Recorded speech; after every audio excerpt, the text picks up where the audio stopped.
In his view, the eastern region was already on the brink of victory. He also understood why the return fleet from the Neon country had suffered such an unjust defeat.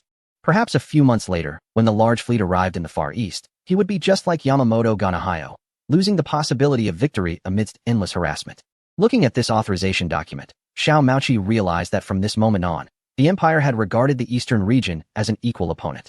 Or rather, they were qualified to sit at this table and discuss the ownership of the world. On October 25th, Xiao Maoqi officially signed this bilateral secret agreement on behalf of Hans Kat, which was drafted by Fang Mingzhou. According to this agreement, Hans Kat would purchase 1,000 radio devices at a price of 10,000 blue coins each and would receive the complete set of radio technology. At the same time, Hans Kat would purchase a submarine for 5 million blue coins and, after paying 50 tons of gold, would obtain the construction technology for this submarine. Additionally, both countries signed a most favored nation tariff agreement, under which they would cooperate economically to ensure that their goods could enter each other's markets at tariffs lower than any third country. The two countries would establish a regular internship mechanism, including but not limited to economic, military, and cultural exchanges. In the event of aggression from a third country, either side could decide whether to send troops for assistance based on their own needs. However, if a third country attacked within their control zones, they must provide necessary logistical support upon receiving a request.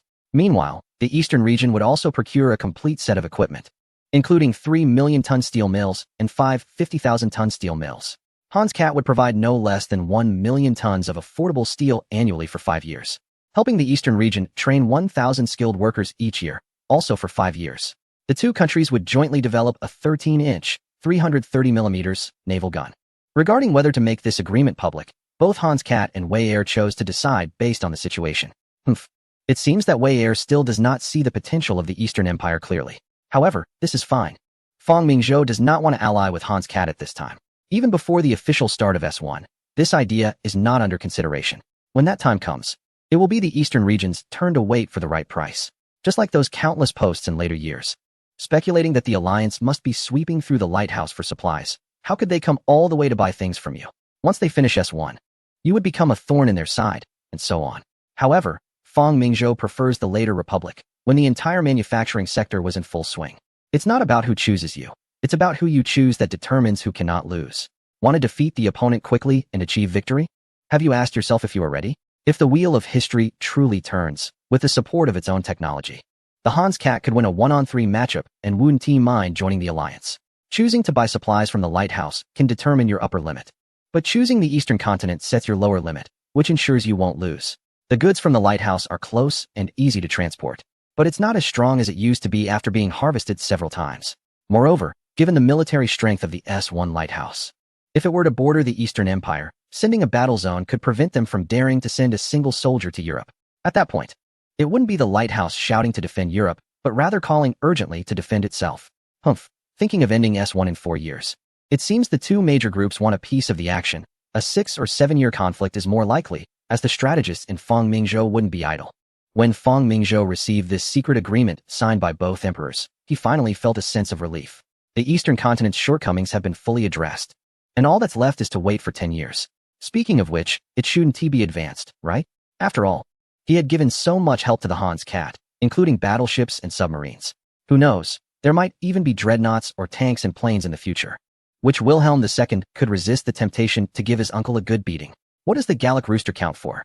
Wilhelm's dream should be to hold a military parade at the Platinum Palace, right? Your Majesty, according to this agreement, after purchasing a few steel mills, we will also receive about 100 tons of gold reserves. Ouyang was very pleased. Another 100 tons of gold is hard currency. Your Majesty, with us helping the Hans Kat so much, will it? Ouyang said with concern, as he realized the strategic significance of the two technologies sold by the Eastern continent, even as a scholar. Zhang Shun beside him chuckled and said, "Don't worry, Prime Minister. When have you ever seen Our Majesty make a losing deal? The radios sold are only first-generation technology, while we in the Eastern continent are already using the 4th generation. Without the transistor technology mentioned by His Majesty, even if they had 10 years, they would probably still be struggling to carry this heavy piece of equipment. The first-generation radio is inherently heavy. It could only be deployed at the regiment level, requiring at least a dozen people to manage it." Chapter 153, Selling Eastern Continent Class? The war between the Eastern Continent and the Bear had been planned for several years. Fang Mingzhou intended to leverage this war with the Bear to gain a favorable external development environment for the next decade. It's also a form of business. This secret agreement signed with the Han's cat is nothing. It's just the beginning. Shouting, do you know? The 4 Eastern Continent ships that His Majesty decided to build will eventually become cargo. What? Ouyang immediately stood up.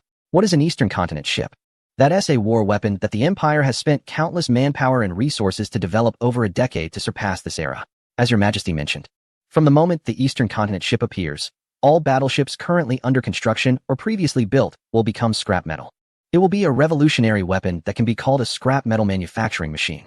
Its significance can rival that of the launch of the first ship of the Royal class over a decade ago. Overnight, all non-steel warships will become obsolete.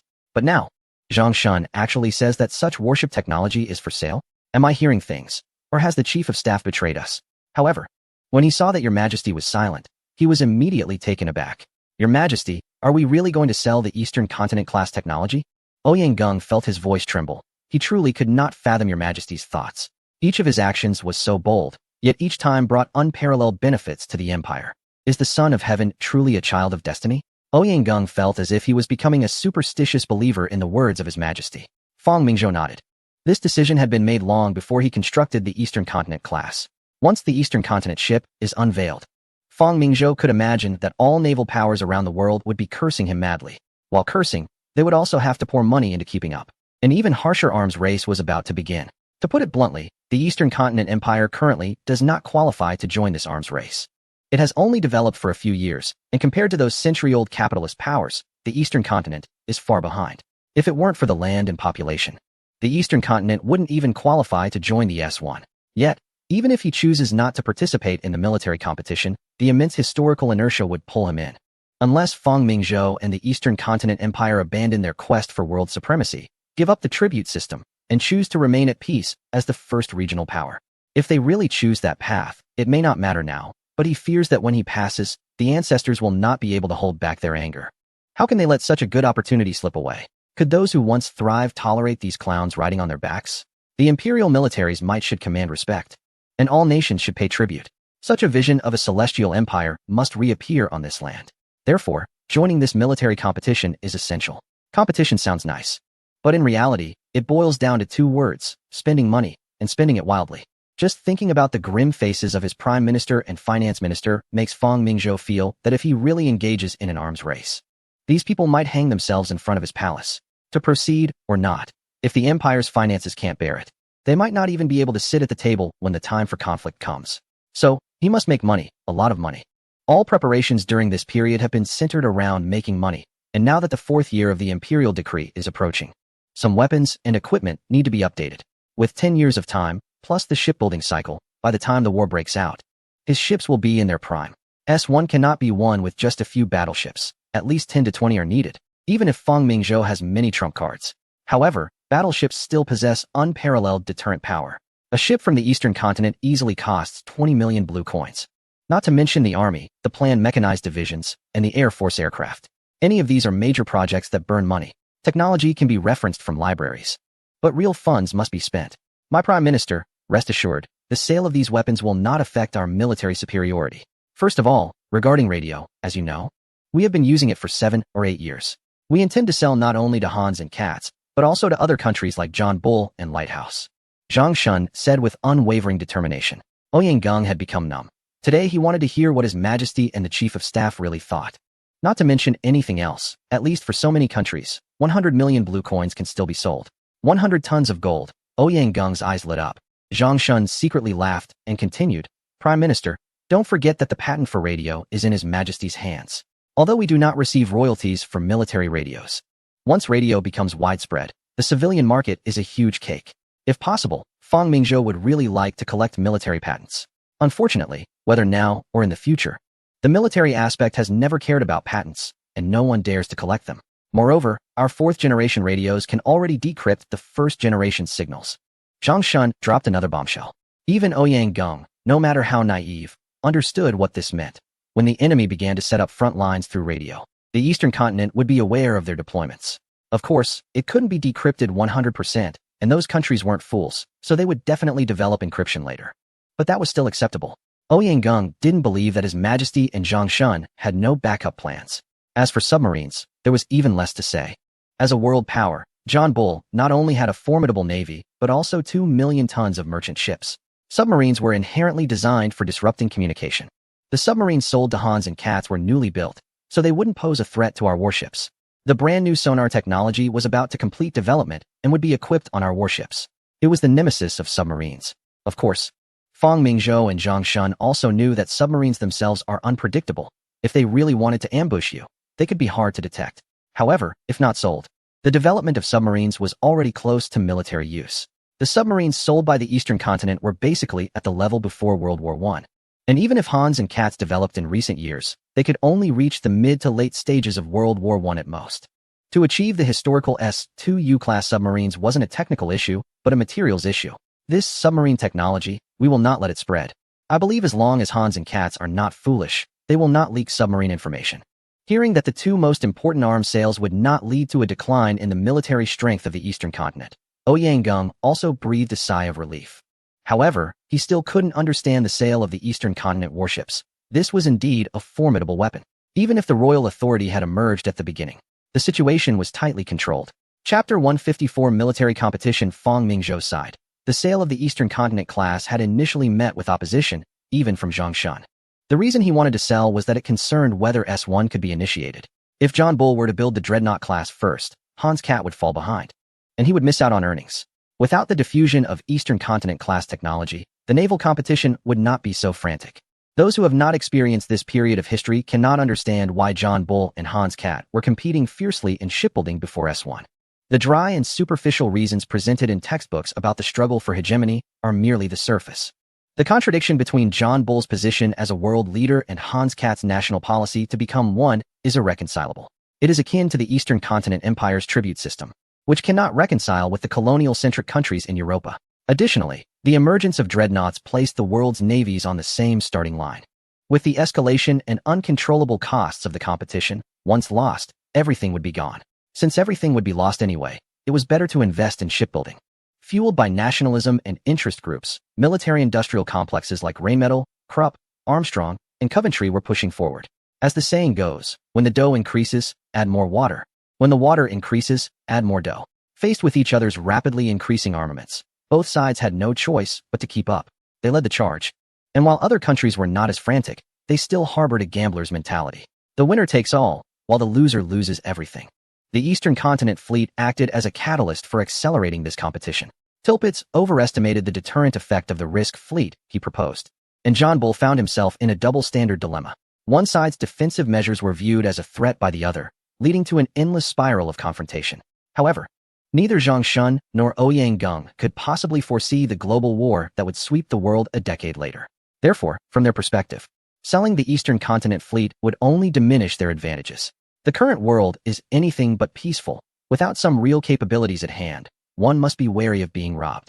One cannot simply tell them that releasing the Eastern continent fleet would draw the world in, nor can one reveal that even without him, John Bull could develop dreadnoughts in 3 years. Oh, wait, perhaps that wouldn't be the case. Fang Mingzhou had indeed destroyed many advanced laboratories in Europa and the lighthouse back then. This led to these countries' overall technology being at least 3 to 5 years behind compared to history. More importantly, the power laboratories that Fang Mingzhou had prioritized suffered significant losses. This is Fang Mingzhou's advantage. He can handle specific people and matters based on history. Among them, the Screw faction had been eliminated by Fang Mingzhou 6 or 7 years ago. Currently, well-known scientists, including Madame Curie and Einstein, are under Fang Wu's surveillance. Once they are recruited by various governments or serve a particular organization, that would be their moment of disappearance. Fang Mingzhou does not need the knowledge in these people's heads. The library has everything it should have. As for what history has concealed, Fang Mingzhou does not believe that the planet would stop turning without it. Therefore, he can only persuade these two by mentioning that there will be more advanced warships in Dongzhou. Although Zhang Shun and Ouyang Gung know that Fang Mingzhou must have reasons for not telling them everything, they still choose to trust him as always. Your Majesty, selling these radios and Dongzhou ships, along with your backup at the lighthouse, is such a large sum really going to be used for military development? Ouyang Gung is somewhat aware of the amount of money involved, which is why he feels shocked. In his view, this amount could even rival the funds used to eliminate the Q and seize the wealth of the entire elite back in the day. That was measured in hundreds of millions. The legal currency of Dongzhou, the blue currency, is equivalent to gold at a ratio of 11, meaning one blue currency can be exchanged for 1 gram of gold, while the pound is at 17. The value of the knife, music, and mark is basically the same as the blue currency. 100 million is equivalent to 100 tons of gold, which in later times is valued at around 5 to 700 million per ton. After this war with the bears, I will reorganize the military forces of Dongzhou, Fang Mingzhou said, first giving the two a heads up that the current military structure of Dongzhou was established 9 years ago. With the development of global military capabilities, many aspects need to be reformed. He also needs to prepare for S1. Additionally, the army needs to expand. With our economic development, Dongzhou is now capable of bearing higher military expenditures. This is a gradual process that will take about 5 years to adjust. The royal family manages the military, but some matters still need to be communicated with the Prime Minister's office. Ouyang Gung and Zhang Shun had no objections. Indeed, the current active duty force of 500,000 in Dongzhou is somewhat insufficient.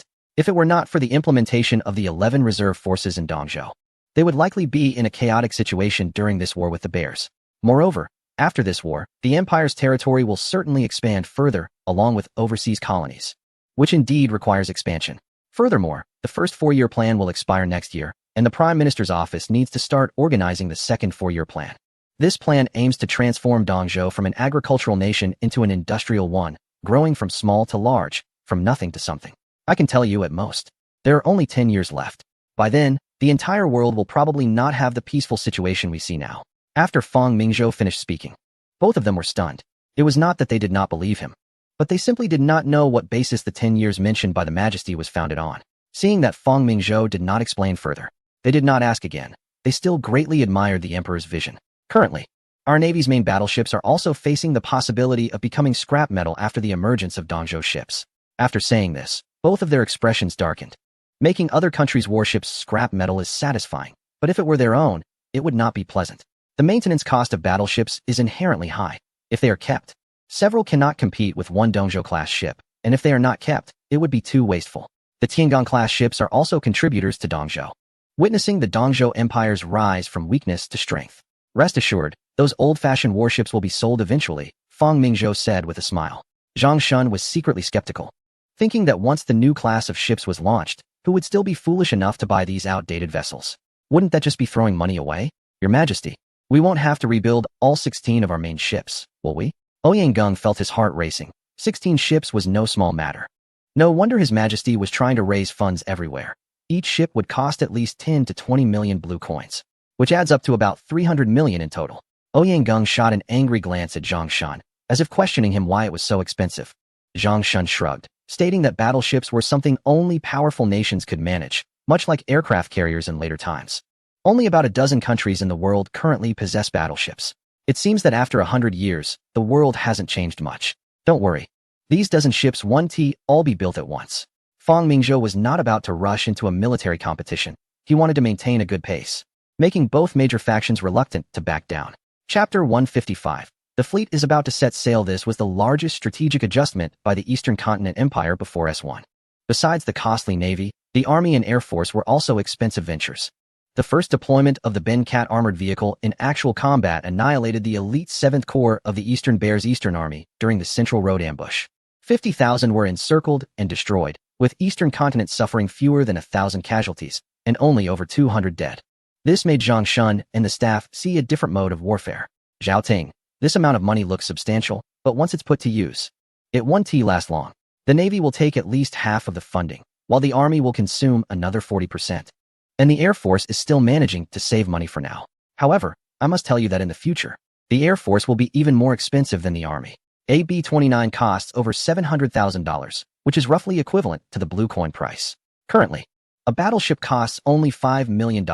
Generally, about 10 to 20 battleships would suffice, but we would need at least 100 strategic bombers. An armored vehicle, even at a lower price, costs several thousand blue coins, and tanks are even pricier. Don't be fooled by the low cost of individual weapons. Their numbers add up significantly. A major reason for the onset of S1 was that many were nearing bankruptcy. If they didn't fight to reclaim compensation from the enemy, they would collapse first. Has the Eastern Bears fleet set sail yet? The money hasn't come in yet. Let us first take them down. Sure enough. As soon as the Eastern Bear was mentioned, Zhang Shun perked up. Your Majesty, our army has already achieved its objectives in the east. Eastern Iberia is now firmly in our grasp. The Central Front has also begun to encircle and cut off reinforcements, for the time being. Neither side can see a clear victory. In this situation, Ni Air can only pin his hopes on his grand fleet. According to intelligence, the Eastern Bear's fleet has completed all preliminary preparations and is expected to set sail in the next few days. However, due to the refusal of European countries to allow the Eastern Bear's fleet to pass through the Mediterranean, they can only take the route around the Cape of Good Hope. We estimate that it will take until March or April of next year to reach the Far East. Zhang Shun couldn't finish his sentence before bursting into laughter. It seems that covering these tens of thousands of kilometers won't be easy. Currently, the Navy's plan is to conduct harassment operations, similar to the strategy used against a certain fleet in the past. However, this time we are heading to the hard ocean. Will our warships be allowed to pass through a certain strait? Ouyang Gung asked curiously. Civilian vessels from the Eastern Empire can normally pass through, but since defeating the fleet from a certain country, they announced that any warships entering or leaving this golden waterway must apply 3 days in advance. Clearly, this is aimed at the Eastern Empire. Prime Minister, have you forgotten that a certain island is also under our covert control? Our fleet can set off from a southern province and directly pass through the Makassar Strait. Both the Sunda Strait and the Lombok Strait are accessible. The world knows that a naval conflict with a certain nation is inevitable, and we are about to sell our radio equipment, so there's no need to hide it anymore. Hearing that the Navy is heading to the hard ocean to implement harassment tactics, Fang Mingzhou strongly agreed, stating that keeping the enemy at the gates is what soldiers should do. As for the final battlefield, we have chosen this location. Zhang Shun pointed to a spot on the map. Christmas Island is located in the southeast of the hard ocean, close to a certain island. A certain nation has already denied the fleet from the Bear Nation passage through the strait and the Suez Canal. If I were that commander, I certainly wouldn't take the Sunda or Lombok Strait, as everyone knows the southern seas are our sphere of influence. Therefore, after completing their last resupply in the hard ocean, they will head directly to a certain location where a forward detachment led by Vasilyevic has stockpiled a considerable amount of coal. After sailing tens of thousands of kilometers, they will need to rest before engaging in a final showdown with us. Our plan is to block them. Christmas Island is over 1,000 nautical miles from their destination, and by the time they arrive, they likely won't have much coal left. Prepare yourselves. We must not allow the Bear Nation's Central Army to receive any supplies before winter arrives. I wonder if that leader will still be able to remain composed after suffering losses both at sea and on land. At this moment, Alexeyev was filled with conflicting emotions. As the Minister of the Navy, he yearned to lead such a large fleet to conquer the enemy, but he also understood how formidable his opponents were. Nevertheless, he ultimately set out with the fleet. Every time he considered the distance between the two nations, he wanted to ask that leader if this expedition was truly necessary. 17 battleships, 12 heavy cruisers, over 20 light cruisers, and more than 30 destroyers. In addition, there were more than 50 various medical ships, transport vessels, supply ships, reconnaissance boats, and others. Over 100 warships set sail from the Bear Nation's port toward the Far East. The news of the Bear fleet's departure quickly spread around the world, leaving all nations both worried and reassured. They were concerned that the leader might act impulsively during this expedition and cause unforeseen problems. It's needless to say that with such a massive fleet remaining in Europe, which country wouldn't be concerned? Now they have finally left. The Skagerrak Strait, just like the Dardanelles, has become a chain that restricts the naval forces from advancing. As long as this area is sealed off, it renders even 100 battleships useless. At this moment, dozens of warships are waiting in the strait, flying the flags of various nations, essentially representing every country in Europe with a navy. The Skagerrak Strait leads directly to the North Sea, which acts as a chain that locks down the situation. It must be said that although these two cousin nations are both fervent supporters of a strong navy, the circumstances they face are quite dire. With no long coastlines, they must navigate through narrow straits to access the world's oceans. In the event of a major conflict, it's easy for enemy naval forces to impose a blockade. Whether it's one nation or the other, their desire to develop a powerful navy is driven by the need for deterrence. Otherwise, any countries that view them unfavorably could simply block specific bays, leaving these two nations' navies to fish in their own backyards. This is something that an emperor with supreme power cannot tolerate. As a result, these cousins are naturally compelled to develop their navies vigorously. One nation has obtained complete battleship construction technology from the Eastern Territories, and its naval strength is not as significantly inferior as in history. The other has crazily built up a navy through loans. In terms of naval tonnage, one ranks third in the world, while the other ranks fourth. Quite a close kinship. Chapter 156. Wireless remote control. At this moment in the Skagerrak Strait, a massive black cloud appears on the horizon, obscuring the sky. The naval fleet has arrived. The First Lord of the Admiralty from the British Navy, Fisher, the naval minister from the other nation, Tirpitz, the chief of staff from Gallia, Paul Campion, the minister of the Lighthouse Navy, Henry Moody, and the chief of the Austro-Hungarian Navy, Hermann von Spahn, are all present. Additionally, important naval personnel from over a dozen other countries are also here. Clearly, they are waiting for the naval fleet. Of course, they are not here to cause trouble. These individuals will accompany the fleet to the Far East to witness this century's naval battle. Essentially, the observation groups from major powers are represented by battleships, while smaller nations are represented by cruisers. There are indeed quite a few countries in Europe with navies, as they are beneficiaries of the age of exploration. Currently, there are more than 20 warships present. As the fleet draws closer, even though everyone is aware, they can't help but be astonished upon seeing it. Leading the fleet is a group of 5 Borodino-class battleships. This class of warship has been constructed by the nation itself and has the longest construction cycle. With a full load of 216 tons, a length of 121 meters, a width of 22 meters, a draft of 97 meters, and a maximum speed of 18 knots, it can cover a distance of 500 nautical miles at a cruising speed of 10 knots.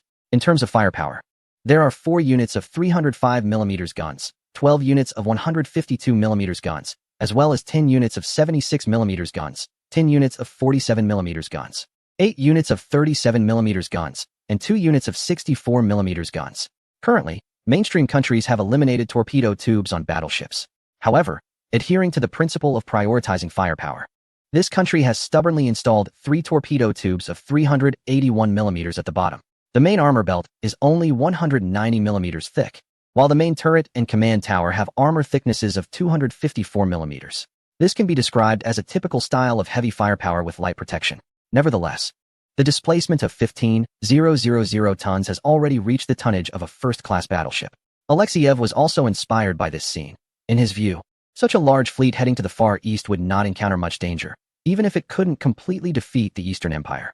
As for threats, it would be easy to handle, and apart from dealing with a certain power, there was nothing else to fear. On the Mecklenburg battleship, Tirpitz was also observing this fleet. The fleet that had given His Majesty a headache finally left this cramped space.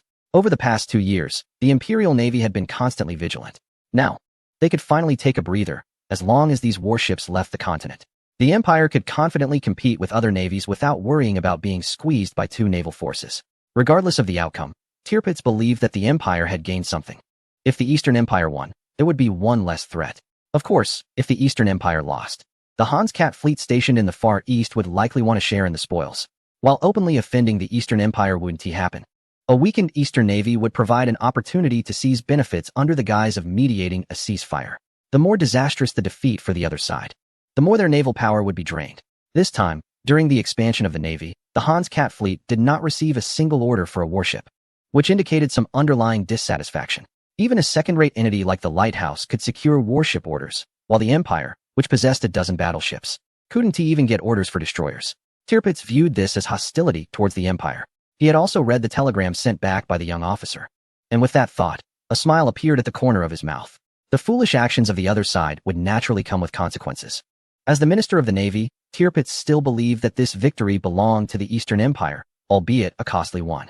This was no longer just an issue for the Eastern Empire. The number of capital ships had already overwhelmed them. No one could achieve victory with double the number of warships without sustaining losses.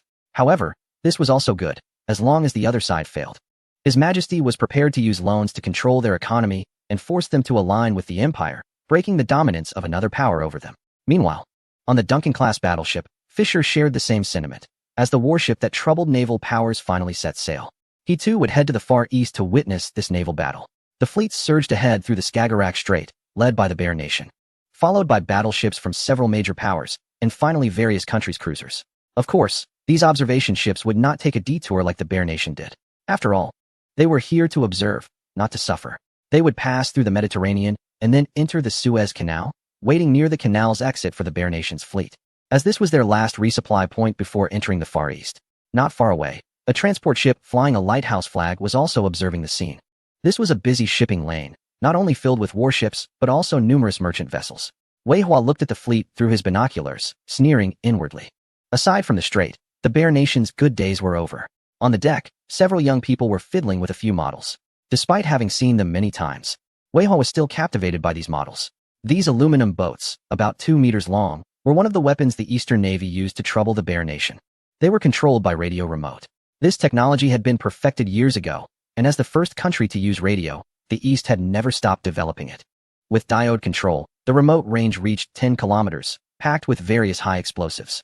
Is the head installed? Have we tested it? This is our first strike. One of them asked. Don't worry, we VE tested it many times, another reassured.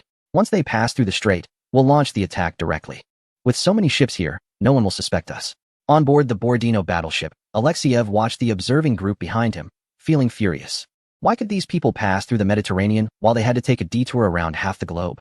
However, when he saw the imposing figure of the battleship, his displeasure quickly faded. Humph, it is precisely because of these powerful warships that others feel fear. From now on, he would be the highest commander of this fleet. Once they exited the strait, he would enter the North Sea and begin the real expedition. Wei Hua and his team carefully lowered 5 small boats into the water, painted blue for better concealment on the surface. As the small boats swayed in the water, everyone grew tense, fearing that one might accidentally capsize. Although they briefly lost sight of them, the 5 small boats slowly approached the Bear Nation's fleet. The Bear Nation would never expect that someone would dare to attack their massive imperial fleet in such a busy North Sea. Accelerate, charge. As the small boats entered a 2-kilometer range of the Bear Nation's fleet, Wei Hua's shouts spurred the boats into action, speeding up and even leaving a wake behind them. Chapter 157. Torment. At this moment, the Bear Nation's fleet noticed the 5 sudden wakes, drawing the attention of the soldiers. They still had no idea what was happening, but judging by the momentum, something was definitely approaching them. A piercing alarm rang out across the fleet, startling Alexiev, who had just been immersed in the power of his fleet. He directly grabbed the officer beside him and shouted, "What happened?" "Sir, torpedoes, we VE spotted torpedoes." The soldiers, unfamiliar with what these wake trails were, only knew that such white wakes appeared when torpedoes were attacking. What? Torpedoes? Alexiev quickly raised his binoculars towards the direction indicated by the officer and instantly spotted the target. At that moment, the small boat was only a few hundred meters away, and everyone could clearly see what it was. This was no torpedo. Alexiev sighed in relief, realizing it was just a toy boat. Just as he was about to scold the observer for today's blunder, the first small boat crashed straight into the lead ship of the Borodino class, the Oriole. Boom. A huge explosion made Alexiev's heart race again, after just calming down. This was no toy boat. This was an attack.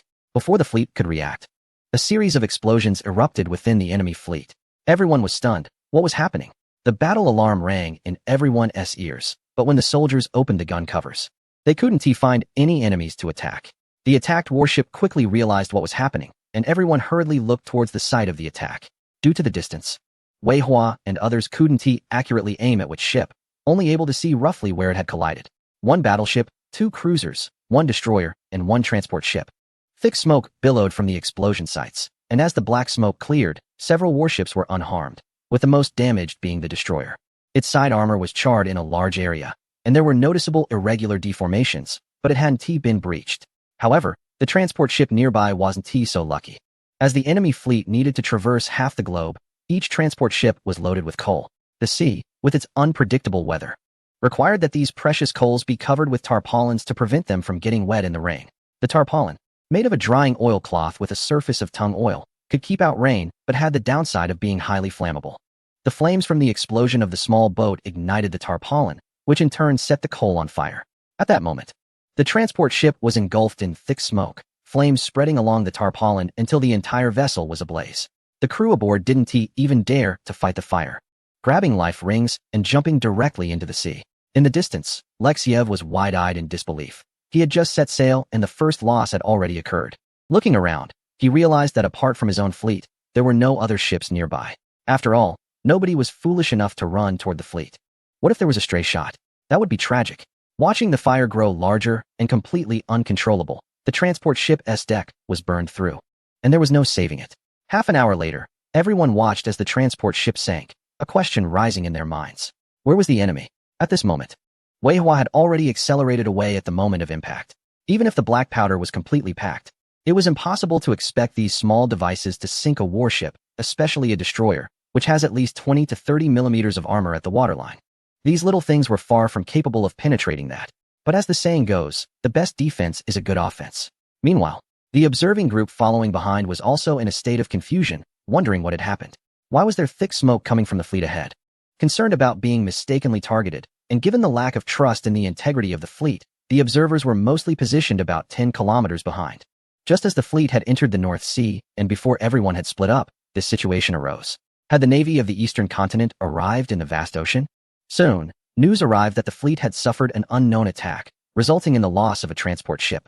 If it weren't for the fact that all the ships were together, everyone might have suspected some countries were behind this.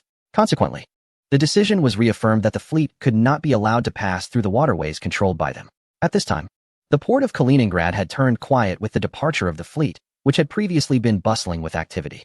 Apart from a few cruisers, destroyers, and several old-style ships, the tonnage of the naval vessels at Kaliningrad was less than 30,000 tons.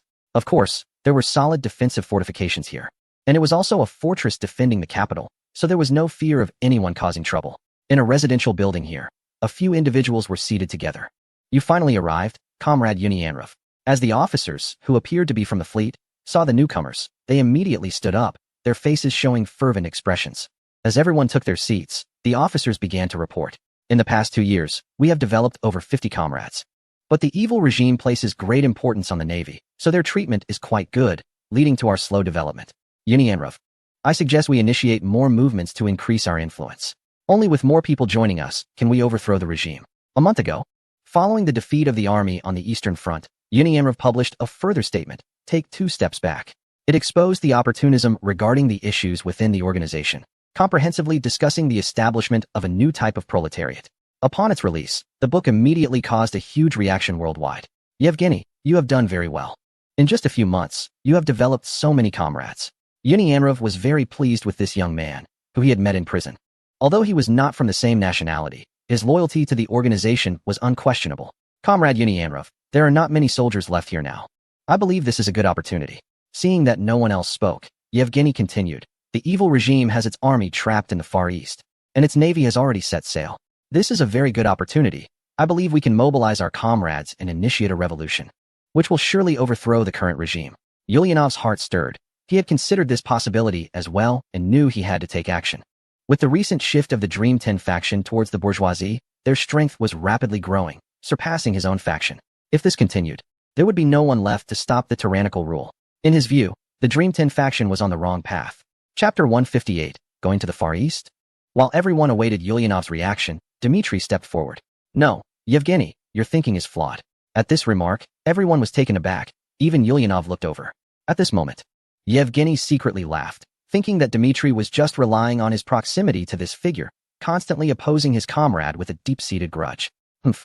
If it weren't for the orders from the general staff, what insightful words could you possibly produce?"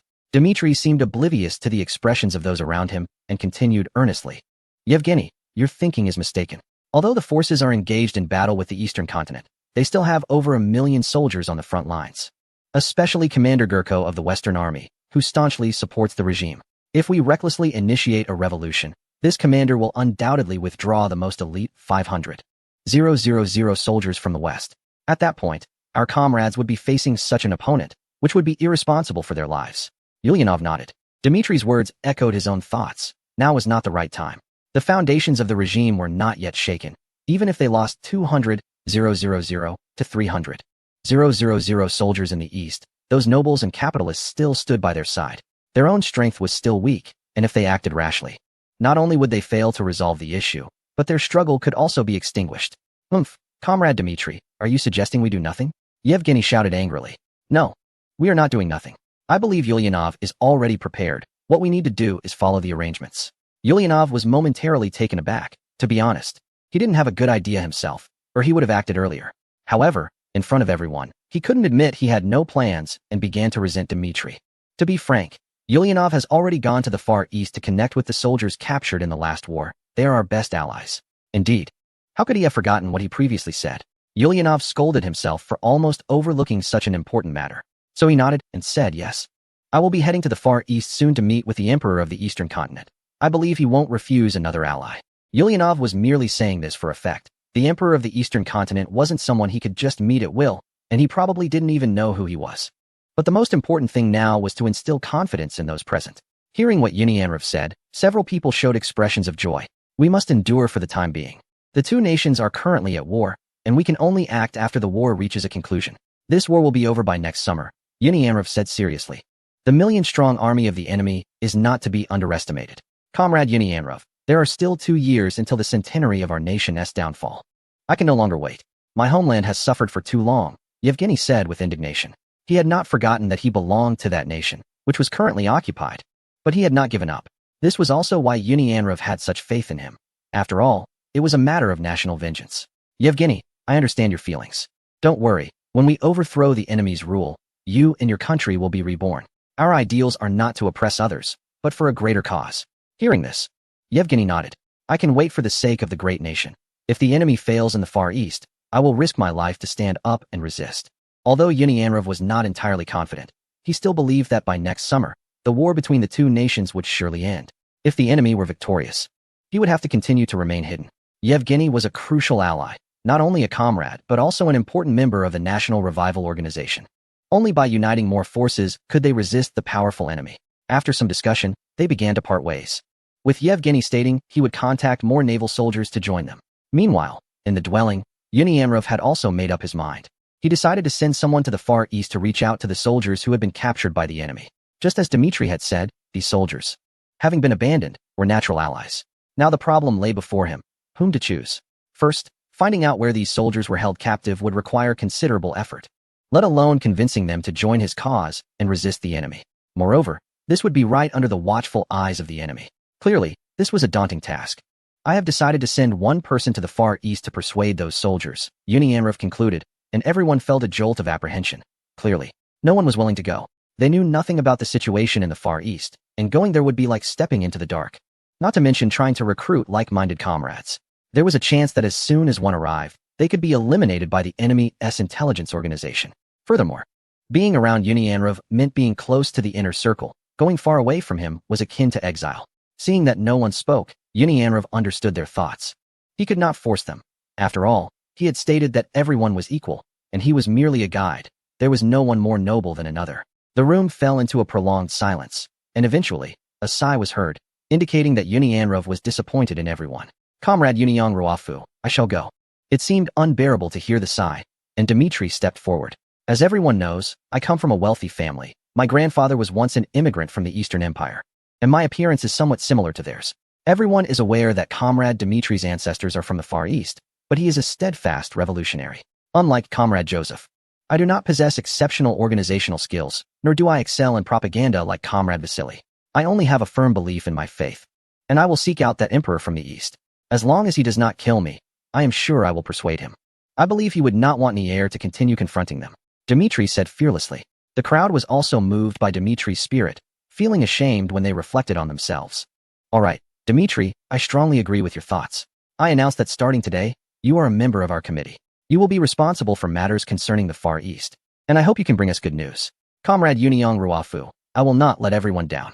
I have only one request. If I die there, please engrave on my tombstone, a warrior who fell on the road. Chapter 159. Support him. A telegram traveled thousands of miles, appearing on Fang Mingzhou's desk. This was a telegram just sent from the Northern Bear. Take a look. Fang Mingzhou handed the telegram to Ouyang and Zhang Shan, then asked, this matter must be prioritized. Ouyang took the telegram, read it, and passed it to Zhang Shan. Your Majesty, that Ulyanov really has his sights set on that batch of captives. How could he not? This is what your Majesty has guided. Zhang Shan said from the side. Fang Mingzhou smiled and nodded, while Fang Wu added, the person Ulyanov sent to contact the leaders of those captives is one of our people. As soon as Fang Wu finished, both men were taken aback. Has the intelligence agency developed to this extent? The person sent to the East to handle such a significant matter must have a considerable status, possibly even one of the core members. Zhang Shan even shivered at the thought. Is everything Ulyanov does under your Majesty's watch? Your Majesty, do you truly believe this person can replace Nier as the leader of the Northern Bear? Even if your Majesty tells him in person. Ouyang still found it hard to believe. Who is Nier? He is the emperor of the Romanov dynasty, which has ruled the Northern Bear for nearly 300 years.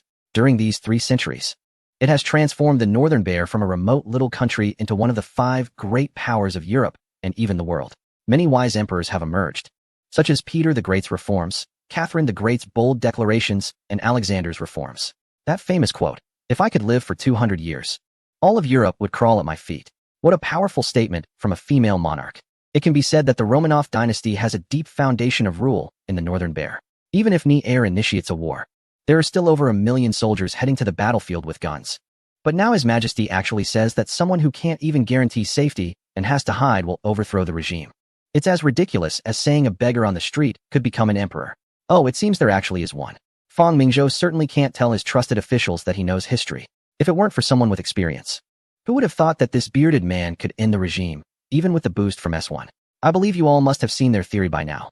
The two nodded, and Ouyang thoughtfully said, "Without His Majesty, this country would still be as it was over a decade ago." I might have believed in this theory myself. Knowing that even the Prime Minister thinks this way shows the influence of this theory in this era. Even 100 years from now, countless people will still believe in it. This theory is particularly seductive among workers and farmers, and now, whether in various countries of Europe or in our eastern region, industrialization is underway. I don't need to remind you about the treatment of workers. Nowadays, it's not just the bear, even the bull's treatment of workers is appalling. Want a rest? Pull a rope and sell you 5 shillings. Don't buy? If you don't buy, you're classified as homeless and taken straight to the mines to work in darkness. 996? You think you can pick peaches? It starts at 12 hours, and 16 hours is quite normal. Sorry, it's 7 days a week. You have to work all 7 days. And even more outrageous, child laborers endure the same workload for less than 1/5 of the hourly wage. As for Hans, it's not much better, besides capitalists. There's the exploitation by junker nobles. In terms of how workers are treated, all major powers in the world are the same. The treatment of workers in our eastern region can be considered a blessing. They work the same 12 hours, but can at least support a family. Plus, they get 2 days off a month. Furthermore, the previous asset reform in the Bears region was not thorough, and many places still have serfdom. It's not the nobles and big capitalists who go to war, it's the workers and farmers. If the Bear loses this war against us, I believe these people will be filled with resentment. Once this theory appears around them, what do you think will happen? Even if they don't succeed this time. As long as more people know about their theory, next time, unless the arrogant leader changes his ways and considers the people's livelihood, one day, a great upheaval will occur. Fang Mingzhou didn't he say that once they succeed, the entire European continent could face a color revolution. All countries are desperately trying to contain it. Ouyang had no doubts. His Majesty's remarkable judgment has proven correct time and again. Your Majesty, how should we face them? Should we be friendly or hostile? If I were a worker or a farmer, I would definitely hope for the best. But our eastern region is an imperial state. Ouyang understood, as the saying goes, one's position determines their perspective. The system in our eastern region makes it impossible to become friends with such people. Then we need to help them to what extent? Zhang Shun asked. Of course we should help, but how to help is something we need to discuss. After all, in the long run, we are still enemies. Hand over the 3,000 soldiers we trained to our insiders. During the first Far East battle against the opposing forces, over 70,000 soldiers were killed or captured, with some officers and nobles being ransomed. Nearly 40,000 remained. Some of the healthy industrial ministers were sent to the mines. And it must be said that these individuals were more useful than livestock. The eastern region did not mistreat them. At least they could eat enough coarse grains, which they might not have had even when they were serfs. Among them, over 20,000 were lightly injured or disabled, while those severely injured had already disappeared. Fang Mingzhou did not choose the healthy warriors but opted for these individuals, who were physically impaired and, in fact, more extreme. They harbored greater resentment towards society. Fang Mingzhou had long presented a simplified version of proletarian theory to spread among these people, even though he had planted his own insiders. The real promoters of this ideology would be others. Since Uni Yangrua dared to let these individuals promote it, Fang Mingzhou could confidently say that the loyalty of these so-called instructors was beyond doubt, likely solidified into a level of fanaticism. When those people arrived, they would naturally find that these individuals were very receptive to their ideas. The reason Fang Mingzhou helped this person was ultimately for himself. Although this war had lasted less than 4 months, the situation was already clear. As long as the fleet of the opposing forces was defeated, the only outcome awaiting An would be failure. An was a representative of brutality. In his eyes, nothing was more important than his own face. It was foreseeable that he would not compromise easily and would continue the war regardless of the consequences. This was not what the eastern region wanted. Obtaining benefits early for development was the right path. Chapter 160. Continuous harassment helping others comes in many forms, the most direct being sending people and weapons.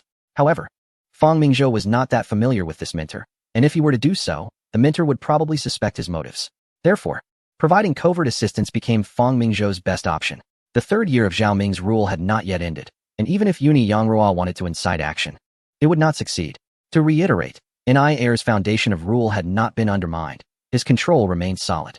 Moreover, their ideology was still only spreading on a small scale, while the actual workers and peasants were busy trying to survive. With most of them being illiterate, who would have the leisure to buy such forbidden newspapers? They would rather go back to sleep. Thus, our current plan is to help spread the ideology of hope among the lower ranks of the opposing forces, making them aware of this possibility. After all, the war between the opposing forces and the eastern region is not like S1. The opposing forces have only lost over 300,000 so far. The number of troops placed in S1 is hardly significant. Just in the Battle of Tannenberg, The losses were around 300,000. Whether it's the British or the French, or even hoping for the East to win, they believe that the desolate region should be abandoned or ignored, and that focus should shift back to Europe. Only then can pressure be applied to the Hans. Moreover, these two countries are very close to the bear. If the bear truly loses, it could simply bleed out. Even if those 10 weeks succeed, they would likely be surrounded by major powers, as their ideology is quite frightening and directly threatens them. The British and the French wouldn't want to see the downfall of the second emperor either. Therefore, Fang Mingzhou cannot assist that Uni Yangruofu. If any hint of involvement in European affairs is revealed, it would be a serious issue. The center of the world is the white-haired ghost. Historically, the war between Neon and the bear lasted nearly 2 years, with Neon almost collapsing financially due to the second emperor's relentless nature. If it weren't for Ming Xuan Erlang's support for Uni Yangruofu, inciting anti-war sentiment and swaying the bear's officers, along with the bear's navy, suffering a disastrous defeat, Neon would probably have been the first to break under pressure. Fang Mingzhou isn't afraid of just the bear. But a madman like the second emperor could drag the war into endless conflict if he has no worries at the back. This is not the purpose of Fang Mingzhou starting this war. Zhang Shun, once Feng Yuan, oh no, I mean Dmitri, arrives in the east. You will be responsible for coordinating with him. We can provide these thousands of troops, but they must pay a price. Fang Mingzhou is not doing charity work. And even if he were, would Uni Yangruofu dare to accept? By the way, there's another person around Uni Yangruofu, Joseph Vasilievich. Find an opportunity to eliminate him. Having decided on this step, Fang Mingzhou stopped caring about this shoemaker's son, even if he is referred to as a giant in the future. By the way, how is the bear's fleet doing? Haha. As soon as this topic came up, Zhang Shun laughed. Your Majesty, the remote-controlled boat developed by the logistics department has been very effective. Although the casualties it caused are negligible, the psychological impact is more effective than cannons. Over the past 10 days, we have launched 5 attacks, each hitting the target and thoroughly unsettling that Alexiev. Recently, he has ordered all soldiers to take shifts to ensure they are always ready to fire. Since our warships are attacking in busy shipping lanes, the bear's fleet now sees every ship as a threat. 3 days ago, they even shelled a British fishing boat. Now, all the newspapers in Europe are calling them the Mad Fleet. Fang Mingzhou also laughed, surprised at the significant impact of these small gadgets. Inform them that we do not seek personnel casualties, but want them to live in fear. Humph, if the East seeks trouble before they reach the summit, Fang Mingzhou intends to make them lose half their strength first. The current fleet has just passed a certain area and is only now entering the vast ocean. It will take at least 2 months before they can reach the more challenging waters. A few years ago, when dealing with the fleet from the neighboring region, we didn't have such strong capabilities and could only wait for opportunities in the southern seas.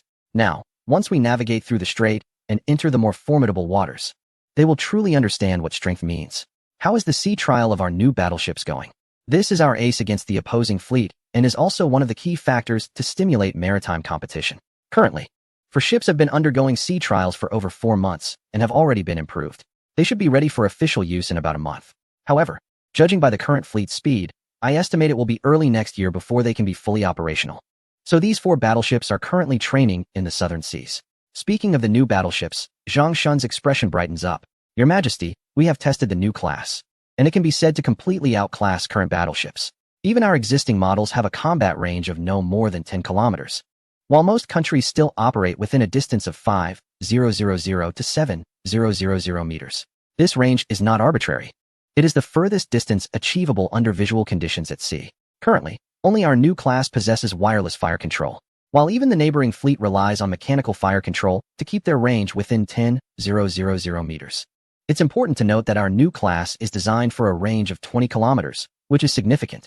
The famous battleships of the past could only achieve similar ranges. This is the immense advantage brought by wireless technology. At least before the first major conflict, navies around the world had not yet adopted wireless fire control. Research on wireless fire control began 10 years ago, and with the resources available, it took 8 years to complete. Other countries, it's not that we looked down on them, but when the first conflict broke out, they were just starting to catch up. By then, we cannot be sure if our radar systems would be in place. Our 4 new class ships can deliver devastating strikes on enemy vessels from a distance of 15 kilometers. If the opposing fleet can reach 10 kilometers, they would likely lose half of their strength. Zhang Shun muses happily. Your Majesty, are we really going to sell the new class? Seeing the reluctance on his chief of staff's face, I can only respond. Remember, this is just bait. With our new class, we can draw the attention of the entire world. It is the key to unlocking maritime competition. If we don't sell it, are we just going to keep it hidden as a treasure? Technology is always advancing, and the new class will soon become outdated. Both of us understand that the greatest significance of this massive fleet is to establish the reputation of the new class. As the saying goes, a legendary sword must make some noise when it emerges, whether it is to kill or be killed. If it doesn't make the world aware, how can it be called a legendary sword? 30 main warships would likely incur a loss of 1/3 to break through these 4 advanced vessels. This is not an exaggeration. Even Fang Mingzhou has been conservative in his estimates. With a striking range of 20 kilometers, 5 dual-mounted 305mm naval guns, and unparalleled speed, they can conduct long-range bombardments from distances unreachable by the opposing fleet. On one side, 10 main guns can concentrate fire, equivalent to the firepower of 25 current battleships. This is not merely a matter of simple arithmetic.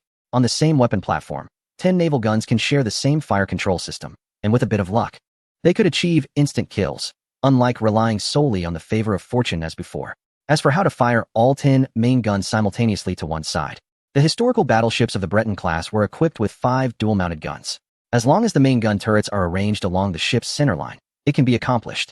However, knowing how to do it is one thing, executing it is another. Fang Mingzhou estimates that, at least for the next 5 years, no one will breach the centerline. In the north, the eastern front has been completely cleared, and our 2 National Guard divisions have begun operations across the 3 million square kilometers of western Siberia.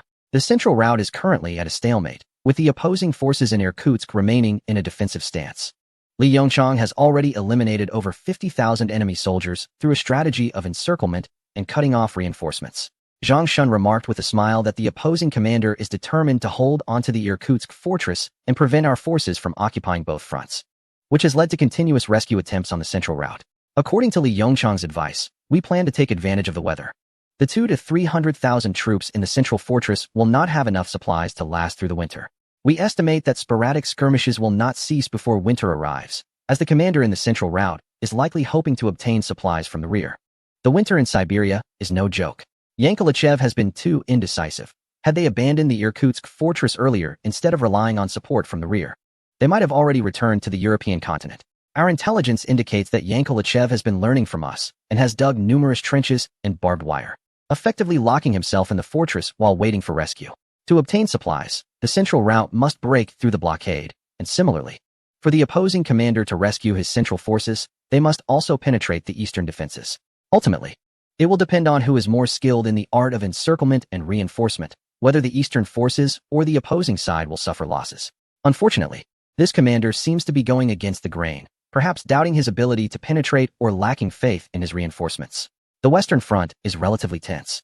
Perhaps the opposing commander has become more aggressive, as the attacks from the Western forces have been very intense recently, often employing tactics that disregard casualties in an attempt to force us to abandon our encirclement of the central route. Our plan is to apply some pressure on the western front of the bear from the side. Additionally, we have already dispatched 2 divisions to the central front towards the west. Due to the weather, both sides have started to slow down their attacks. Strong winds, rain, snow, and low temperatures are not conducive to the deployment of airships and aircraft. We anticipate launching our final offensive before mid-November to solidify the current front line.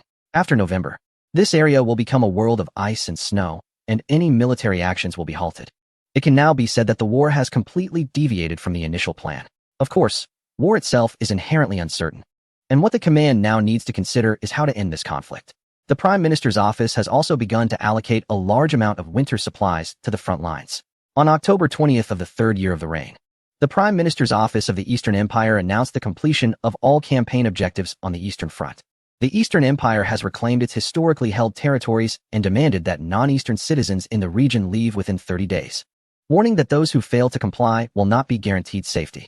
This declaration has caused an uproar in Europe, as it can be said that just 3 months into the war, the bear has lost 3 million square kilometers of land. Meanwhile, the Eastern Empire also announced that it had annihilated 50,000 enemy troops in the Central Front and had besieged the fortress of Irkutsk. It can be said that the Eastern Empire has gained absolute initiative on the battlefield. At the same time, a part of the Eastern Army launched a surprise attack on Lake Urala within the bear's territory, swiftly eliminating a regiment stationed there. This left the bear's Western Front commander, Gurko, in a cold sweat. Now, the bear can only boast about its navy and Western Army, with the navy still floating in the vast ocean. The goal of the bear's Western Army is to penetrate into the territory of the Eastern Empire, and they have indeed made some progress. However, both sides are engaged in fierce battles along the Tashin-Altai line, with hundreds of thousands of the bear's troops unable to make any headway. Lake Kerala was originally Eastern territory, which was forcibly occupied by the Bear decades ago. Now that the Eastern Empire is attacking here, Gurko believes that the Eastern Empire is no longer satisfied with 2 fronts and wants to launch a simultaneous attack on 3 fronts. Alarmed, Gurko began to call for reinforcements from the rear, as he did not want to end up like the other 2 fronts. Gurko has started to slow down his offensive against the Eastern Empire. In his view, as long as he prevents the Eastern Empire from entering the grassland governorate, there will be nothing to blame in his defense area. If he intensifies the attack on the Eastern Empire while other areas on the Western Front are occupied by the Eastern Empire, Gurko does not believe that he will be spared. Consequently, the Bears' Western Front began to withdraw troops, imitating the Eastern strategy, and started digging trenches within its jurisdiction to prevent further incursions by Eastern forces. Now, as November approaches, the cold wave from the north has arrived, and temperatures have already dropped below freezing, and this is just the beginning. With the temperatures in Siberia dropping, both the Eastern Empire and the Bear have coincidentally slowed down their offensives. The hardened ground makes it difficult even to use artillery effectively, and field resistance has become impossible. It seems that even the Bear has given up on their central front and is no longer sending soldiers. The Central Army of the Eastern Continent began to return to Ujinsk after sabotaging the railway to ensure it could not be repaired in a short time. Everyone knows that this is not a ceasefire between the 2 sides, but a submission to nature. The coming spring will be the time for both countries to determine the victor. Chapter 162. Misfire on merchant ships. The conflict in the Far East seemed to have stopped overnight, after the Eastern Continent announced that it had achieved its pre-war objectives. The majority of countries around the world believed that the Eastern Continent's offensive would slow down. Winter had arrived, and in the short term, no major wars were expected to break out on land. No one could believe that the empire could easily conquer the entire region, as they had claimed before the war. The area in question spans about 13 million square kilometers, roughly the same size as the current territory of the Eastern Continent. The eastern part of this region covers 4 million square kilometers, which includes over 1 million square kilometers that were taken through several military intimidations. This area is referred to as Outer Northeast, but during the last war, the empire had already reclaimed these lost territories. What Feng Mingzhou aimed for this time was the remaining 3 million square kilometers of land, which would extend the Eastern Continent's territory directly to the Northern Sea. If this goal were achieved, both the Eastern Continent and the neighboring empire would have territories of around 17 million square kilometers, with the latter being slightly larger. However, the European countries did not believe that the leader would concede, as his arrogant nature was well known worldwide. The arrival of winter did not mean that everyone had become idle. Rather, they became busier, under the harsh orders of their leader. All factories in the neighboring empire operated 24 hours a day, continuously producing weapons, ammunition, and various supplies for the front lines. At the same time, they also purchased firearms and ammunition from other nations. The entire region was bustling with military supply ships. It was clear that the empire was amassing strength, hoping to deliver a decisive blow to the Eastern Continent in the coming year. Everyone was eager for the empire's navy to show its might and not bring shame to the European nations. The fleet commander, Alexeyev, must have been frustrated to hear these comments. Since entering the Northern Sea, the fleet had been driven to madness by those elusive small boats. Due to the size of the fleet and the tens of thousands of kilometers of routes, the amount of coal needed was considerable. This naval minister feared that a moment's inattention could lead to a lack of coal, turning the fleet into floating coffins. Modern warships were no longer like those from 100 years ago that relied on sails. Thus, aside from the 30 or so transport ships in the fleet, nearly 100 warships were ordered to carry a sufficient amount of coal. The soldiers' lounges, crew quarters, open decks, bridges, and even outside the turrets were surrounded by bags of coal. The majority of the warships were fully loaded. This was hardly the invincible navy of the neighboring empire. It resembled a fleet of coal transporters. This also explained why the transport ship sank so quickly during the initial attack. It was overloaded with coal. Since that incident, the commander ordered that all warships must maintain a 24-hour state of alert.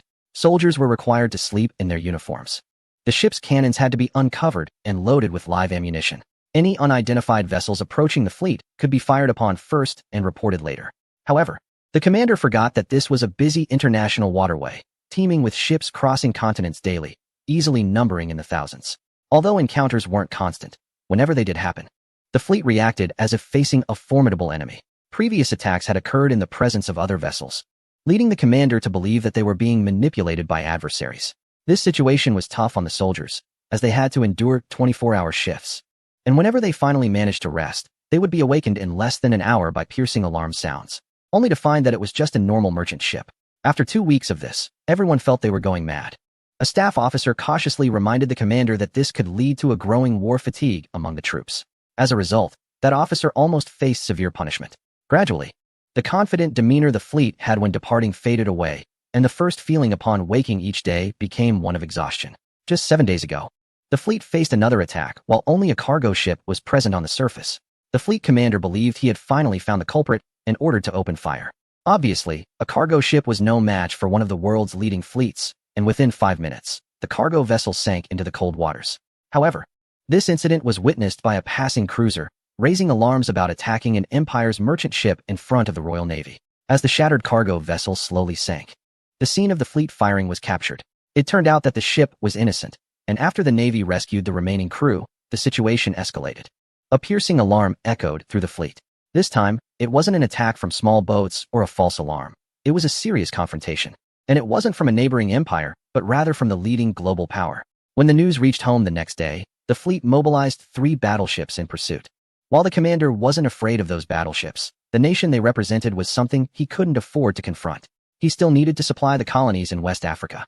Ultimately, unable to establish contact with his home country, the commander surrendered the captain and crew of the cruiser that had fired.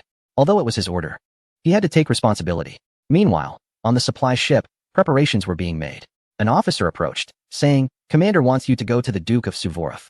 The officer nodded and took a fast boat to the battleship Duke of Suvorov. "Popov, why has radio communication been failing these past few days?" Alexeyev reprimanded sternly. Popov felt a shiver. The commander had a notorious temper, and many had already faced penalties due to recent incidents.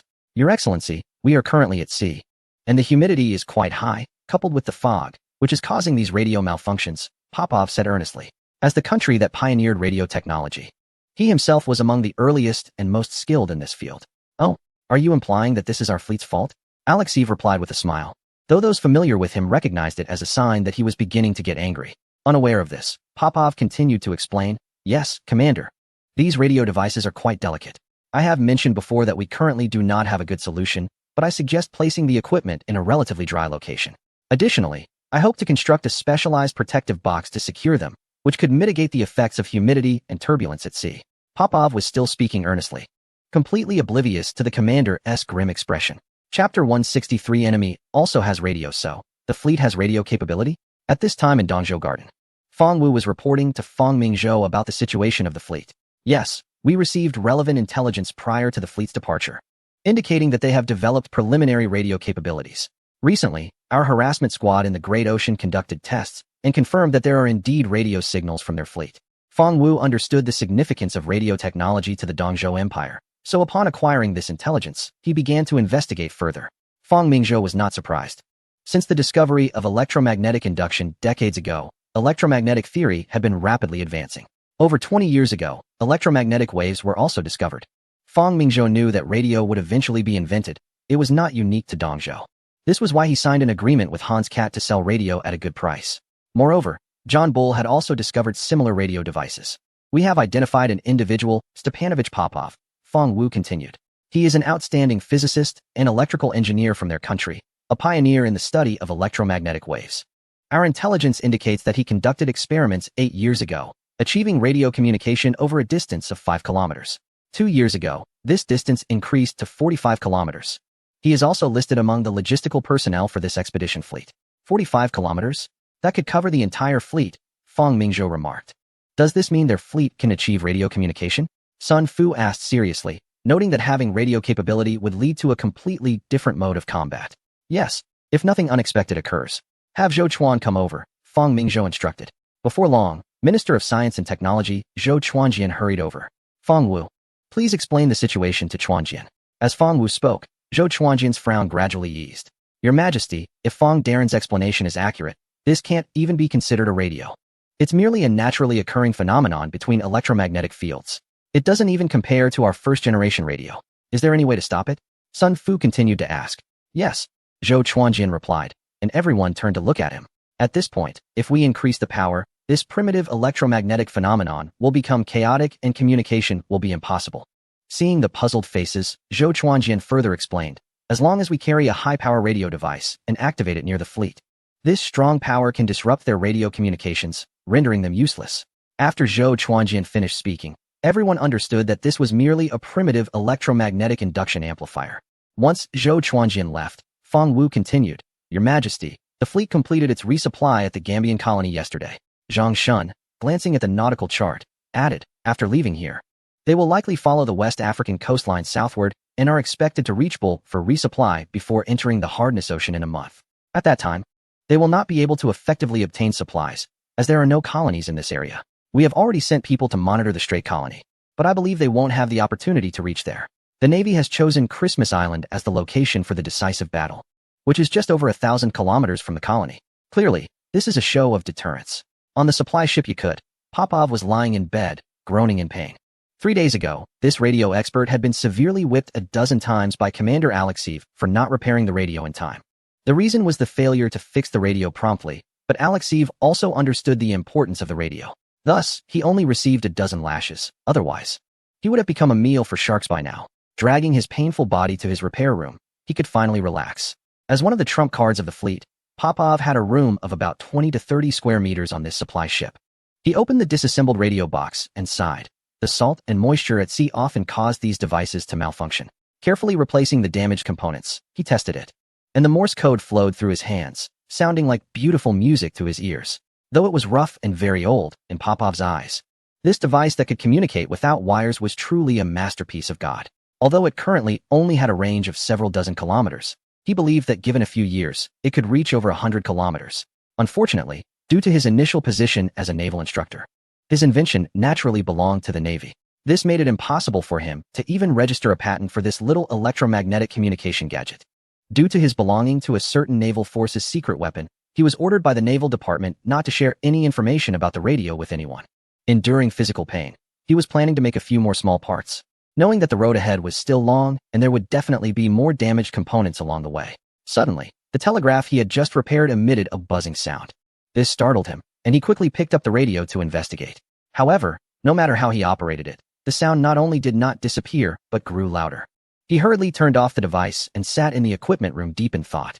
It couldn't be that the equipment was faulty. He had tried 3 different ones, and all produced the same piercing noise. This was the ocean, and according to Mr. Hertz's theory, unless there was a massive magnetic field on land, it wouldn't interfere with the radio. He glanced out the window. The azure sea told him this was the ocean, and such a situation wouldn't occur. When he turned the device back on, preparing to check it carefully again, he found that the piercing sound had vanished. What was going on? Suddenly, a bold idea struck him.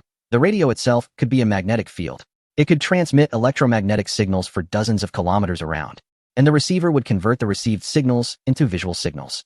If the radio transmitter were amplified 100 or 1,000 times, theoretically, it would create the kind of piercing sound he had just experienced. It wasn't a sound issue, but rather that his device lacked the power to receive it. Could there be other radios nearby? Impossible. He quickly dismissed that thought. He was the only one who knew about the radio in the world, and no one understood it better than he did. Even if other countries had similar research, achieving such high power like before would require 100 radios working together. Chapter 164. The advanced fleet of the Eastern Continent. He was unsure whether to inform the fleet commander about this news. Moreover, it was clear that once such a high-power device appeared, his radio would become useless. Furthermore, he had no evidence. Logically speaking, he was the only one who possessed a radio. If he told the fleet commander without being able to explain why, it would be problematic. Ouch. He felt pain in his back again. Meanwhile, 50 kilometers away from the fleet, Wei Hua was inquiring with the communications officer. Upon receiving a telegram from their homeland stating that a certain fleet also had a radio, Wei Hua and others initially thought they had misheard. What was a radio? It was the highest secret of the Eastern Continent. How could the enemy possess it? However, when they tested it according to domestic methods, they indeed discovered a strange radio signal. Yes, confirmed, the other side does have a radio. I attempted to amplify our signal, and we can accurately receive the other party's radio signal, the communications officer said solemnly. Everyone realized that things had become complicated. The enemy had also mastered the skill of eavesdropping. However, the problem is not significant. A fast transport ship has already been dispatched domestically, bringing with it a very powerful radio station. When we go to war, as long as we turn it on, the other side won't be able to receive anything. Hearing this, Wei Hua and others breathed a sigh of relief. Additionally, once the new equipment arrives, we will be able to control it from 70 kilometers away. The only downside is that we won't be able to know where it crashes. Therefore, we can only approach them under the cover of night. In the past few days, we have intensified our harassment, and our naval advance team has already set out. Given the speed of both sides, they should meet in the hard ocean. The Navy has set sail? Everyone felt a surge of joy. Although there are still a few ships like theirs, they are mostly cargo ships, and if they are discovered, a single destroyer could send them to the seabed. Now, it's good that the Imperial Navy has finally mobilized. Although it's just an advance team, it's clear that their support has arrived. Well, the Chief of Staff said our remote-controlled boats are quite good, but they are still lacking in dealing with large warships. The General Staff plans to adopt a strategy of attrition. After they are in Madagascar, they won't get even a gram of coal. Wonderful. The scorching sea breeze blows on the face, making one drowsy, even though the Empire has already entered December. At this time, the temperature in the southern province is still close to 30 degrees. Su Wenguang stood on the deck of the Dongzhou-class heavy cruiser, gazing at the distant ocean. Filled with ambition, as the commander of the Second Fleet, he was ordered by the General Staff to lead the advance fleet to the hard ocean to tease the so-called third largest navy in the world. The sea surface in the South Seas is gentle, like a massive piece of blue silk, with a delicate and soft breeze blowing. This area is already close to the tropical region, having passed the typhoon season. Yet even so, the over 10,000-ton Dongzhou-class heavy cruiser still sways up and down. The Dongzhou-class heavy cruiser is the Empire's only self-built heavy cruiser. His Majesty and the Naval Department have long stated that the current heavy cruisers of the Empire can no longer meet demand. After 10 years of service, the Dija-class heavy cruiser has finally reached the end of its operational life. This heavy cruiser was constructed by the Imperial Navy to validate the technology of the Dongzhou class. It can be regarded as a scaled-down version of the Dongzhou class battleship, with a displacement of 9,800 tons and a full load displacement of 12,000 tons. It is equipped with 10 203mm naval guns distributed in 5 twin turrets. This heavy cruiser also emphasizes protection like the Dongzhou class, with side armor thickness reaching 160mm of homogeneous armor, offering 15 times the defense of the currently mainstream carboized hardened armor in the world. It possesses both powerful firepower and excellent protective capabilities. Of course, if it were just that, it would be merely average, as heavy cruisers from other nations have already surpassed 10,000 tons, with calibers even exceeding 254mm. Its uniqueness lies in the installation of 2 sliding tracks in the midsection of the hull, equipped with 2 seaplanes for reconnaissance. In addition, the reason why the Research Institute chose the 203mm caliber naval gun is similar to the initial choice for the Rainbow-class light cruiser.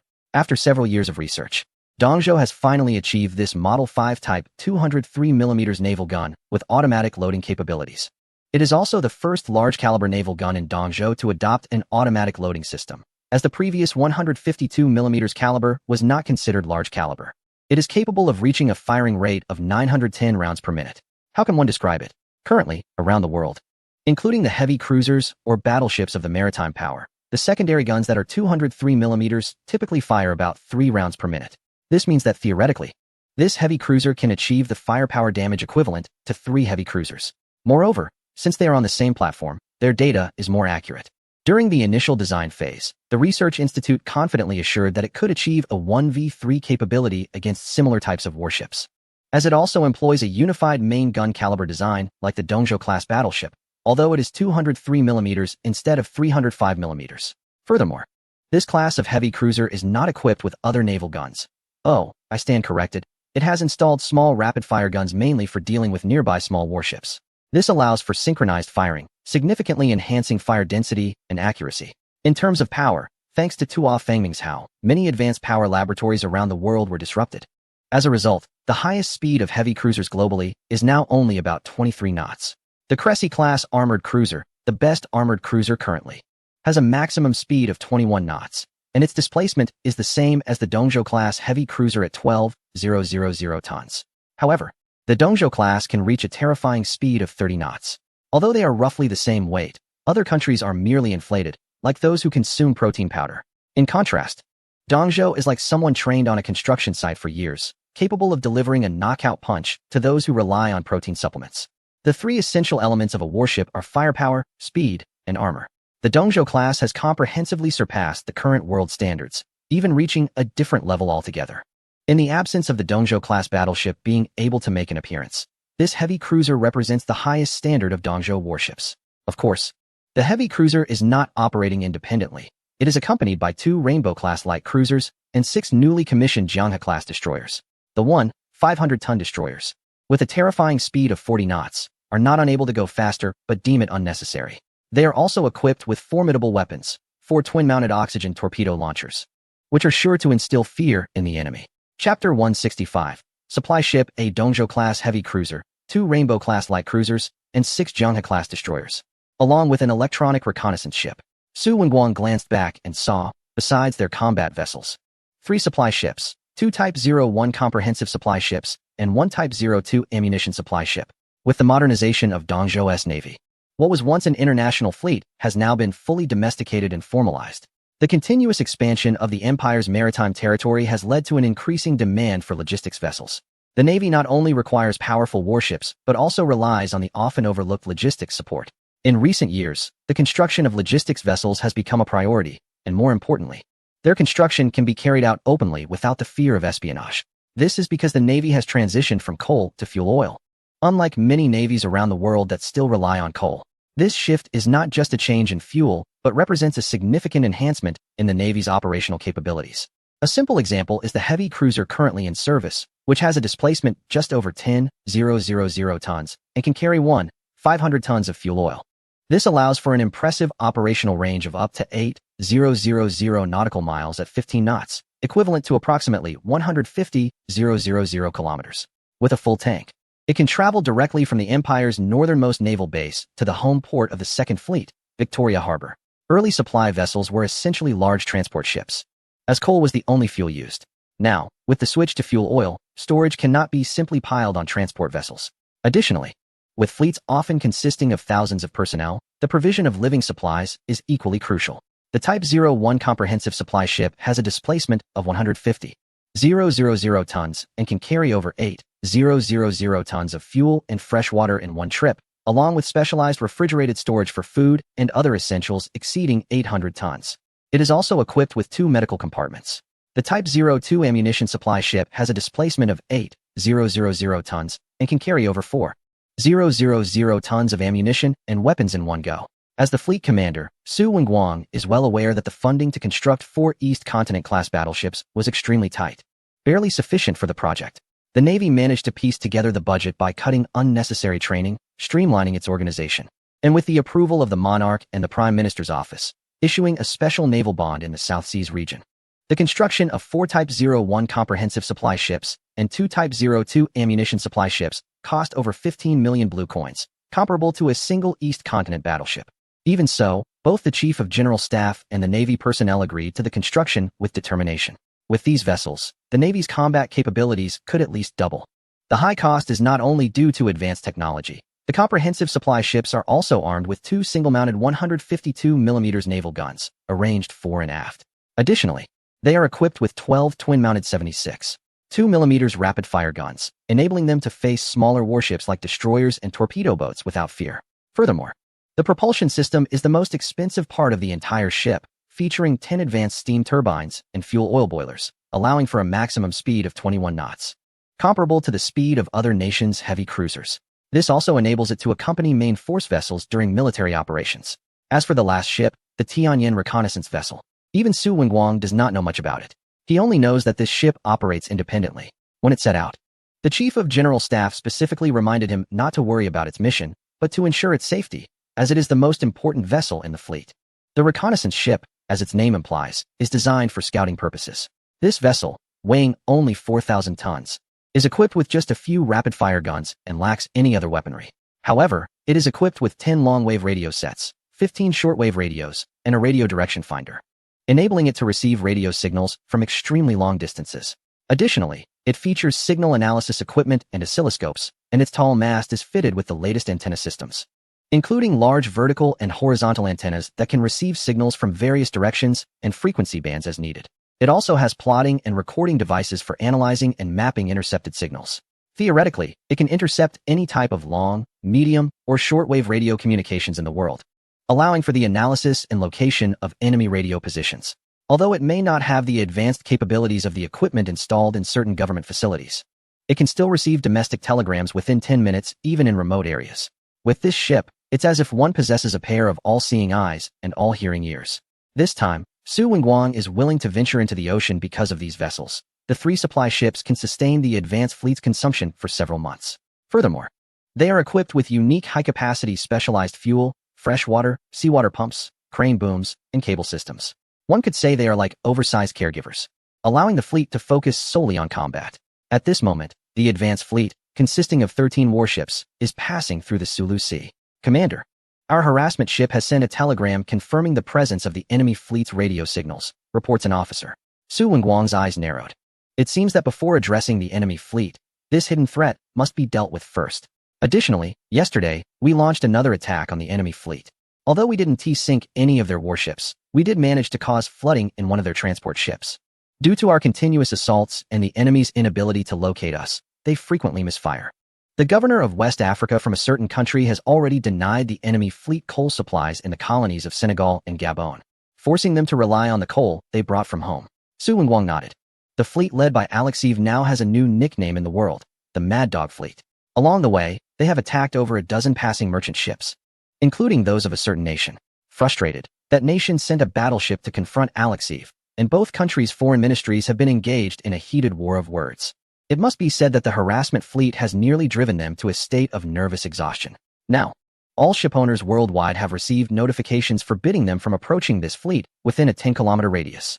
Fortunately, the areas they are passing through are predominantly controlled by another country, and they have already navigated through the busiest shipping lanes. Otherwise, it is likely that these nations would have dispatched their warships to escort their merchant vessels. Thinking of Alexev's use of low-quality coal that emits black smoke, Su Wenguang couldn't help but admire the Emperor's strategy even more. It is well known that corruption exists within the naval department of the enemy. With a little money, logistics officials are willing to line their pockets. The coal on the transport ships has all been purchased from overseas companies designated by the intelligence department. They may seem ordinary, but they are all overseas industries of an empire. The naval department of a certain country has always listed high-quality smokeless coal as imports. Yet what they receive is substandard coal that burns poorly and only produces smoke when thrown into the boiler. It can be used, but their power system has undergone a baptism of poor-quality coal after tens of thousands of kilometers of navigation. Whether they can maintain a speed of 18 knots is uncertain. Chapter 166. Comfortable voyage. When departing from the naval forces of a certain country, this invisible war had already begun. His Majesty and the General Staff would not allow for a comfortable voyage, as this was also an exercise. The General Staff brought out all conceivable means, and the naval forces of this particular country were naturally the best training target. Such opportunities are rare. If it weren't for the fear that this fleet might not withstand the torment and return, all 16 Rainbow-class light cruisers would likely have arrived. Just thinking about the fleet's frustrated and furious state under their harassment made Su Wenguang more eager than ever. Departing, the next stop is the Java Sea. As the Eastern Expeditionary Fleet rushed over, Alexev felt like he was going crazy. The harassment along the way is one thing, although there were no major losses. It kept him on edge at all times. After finally navigating through busy shipping lanes, he thought he could enjoy a peaceful voyage. But another problem arose before him. The great fleet of this country was actually denied supplies by these nations. The Senegal and Gabon colonies clearly informed Alexev that if they dared to enter the port, they would not hesitate to telegram back home, accusing them of intruding into their colonies. Who are they? The second largest navy in the world, which has been competing with another nation for maritime supremacy for hundreds of years. Although they have never succeeded and are getting further from success, it cannot change the fact that they are a naval power. More importantly, they are also the parent of this particular country, more important than a biological father. Although the reforms of Peter the Great led this country down the path of capitalism, unfortunately, due to certain historical reasons, many regions still operate under serfdom, resulting in extreme social imbalance. Meanwhile, the other nation is a traditional lending powerhouse. The bankers and capitalists in their country prefer to lend money on the international market rather than invest in domestic industrial development. This has led to a drastic decline in their industrial ranking from second place decades ago to now fourth, and it continues to plummet. Of course, if factory owners in their own country want to upgrade their equipment, they can't even get loans from banks, so how can they upgrade? Regardless of the situation at home, a significant portion of their external loans goes to one target, this particular country. It is clear to them that their own funds are theirs, and they would never use a single penny to support national development. What to do when funds run out? Borrow, since they don't have to repay it anyway. Consequently, 70% of the capital within this country comes from the other nation, which is also a reason for their gradually closer ties. One is at a disadvantage when relying on others, and the bear cannot be assertive in front of the rooster. Just like the historical general rule, as long as the rooster and the cat reach a consensus, 90% of the bear's problems are solved. Alexev did not forget that more than half of the funding for the fleet he led came from loans from the rooster. The rooster is stronger than the bear. Although Alexev was furious, he had to swallow his anger and continue to lead the fleet south towards the Cape of Good Hope. Thus, He decided to go to the colony of Luanda in Angola to refuel. However, when he and his fleet arrived, they found that a small gunboat with a displacement of less than 100 tons was stubbornly blocking their way in front of the Bear's massive fleet. The captain of the gunboat informed him that this was the great colony of the Rooster, and the Bear's fleet was not allowed to refuel here. Alexeyev wanted to tell the captain that any of the hundreds of warships behind him could easily destroy it, and then he could speak again. But the captain of the gunboat repeated his refusal to supply. God, what happened? Had the Bear's nation been destroyed in just over 2 months? Perhaps realizing the difficulty of the situation, the captain reluctantly informed him that a month ago, the Eastern Empire had officially announced the report on the Northern campaign. Apart from the fact that the Eastern Front had completely fallen before Alexeyev left, it seemed that the Bear's central forces had also been abandoned by their leader, with over 300,000 soldiers relying on limited supplies to survive the winter. Meanwhile, the Western Front had not gained any advantage even after 3 months of fighting. All military experts around the world had declared that the Bear's army could not win. The best outcome would be to agree to the Eastern Empire's pre-war demands, ceding millions of square kilometers of eastern Siberia to the Eastern Empire in hopes of ending the war. Otherwise, if the Eastern Empire truly got serious, they might even invade the Bear's territory in Europe. More importantly, the Eastern Empire's navy had organized an advance fleet heading towards the Bear's fleet. However, they were unaware of their own itinerary and were photographed by a foreign journalist while passing through their southern province. Clearly, at this point, this fleet was definitely not there for leisure. The emperor of the Eastern Empire was broad-minded, and in the past, it was taken for granted that assistance to the Bear for refueling was acceptable. But now, they were openly aiding the Bear. Did they not fear that the emperor would hold them accountable afterward? Didn't they see that even the Rooster had refused? Their small colony certainly dared not offend the Eastern Empire. King Carlos I had already issued a death order. If the Bear's fleet took even a gram of coal from here, they could forget about returning and would be doomed to remain there for life. Understanding the ins and outs of the situation, Alexeyev realized he really could not storm in to seize the coal. The Braganza dynasty of the Rooster also had a long history, and Carlos I was politically and economically dependent on the bull. One must consider the master when dealing with a dog. With no other choice, Alexeyev could only retreat, but when he opened the map, he discovered. As we move forward, we are approaching the colony of the Hans cat family. It's needless to say that this individual definitely won't agree to supply coal for his fleet. Alexeyev's gaze shifted downward, and he could only focus his attention on the nearby region. The local entity is not afraid of the Eastern Empire. However, he is still over 1,000 nautical miles away from the region and cannot possibly swim there. In desperation, he can only rely on the coal he brought with him. He has started to doubt whether the Navy Department is actually staffed by the Eastern Navy, given the poor quality of the coal supplied to him. Those corrupt officials will certainly hear about it when he returns, and he will make sure to inform the great leader about their misdeeds. To make matters worse, they have already traveled over 10,000 nautical miles since departing from their homeland. The hulls of every ship in the fleet are covered with various underwater parasites, and this area happens to be a warm and comfortable zone. The growth and reproduction rate of these underwater organisms is astonishing, with changes occurring daily. They cling to the ship's hull and propellers, severely affecting the fleet's speed. He originally planned to dock in Senegal, which is under the Gallic Rooster, to clean the ships. While he couldn't clean all of them, at least a dozen battleships could be serviced there. But now, not only has he not been able to clean them, he is even forced to use the coal he brought from home. The transport ships have an average speed of only 12 knots, which has greatly slowed down the fleet's progress. Chapter 167. The canal is ready to proceed while the world is focused on the fleet of the Bear Nation. An important event is also unfolding across the ocean. Burgess is seated comfortably in an armchair, facing a dignified middle-aged man, the Secretary of State of the Lighthouse, John High. Mr. Burgess, I have come to convey greetings from President Fairbanks. He wishes to know when the plans for the canal can commence. Fairbanks is eager to achieve something significant during his term. Undoubtedly, the canal project is a major undertaking. As long as it exists, he, having transitioned from vice to president, will not be forgotten. 2 months ago, after Burgess proposed a plan to address the refusal of the Gallic Rooster to allow the construction of the canal, Fairbanks has been working to persuade Congress to pass the plan. Just a week ago, both houses of the Lighthouse finally reached an agreement on the canal issue. It must be built, and it must be at the designated location. As for the nearly unanimous approval of the Nicaragua Canal plan, it has long been discarded. That plan was merely a lowball offer, but Burgess was not fooled and firmly insisted on the price. They even prepared a plan for him, suggesting the Nicaragua route would insult everyone's intelligence. Your Excellency, it has only been a week. Even if I were a deity, I could not resolve the affairs of a nation in such a short time. Burgess felt helpless. How fearful is this president of being criticized after leaving office? John High also understood that this matter could not be settled in just a few days, but he still spoke earnestly. The events happening across the ocean in the eastern continent. I believe Mr. Burgess is aware of them as well. Are you referring to that war? Your Excellency, the Secretary of State? Yes. Based on our calculations, it is highly likely that the eastern continent will win this war, John said in a low voice. But what does that have to do with our lighthouse? Although our two countries are neighbors, the vast ocean in between occupies a third of this planet. I doubt that the Emperor, in his arrogance, would send his army across a third of the globe to trouble us at the lighthouse. Burgess did not understand what the Secretary of State was trying to convey. Yes, Burgess, you are correct. But you seem to forget that once the Eastern Empire wins this battlefield, whether it will expand its influence across the ocean is another matter. Don't forget the Emperor's demands before the war. Once they capture West Siberia, we will become true neighbors, real neighbors. The Bailing Strait. Burgess was taken aback. He was unclear whether the Emperor was acting intentionally or not, as the lighthouse's other territory was separated from Siberia by just a strait. Moreover, few knew that this Emperor had a camp of 200,000 people at home, and the 5 major gold mines brought him tons of gold each year.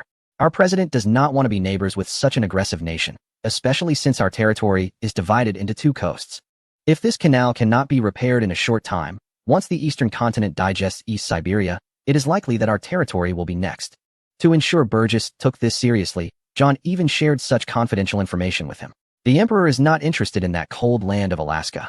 What he wants is your homeland, Burgess said with ill intentions, as he knew that the eastern region had always held hostility towards this country. According to our investigation of the canal, even if we manage to get it, it will take nearly 10 years to complete. All right, I understand your point. Thank you for your understanding, Mr. Burgess. We have prepared everything you need. The son of the Minister of Foreign Affairs, Manuel Armado, is now a member of Parliament. And the former chief engineer of the Gallic Shipping Company, Philippe Varia, has also arrived at the lighthouse. We have also prepared arms to equip 5,000 people and 1,000 soldiers. We have requested the Gallic government to come to the lighthouse to discuss the canal issue, and Minister Manuel Armado will lead the delegation. The lighthouse is indeed well prepared.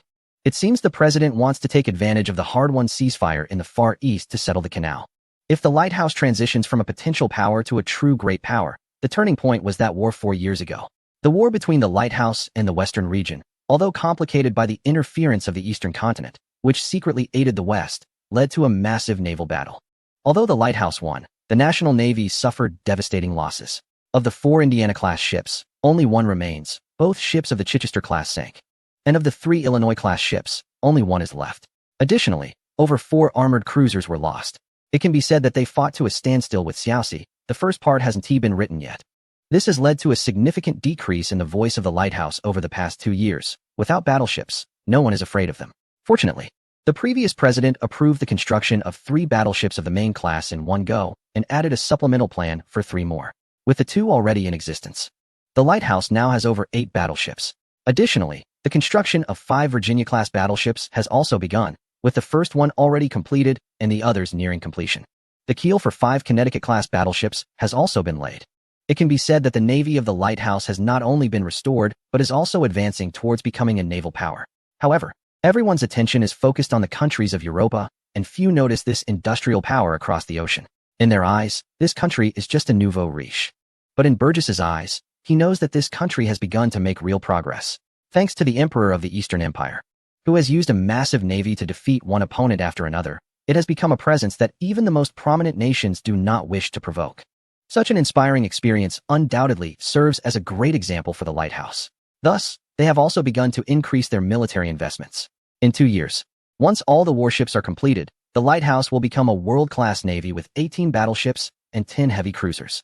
Such naval strength gives President Fairbanks tremendous confidence, leading him to unhesitatingly agree to the plan for the division of Colombia. It's worth noting that Colombia is not a small player. Its ancestors were quite wealthy. During the Great Colombia period under the leadership of Simón Bolívar, the republic it established was one of the most powerful countries in Latin America. Although it later fragmented into several smaller nations, it still cannot be underestimated. If it weren't for their current civil war, the lighthouse likely wouldn't be so blatant about pursuing division. It's the perfect time to make some profits. The Emperor's telegram demanding payment feels like a death knell. And Burgess is even considering directly taking up the position of Minister of Finance in the Eastern Empire. Please inform President Fairbanks that as long as the lighthouse can withstand the pressure from Colombia, the canal can be excavated within 6 months at most, Burgess stated earnestly. Chapter 168. Are you interested? When Fong Mingzhou received the news that Burgess was about to take action, he felt a moment of tension. He had previously told his military and civil team that significant adjustments to the army would be made after this war. Only he knew that this was the last adjustment before the outbreak of S1. The next time, it would likely be close to war. The Army, Navy, and Air Force would undergo large-scale reforms to prepare for that world war. Therefore, he needed money, lots of it. According to his plan, at least 500 million blue coins would be needed to complete the military reforms, and even that might not be enough. The Eastern Prime Minister's office certainly cannot provide that amount of money without hindering the development of the country. Historical debts are too many, compounded by the Eastern ships and planes he has created. There are armored vehicles and tanks, even aircraft carriers, all of which require funding. Let Burgess know to sell at a good price. At this moment, the delegation from the newly arrived country is disembarking from the dock. The Secretary of State is there to greet them on behalf of the government. As night falls, the delegation checks into their hotel. The Minister of Foreign Affairs and his son are waiting for someone. Knock, knock, knock. A crisp knocking sound echoes, and Manuel Amato's face lights up, immediately signaling his son to open the door. Good evening, Mr. Burgess. Upon seeing the person he was waiting for, Amato approaches warmly to greet him. Respected Minister Manuel Amato. I hope I'm not disturbing your sleep at this late hour, Burgess replies in kind. None of them are particularly good people, as the saying goes. There are mutual feelings between lovers, and it is indeed a time of illicit affairs. What does Mr. Amato think about the current civil war in your country? Burgess gets straight to the point. Upon hearing this, Amato immediately responds with righteous indignation. This is a betrayal of Mr. Simón Bolívar. Simón Bolívar, a renowned revolutionary and military leader, was an explorer of social development in Latin America. He led the people of these colonies to overthrow colonial rule and establish a republic. Unfortunately, after his death, this bourgeois republic fell apart into several countries. Since the departure of the pioneer Bolívar, those with ulterior motives have divided this nation. History is repeating itself. Amato continues with fervor. The current liberals and conservatives are fighting for power, completely betraying this country. As someone who loves my homeland, I am powerless to stop them. Not long ago, they demanded that we make a choice, Mr. Burgess, do you know? No matter which side I choose, the people will be oppressed by the other faction. As he speaks, his eyes redden. Are these crocodile tears? It's quite something. Rather than thinking about how to resolve the civil war, they are focused on division. Burgess looks down on such people, but there is no choice. It's precisely such individuals who can be good partners. As long as they are given benefits, they will unhesitatingly sell out the interests of their country. This is exactly what he hopes to see. Yes, Mr. Amato, that's why I came. After Burgess finishes speaking, Amato's face brightens. Are they finally getting to the main topic? The reason he came to the government wasn't just because of his son's words. His son told him that the government needs this canal, while the parliament had just clearly rejected the proposal months ago. Although he doesn't know what Burgess wants from him, the fact that his son, who only knows how to indulge, has become a member of parliament makes Amato realize that his opportunity has come. The government must have a need for him. Otherwise, why invest such a large sum? Thus, he comes to the government without hesitation under the pretext of negotiations. Sure enough, on the very first day, this world-renowned figure, Mr. Burgess, comes looking for him. Mr. Adoma, I believe you are a true patriot. In light of the current situation in the region, I think you should stand up and take on the responsibilities that are yours. Adoma's eyes lit up instantly as he passionately replied, Yes, Mr. Burgess, I love the people deeply, and my ideal is to ensure they live happy lives during my lifetime. Ugh, Burgess almost felt nauseated by the foreign minister's words. Mr. Adoma, besides myself, there is an old friend who wishes to meet you today. An old friend? Adoma was taken aback. What did this mining tycoon mean? He couldn't recall having any friends in the area. That's wonderful. It is my honor to meet an old friend in a foreign land, Adoma replied without changing his expression. Knock, knock, knock. As the door opened, Adoma was stunned. He didn't expect it to be him. Mr. Felipe Varia? Haha. Hello, Your Excellency Adoma. I didn't expect you to remember me. The person entering was none other than Felipe Varia from Gallia. The two were indeed old acquaintances. The Gallia Canal Company had spent a considerable amount to excavate the Panama Canal, and Varia was the chief engineer of the canal project at that time, while Adoma was serving as the governor of Panama at the same time. Anyone who has worked in engineering knows that to get a project done well, some indulgence is necessary, if you know what I mean. At that time, Gallia never anticipated failure in the excavation of the canal, so considerable arrangements were made in advance.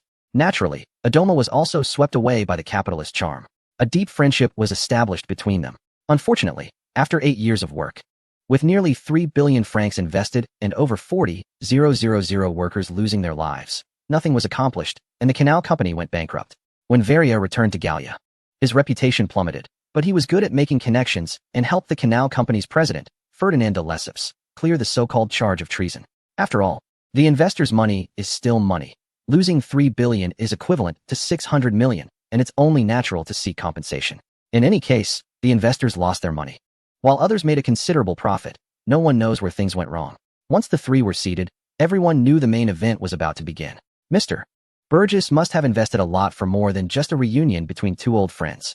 Mr. Varia, I believe you are aware of my acquisition of 70 of the shares of the Panama Canal from your company 7 years ago. Yes, Mr. Burgess. I must thank you for that. Without your generous support, Mr. de Lesseps would likely have been convicted of treason. It's just business. Gentlemen, since you know my identity as an investor, having purchased shares in the canal, I certainly hope for its appreciation to bring me wealth. I believe both of you are aware of the recent news regarding the region's rejection of the canal agreement with the lighthouse. The two nodded. This news had spread worldwide. I wonder if either of you are interested in this canal. Chapter 169. Plotting for independence since everyone is here. It's clear that it has something to do with this canal. However, no one expected Mr. Burgess to be so direct right from the start. To say they have no interest in the canal would surely be a lie, as such a monumental project brings profit to many. Didn't we see that the most frenzied years of infrastructure development coincided with the rise of numerous contractors and newly wealthy individuals? At that time, silver bracelets were also at their peak. Now, I am entrusted by the Lighthouse government to ask you both a question. Upon hearing Lighthouse, the two immediately felt overjoyed. Although Mr. Burgess is a businessman of global renown, what is the canal? It is a crucial element concerning a country's geopolitical significance, and without powerful military strength, it cannot be defended. The combination of Lighthouse and Burgess is indeed a powerful alliance. Burgess noticed the change in their expressions and couldn't help but smile inwardly. After all, who is the mantis and who is the cicada? Perhaps it will remain unclear for decades to come. If I were to give you both an opportunity to become leaders of a country, I wonder how you would choose. After Burgess spoke, he fixed his gaze intently on the two. First was Adoma, whose eyes lit up with fervor upon hearing keywords like country and leader. Burgess was curious about how the emperor of the great empire recognized this potential ally. Could he really see through people's hearts? Perhaps he even knew about the times I criticized him. This foreign minister of Great Grolambia does not appear as diligent and conscientious as he pretends to be. It seems that with just a slight hint, he couldn't wait to respond. This person certainly has considerable ambition, after all. Being a president of a country is much more prestigious than being a foreign minister that hardly anyone knows. Moreover, there's no need to worry about security issues. By aligning with the lighthouse, at least on this land, he wouldn't have to fear being overthrown. Meanwhile, Philip Waria also looked quite enthusiastic. It seems those without money aspire to be wealthy, those with money want to be officials, and those in power wish to climb even higher. This saying holds true. Mr. Burgess, what do you mean by that? Adoma asked cautiously, even using honorifics, as he is a minister after all. Mr. Adoma, I believe my words have been clear enough. I assume you both have heard of the case of Mr. Orosmena from years ago. Are you interested in dismembering Great Grolambia? Burgess smiled as he looked at them. Orosmena, once the foreign minister of Great Grolambia, was bold enough to attempt the independence of Panama 5 times. He even succeeded once, although it only lasted a year. He proposed a well-known diplomatic theory, advocating for Panama's independence and suggesting that the 3 countries, John Bull, Gallic Rooster, and Lighthouse, jointly protect the integrity and neutrality of the Panama Isthmus.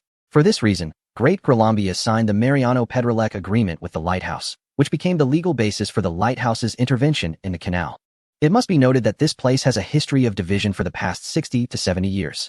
Indeed, when the name of a certain figure came up, Adoma's expression changed. How could he not know this person? This is his idol, a fellow foreign minister with a similar background and even the same dreams.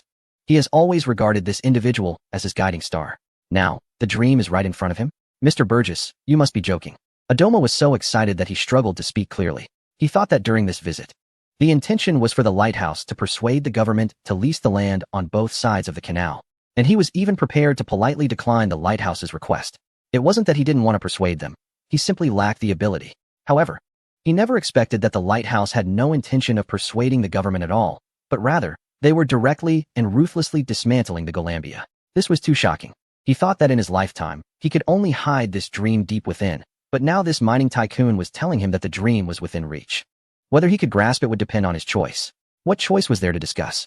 If not for others being present, Adoma might have even knelt before Burgess. As long as he could become president, what dignity, what face, all that didn't matter anymore. Mr. Adoma, do I look like I'm joking? Burgess said. The shares of the canal are in my hands. Initially, I only planned to sell them to the government for some profit. But that foolish government of Golambia actually rejected my offer. They let my chance to make money slip away. The lighthouse is already preparing to dig the Nicola Canal. Do you know what this means? The shares I acquired for $30 million will become worthless. Since they are unkind, don't blame me for being ungrateful. Burgess pulled out a plan from his bag and addressed the two men.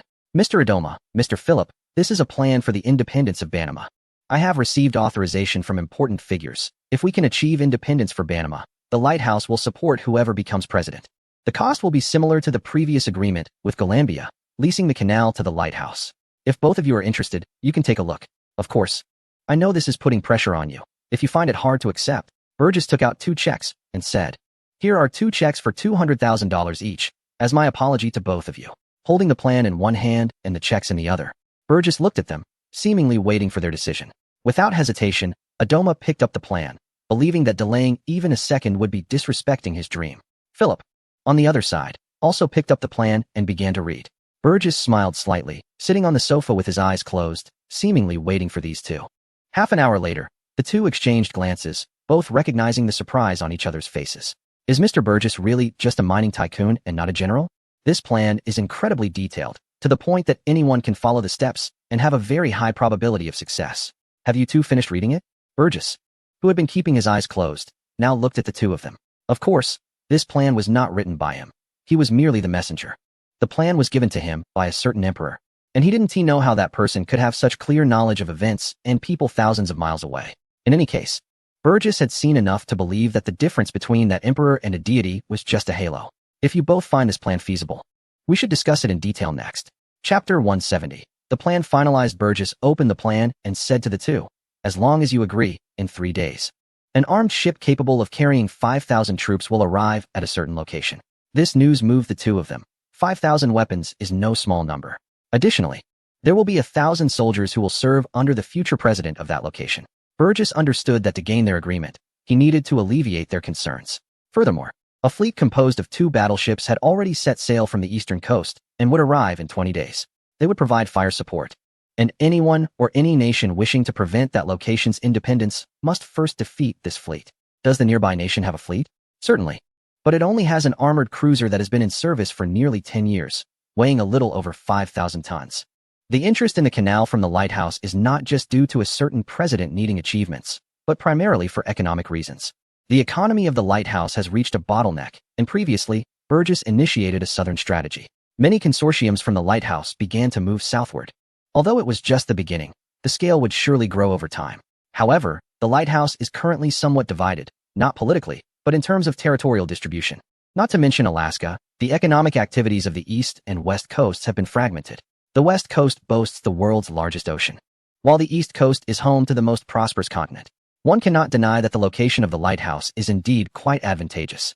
The west coast primarily conducts trade with the Eastern Empire and countries on the western side of South America. Naturally, the east coast trades with the continent. However, there are now subtle signs of division between the two coasts. This makes the lighthouse very uneasy, fearing another civil war, especially since the last one occurred only 40 years ago. The lighthouse does not want to experience that again. Therefore, strengthening the connection between the two coasts aligns with national interests. This canal is something the lighthouse is determined to secure, no matter the cost. After hearing Burgess's introduction, Adoma finally felt relieved. What was Adoma worried about? Naturally, it was security.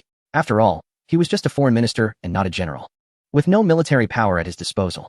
To put it bluntly, if one were to truly push for independence, it's likely that a single regiment from a certain neighboring country could handle the situation. Moreover, that country is currently embroiled in its own civil war and lacks the capacity to intervene effectively. Time is running out for us. Burgess continued. Right now, the world's attention is focused on the Far East. The major powers have no time to concern themselves with this small nation. Once the conflict in the Far East concludes, without Burgess needing to elaborate, both men understood that the window of opportunity would close. We need to establish a revolutionary committee that will be responsible for creating disturbances in the canal zone. Someone is already working on that. The next step is for Mr. Adoma and Mr. Philip to raise the banner of rebellion. Mr. Philip, with your connections, I trust you can control the narrative in the canal area without issue? Philip Varia nodded confidently. He knew the place all too well, having spent 8 years there and having won over the entire local hierarchy with his persuasive tactics, including Adoma, who sat before him, stirring up trouble. With just a word from him, the entire canal zone would be thrown into chaos. If all went according to plan, once they raised the flag, it would mark the birth of the new entity. Surely, both of you have acquaintances and officials you can rely on. What does it mean when one rises and all their associates follow? That's exactly this. How many officials are there in a subordinate region of that neighboring country compared to an independent nation? The difference is obvious to anyone. And the implication here is that the new state would be under their control. Suddenly, they felt an overwhelming sense of fortune wash over them. The idea of ruling an entire country, no matter how small, was exhilarating. Titles would be just the same. Don't worry about the security of the nascent state. A certain leading nation will sign a security pact with your country, ensuring that your safety is our responsibility. An attack on you would be considered an attack on us. Another reassurance. Burgess seemed to have thought of everything. Of course, once your country is established, this agreement will need to be signed by the head of state. Burgess pulled out another document from his bag, the agreement for constructing a navigable canal connecting the two major oceans. At a glance, they understood everything Burgess had done was for this agreement. Frankly, they were merely incidental to it. Adoma and Various studied it carefully. Clearly, the leading nation wasn't acting out of charity. Previously, it had privately reached a deal with the president of that neighboring government, a transfer fee of $10 million and an annual management fee of $250,000 for 10 years. Had it not been for the legislative body's refusal, the leading nation would have already begun recruiting to dig the canal. The same terms brought a sense of satisfaction to Adoma.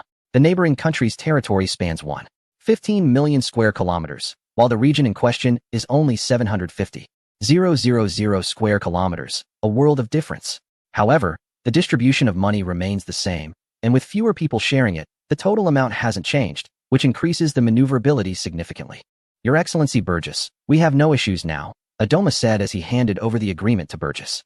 Humph, if it weren't for your advantageous position, how could such good fortune come to you? Burgess suddenly asked, by the way, Mr. Adoma, how much do you intend to bid for the remaining 30 canal shares? Adoma was taken aback. Did the canal shares have anything to do with him? Valia immediately reacted and said, Your Excellency Adoma, Mr. Burgess means the remaining 30 canal shares. But aren't those shares in the hands of Columbia? How does that relate to me? Adoma was about to say it had nothing to do with him. But suddenly he thought, if the canal were to be independent, wouldn't those shares end up in his hands? What would that mean? Would that money all belong to him? Oh no, it would belong to the new government. You both know that I also hold a considerable amount of canal shares. I'm just a businessman. I only want to sell my goods at a better price, Burgess asked sincerely. The emperor had given him strict orders for at least $5 billion. Goodness, he had only spent $30 million 7 years ago, which means it had multiplied 5 times. Would the lighthouse use administrative means to force him to buy back his shares? Humph, if they dared, he would just sell the stocks back to the emperor. He wasn't worried. In the end, it would be interesting to see whether the lighthouse preferred to spend money with him or the emperor, which purchase would be more cost-effective. Trade knows no borders. Chapter 171. Work report. As the Lunar New Year approached, the entire Eastern Empire was filled with a festive atmosphere. Even the Eastern Garden was no exception, now surrounded by a sea of red. Today marked the last cabinet grand assembly before the new year, after which officials would go on holiday. The fighting in the north had ceased, and the temperature in Siberia had dropped to -30 degrees. At such temperatures, not to mention fighting, even survival was difficult. Although the economic data for the third year of Zhao Ming had not been fully compiled yet, it was basically not far off. Despite the war with the Bear Nation, we had maintained an advantage, and aside from the initial mobilization and supplies, there hadn't been much impact in other areas. The Eastern Empire's average economic growth rate last year reached 123, ranking third among major industrial nations worldwide, thanks to the nearing end of our first 4-year plan. Substantial national investment had driven rapid economic growth. First was the industrial sector, whose share in the national economy rose from 12 to 21, with a manufacturing growth rate of 64, also ranking among the world's leaders. Of course, this was largely due to our low starting point in industrial development. Heavy industries such as steel, machinery manufacturing, chemical engineering, and electricity were developing rapidly, with steel production continuously increasing. The output of pig iron reached 5.02 million tons. Steel production reached 2.45 million tons, and coal production exceeded 22 million tons. The railway mileage has reached 18,000 kilometers, an increase of 22 compared to 4 years ago, with the Baoqing and Inshao lines now fully completed. Agriculture is also continuously growing, with over 1.4 billion mu of new cultivated land added last year, mostly concentrated in the eastern provinces. Everyone laughed. This area was originally reclaimed from the Bears by the Eastern Empire, covering over 1 million square kilometers. Due to its vast area and cold winters, development has been challenging despite the fertile black soil. If it weren't for the local labor and workers from neighboring regions, it might still be barren. This era is good. No one talks to you about human rights, especially not with a monarchy like the Eastern Empire. Moreover, the rights of the empire's citizens are generally guaranteed. As for others, well, If you're not a citizen of the Eastern Empire, what does it have to do with the emperor? Additionally, starting from the second half of this year, tractors have begun to enter a phase of rapid production, greatly improving efficiency. Due to the use of fertilizers and pesticides, our rice yield has reached 280 gene per mu, and wheat 215 gene. Fang Mingzhou nodded. This number may not even match the decimal points of future figures, but it is already remarkable at present. After all, there isn't a contemporary figure like Yuan, who introduced hybrid rice. Even if there were, one would still have to encounter that miraculous wild rice plant. Fortunately, the population is only around 500 million now, not yet at the terrifying levels of later times. Moreover, the Eastern Empire has been expanding its territories and securing many grain-producing regions. Just the overseas colonies alone provide enough food for a third of the empire's consumption. And this is still growing. Agricultural machinery must be vigorously promoted, especially in the northern plains, which are very suitable for mechanization. Agriculture includes not only grains, but also various cash crops. The large population of the Eastern Empire means there's no worry about military recruitment. But how to feed these people has always been a headache for the Prime Minister's office. If the people of this land are not fed well, they might speak to you in a different capacity. Even though the Eastern Empire adopts a provincial system, Fang Mingzhou still decided to split the region into 2 provinces. The saying Pingqing has been one of the 9 states since ancient times, with dragons fighting tigers for thousands of years, is not a joke. Fang Mingzhou has managed to unify the region, but it is still not enough. Furthermore, as our industrialization process in the Eastern Empire continues to develop, roads are also rapidly extending beyond the railways. Ouyang continued, stating that railways mainly connect the empire's major cities, while roads serve as a supplement. Additionally, the shipping industry is developing the fastest, with the current tonnage of merchant ships reaching 2.6 million tons, significantly strengthening our connections with overseas territories. At this point, the merchant fleet of the world leader has surpassed 20 million tons. Trade continues to grow. Although we are still in a trade deficit, the gap is narrowing.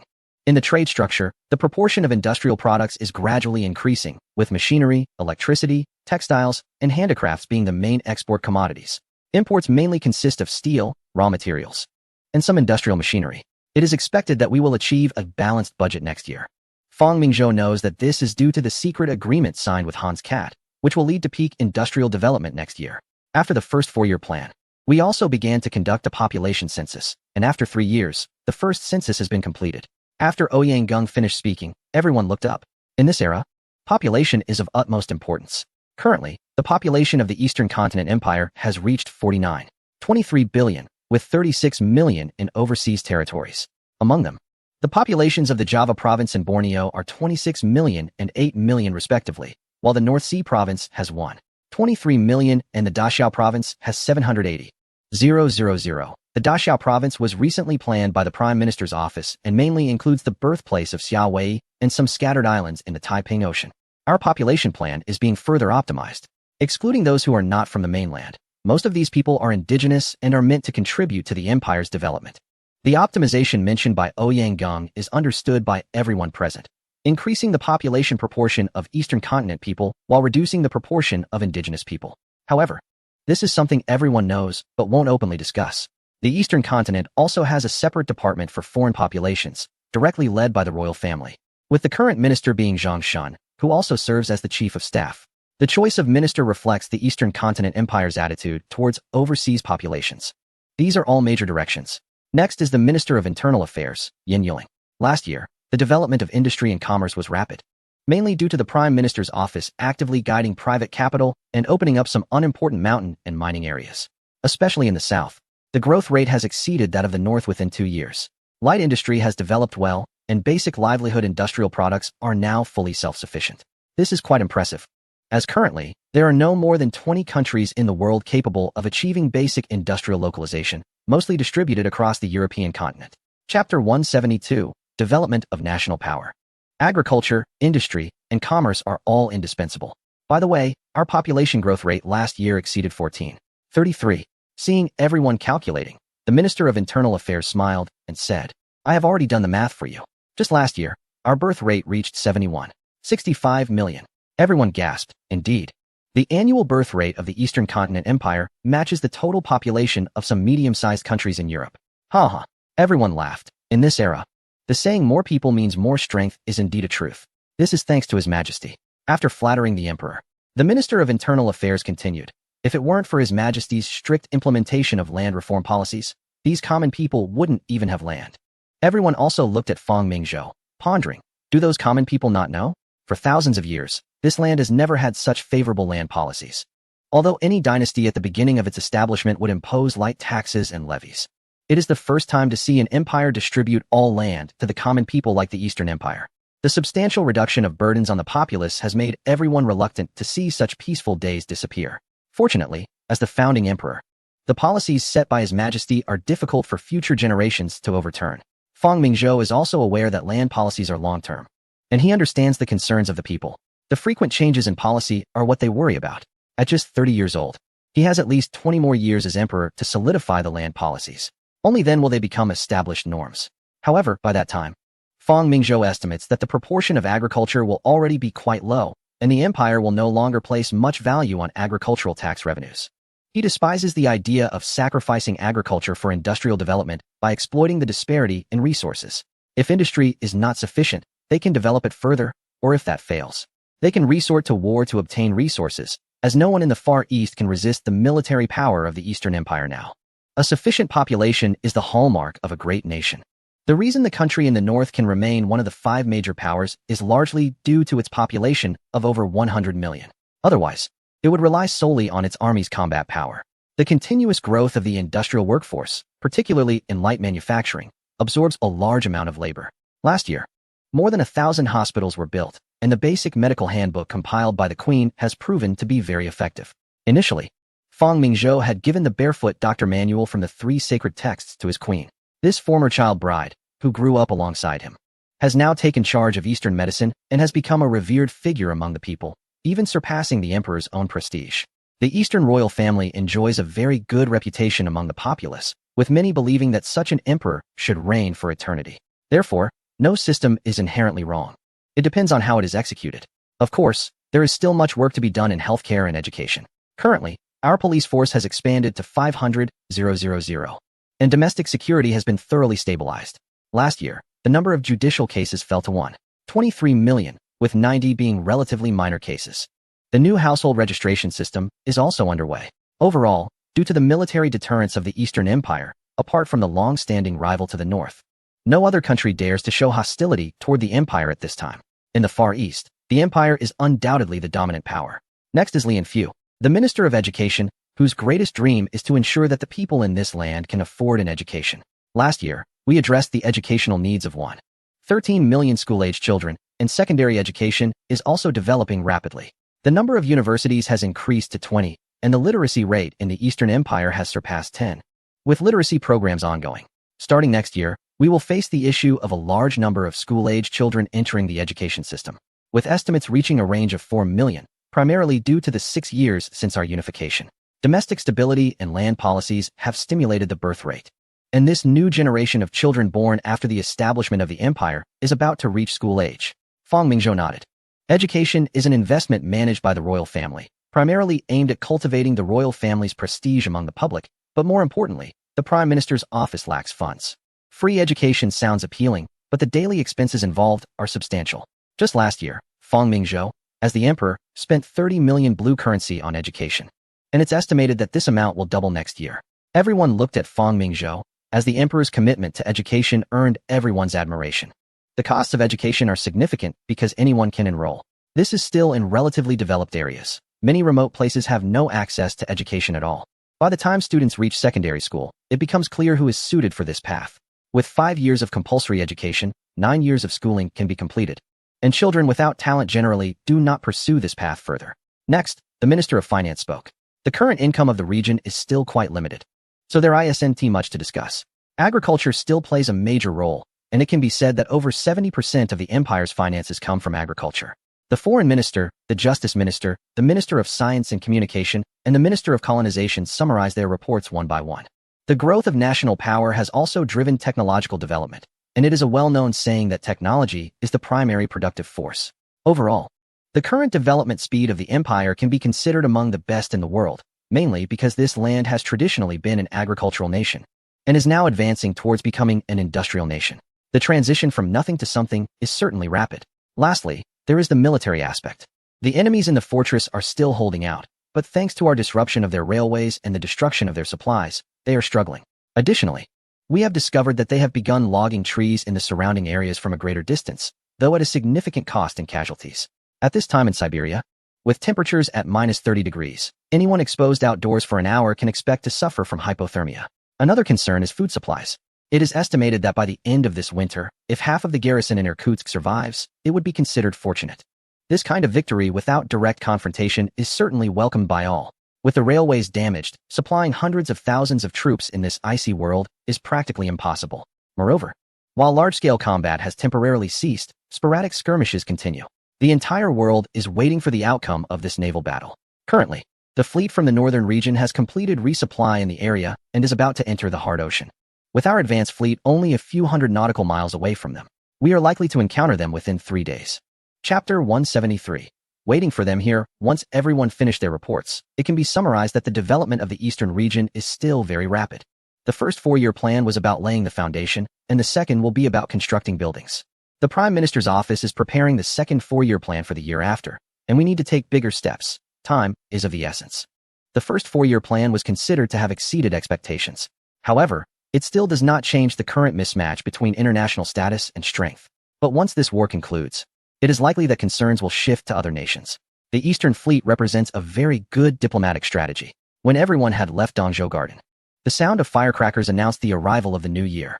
Commander, the Tianyin reconnaissance ship has sent a telegram indicating that a fleet is located 100 nautical miles ahead, expected to make contact in 4 hours. On the warm sea, the advanced fleet led by Su Wenguang is moving swiftly. It has been over a month since they set out from home, and they have finally encountered something. During this month, not to mention the soldiers below, even Su Wenguang himself found it dull, despite the ample supplies brought along. It's hard to imagine how the crew of the opposing fleet managed to endure 3 months at sea. Notify all ships that a drill will take place in 1 hour. Remember, this is the last one. We will soon engage the opposing fleet for real. Years in the Navy have given Su Wenguang a sense of composure.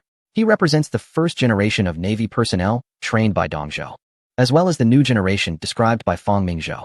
In their eyes, the Dongzhou Navy should be the best. The so-called world powers only happen to be in a good position. They embody a fearless spirit and are more confident.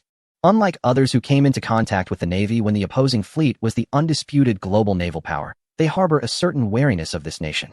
A perception built over decades that cannot be changed overnight.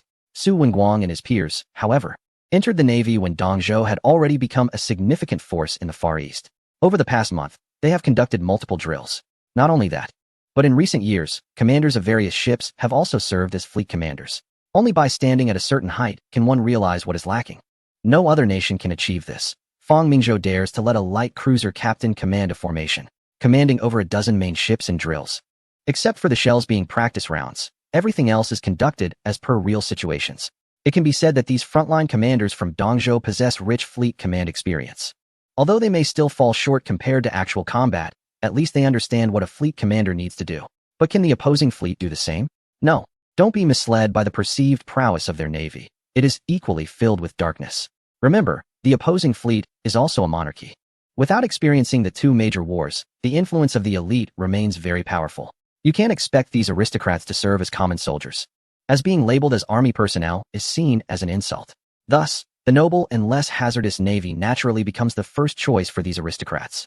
Would you let those born with a silver spoon follow orders from a ship captain? Class distinctions will always exist, even in Dongzhou.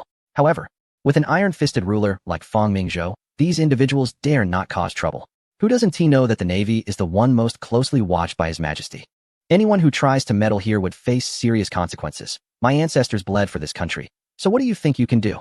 When the Eastern continent established its nation, Fang Mingzhou also granted titles to many nobles. Besides his knowledge of history, Fang Mingzhou's greatest reliance was on having seen the bizarre world 100 years later. Anything you can imagine could happen. So he never held any hope for these people. The saying the flesh-eating class is contemptible has been a maxim for thousands of years. If the nobles dared to commit crimes, Fang Mingzhou dared to punish them. Once a compromise is made, it invites countless more. After Su Wenguang issued the order for the exercise, he became the captain of a warship, while the new exercise commander was the captain of a Rainbow-class light cruiser. Under the new commander's orders, a fleet consisting of 13 ships immediately sprang into action. Everyone followed orders diligently, with observers climbing the mast to scan the sea, and the radio fire control systems beginning to operate. Several warships also assumed combat positions, and everything proceeded in an orderly manner. They had already been at sea for a month conducting such exercises multiple times. Don't think these drills are tedious and meaningless. Firstly, they keep the sailors' combat readiness high, as practice makes perfect. Secondly, they ensure that the command limits of the Eastern Continent's naval commanders are maintained. There would be no repeat of the situations faced by other nations. The fleet commander there, Alexeyev, is a typical bureaucrat, at best. His capabilities would only allow him to be a destroyer captain in the Eastern Continent. Leading over 100 warships has already resulted in numerous blunders, such as shelling innocent merchant vessels and imposing harsh management measures on the fleet, punishing soldiers arbitrarily. Moreover, having soldiers take turns on alert duty, fully armed, for minor skirmishes is completely misguided. Months of sailing have nearly driven the sailors of that navy to the brink of a nervous breakdown under such high pressure. Su Wenguang suspected that if this dragged on for a few more months, these sailors might revolt. A fleet that cannot even secure its logistics has very little combat power. If it weren't for the tensions with other nations, this fleet would likely have become a floating coffin. This illustrates the limits of a commander's capability. On the Azure Sea, several warships were simulating an attack, the Rainbow-class maneuvering continuously while the destroyers conducted torpedo drills. A report came in. Our intelligence personnel in the region sent a telegram. A group of over 20 warships has entered the canal for observation. Su Wenguang approached the chart nearby. The fleet from the other nation was prohibited from passing through the canal, but these observation vessels could do so openly. Alexeyev had just completed resupply a week ago, and, due to our harassment along the route, wouldn't he dare venture into open sea. He would only progress along the coastline, so they would likely meet near the canal's exit. These observation vessels would certainly follow the fleet, as they too wanted to see the capabilities of both sides in naval combat. This was a rare opportunity to witness the largest steel warships in the world engaging in combat. We will wait for him here. Su Wenguang pointed to a spot on the map, indicating the area just off the coast. As the designated location indicated by Su Wenguang, the fleet in exercise began to resupply. This was the first battle for the advanced fleet. Let those observation fleets see what the Eastern Continent Navy is capable of. Chapter 174. First encounter. The canal, stretching over 100 kilometers, serves as a bridge connecting the Central Sea of the Empire and the Red Sea, indirectly linking two great oceans. It is also a convenient trade passage for 3 continents. Many wars have occurred because of this canal. However, it is currently under the control of the maritime hegemon. At this moment, a fleet was sailing out of the canal. It was the observation group composed of various nations, and a lighthouse had also sent a warship. The first to emerge was a warship from the hegemon's fleet, with the first minister of the navy observing the sea from the captain's cabin.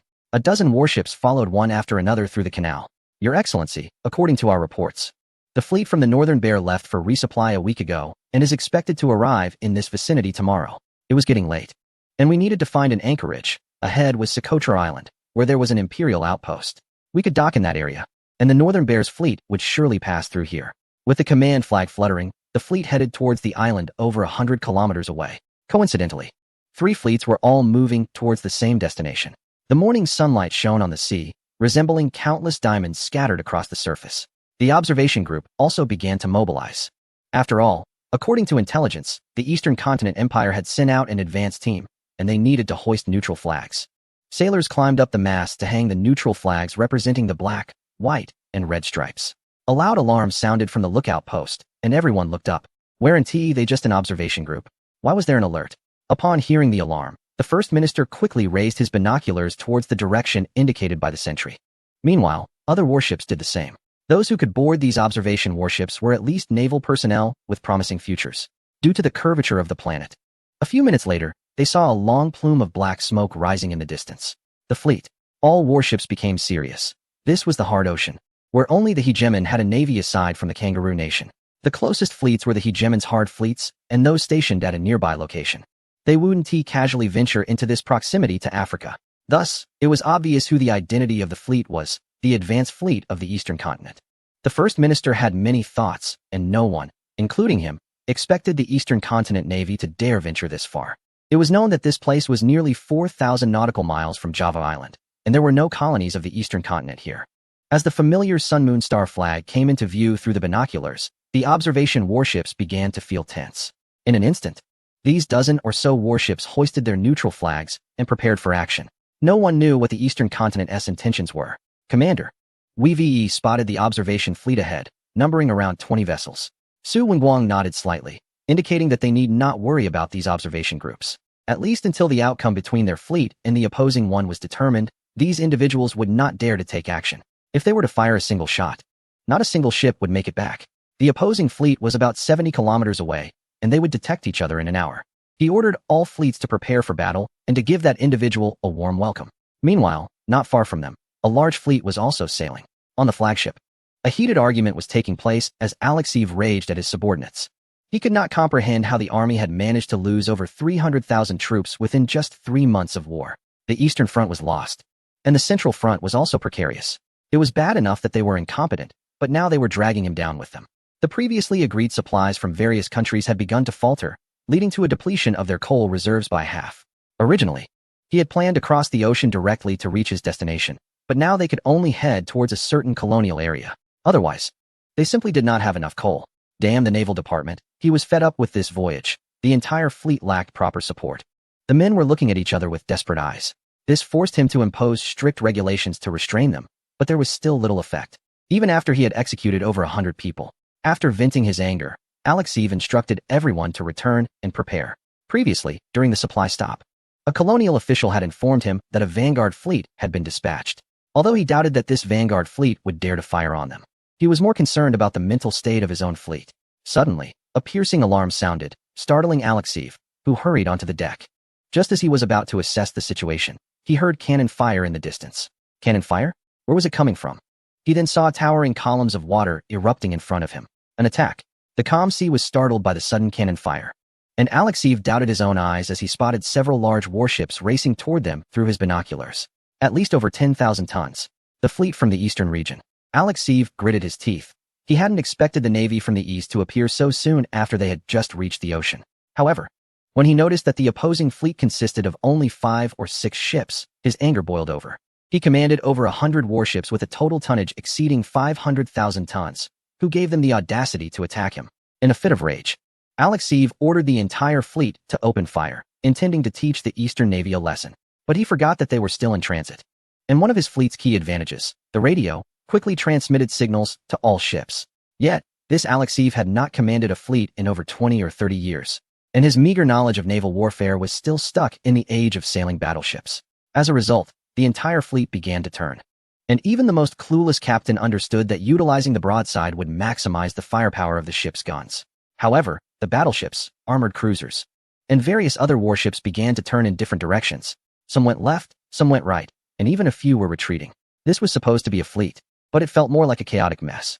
The commander, Su Wenguang, looked on in disbelief at this so-called third-largest fleet in the world. Did they not train regularly? Alexeyev, unaware, initiated a counterattack, causing the entire fleet to fall into disarray. Fortunately, not all the operations staff were inept. One quickly informed the great fleet commander that he had forgotten to specify which way to turn, and the ships had not yet begun to form up. The ships had different speeds and tonnages, and they were facing different enemies. Chapter 175. The chaotic fleet. Su Wenguang was certainly not foolish, seeing this situation. He immediately realized that something had gone wrong on the other side. However, that did not prevent him from taking advantage of the chaos. Among the 13 warships, 4 were responsible for logistics and would definitely not appear on the battlefield, stationed 100 kilometers behind. He had a heavy cruiser, 2 light cruisers, and 6 Zhenghe-class destroyers. The destroyers, with their small caliber guns, were not suited for naval combat. Their main roles were to detect the enemy and deal with small warships and torpedoes. Therefore, only the heavy cruiser and the 2 light cruisers opened fire. Do not underestimate these 3 ships, the light cruisers aside. The heavy cruiser's 5 twin-mounted 203mm guns could deliver 90 to 100 rounds per minute. This caliber could penetrate any area except the main armor of the battleships. Alexeyev soon realized he had seemingly given the wrong orders. Of course, this commander would never admit his mistake. It was all due to those foolish captains not understanding his commands. By the time the order to form up was given, 7 or 8 minutes had already passed. At this point, the heavy cruiser's fire control system had completed the data processing for targeting. Su Wenguang's targets were not the heavily armored battleships or the armored cruisers nearby, but rather the more than 20 light cruisers of the opposing fleet. With the introduction of the Rainbow class by the Eastern Maritime Forces, navies around the world rushed to emulate it, and the opposing fleet was no exception. 8 Escold-class light cruisers, 8 Diana-class, and 8 Warrior-class cruisers were present. They were all slightly smaller than the Rainbow class, with displacements ranging from 6,500 to 7,000 tons, and full load displacements around 8,000 tons.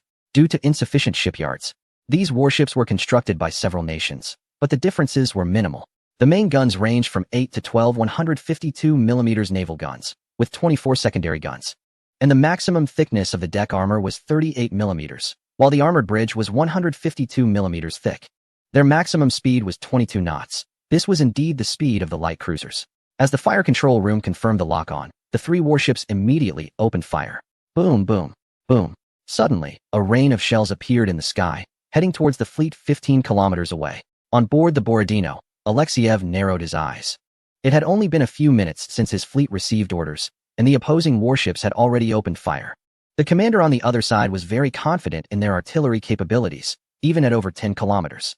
Humph, this can only be a waste of ammunition, Alexeyev scoffed. But then he could no longer smile. At a distance of 15 kilometers, the shells would arrive in just 30 seconds. In everyone's gaze, countless shells flew towards the light cruiser that had not yet fully formed its formation. Boom! A shell hit one of the Askild-class ships. And a tremendous explosion erupted from that warship. A 203mm shell from a heavy cruiser struck it, followed by shells from two light cruisers. 4 or 5 explosions rang out, stunning the entire fleet. This was 15 kilometers away, and the first round of fire had hit 3 warships. 2 unfortunate ships were struck by 2 shells. These warships immediately caught fire, and the one hit by the heavy cruiser couldn't withstand the power of the artillery, even with its 152mm armor. The 203mm shell directly hit the central part of the hull, penetrating through 2 smokestacks and into the ship's interior. A massive explosion followed, as the unique thin-skinned, high-explosive shells of the heavy cruiser detonated. In an instant, this light cruiser, weighing over 6,000 tons, was engulfed in flames and was torn apart before it could complete its formation. Such damage was beyond salvation, even if a divine being came. Watching the warship sink within just a minute, everyone was on edge. They didn't know if they would be the next target. Consequently, disregarding any formation, all the commanding officers of the fleet ordered their gunners to fire shells, regardless of whether they could hit the enemy. However, they forgot that even their most powerful battleship, with its 305mm guns, could only fire at a maximum range of 14,000 meters at a 15-degree elevation. They were still 1 kilometer away from the enemy's ships.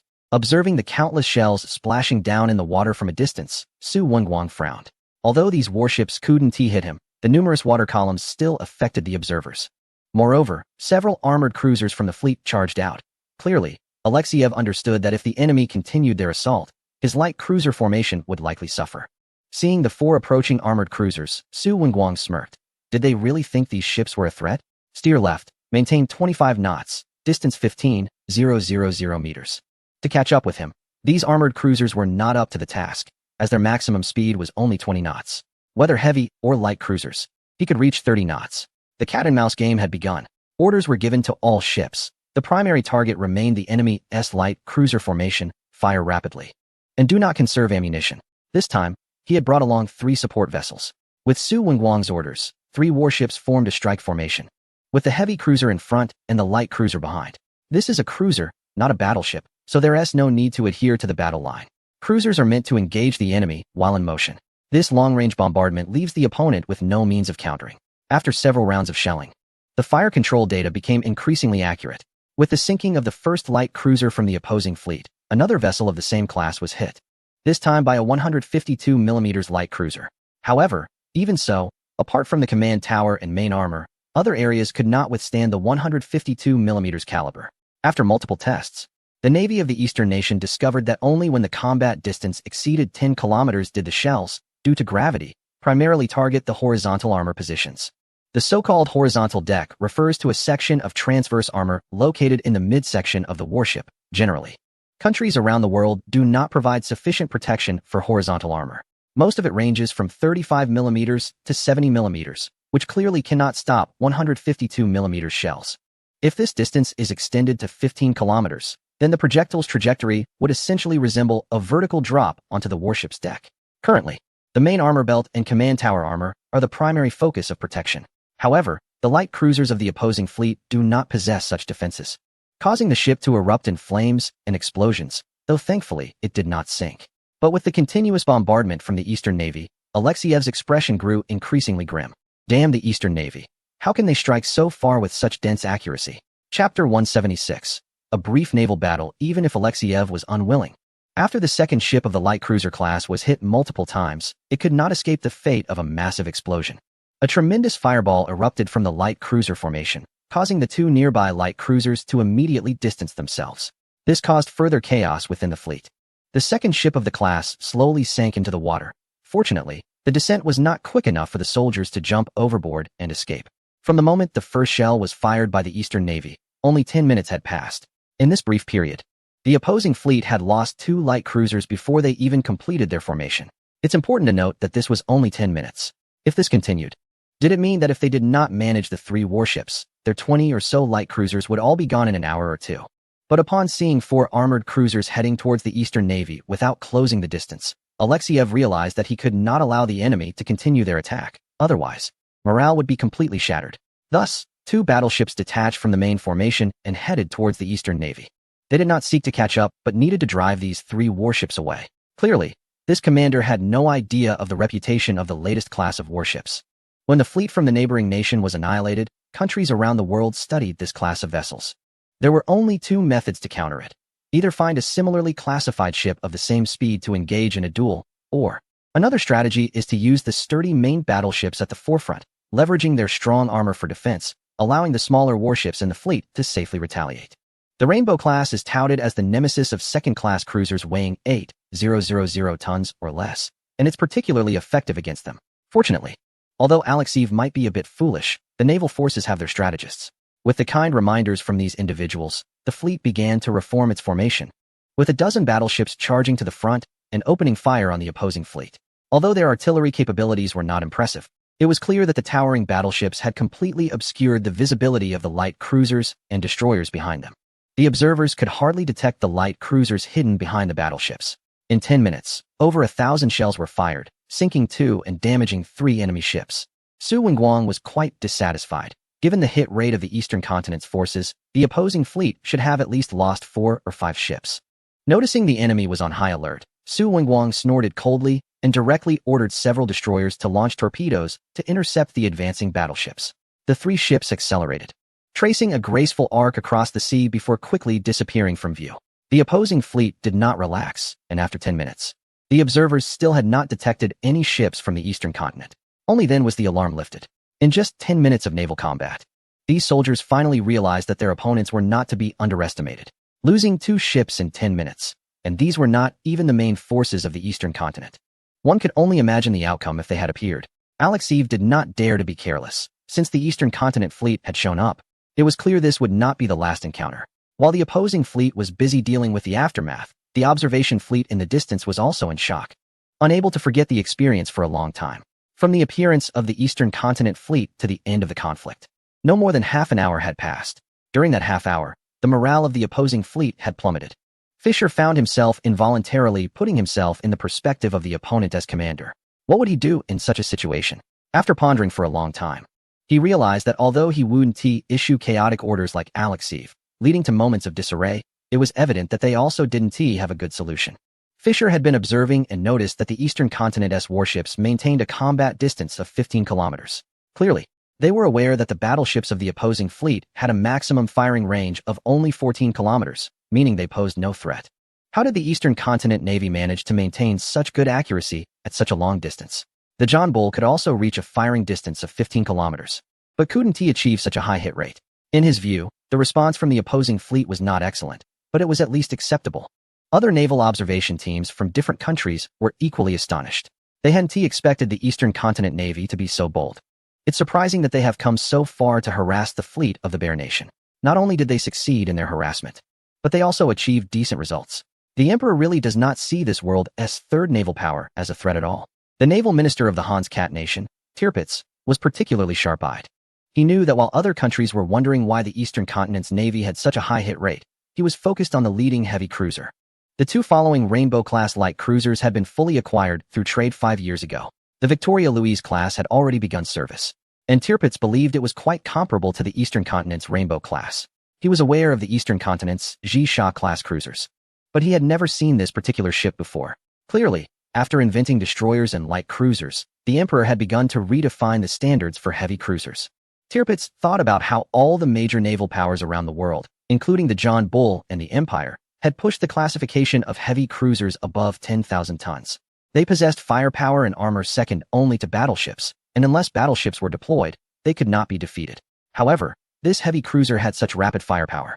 Tirpitz had specifically observed that its firing rate was only slightly lower than that of the Rainbow class. Why did a 203mm caliber have such a fast firing rate? This was already considered a medium to large caliber naval gun, possessing very strong destructive capability. Tirpitz felt that this technology must be acquired by the Empire. The colonies of John Bull were spread across the world. If he could build 20 such warships, it would cripple one-third of John Bull's maritime operations. Aside from John Bull and the Hans Cat Nation, the other observing nations had varied expressions. Clearly, the shock from this relatively small naval battle was quite intense for them. Even though the Bear Nation only lost 3 light cruisers of 6,000 tons, such losses could be disregarded. However, naval battles are not simply about one-on-one exchanges. Among the 100 or so non-core ships of the Bear Nation, any encounter with that fleet would be akin to delivering food. Even the Bear Nation's cruisers might not be able to handle that leading warship in a direct confrontation. The 203mm caliber should never be underestimated at any time. Everyone was considering whether to keep a greater distance from the Bear Nation's fleet. After all, a friendly fire incident would not be good. Thus, when the two fleets met, the observing fleet led by Fisher unanimously maintained a distance of 50 kilometers from the Bear Nation's fleet. It was purely for the sake of safety, as various neutral flags almost surrounded the observing fleet. Chapter 177. Northern Supply. February in the north could be described as a world of heavy snow and bitter cold, not to mention the Siberian region. On this vast land, the temperature had now dropped to minus 30 degrees. It could be said that for anything alive, surviving at this temperature was a difficult task. In the Eastern Continent's Central Army Command, Elder Tung, Yang Yuntian rubbed his hands together, opened the tent, and immediately felt the warmth inside, allowing him to take a deep breath. There was no other choice. Outside, even taking a deep breath felt like having one's lungs cut by a knife. When will the train from the rear arrive? After warming his hands for a while, Yang Yuntian began to ask. This is Erdent, located at the northern end of the Eastern Mongolia province, less than 70 kilometers from the territory of a neighboring country. At the beginning of the war, this was the headquarters of the Central Army, with over 200,000 Imperial soldiers stationed here. With the victory of the Eastern Route, over 100,000 elite ground troops have also begun to arrive, making Erdent a large military camp. Endless rows of military tents are set up at the foot of the mountain, where the mountains ahead block the northern winds. Yet the temperature still leaves many soldiers uncomfortable, especially the soldiers from the south, many of whom have suffered frostbite and chilblains. The General Staff has also considered that at this point, the neighboring country will not initiate an attack, so more than half of the Eastern Continent soldiers have already returned south. Currently, the stationed troops number around 150,000. They plan to regroup and head north again in April next year when the land of Siberia thaws, which will also help reduce logistics. Before winter arrived, the Imperial Army had already surrounded the Irkutsk fortress and firmly blocked the neighboring country's reinforcements. Now, the Irkutsk fortress has become a dead zone, with railways destroyed and supplies unable to reach them, leaving them to face an endless winter. The 350,000 soldiers of the neighboring country's Central Army are trapped here. Although they have a numerical advantage, it is clear that no one is willing to launch an attack in this season. The supplies from the rear are still over 100 kilometers away and are expected to arrive this afternoon. Additionally, the General Staff has sent a telegram asking us to scout the situation at the Irkutsk fortress. Yang Yuntian nodded. This damned weather has made it impossible for airships and planes to take off normally, and a small mistake could lead to losses here. He has now given up on surrounding the soldiers of the neighboring country at the Irkutsk fortress in this icy weather. It is impossible to think of besieging them without tens of thousands of troops. Moreover, those soldiers have learned to use barbed wire and trenches to block the attacks from the Eastern Continent. Yang Yuntian is not afraid of them escaping. If they hide in the fortress, they can withstand the temperature, but once they are out in the wild without enough supplies, they would become ice sculptures after just 10 kilometers. Furthermore, the General Staff has brought us new equipment, which is said to help us carry out sniper missions in the snow. The communications officer's words energized everyone. New equipment? That can be used in the snow? Everyone is not afraid of fighting, but rather of getting lost in this icy wilderness. This is no joke. In Siberia, a slight mistake can make it impossible to determine north, south, east, or west. Previously, a squad of soldiers encountered such a situation, and by the time they were found, they had already become ice sculptures. Therefore, the General Staff has also mandated that small-scale movements are not permitted unless absolutely necessary. This has led to vulnerabilities in the siege of the Irkutsk fortress, with some soldiers from the neighboring country braving the wind and snow to search for food, although most have become nutrients for this land. Additionally, the monarch and the Minister of Education have organized a performance to boost morale, and we are the second stop. reportedly heading west to reach the troops stationed at Mount Ta. It's another exciting piece of news, especially for Yang Yuntian. Li Yongchang has returned to the empire to discuss next year's war. As the commander of the Central Route, his biggest headache is how to ensure the soldiers' morale. Despite arranging various competitions and cultural lessons, and even using the telegraph network to report safety to the families of soldiers at the rear, many soldiers are spending the new year away from home for the first time. The war has lasted for several months. Although the casualties in the eastern province are not significant, there are still thousands lost. The radio technology is about to be sold to a certain party, so confidentiality has been relaxed, and many soldiers are learning about this technology for the first time. This has made the communications officers the busiest during this period. Even though the logistics department considered the winter problems in the north before the war, they still underestimated the harsh environment here. As the wailing sound approached, soldiers began to leave their tents, shivering from the cold. Transporting supplies here is not easy. If it weren't for the fact that His Majesty started building the ring railway around the region when reclaiming the eastern Mongolian province, everyone might be starving now. A huge train stopped on the tracks, and Yang Yuntian hurried over. Wanli, why are you here? Upon seeing the visitor, Yang Yuntian immediately smiled and gave him a bear hug. His Majesty and the general staff were worried about this shipment, fearing something might go wrong.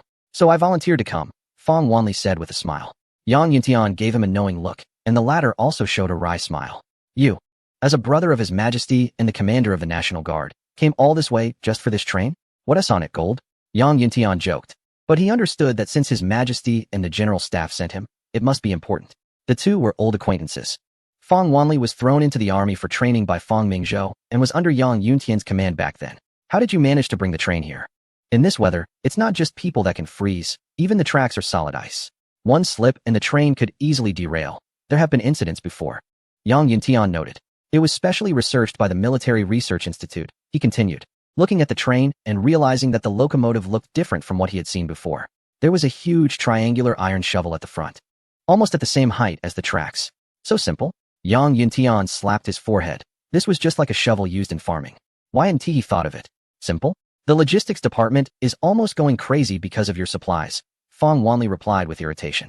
This train has dual locomotives and increased power, with steel shields installed on both sides. If it weren't for the damaged railway, you could have driven this all the way to the fortress of Irkutsk in the middle of the region.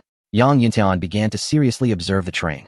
Aside from the previously mentioned steel shields, he noticed that the train actually had no windows. Oh, I can't say it has none, if you count the shooting holes on the sides, Fong Wanli said. These are shooting holes, Lao Yang. I can tell you. If it weren't for the weather, I could drive this thing with 10,000 men, and even if 100,000 came, they wouldn't be able to do anything without artillery. Besides machine guns, there are also quite a few rapid-fire guns, which were eliminated by the Navy back then. The naval artillery is not something the Army's smaller caliber can compare to. Chapter 178 New Weapons. Hearing about naval artillery, Yang Yuntian became excited. Although the caliber is small, naval guns are much more powerful than our Army's firepower, with over 22-pound 40mm naval guns. Generally, small fortifications can be destroyed with just 2 or 3 shots. Yang Yuntian said with red eyes. Wanli, although the railway to the Irkutsk fortress has been damaged in the territory of the northern neighbor, the railway to Tongjin's was restored by the locals before winter came. How about you lend me half a month? I can take this big guy over there and stir things up a bit. Old Yang, you think too beautifully. Do you really believe that the Central Army has cut off the supplies to the Irkutsk fortress? Fong Wanli said meaningfully. I didn't come here for this armored train. The Emperor and the General Staff sent me with a mission. We'll talk about this later. First, unload these goods. What good stuff did you bring this time? Yang Yuntian asked eagerly. This train has 30 cars, with the latter half filled with vegetables, including cabbage, radishes, and potatoes. Great! Yang Yuntian exclaimed, not just surprised. In such weather, green vegetables are incredibly important to them. Although many soldiers have returned to the rear, there are still over 100,000 people here. Even for northern soldiers, many are experiencing this weather for the first time. Meat is manageable, as the region is the imperial breeding base for cattle and sheep. So meat is definitely not lacking. However, vegetables are different. The lack of thiamine and vitamins has caused many to suffer from beriberi. Don't underestimate this. Many soldiers have their muscles atrophied and struggle to walk, with severe cases even unable to move. There have already been over 100 non-combat casualties. Coupled with this weather, it exacerbates other foot problems. The solution is simple. Eat more vegetables and tea to supplement vitamins. Here, vegetables are more popular than meat. Yang Yuntian immediately instructed his aides to quickly unload the vegetables and ordered extra meals for everyone that night. Fong Wanli rolled his eyes at him and said, You think too beautifully. Half of it is yours. Vegetables are already scarce in this season, and this batch was transported from the south with great difficulty by the emperor and the logistics department. The costs midway are much higher than the vegetables themselves. Additionally, the traditional medicine department has sent a lot of medicine packages, all with instructions. Haha, 7.5 carriages are enough. Wanli, you don't know. But in this area, there is not a single green thing within dozens of kilometers. Food is actually not lacking. The Empire has been preparing for this war for a long time, and the weapon reserves started years ago. But vegetables are not included. And the tea has been boiled over a dozen times, then used for soldiers to wash their feet. Don't worry, this is just the first batch. Vegetables from the south have now arrived at Haludio by sea and will be transported by train. At the very least, you will receive a delivery once a week. Fong Wanli continued. By the way, you need to keep an eye on the people coming to perform for us. They are all university students and quite valuable. His Majesty said that if something goes wrong, you will be the first one held accountable. Upon hearing that university students were coming to perform, Yang Yuntian immediately summoned his aide to ensure that the rough crowd wouldn't scare them off. Once the trivial matters were settled, both men knew it was time for serious business. It's just the two of us here. You need to come clean with me. Is it true that the Irkutsky fortress has no external supplies? Fong Wanli said seriously. Yang Yuntian was taken aback. He was certain that his troops had destroyed nearly 100 kilometers of railway before departing. At this time of year, it would be impossible for the enemy to repair the railway. Without it, the 300,000 soldiers inside the fortress wouldn't be able to hold out. What has happened? Fong Wanli didn't respond verbally, but handed him several photographs. Yang Yuntian took the photos and gasped, as they showed a continuous flow of supplies heading toward the Irkutsky fortress. This was captured by the Imperial Air Force at great risk. 7 days ago, the External Intelligence Agency received information that the fortress was receiving a massive supply of goods. This led to the reconnaissance mission. Angara River. Fong Wanli said in a low voice. Lake Baikal, the largest freshwater lake in the world, has over 336 rivers flowing into it. But only one river flows out, the Angara River, the lifeblood of Irkutsky. It is a non-freezing river, unique throughout the entire Siberia. Although Ni Air is arrogant, he is not a fool. The Irkutsky fortress is crucial for the security of millions of square kilometers in Siberia. It is also key to determining the outcome of this war, and they will not give it up. The General Staff believes that Ni Air has pinned his hopes on the Navy, but their staff also cannot abandon their central route. The External Intelligence Agency discovered that a massive amount of supplies from the enemy vanished on the Yenisei River. They are using this waterway to supply Irkutsky. Fong Wanli presented several photos, which, compared to previous aerial shots, looked as if they were taken on-site. They utilized the frozen period to transport large quantities of supplies via the Yenisei River, and then transferred them using the unfrozen Angara River. This plan has been in place for at least half a month. Yang Yuntian finally understood why the National Guard commander was here. The Irkutsky fortress is undoubtedly the focal point of the next conflict. His Majesty and the General Staff planned to take advantage of the weather to inflict at least half the losses on the enemy soldiers stationed at the fortress. When spring arrives, they intend to launch a probing attack, regardless of whether they can seize the location. They aim to cause significant casualties to force the enemy to withdraw from the war. Unexpectedly, the blockade failed, and the enemy managed to supply themselves via the river. Yang Yuntian had reduced the number of soldiers besieging the Irkutsky fortress due to the weather, which allowed the enemy to exploit the situation.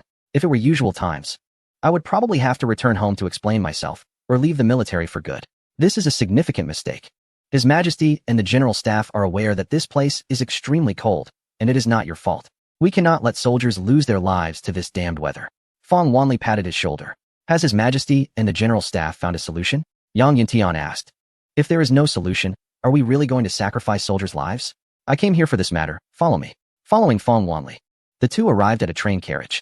Pushing the door open, they saw several military policemen from the Ministry of Internal Affairs, who saluted and left after confirming their identities. What requires the escort of these people from the Ministry of Internal Affairs? Yang Yuntian was filled with curiosity. Chapter 179. Snow Owl Snow Vehicle. When the oilcloth was lifted and the contents revealed, Yang Yuntian, the commander, widened his eyes. In front of him were two vehicles. Vehicles were not rare in the Eastern continent. In recent years, the automotive industry had become a significant export asset. The automotive sector in the Eastern continent was developing rapidly, with annual exports exceeding tens of thousands of vehicles. His Majesty had also gifted many vehicles to the Prime Minister's office and the General Staff, and he had ridden in them. However, what was before him seemed a bit unusual. This was the Snow Owl military snow vehicle, named by His Majesty. Fong Wanli began to introduce it, explaining that the Snow Owl military snow vehicle came in two versions, one for transport and one for combat.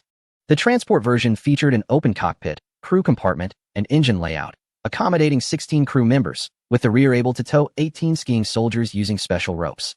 Fong Wanli pointed to one of the strange vehicles, saying its purpose was transportation.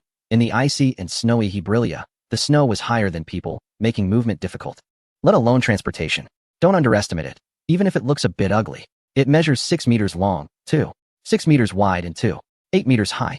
The cargo compartment can carry 450 kilograms of goods, and with the towing capacity, each vehicle can transport approximately 500 kilograms, or transport 2 squads of soldiers at once. Its maximum speed on snow is 60 kilometers per hour, though it consumes a lot, at 70 liters of gasoline per 100 kilometers. Additionally, the vehicle is constructed of metal and plywood, so don't expect it to have strong protective capabilities. Fong Wanli was worried that these commanders would use it as an assault force. I can tell you, this thing isn't cheap. The engine is an 80 horsepower radial cylinder engine just developed by the Empire, and the cost of one vehicle exceeds 50,000 blue coins. 50,000 blue coins. That's indeed expensive. The bottom features metal slides and rails, with 4 sleds equipped with brakes controlled by foot pedals. Yang Yuntian's eyes lit up more and more. This thing was born for the snow. If you want to know where the most mysterious place in the Eastern Continent Empire is, it's the Military Research Institute. This research department, secretly established since Fang Mingzhou's time, is a place for studying weapons that surpass the era. For over a decade, Fang Mingzhou has invested millions in pounds, both financially and through personal cultivation, to develop a research team of 1,000 people. The Military Research Institute is located in Xiangshan, a massive mountain near the imperial capital, which has been transformed into a stronghold after years of excavation. Inside, the layout is intricate, and without a map, one would struggle to find their way out. Of course, this place is also the source of all dual-use military and civilian technologies of the Eastern Empire. From bullets to battleships, and even various inhumane weapons, all have originated here. The special ammunition used in the previous assault on the Chita fortress came from this very location: poison gas bombs, bacterial bombs, cloud explosive bombs, and thermobaric bombs. Mustard gas is just one type of poison gas bomb. Fang Mingzhou firmly believes in a saying by a great elder: having a sword and not using it is very different from having no sword at all. Many advanced technologies can be found at the Military Research Institute, but they remain in the experimental stage and have not been mass-produced. The armored combat sled is one such example. Fang Mingzhou has no idea how many materials he has taken from the library to provide to the researchers at the institute. This armored combat sled is one of those innovations. Yang Yuntian had heard about the Military Research Institute's reputation long ago, but this is the first time he has directly experienced its terrifying capabilities. The war with the bears has only reached its 5th month, and winter has just begun over a month ago, yet the Empire has unveiled such targeted weaponry. In addition to this transport version, there is also a combat version designed to break through enemy blockades in icy conditions or for offensive operations. This combat version has only 3 crew members: a commander, a driver, and a gunner, powered by a 100 horsepower engine. It can reach speeds of 70 kilometers per hour on flat snow and about half that on rough terrain, with a maximum range of approximately 150 kilometers. The vehicle is equipped with 4 independently suspended sleds on either side and features a fully enclosed structure. The front is armored with 30mm thick steel plates at a 60-degree angle, which cannot be penetrated by our own general-purpose machine guns. The sides are reinforced with 10mm steel plates, capable of withstanding standard bullets. Their armaments include an MG-08 heavy machine gun and a general-purpose machine gun. Yang Yuntian's breathing quickens. As a frontline commander, such weaponry seems tailor-made for them. Due to time constraints, we are only bringing 20 transport units and 5 combat units this time. Before I came, His Majesty and the General Staff specifically emphasized this. Fang Wanli looked at Yang Yuntian seriously and said, "The central route to the Irkutsk fortress must not receive a single gram of supplies. The long winter still has over 2 months to go, and when the Empire launches its spring offensive, His Majesty hopes to see those bears caught off guard. Without our intelligence, we would likely be facing over 300,000 fully armed bear soldiers entrenched in the fortress in a few months." Yang Yuntian understands the gravity of the situation. On a smaller scale, it means he failed to scout properly, giving the enemy an opportunity. On a larger scale, it reflects negligence in defense and delays in action, leaving him with no excuses. "His Majesty and the General Staff sent me here. You should know what that means." Yang Yuntian nodded, ready to make amends. These damn bears actually resorted to sneaky tactics instead of waiting for me to deal with them properly in a few months. Yang Yuntian vowed to make these bears understand the consequences of their actions. With these weapons, do they still think they can resupply? By the way, there are thousands of sleds in the train. Organize some soldiers to learn how to use them. It's quite simple. In this godforsaken place, sleds are more effective than anything else. After unloading the cargo, I still need to head to the Western Front. How's the situation on Wu Yinan's side?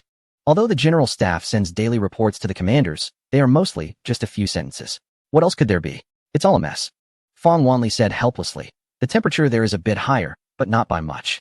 Our airships and planes can't scout, and the enemy's artillery is becoming more unrestrained.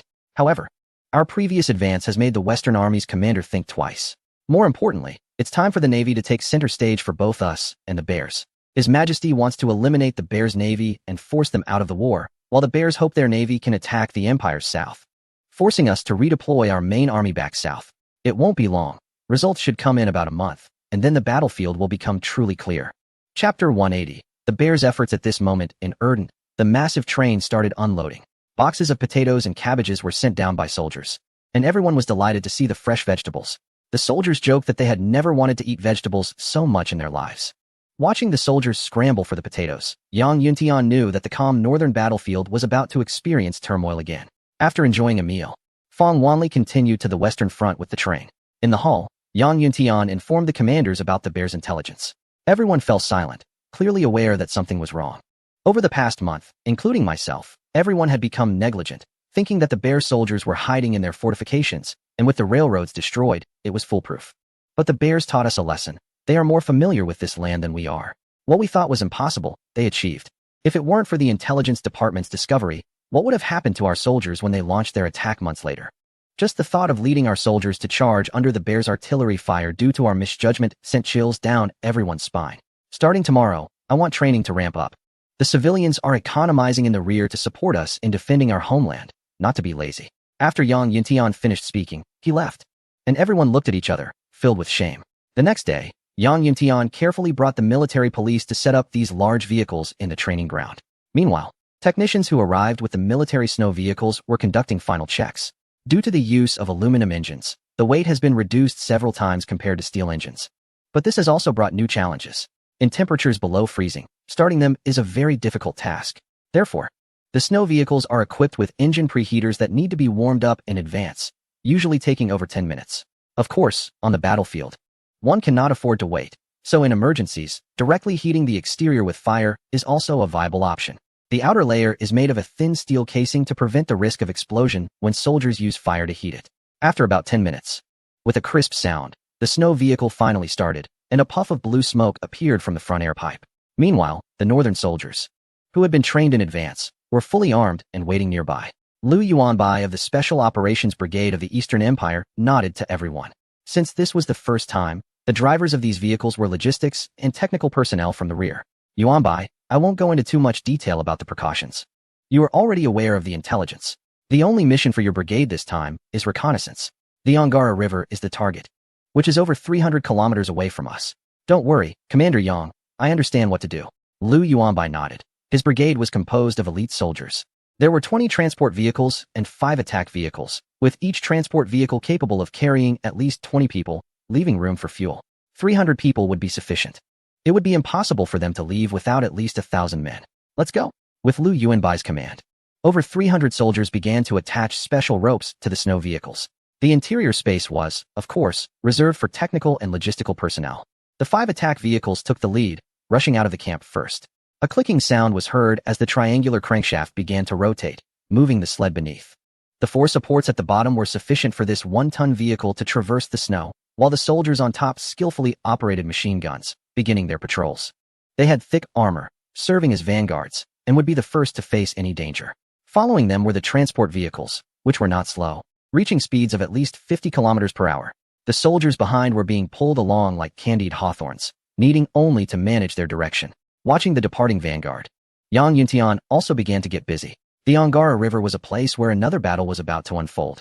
A day later, when Liu Yuanbai arrived at the Angara River with the snow vehicles for the first time, he found that the intelligence had not been mistaken. At this moment, there were over 1,000 people working on the riverbank. Brigade Commander, our reconnaissance team has returned. 2 soldiers cloaked in white capes approached the group. They were in a valley by the riverbank. Due to visibility issues, unless they could cross this valley, they would have no idea that there were hundreds of soldiers from the Eastern Empire hidden here. Brigade Commander, these forces are indeed transporting supplies to Irkutsk. Those people are using the ice on the Yenisei River to transport supplies from the rear, using sleds. They then send those supplies directly to the fortress via small boats on the Angara River. However, due to the need for transshipment, the current supplies are not abundant. Liu Yuanbai nodded. Although supplies are limited now, they are nothing to the 300,000 soldiers stationed at the fortress. But if they go undetected, it might not just be 1,000 people later on. They are continuously transporting supplies without rest. Commander, we must stop them. This time, Liu Yuanbai brought over 300 men, which should be sufficient to deal with the 1,000, but fundamentally cutting off the fortress's supply line is the most important task. The ice on the Yenisei River is thick enough to run horses on. Blowing it up would be useless, as the ice would reappear overnight. As for the Angara River, it is a non-freezing river, and the Middle Army is not equipped with boats. Those soldiers are not fools. Rather than starve or freeze to death in the fortress, they would prefer to come out and fight. As the saying goes, those without shoes are not afraid of those with shoes. These soldiers would do anything to survive. It's not like we can engage in a fortress assault in this icy weather. We need to send the intelligence back, no matter what method we use. Our urgent priority is to disrupt their supply lines. Leave some technicians and a few soldiers here while the others prepare for battle. Meanwhile, on the Yenisei River, Lian Zinov is bundled up in thick clothing. He was sent to this wretched place because he befriended a noblewoman. And now he has not enjoyed a warm bed for a week while assisting with supplies to the fortress. Zinov was preparing to take out his whip to teach these lazy soldiers a lesson when he noticed a few small dark dots in the distance. Before he could react, the sound of gunfire erupted across the river. Two machine gunners on several attack sleds desperately pulled their triggers, spraying the crowd with bullets. The soldiers in the rear also began to unfasten their harnesses and launch an attack. Chapter 181. Where have the soldiers gone? In the Eastern Continent Garden, Sun Fu was also reporting on the achievements of the advanced fleet. The advanced fleet had set off a month ago and had been engaging the enemy for a week. Not only Fang Mingzhou, but even the upper echelons of the entire empire were listening to the Navy's report. Currently, the enemy fleet is about to reach Oman Bay, which is their last supply point, Mingmai. At this moment, the British have agreed to the supply requests of the enemy fleet, and according to our intelligence, over 50,000 tons of high-quality coal are stored at the Mingmai docks, waiting for their fleet to arrive. Humph. The British didn't hurt them last time and dare to meddle in our war with them. Zhang Shun angrily said, Your Majesty, should we directly advance south from the plateau and attack their hard colonies?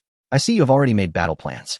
Fang Mingzhou helplessly replied that as the chief of staff, he wished he could take action against every nation that offended the Eastern Continent Empire. The emperor himself does not mind starting a war. After all, this land has been fought over for thousands of years. Throughout history, regardless of which dynasty it was, the early establishment phase was always the most martial. If we do not give the neighboring countries a good beating, how can we instill awe in them towards our great nation? Winning people over with virtue is not just about words.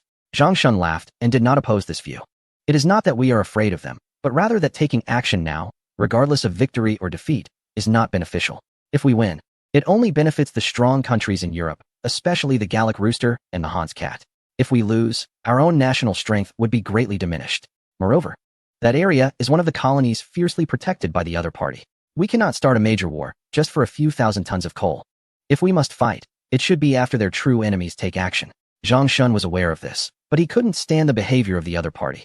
The reputation of being a troublemaker in the world is not unfounded. There are only wrongly chosen names, not wrongly given nicknames. With the development of the global situation, the other party has begun to abandon its previous policy of glorious isolation and has actively started to intervene in international affairs to enhance its influence.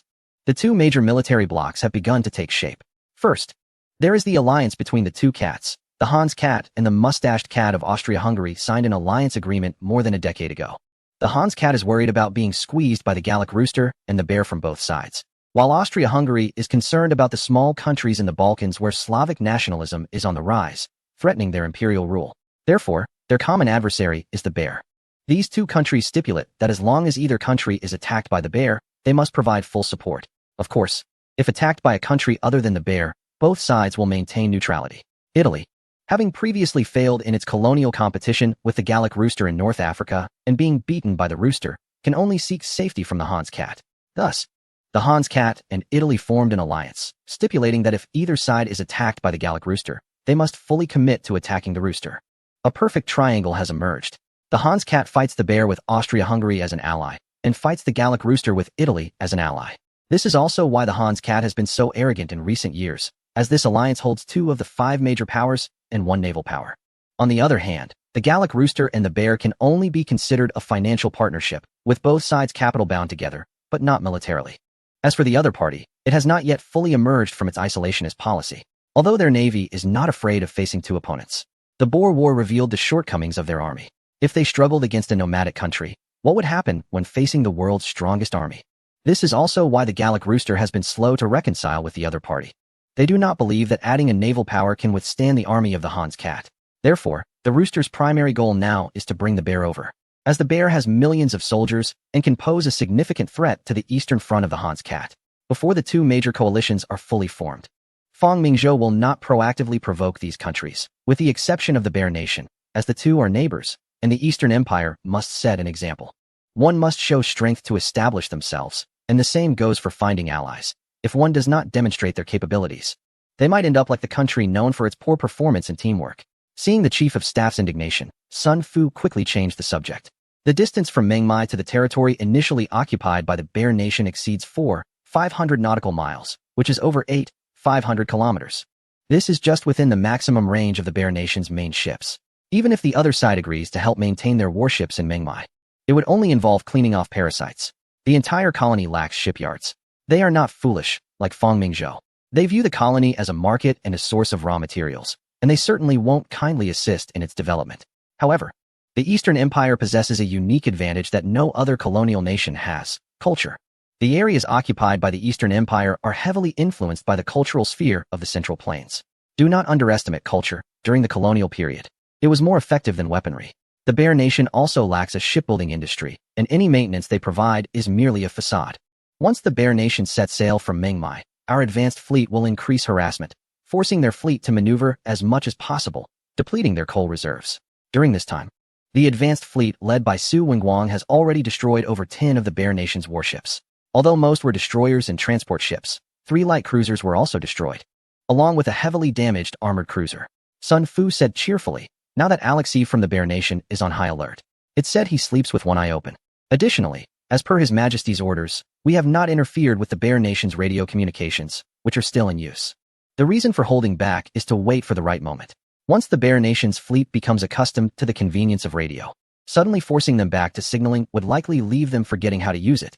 Radio brings more than just communication. In naval battles, due to the smoke emitted from warship chimneys, along with gunpowder and fires on board, even the most elite fleet finds it difficult to convey messages during intense battles.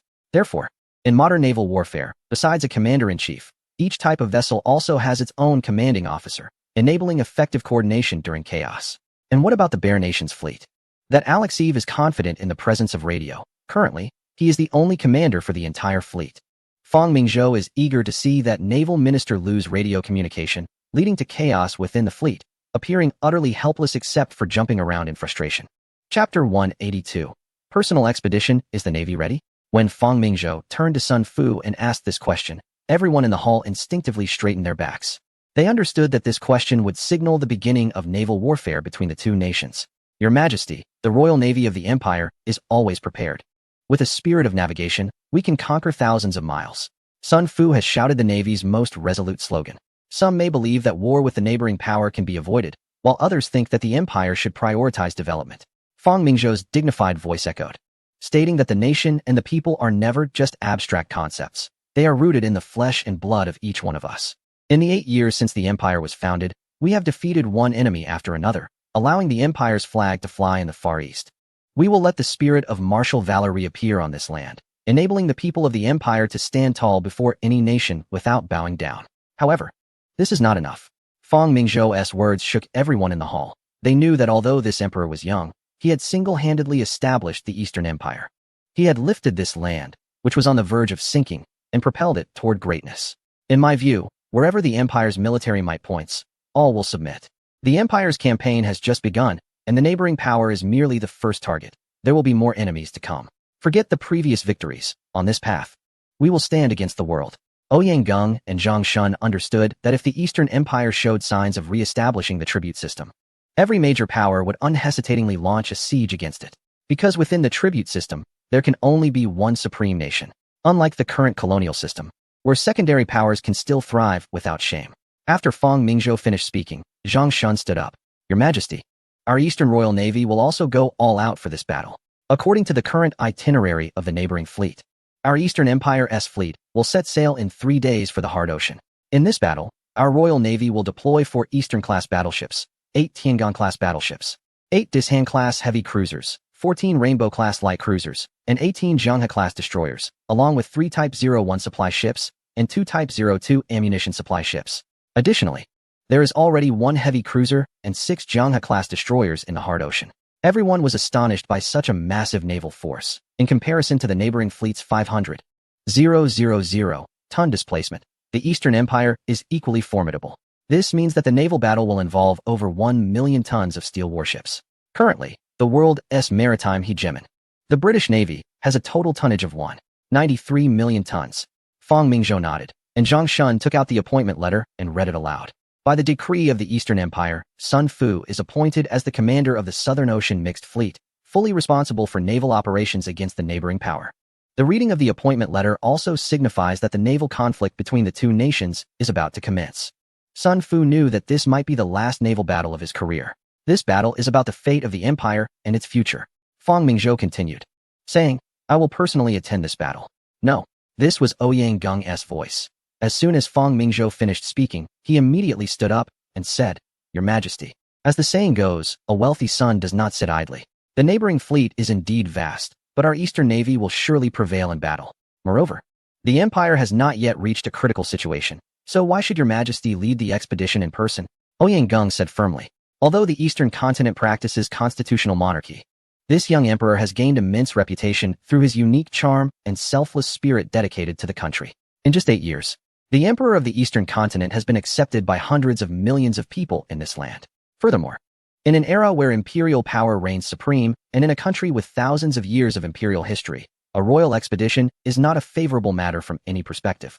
Zhaoding, I understand your point, but as the emperor, I am also a part of this land in this war of national fortune. Rest assured, I do not naively believe that I can lead the navy. I am much more self-aware than that. Fang Mingzhou's words made everyone laugh. What everyone admires most about His Majesty is that he is different from previous emperors. He never hides his shortcomings and has never believed that everything he says is correct. Zhang Shun also stepped forward and said, Your Majesty, the Prime Minister's words are not without reason. With an Eastern Continent-class battleship, even if our naval combat is poor, we can at least achieve a draw. Therefore, since there is no danger, I should go even more. Fang Mingzhou smiled and said, I am quite afraid of death. Everyone knows that once His Majesty has made a decision, it is final. Looking at the Prime Minister, Zhang Shun and Sun Fu were left speechless. Ludaport, one of the best natural harbors in the Far East. This was once the base of the Weihai Navy, and after the founding of the Eastern continent, the port was further expanded. Today, Ludaport can be considered one of the 3 major shipbuilding bases of the Eastern continent, along with Haludio and Yuguan, forming a strong industrial base in the north. It is one of the representative sites of the Empire's manufacturing industry and one of the homes of the Eastern Continent-class battleships. Additionally, it is also one of the home ports of the Empire's First Fleet. At this time, the port had already begun to impose martial law. 3 days ago, the Prime Minister's Office of the Eastern Continent officially announced the dispatch of a fleet to the South Seas to respond to the invasion. After years of consistent promotion by the Empire, the Eastern Continent can truly be called a major naval power. The vast overseas colonies bring abundant resources and wealth to the Empire every year. Countless brave individuals have begun to venture to the sea. Numerous merchant ships navigate these waters, bringing back deep blue ideas to the Empire. At the docks, countless naval soldiers boarded the warships, looking ahead. The soldiers of the Empire. Fang Mingzhou's voice echoed throughout the naval port. Today, I, like you, become a member of the Navy.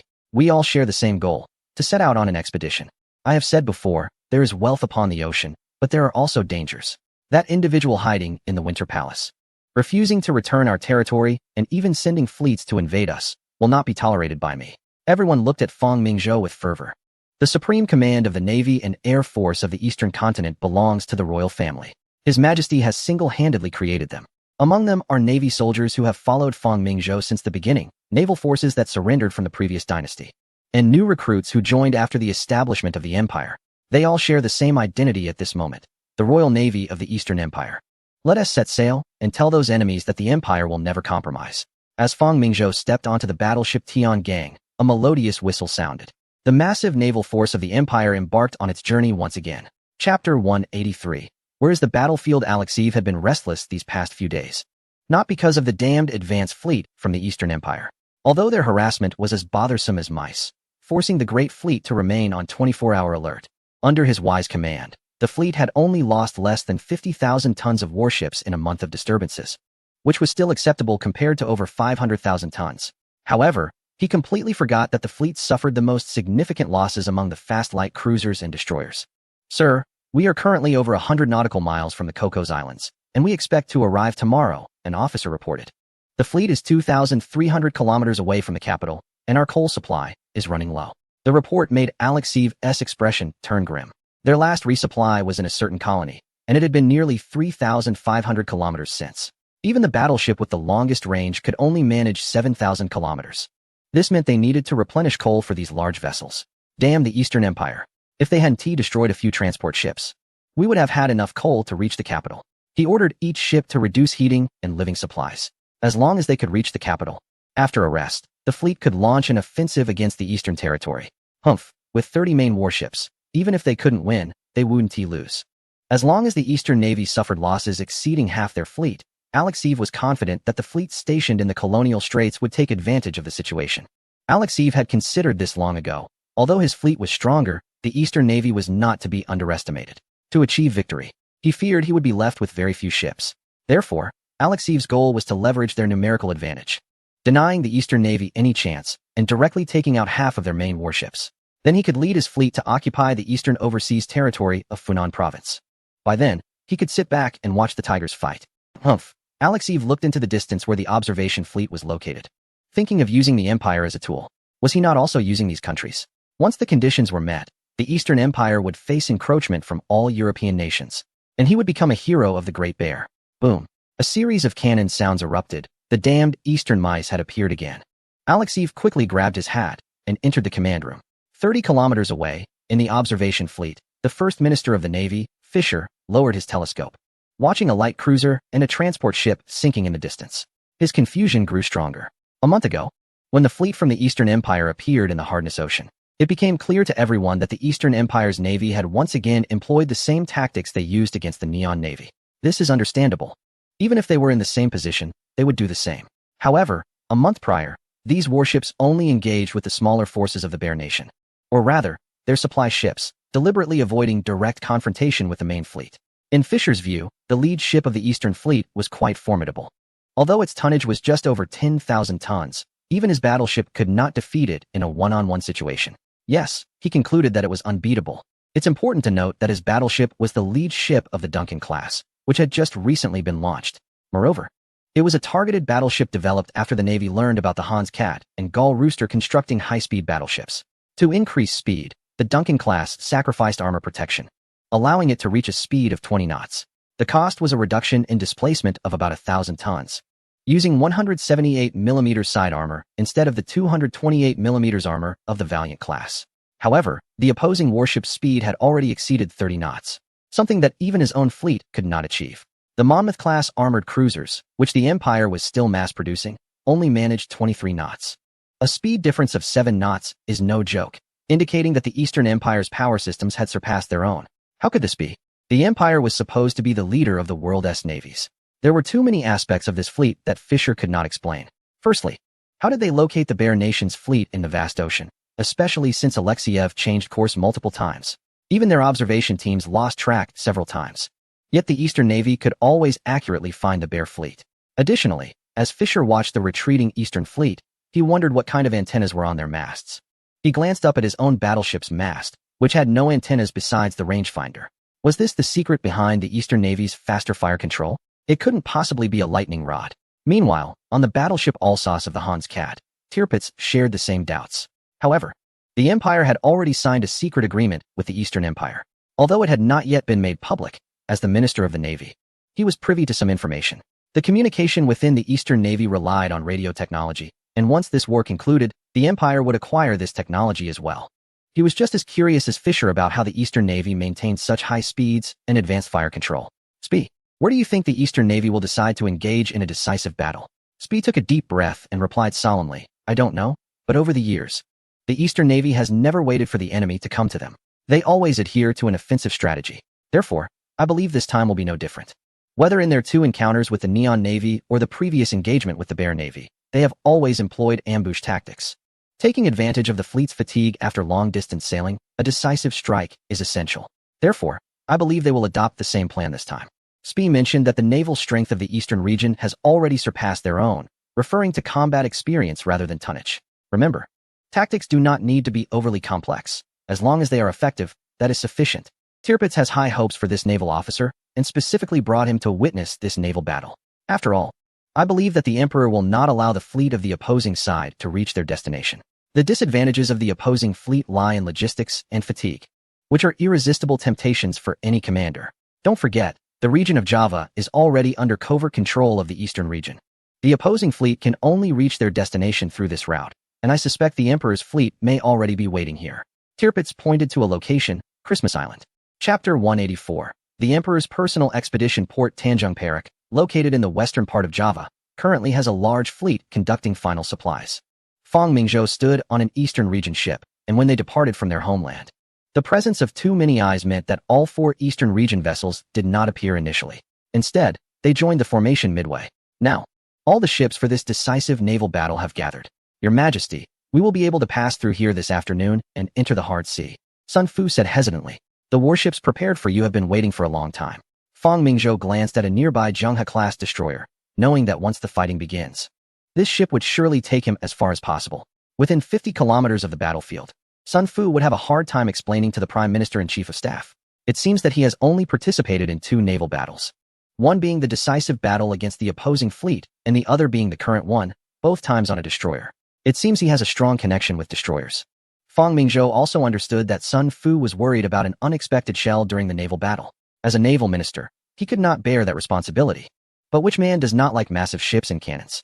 Having seen the missiles of later generations flying in the sky and battles occurring beyond visual range, it always feels like something is missing. Yes, naval guns, the enormous smoke and the shockwave as they fire, piercing through the air. That is the aesthetic of violence.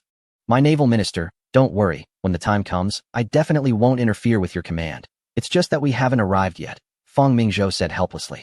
This is not merely about interfering with command. Sun Fu wanted to tell the Emperor that shells are unpredictable. Moreover, the artillery range of our eastern region battleships exceeds 25 kilometers, while the main ships of the opposing fleet have only half that range. That being said, Sun Fu decided that he must not let the Emperor take risks before reaching Christmas Island. What is the situation over there, Your Majesty? The opposing side only has 1 armored cruiser leading a few destroyers, and our Navy has already dispatched 2 Rainbow-class light cruisers nearby. The plans of the second party are well known to everyone. They cannot possibly attack the coastal areas of the eastern region, as the waters of the South Seas are firmly within its sphere of influence. By the time Alexeyev arrives, he is likely to be overwhelmed by the seemingly endless naval vessels from the eastern region. Therefore, they can only proceed step by step. Starting from the capital, they aim to attack the colonies of Borneo and the southern provinces, forcing the Eastern Navy into a decisive battle, especially given the numerical superiority of their fleet. The Eastern region has not taken action against the capital, seeing it as bait. If they occupy the capital, over 100 naval vessels will scatter throughout the South Seas, making guerrilla warfare quite troublesome. Alexeyev is probably aware of the dangers surrounding the capital. However, he has no choice. In the vast ocean, a ship that loses supply becomes a floating coffin. The capital has stored over 50,000 tons of coal, enough for the entire fleet's use. Furthermore, Alexeyev does not believe that the eastern region has the capability to eliminate his entire fleet, unless they want their own navy to vanish completely. The enemies of the eastern region would then not just be him, but the whole world, given the number of nations they have offended. As supplies continued to arrive, port personnel brought in large pipelines, filling each warship with tons of heavy oil. Soldiers transported fresh water, ammunition, and food. Although there were supply ships, they were reserved for critical moments. Several fully supplied destroyers charged out of the port, and although the eastern region has radio communication, these smaller vessels serve as the eyes of the fleet. Following them were 4 battleships of the Eastern class, followed by 8 battleships of the Tiangang class, 8 cruisers of the Disha class, and 12 light cruisers of the Rainbow class. This represents the full strength of the Eastern Navy. Besides the 4 hidden submarines of the Giant Wave class, they have essentially revealed their trump cards, totaling over 500,000 tons. Today's world is dominated by the oceans, where naval power represents wealth and markets. The Eastern Navy has been established for 10 years, and no one knows how much the Eastern Empire has invested in these ironclad warships. With nearly 30 main battleships, the total cost exceeds 400 million blue coins. And this is just the construction cost. Logistics, training, personnel salaries, and even shipyards have cost just as much. If it weren't for their frenzied investment in the Navy, the Eastern Navy might have ended up as second-rate as others. In today's world, the Emperor's passion for the Navy is unrivaled. No one dares to claim the top spot. Even the cousins from the north, who are crazy about shipbuilding, use national funds for their expenses. Unlike the capital, where all the main vessels are personally funded. This has also contributed to the rapid development of the Eastern economy. The Prime Minister's office only needs to take care of naval personnel salaries, as military investment occupies a very small proportion of the Eastern budget. At this moment, the Java Sea has almost become an inland sea for the Eastern region, surrounded by Borneo and Java Island, and is now welcoming the passage of the Eastern Fleet. Aside from Sun Fu and Su Wingguang, who leads the advanced fleet, the Navy also deployed its strongest commanders: Liu Buchan, commander of the light cruiser squadron; Lin Taizing, commander of the heavy cruiser squadron; and Zhou Letang, commander of the destroyer squadron. In addition, there were former Baiyang commanders like Yi Zhuguo, Li He, and Xia Baozhang, along with new generation leaders like Chun Li and Huang Fei. It was truly a gathering of talents. Set sail. With a wave of the Emperor's hand, the fleet began to turn towards the hard ocean. Accompanying photographers captured this moment, and many years later, this photo, named the Expedition of the Empire, would symbolize the rise of the Eastern continent. The Navy sent a telegram stating that our main fleet had entered the hard ocean, and it was expected to reach Christmas Island in 3 days. Everyone's face lit up with joy. The Empire's fleet had arrived, which meant that the time for the decisive battle was approaching. Is the overall commander still the Minister of the Navy, Sun Fu? Su Wingguang asked. The communications officer, visibly excited, replied, "This time, for the operation against the enemy, the Supreme Commander of the Navy is His Majesty." His Majesty? How did he come here? Is it true? A stir arose among the crowd. No one expected the Emperor to lead the fleet to such a distant place. This is a battle of national fortune, Su Wingguang said, looking at everyone. Since His Majesty is personally here, it is time for us to achieve great deeds. After 2 months of navigation and combat, the fatigue visibly faded from everyone's faces. A phrase echoed in their minds: the Emperor leads the charge. In the coming days, stay alert and keep a close watch on the enemy fleet. That Alexeyev has been implementing a high-pressure policy, right? Let's see how these soldiers fare after days of poor sleep when the real fight begins. Su Wingguang then divided 1 heavy cruiser and 2 light cruisers into 3 smaller fleets, each equipped with 2 Zhenghe-class destroyers. Want a rest? Dream on. Chapter 185. The decisive battle is imminent. Alexeyev had no idea how many cups he had smashed by now. Those around him dared not breathe too loudly. Damn the Eastern Fleet, he muttered. They had gotten used to the rhythm of attacks every couple of days, but unexpectedly, 2 days ago, the Eastern Navy had gone mad, launching torpedoes near the enemy fleet even at night. In just 2 days, he had lost a light cruiser and 2 destroyers, and an armored cruiser had been hit by a torpedo and was taking on water. Does anyone know why this fleet is attacking us so frequently? Everyone exchanged glances, clearly eager to know the answer. Without any answers, Alexeyev could only order everyone to stay alert. After doubling the number of personnel on duty, he stormed off in anger. Meanwhile, in the observing fleet in the distance, Fisher was also pondering this issue, and he had a vague answer in mind. The behavior of the Eastern Advance Fleet was too abnormal. Such frequent attacks would exhaust the enemy fleet, but wouldn't they tire as well? It should be noted that the enemy had grown significantly stronger, positioning their battleships at the front during each attack, using their heavy armor to withstand the rapid-fire artillery from the Eastern Fleet.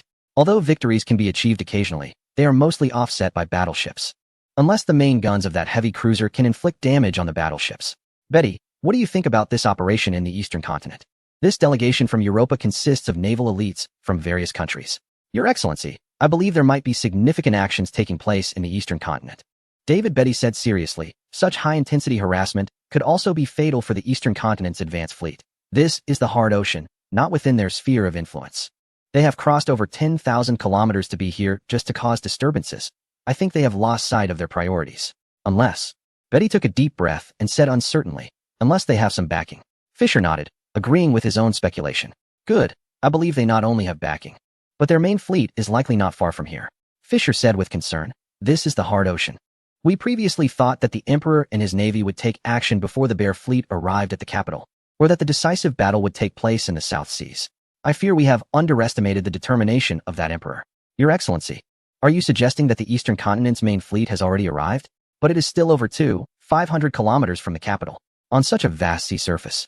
The geographical advantage of the Eastern continent will be diminished. The Bear's main fleet has over 100 warships, stretching for several kilometers when deployed. To deal with such a large fleet, one must choose relatively complex maritime environments to restrict their movements. Clearly, this area does not meet that criterion. There is only one isolated island, Christmas Island, within 1,000 kilometers. Betty, the Navy never has absolute advantages. The victory in naval battles is still determined by people. Although I do not know what the Eastern Continent's Navy relies on, I am looking forward to it. Looking forward to what? Betty seemed to understand. For Fisher, he is one of the top technical officials of the Empire and also the Minister of the Navy. The Navy of the John Bull is considered the best in the world. However, since the appearance of the Eastern Continent, or rather since the era of ironclad battleships, the Empire has been trailing behind others. The Eastern Continent leads naval reform, which is something officials like Fisher cannot tolerate. The concepts of destroyers and light cruisers were first proposed by the Eastern Continent. Moreover, they always bring something innovative to naval battles against other countries. This decisive battle with the bear will determine the future of both countries. The Eastern Continent's Navy will certainly not be overconfident, but will give their all. Thus, they will present their strongest lineup. With this in mind, Betty seemed to feel a sense of anticipation as well. Order the Duncan to prepare, increasing the distance from the Bear fleet by another 10 kilometers, and additionally, send a destroyer to search in the northeast direction. Fisher still issued the orders. And at that moment, on the battleship Hans Cat, Tirpitz gave similar instructions. The naval ministers of these two powerful maritime nations seem to have guessed something. 70 kilometers away from the fleet, the Emperor has boarded a destroyer, signaling that the naval battle is about to commence. The light cruiser formation led by Lou Buchan is advancing at a speed of 30 knots, 50 kilometers ahead, with the Mindanao busy at work. Although the Rainbow class has been around for 6 or 7 years, it remains one of the best light cruisers in the world. The ship beneath him is even more recent, being part of the second batch built and launched just over 2 years ago. The Eastern Navy generally follows the 44 model for construction. After completing the first 8 ships, they build a second batch of 8 based on issues encountered during regular use. Compared to the first batch, the last 4 light cruisers have seen significant performance improvements, the most notable change being the reserved space on both sides of the ship's midsection. Initially, everyone thought it was for new weapon installations, but it took 2 years before the space welcomed its companion, the seaplane. Lou Buchan is aware of Eastern planes and has seen their footage, but he finds it impossible to compare the shaky aircraft with the one before him. Initially, he thought the destroyer was the fastest in the fleet, but once the seaplane arrived, everyone realized how effective it truly is. Not only does it greatly expand the fleet's reconnaissance range, but it is also very agile. More importantly, during previous exercises, the aircraft could guide radio fire control. A universal truth at sea is, the higher you stand, the further you see. Even battleships have masts only about 20 meters high, providing a sight range of about 20 kilometers. The current gunfire range of Eastern ships has already reached this figure, and often, even with maximum effort, observers cannot accurately see the impact points of naval artillery shells. However, with the aircraft, things are different. They can circle in the sky for 2 hours. Enough time to guide fire control. At this moment, a seaplane has been placed on the water by a massive mechanical arm, and 2 pilots board the aircraft. Report: the aircraft has passed inspection and is ready for takeoff. As the engine starts, the plane begins to glide on the water's surface, its wings generating lift to overcome gravity and gradually take off. Lou Buchan watches his airborne companion, knowing that the radio on board will inform them of the enemy's location. Order: the secretary beside him begins to take notes. The first reconnaissance formation will maintain a speed of 30 knots, while the remaining light cruisers will form combat groups in pairs. Upon spotting the enemy, they are to engage immediately, inform the rear of our position, and prepare all personnel for combat. Yes, with the order issued, 12 Rainbow-class light cruisers quickly form a formation, their bows cutting through the waves as they surge forward. Chapter 186. The beginning of the naval battle. The wind on the sea brushes against Chin Hai's face, only increasing his excitement. Flying has been his dream since childhood, and after joining the military, he became one of the first airship pilots. Later, due to his excellent performance, he eagerly signed up for the aircraft test flights when the opportunity arose. His longing for the sky quickly set him apart, and when he boarded the plane, he realized that this was true flying. The first batch of 72 naval pilots was officially formed a year ago, and now they were about to face their first real combat. The Naval Reconnaissance Amphibious Aircraft was a twin-seat model, equipped with a pilot and a communications officer-navigator. With a maximum speed of 90 kilometers per hour, half an hour later, when the seaplane piloted by Chin Hai reached the location provided by the advanced fleet, he suddenly pushed down the nose of the aircraft, and it plunged swiftly through the clouds. Before Chin Hai could look around, his partner behind him tapped his shoulder. Following the direction of the finger, Chin Hai felt a jolt in his spine as he saw massive black clouds appear on the horizon. Was it the Bear fleet? The two exchanged a nod, uncertain, and flew directly toward the dark clouds. At that moment, the Bear fleet had just finished a round of harassment, and the soldiers were relieved to have escaped yet again. Taking advantage of the brief respite, many found a spot to close their eyes and rest. Initially, The Bear soldiers were not paying attention to the sky. Their focus remained on the sea. It wasn't until the seaplane descended below 1,000 meters that the observers on the warships spotted the dark dot in the sky. Before they could ascertain what it was, Qin Hai and his team witnessed a shocking scene. Nearly 100 warships formed a defensive circle, spreading across several kilometers of sea surface. The Bear's large fleet. Confirming the target, the two wasted no time and quickly called in the fleet via radio. Meanwhile, the eastern continent's light cruiser formation was rapidly approaching. Qin Hai began to gain altitude and started monitoring the situation. At this point, not only the Bear fleet soldiers, but also the observers 40 to 50 kilometers away noticed the aircraft. Everyone was puzzled about how the eastern continent managed to bring an aircraft out to sea, with no land in sight for hundreds of kilometers.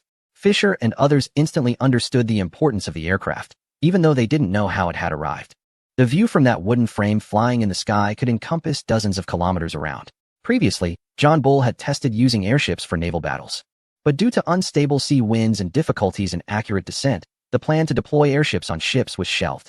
Little did they know that the eastern continent had already brought in the aircraft. Watching the planes circling in the sky, Fisher realized his guess was correct. The eastern continent's main fleet was nearby. When Alexeyev stormed out of the command room, he saw everyone looking up. What was that in the sky? Everyone was pointing and discussing, seemingly convinced that this flying object would not attack them. Over half an hour later, when the wooden frame began to leave, everyone thought the situation was over. However, just 2 minutes after the aircraft departed, another plane appeared, followed by 12 Rainbow-class light cruisers. Open fire. If someone were watching at that moment, they would notice that 4 fleets had formed on the surface of the sea. First of all, there is the enormous fleet of a certain country, which boasts 100 various warships and is quite conspicuous, with thick black smoke billowing into the sky. Approximately 30 to 40 kilometers away from them is the observation fleet from various countries, with each warship displaying neutral flags. 15 kilometers from the fleet of the certain country is a light cruiser squadron led by Lin Taizing. It was only when they opened fire that the fleet realized they were under attack from the Eastern Continent Squadron. As for another fleet, no one knows about it, the main fleet of the Eastern Continent's Navy, with the opening fire of over a dozen light cruisers. A series of cannon sounds erupted on the surface of the sea, with 152mm rapid-fire guns firing incessantly like firecrackers. Countless shells were directed toward the fleet of the certain country. At this moment, the observation fleet was also stunned. The Eastern Continent's advanced fleet had just departed, and these suddenly appearing Rainbow-class light cruisers seemed to come out of nowhere. It wasn't just 1 or 2, but a total of 12. The entire Eastern Continent Empire only had 16 Rainbow-class light cruisers. The shells arrived at the central area of the fleet of the certain country within seconds, with countless bursts of fire rising from among them. At 10:20 a.m., the Eastern Continent Light Cruiser Squadron intercepted the large fleet of the certain country about 100 kilometers west of Christmas Island, officially igniting the naval battle. The scene erupted into chaos with explosions, splashes from shell impacts, and the battle immediately reached its climax. Perhaps due to the attacks over the past month, the fleet of the certain country skillfully formed a defensive formation at the first moment of the attack. One must say, practice makes perfect. Now, the navy of the certain country finally resembled that of a world-class navy. 5 minutes later, the warships of the certain country opened fire in succession. Though precision was not to be considered, firing shells was certainly better than being continually attacked. The light cruisers led by Lin Taizing began to split into 3 formations, launching attacks on the fleet from 3 different directions. This put the fleet of the certain country in a difficult position, as they had not practiced for such a scenario before. Alexeyev now commanded 17 battleships and 12 heavy cruisers. Observing the attack direction of the Eastern Continent's light cruisers, Alexeyev ordered the formation of defenses. 3 Petropavlovsk-class battleships, 3 Peresvet-class battleships, and 3 Sevastopol-class battleships were assigned to 3 directions to counter the attacks from the Eastern Continent's light cruisers. 4 Prince-class battleships and 5 Borodino-class battleships were stationed in the center, ready to provide support at any moment. It seemed that Alexeyev understood that since so many light cruisers from the Eastern Continent had appeared, their main fleet was not far behind. To avoid a repeat of the chaos that followed an attack, Alexeyev began to organize his forces in advance. The 17 battleships were divided into 5 battle groups. Among the 12 armored cruisers, 4 Nakhimov-class, 4 Bayan-class, and 4 Rurik-class armored cruisers were similarly divided into 3 groups. Additionally, 24 light cruisers were also being grouped. Due to the previous attacks from the Eastern Continent's advanced fleet, the certain country had already lost 5 light cruisers. They were reassigned into 4 groups, and in addition, more than 30 destroyers were patrolling around the large fleet. Their role was to launch torpedoes during attacks and use their bodies to help the main ships defend against enemy torpedoes. Of course, Destroyers also play a significant role as the eyes of the fleet. At 10:40, when the fleet completed its formation, 12 light cruisers had already been shelling for over 10 minutes. One light cruiser and one destroyer had been blown up and disappeared from the surface of the sea. The fleet of the other side also began to organize itself in an orderly manner, making it difficult for the light cruiser formation to gain an advantage. At 10:50, a black dragon appeared on the distant horizon. A massive column of smoke obscured the sky as the main fleet arrived. Chapter 187. Formation of each group at this moment. Everyone on the sea became tense. Alexeyev saw the enemy had appeared, but he still believed his large fleet was invincible. Meanwhile, the observing ships had already stopped 30 kilometers away from the enemy fleet, continuously waving their flags. They wanted to closely observe this century-old naval battle while fearing being mistakenly hit. The light cruiser formation of the Navy was already retreating in an orderly manner, clearly indicating that the battlefield would soon belong to the main ships. At 11 o'clock sharp, the distant black column was clearly visible. The flag of the sun, moon, and stars fluttered in the wind. Long before arriving, Sun Fu had also organized the warships. Both sides had grouped their ships not randomly.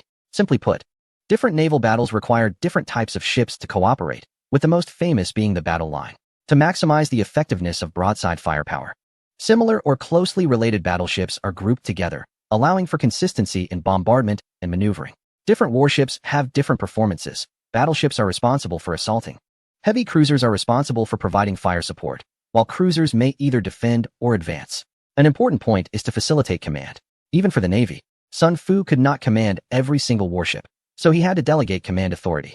With the help of radio communication, each formation would have one or two commanders who would specifically direct the ships within their formation, while still being under Sun Fu's overall command. This was not the information age 100 years later. Single-point command was not yet feasible. By dividing into different formations, if one formation suffered heavy losses, the others could still maintain combat effectiveness, preventing a total collapse. At this time, the Navy was also organizing its formations. First was the 1st Battleship Division, consisting of 4 East Continent-class battleships: East Continent, Tianshu, Tianxian, and Tianji. According to the East Continent's traditional construction model, there were 8 of this class. The 2nd Battleship Division included 4 Tiangang-class battleships: Tian Kuei Star, Tiangang Star, Tianji Star, and Tianxian Star. The 3rd Battleship Division also consisted of 4 Tiangang-class battleships: Tianyong Star, Tianxiong Star, Tianming Star, and Tianwei Star. The 12 battleships are the core of this naval battle, and their most important task is to use their massive naval guns to attack the enemy's battleship formation. In terms of heavy cruisers, 8 heavy cruisers of the designated class are divided into 2 groups, tasked with providing supplementary firepower for the battleships and dealing with the opposing cruisers. 14 light cruisers are organized into 3 formations. 20 destroyers are split into 5 groups. The light cruisers and destroyers of the Eastern Navy have speeds exceeding 35 knots, demonstrating excellent maneuverability, even though their caliber and naval guns do not exceed 200 millimeters. However, this does not mean they are unimportant. On the contrary, their tasks are just as critical as those of the main fleet. Their reconnaissance role is well known, as they are cost-effective and versatile, making them the most commonly built vessels in any navy. They act like hunting dogs, surrounding the main fleet and responsible for clearing out the enemy's small warships. Although the opposing fleet lacks the advanced torpedoes of the Eastern Navy, they still possess over 50 light cruisers and destroyers. If necessary, they can launch over 200 torpedoes in one go, which could severely damage any main ship hit. Of course, if the situation turns unfavorable, they would have to sacrifice themselves, releasing smoke to cover the main fleet's retreat. Meanwhile, 30 kilometers behind, there are auxiliary ships that are not engaged in combat, with the Emperor assigned to a supply ship. At this time, there is also an electronic reconnaissance ship actively engaged in the rear fleet. The opposing fleet can organize itself in an orderly manner within just a few minutes, causing even the observing fleet to nod in approval.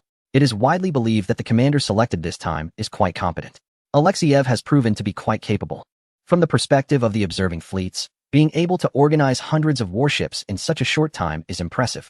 However, they are unaware that the speed of the enemy's fleet formation has little to do with Alexeyev's abilities. Over the past month, the continuous attacks led by Su Wenguang have provided varying degrees of training for the captains of the opposing fleet. More importantly, it is due to the effectiveness of radio communication. Like the Eastern Navy, although this commander may lack substantial skills, the battle involves the fate of both nations. Even if the commander is foolish, he would not entrust the 3rd largest navy in the world, built with the efforts of the entire nation, to a group of incompetent leaders. Alexeyev's role is simply to issue previously repeated commands. No matter how well the formations are arranged, they are merely auxiliary means. The real strength lies in the soldiers of both sides. The order is given to the electronic reconnaissance vessel to begin interference. Sun Fu cruelly smiled, knowing that even if the advance fleet carries a reconnaissance vessel, they have refrained from taking action until now. They have been waiting for this moment. The opposing fleet has become accustomed to the convenience of radio communication, and once it is lost, it is akin to a severe phone addict losing their phone. It would be a miracle if they remain calm. Playing with radio communication in front of the Eastern Navy is simply asking for trouble. The Eastern Empire's radio technology has already reached the 4th generation. Even when high-power jamming is activated, it has little effect on their own fleet, but for the opposing forces, it is a different story. As the reconnaissance ship activated its jammer, an invisible electronic storm seemed to sweep across the surface of the sea. As the two fleets slowly approached each other, everyone held their breath. At this moment, Alexeyev was preparing to issue further commands when he realized that all his orders had vanished without a trace, receiving no response whatsoever. What is going on? Alexeyev angrily questioned his aide nearby. Commander, it seems our radio is having issues. The communications officer stepped forward and reported. A few minutes ago, we started hearing a lot of harsh static noise. We are completely unable to communicate externally. This situation has occurred once or twice before, but each time it lasted only about 10 minutes. Since the commander didn't mention anything, everyone thought it was just an occasional glitch. Alexeyev's expression darkened. With the decisive battle imminent, communication issues were unacceptable. In naval warfare, various situations could arise, and traditional signal flags often fail to convey commands in a timely manner due to unexpected reasons. It would have been one thing during peacetime, but now there were over 1 million tons of steel warships on the surface. Immediately inform the commander that if the issue is not resolved within 20 minutes, I will have him thrown into the sea to feed the sharks. There was no time to waste. The Eastern Fleet was already approaching within 20 kilometers. Fortunately, following the previous light cruiser attack, Alexeyev had nearly completed the formation of his fleet. As both sides finished organizing their ships, it signified that they were ready for battle. Alexeyev commanded the first battleship formation, consisting of the 5 most powerful Borodino-class battleships. This class, with a displacement of over 15,000 tons, was the most advanced due to being the last built. Equipped with 4 305mm main guns and 12 152mm secondary guns. It also featured 2 64mm anti-aircraft guns and 10 machine guns to defend against airship attacks, making it the first of its kind for the opposing forces. The other 4 Prince-class battleships were similarly grouped into the first battleship formation due to their comparable configurations, serving as the spearhead against the Eastern Empire's 8 Tiangang-class battleships. 3 Petropavlovsk-class battleships formed the second battleship formation, 3 Peresvet-class battleships formed the third, and 3 Letvizin-class battleships made up the fourth. Meanwhile, smaller vessels surrounded the main fleet to provide protection. Although the radio was temporarily out of commission, Alexeyev felt a sense of pride looking at such a formidable fleet. Additionally, after traveling such a long distance, the extra coal carried by the ships was nearly exhausted, allowing the opposing battleships to reach a speed of 17 knots. This is no longer considered slow among the current battleships in the world. If we talk about slow, just look at the Lighthouse, where many battleships are operating at a speed of 16 knots. Since the fleet from the eastern region is approaching, to ensure firepower, the commander issued the first order after the formation was completed: turn left.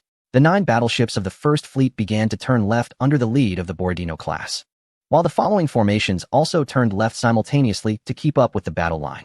At this moment, the distance between both sides had reduced to 25 kilometers. As the distance closed, the fleet finally got a clear view of the situation of the Eastern Fleet. Upon closer inspection, they were taken aback to see that 4 different battleships had appeared at the front of the Eastern Fleet. While their appearance was not entirely unexpected, as it was known that the Eastern Fleet could not engage in battle with just 8 battleships of the Tiangang class. The number of their battleships was bound to increase. The intelligence department had also discovered that the eastern shipyards had been closed for several years. Everyone knew that the Eastern Empire was up to its old tricks, similar to when the Rainbow-class light cruisers were first introduced. Now they were at it again. But in any case, it was just about battleships. After all, the 305mm naval guns could still provide some clues. However, what were these several warships? Why were they significantly larger than their Tiangang class? This was no joking matter. In this era, the tonnage of warships was directly proportional to their combat power. No one doubted that the Eastern Fleet had been busy enlarging the Tiangang-class battleships. These few warships were easily identified as being over 20,000 tons, possibly even approaching 25,000 tons. What was the purpose of constructing such massive battleships? This question was not only on the mind of the commander, but also on the minds of the observers. When the Eastern class appeared, everyone in the observation group instinctively focused their binoculars on it. What kind of battleship was this? 1, 2, 3, 4, 5. When they began counting the turrets, they realized the gravity of the situation. A new type of warship equipped with 5 twin-mounted naval guns revealed what the Eastern shipyards had been secretly constructing. 5 twin mounts. Fisher murmured. In an era of naval development, the destructive power of naval guns was unparalleled, and there had been proposals to increase the number of naval guns. However, from sail battleships to the current steel battleships, the number of naval guns had actually decreased. Back then, a first-rate sail battleship had at least over 110 cannons. Of course, the power of modern naval guns was significantly stronger, evolving from single mounts to twin mounts. Not just the British, but several naval powers had tried to install more main guns on battleships. Unfortunately, none succeeded due to the terrifying recoil of the 305mm guns. If 7 or 8 were installed, the recoil when firing could potentially break the keel of a 10,000-ton battleship. Thus, the current standard layout of a first-class main gun and second-class secondary gun was established. But what about now? They unexpectedly saw 10 305mm main guns installed on a battleship. Nearby, Hans Katt, the naval minister, believed he had figured out the trump card of the Eastern Continent Navy in this naval battle, radio communication. He now realized he had underestimated the Eastern Continent Navy. Not to mention the previously spotted aircraft, just this battleship alone was beyond what Hans Katt could achieve. Tirpitz certainly didn't think that the Emperor had a hobby of building such large warships for fun. The fact that 4 were built at once indicated that this technology had matured and entered a phase of rapid construction. He ordered the fleet to accelerate and close in on the Eastern Continent fleet by 20 kilometers. Tirpitz decisively stated that to better assess the combat strength of this warship, he felt they needed to get a bit closer. Of course, this was also because Tirpitz noticed that the Eastern Continent Navy had raised the royal flag. The Emperor of the Eastern Continent Empire surprisingly led the fleet in person. As Hans Katt's warships moved forward, other nations, like John Bull, followed suit. Those unaware might think these observing fleets had abandoned neutrality and were preparing to flank the Eastern Continent Navy from both sides. At this moment, in the command room of the Eastern Continent battleship, Sun Fu smiled as he watched the reactions of the 2 different national fleets. The Emperor was right. As long as the Eastern Continent class appeared on the sea, the outcome of this naval battle was already determined. In the command room, both enemy and friendly warships appeared on the operational sand table. Several staff members adjusted the models of the warships based on the actions of the Bear fleet. Turning a few models to the left, this Alexeyev had forgotten one thing. Sun Fu seriously remarked, looking at the opposing fleet. He had forgotten about their fleet speed. He ordered the launch of 2 seaplanes and instructed the first battleship formation to turn left at a speed of 22 knots. He commanded the second and third battleship formations to follow the main fleet's battle line. The heavy cruiser formation was responsible for the 12 heavy cruisers of the Bear. Each ship followed the orders of its respective formation commander. The fate of the nation rested on this battle. As the 2 seaplanes flew across the sky toward the Bear fleet, the morale of the Eastern Continent Navy reached its peak. All warships had already loaded their ammunition, with their cannons aimed at the opposing Bear fleet. At 11:15, under Sun Fu's orders, the Eastern Continent Navy also began to turn. From the sky, 2 massive dragons, belching black smoke, seemed to be turning toward the same direction. Everyone held their breath, waiting for the command to fire. Chapter 189. Eastern Continent Class. When the flag symbolizing the Eastern Continent Empire's navy and the Imperial Royal Flag was raised, everyone became fervent. This was the first major battle after the unification of the Eastern Continent, and the Empire had been waiting for 4 years. As both fleets began to turn left, the atmosphere on the sea instantly became heated. The 4 Eastern Continent-class battleships began to accelerate, astonishing everyone as they continuously sped up. 18 knots, 20 knots, 22 knots. The 4 Eastern Continent-class battleships advanced toward the Bear fleet with a fearless posture. All commanders, including Alexeyev, understood that the Eastern Continent Navy aimed to seize the T position. The Navy has never fought alone, rushing headlong into the enemy. Naval formations have existed throughout history. From the earliest ramming tactics to today's concentrated fire, formations have been emphasized since the moment cannons were mounted on warships. In naval battles, an excellent formation can maximize the firepower of a fleet, delivering more ammunition in the shortest time possible to secure victory. When aircraft had yet to become a combat force, ship-to-ship artillery duels were the primary mode of naval engagement. During the age of exploration, sailing battleships dominated, equipped with numerous cannons on either side. To engage the enemy, ships had to turn broadside, utilizing only half of their firepower for attack. In the era of steam and steel, advancements from open-gun turrets to enclosed turrets led to the creation of all-angle turrets, maximizing firepower. Nowadays, every naval commander is taught to seize the T position, which not only offers better visibility but also grants the ship with the T position the initiative to engage or disengage at will. even intercepting the enemy's advance. 4 Eastern Continent-class ships cut through the waves, tracing a massive arc in front of the first battleship formation of the opposing fleet, while everyone else turned left.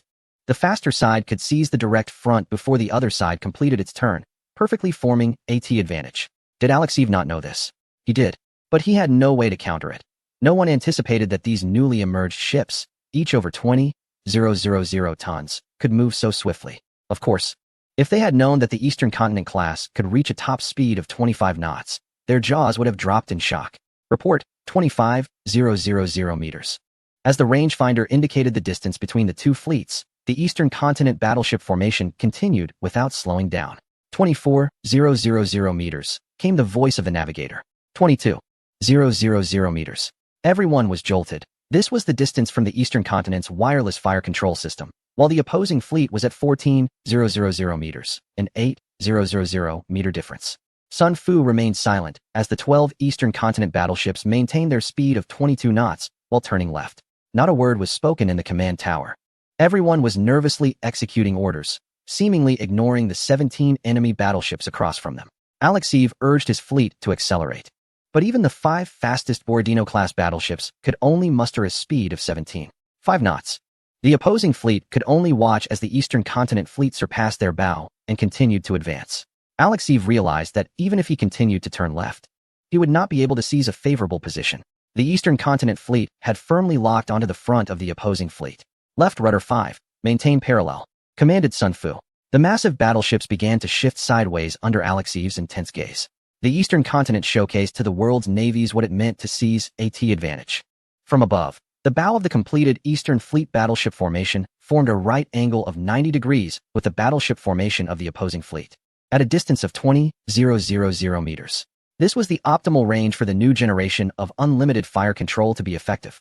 Although it was unclear why the Eastern Navy opted for a T position at this distance, looking at the dozen battleships ahead, Alexeyev, faced with radio failure and unable to match the speed of the Eastern Fleet, had no choice but to resort to traditional methods, signal flags. He positioned the 5 Borodino-class battleships and 4 Prince-class battleships of the first battleship formation at the front to confront the 4 unknown battleships. The remaining 9 battleships were tasked with engaging 8 Tian-Gang-class battleships. In his view, with one more ship on his side, he would at least avoid defeat. Additionally, he stationed a cruiser formation nearby. It was evident that Alexeyev was quite cautious about the 4 Eastern-class ships. At this point, the opposing fleet continued its formation without pause. To attack the Eastern warships, they needed to close the distance to 14,000 meters. What he did not know was that the wireless fire control had been tracking them for over 6 minutes. Optical rangefinders and azimuth instruments had calculated the distance between the two formations from different angles, and this data was transmitted to the central mechanical computer. The parameters for the Eastern-class 305mm naval guns were inputted. Meteorological observation equipment, including wind speed meters and wind vanes, was also calculating wind direction and speed, which were similarly fed into the fire control system. A new ballistic model emerged, involving mechanics and aerodynamics. After calculations, the fire control system would provide the final data, which included the firing parameters. This was why the leader had taken several years to develop a wireless fire control system, despite having access to advanced technology. The range of involved technologies was extensive. The artillery parameters were completed. Over the course of 6 minutes, the central calculation room derived the final data through radio communication, which even the dominant power required over 10 minutes to achieve, and with far less accuracy. The 4 Eastern-class ships were set to engage the first battleship formation of the opposing fleet, causing a stir among the crew. The commander was planning to take on 9 with just 4. However, everyone felt reassured when recalling the data of the Eastern-class ships. Attention, all gun positions. The opposing first battleship formation is ahead. Distance 20,000 meters. Azimuth angle 180. Speed 175 knots. Elevation angle 13. Pre-range. Distance dimension 304 meters. Angle dimension 046. Time dimension 16 seconds. The serious voice of the gun commander echoed through the gun rooms of the 4 battleships. The 10 305mm naval guns began to elevate, marking the final calibration. Due to the T-position, once the first Eastern-class battleship derived the data, the 3 following ships could share the information, needing only to calculate the lead time. Fire. The Empire awaited victory. With Sun Fu's command, 40 305mm main guns fired the first volley of shells toward the opposing first battleship formation. Chapter 190. Instant kill boom, boom, boom. To everyone's astonishment, The 4 massive battleships from the eastern continent actually opened fire. Moreover, 10 fireballs appeared almost simultaneously. Not only Alexeyev, but even Fisher and Tirpitz shouted out in disbelief. When these 4 battleships emerged, everyone's attention was solely on them. Although they knew that the eastern continent must have unique capabilities to dare to deploy such forces in a battle that could determine national fate, no one could have anticipated, just a second before the shells were fired, that this massive vessel equipped with 10 main guns could actually achieve simultaneous firing. The term simultaneous firing sounds simple, but applying it to 10 main guns presents an impossible challenge. No warship could withstand such recoil. Not even a vessel weighing 20,000 tons could manage that. Yet the reality before them indicated that the eastern continent had accomplished it. A chill ran down Fisher's spine as an unspoken fear rose within him. As the naval minister of a global power, he naturally understood the implications. A battleship with a full displacement of over 250,000 tons, a new type never seen before, capable of simultaneous firing with 10 main guns, would spell disaster for all current battleships. With the same hull, the caliber, barrel length, and caliber-to-length ratio of the guns standardized, the impact points of the shells would be unified. This had surpassed the capabilities of existing vessels. And even the 3 current battleships could not achieve consistent impact points because they were distributed across different ships. Oh God, once the eastern continent begins mass-producing such warships, all other vessels would become their prey. While both Fisher and Tirpitz were still astonished by this battleship, the first round of 3 rapid shots had already been fired. Through Alexeyev's telescope, he could clearly see that the distance between the 2 sides was now 20 kilometers. Yet, as he watched the shells flying toward them, a chill swept over him, including him. Was the eastern continent just bluffing, or could they really strike from such a distance? The former was easier to accept, but if it were the latter, Alexeyev dared not think further. However, even if he couldn't bear to contemplate it, 20 kilometers was less than 30 or 40 seconds for the shells. Alexeyev had never felt that 40 seconds could be so long. When the first round of shells landed near the first battleship formation of the Bear, everyone knew trouble was brewing. Before they could react, the second round of simultaneous fire arrived again after 20 seconds. Boom, boom, boom. To the astonishment of all the commanders, several sparks suddenly appeared on the hull of the Borodino-class battleship, the Duke of Suvorov. Then, a massive flame erupted from this 15,000-ton warship. The central part of this vessel, hailed as the strongest battleship of the Bear, erupted with an even louder explosion. The ammunition depot had detonated. The enormous Duke of Suvorov split apart from the middle, with the bow and stern being thrown high into the air, crashing down heavily and sliding toward the sea on either side. Everyone was stunned, looking at the missing section in the middle of the 5 Borodino-class battleships. Where's my battleship? Alexeyev wanted to ask everyone about the battleship that had existed just a minute ago. What on earth happened? According to the report from the observer of the Tianxian, their second and third main guns had simultaneously hit the battleship, but it was impossible to determine which gun was responsible. The 2 gun crews had earned first-class merit in just 40 seconds. At this time, the seaplane in the sky had not yet managed to direct, and was also stunned by the huge explosion. Meanwhile, the great Emperor Fong took out his unique 62-type military binoculars. Well, there was no way to explain where it came from. It could only be used by himself. He knew the Dongzhou class was powerful, but he didn't expect it to be this powerful. In less than a minute, a battleship had been taken out of action. Even if the pre-dreadnought class was cheaper, it would still cost at least 150,000 pounds sterling. And it hadn't even fired a shot before becoming a thing of the past? Fong Mingzhou didn't know if it was mostly luck or if the Dongzhou ship was just that formidable. In any case, the Dongzhou-class battleship had become famous. In the future, whenever this naval battle was mentioned, this instant kill would not be forgotten. The example of Duke Suvorov sent chills down the spines of everyone. They didn't know if the next one hit would be themselves. However, they had no good options to worry about now. After the first round of bombardment, the 4 Dongzhou-class battleships had already started to recalibrate their parameters using aircraft. Meanwhile, 8 Tiangang-class and 9 battleships from the opposing side also began to fire. Both sides were ordinary battleships. Although the Tiangang-class was several thousand tons heavier, they had not yet formed a generational gap. However, the Tiangang-class had used its speed to seize the T position, with both sides having a similar number of ships. It was difficult to determine a winner in the short term. The 17 battleships from both sides exchanged fire, which was a focal point at any time. But now everyone was indifferent to them. 3 minutes later, after completing their recalibration, the Dongzhou class opened fire again, still maintaining a distance of 20,000 meters. Although the opposing side had 8 battleships, oh no, one had sunk, so they had 7. Their main guns only totaled 32. In contrast, the Dongzhou Navy, with only 4 ships, had 40 main guns. Dense projectiles crossed between the 2 sides. Even if Alexeyev adjusted the gun battery to the maximum angle, he still couldn't reach the Dongzhou fleet. This situation, where the enemy could hit you but you couldn't retaliate, made everyone realize the power of this new type of warship. Boom! 5 minutes later, a Prince-class battleship was hit multiple times, igniting a raging fire, and one of its main guns was visibly twisted in the flames, with several soldiers jumping into the sea after being set alight. Another Borodino-class battleship, the Glory, was also hit, with a chunk bitten off its stern, causing its speed to drop to only 10 knots. In 5 minutes, one sunk and two heavily damaged. And this was under the condition of not even having half the number of the enemy, let alone Alexeyev. Even Fisher had never seen anything like this. If Alexeyev didn't want to be completely annihilated by these warships, he should abandon the vehicles to save the commander, Fisher whispered. Minister, do you mean to retreat? Betty asked in surprise. In his view, the loss of one ship and the heavy damage to two others shouldn't lead to a retreat just minutes after the battle began. Even with the Eastern Fleet having the upper hand, that Alexeyev wouldn't flee if he didn't want to face execution. If he didn't leave now, he might not be able to escape at all. It was likely that the commander of the Eastern Fleet hadn't even reacted yet. If I were him, I would have deployed those fast cruisers to encircle the entire fleet of the adversary. Chapter 191. Such warships are necessary. It seemed the adversary was about to face defeat. If Alexeyev didn't want the Navy to become a part of history, the most important thing now was to use half of the battleships as bait. On the battleship Alsace, Tirpitz was also discussing with von Schlieffen. If the first battleship had a lucky factor in being taken out so quickly, then the subsequent two would reveal all the issues.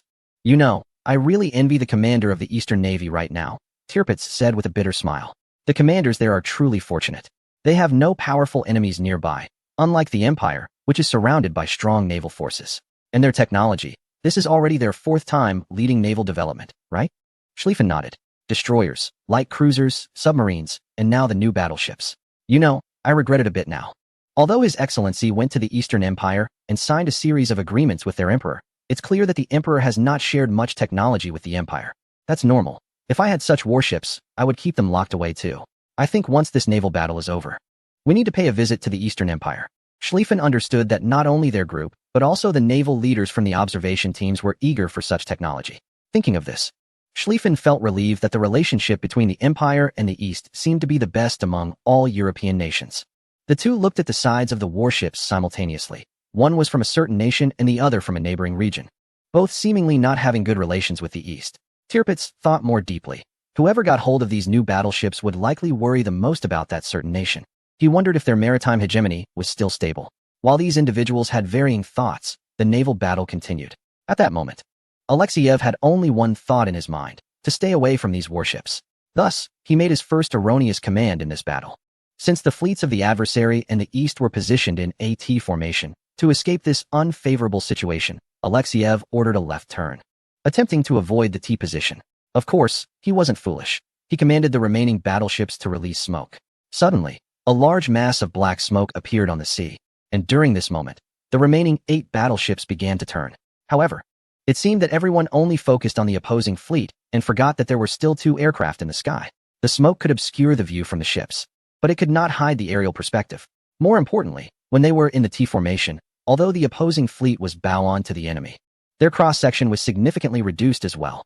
As they turned, the warships inevitably began to present a broader profile. Upon noticing this situation, the pilots immediately reported it back to their command. This process didn't take long. At a speed of 175 knots, it would take about 10 minutes to fully turn the ships. Unbeknownst to them, those 10 minutes would cost the opposing fleet dearly. With the assistance of aerial targeting, the commander seized the opportunity without hesitation. As the first ship of the Borodino class began to turn, a barrage of shells suddenly rained down upon them. The lead ship of the Prince class, named after the heir apparent, was struck like a hammer, causing the entire vessel to shake violently. The Prince-class battleship was a type ordered by the opposing nation from another country. It had a displacement of 13 for 105 tons and a maximum speed of 17 knots. It was equipped with 2 dual-purpose 305mm naval guns, but the shipbuilding technology of the supplier was not particularly impressive. It could not even compete with the advancements made by others. However, it was a significant investment for the opposing nation. The ship was heavily armored, with armor weighing up to 4,000 tons, nearly a third of its total weight, leading to a high freeboard. The all-heavy armor resulted in a high center of gravity, making the ship very unstable during turns, exemplifying a top-heavy design. Additionally, aside from a couple of nations, most countries had naval strategies focused on coastal defense rather than offensive capabilities. The naval doctrine of the opposing nation at that time was also not about offense, but rather about coastal defense or operations close to home. The emphasis on long-range seaworthiness by others was due to their global colonies. Otherwise, they would struggle to reach their destinations. The opposing fleet, on the other hand, operated over vast distances, and the leader understood the future developments in naval technology. Their primary operational area was the expansive ocean. Returning to the main point, the lead ship was under attack, and 2 shells struck its deck directly. As mentioned earlier, when the engagement distance exceeds 20 kilometers, the trajectory of the shells becomes curved. And at 25 kilometers, it is nearly vertical. The deck of the Prince class was only 50 millimeters thick, which was insufficient to withstand even the firepower of a destroyer. Of course, one cannot entirely blame the supplier for this. After all, modern naval engagements typically occur within a distance of 10,000 meters. Under normal circumstances, the naval guns of both sides would not be able to hit the deck, as shells would be intercepted by the waterline, even if fired at a higher angle. The command tower and gun turrets were also heavily armored. The 2 shells penetrated the 50 millimeters deck without any obstruction and continued downward. A 1-ton shell could break through purely due to gravity, and once it breached the deck, it reached the engine room below.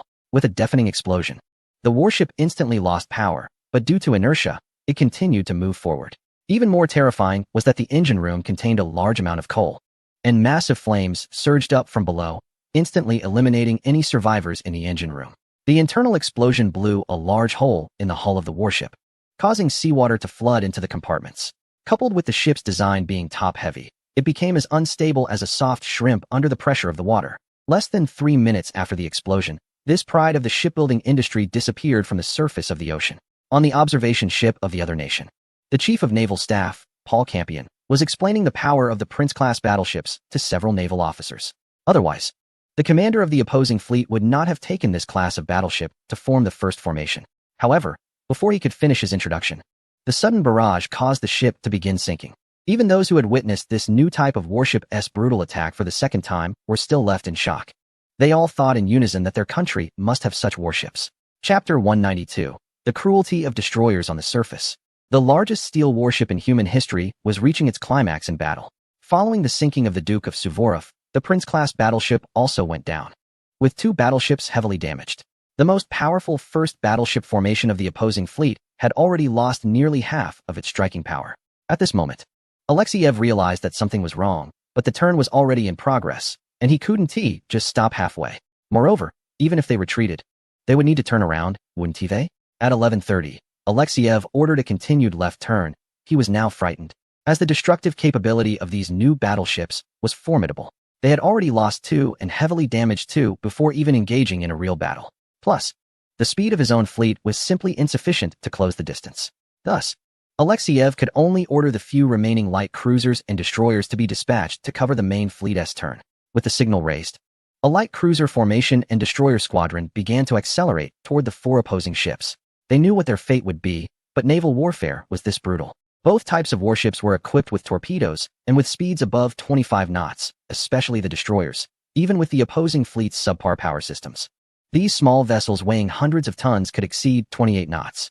Suddenly, around 10 small warships surged forward aggressively. The light cruiser formation accompanying the main fleet also began to accelerate, particularly the Jianghe-class destroyers, which could reach speeds of 40 knots. 2 fleets charged toward each other across the ocean surface. Although their naval guns are not as large as those of the main battleships, they excel in rate of fire, and both sides have relatively low armor. The eastern region is better off, as its 57 mm homogeneous armor can withstand attacks from 3-inch, 76, 2 mm, and 12-pound, 75 mm, rapid-fire guns. The smaller military vessels of the opposing side can be described as having a mere layer of steel over 20 mm thick. Suddenly, countless shells appeared on the surface of the sea, their density far exceeding that of the main battleships. At the same time, dozens of white splashes emerged on both sides of the surface. Torpedoes. However, the oxygen torpedoes equipped by the eastern region only become visible the moment they hit the water. The oxygen dissolves in water, and in the blink of an eye, these torpedoes disappear beneath the waves. The dense rapid-fire guns targeted the water's surface, and one after another. Torpedoes were detonated underwater, creating splashes several meters high. Boom! A destroyer from the opposing side was hit by a torpedo, disintegrating and sinking without any response. This is the peculiar nature of oxygen torpedoes. Once they hit the water, they are hard to detect visually. In the 20-kilometer stretch of sea between the 2 fleets, over 30 warships flitted about like butterflies, chasing each other. Compared to the main battleships, which were like two strong men staring at each other's weaknesses. These smaller vessels acted like assassins, striking with deadly precision. In less than 10 minutes, over 10 warships sent by the opposing side had basically sunk, with only 3 or 4 remaining in retreat. The eastern region also lost a Jianghe-class destroyer and sustained light damage to a Rainbow-class vessel. Alexeyev took this opportunity to accelerate and turn, while the first battleship formation from the opposing side drew an N shape on the surface. During these 10 minutes, the eastern region was not idle. The heavily damaged Borodino-class vessel Glorious was hit again. Unfortunately, this time it was not so lucky. Despite the crew's desperate efforts to extinguish the fire, they could not save it from sinking. After more than half an hour of battle, the main battleships of the eastern region achieved impressive results. Far in the distance, Fang Mingzhou frowned, regretting not heeding Sun Fu's unpalatable advice. How could a revolutionary ship like the Eastern class pose any threat to the opposing fleet? He should have stayed on the Eastern ship to directly experience the naval battle. Who wouldn't long for the power of such massive naval artillery? However, Fang Mingzhou also knew that by this point in the battle, both sides had fired over 1,000 shells, most of which were from the Eastern region. Seeing such enormous shells flying directly towards oneself, a normal person wouldn't just tremble. Their heart would be racing at least at 120 beats per minute. One wonders if the protagonists in those fantasy novels, who can coolly command fleets in decisive battles right from the start, have hearts made of steel. Just as everyone's attention was focused on the Eastern class, new results emerged. This time from the second battleship formation of the Eastern region. 8 Tiangang-class ships faced off against 9 battleships from the opposing side. Everyone was immersed in the shock of the Eastern class, seemingly forgetting that before the emergence of the Eastern class, the title of the world's best battleship had rested on the Tiangang class.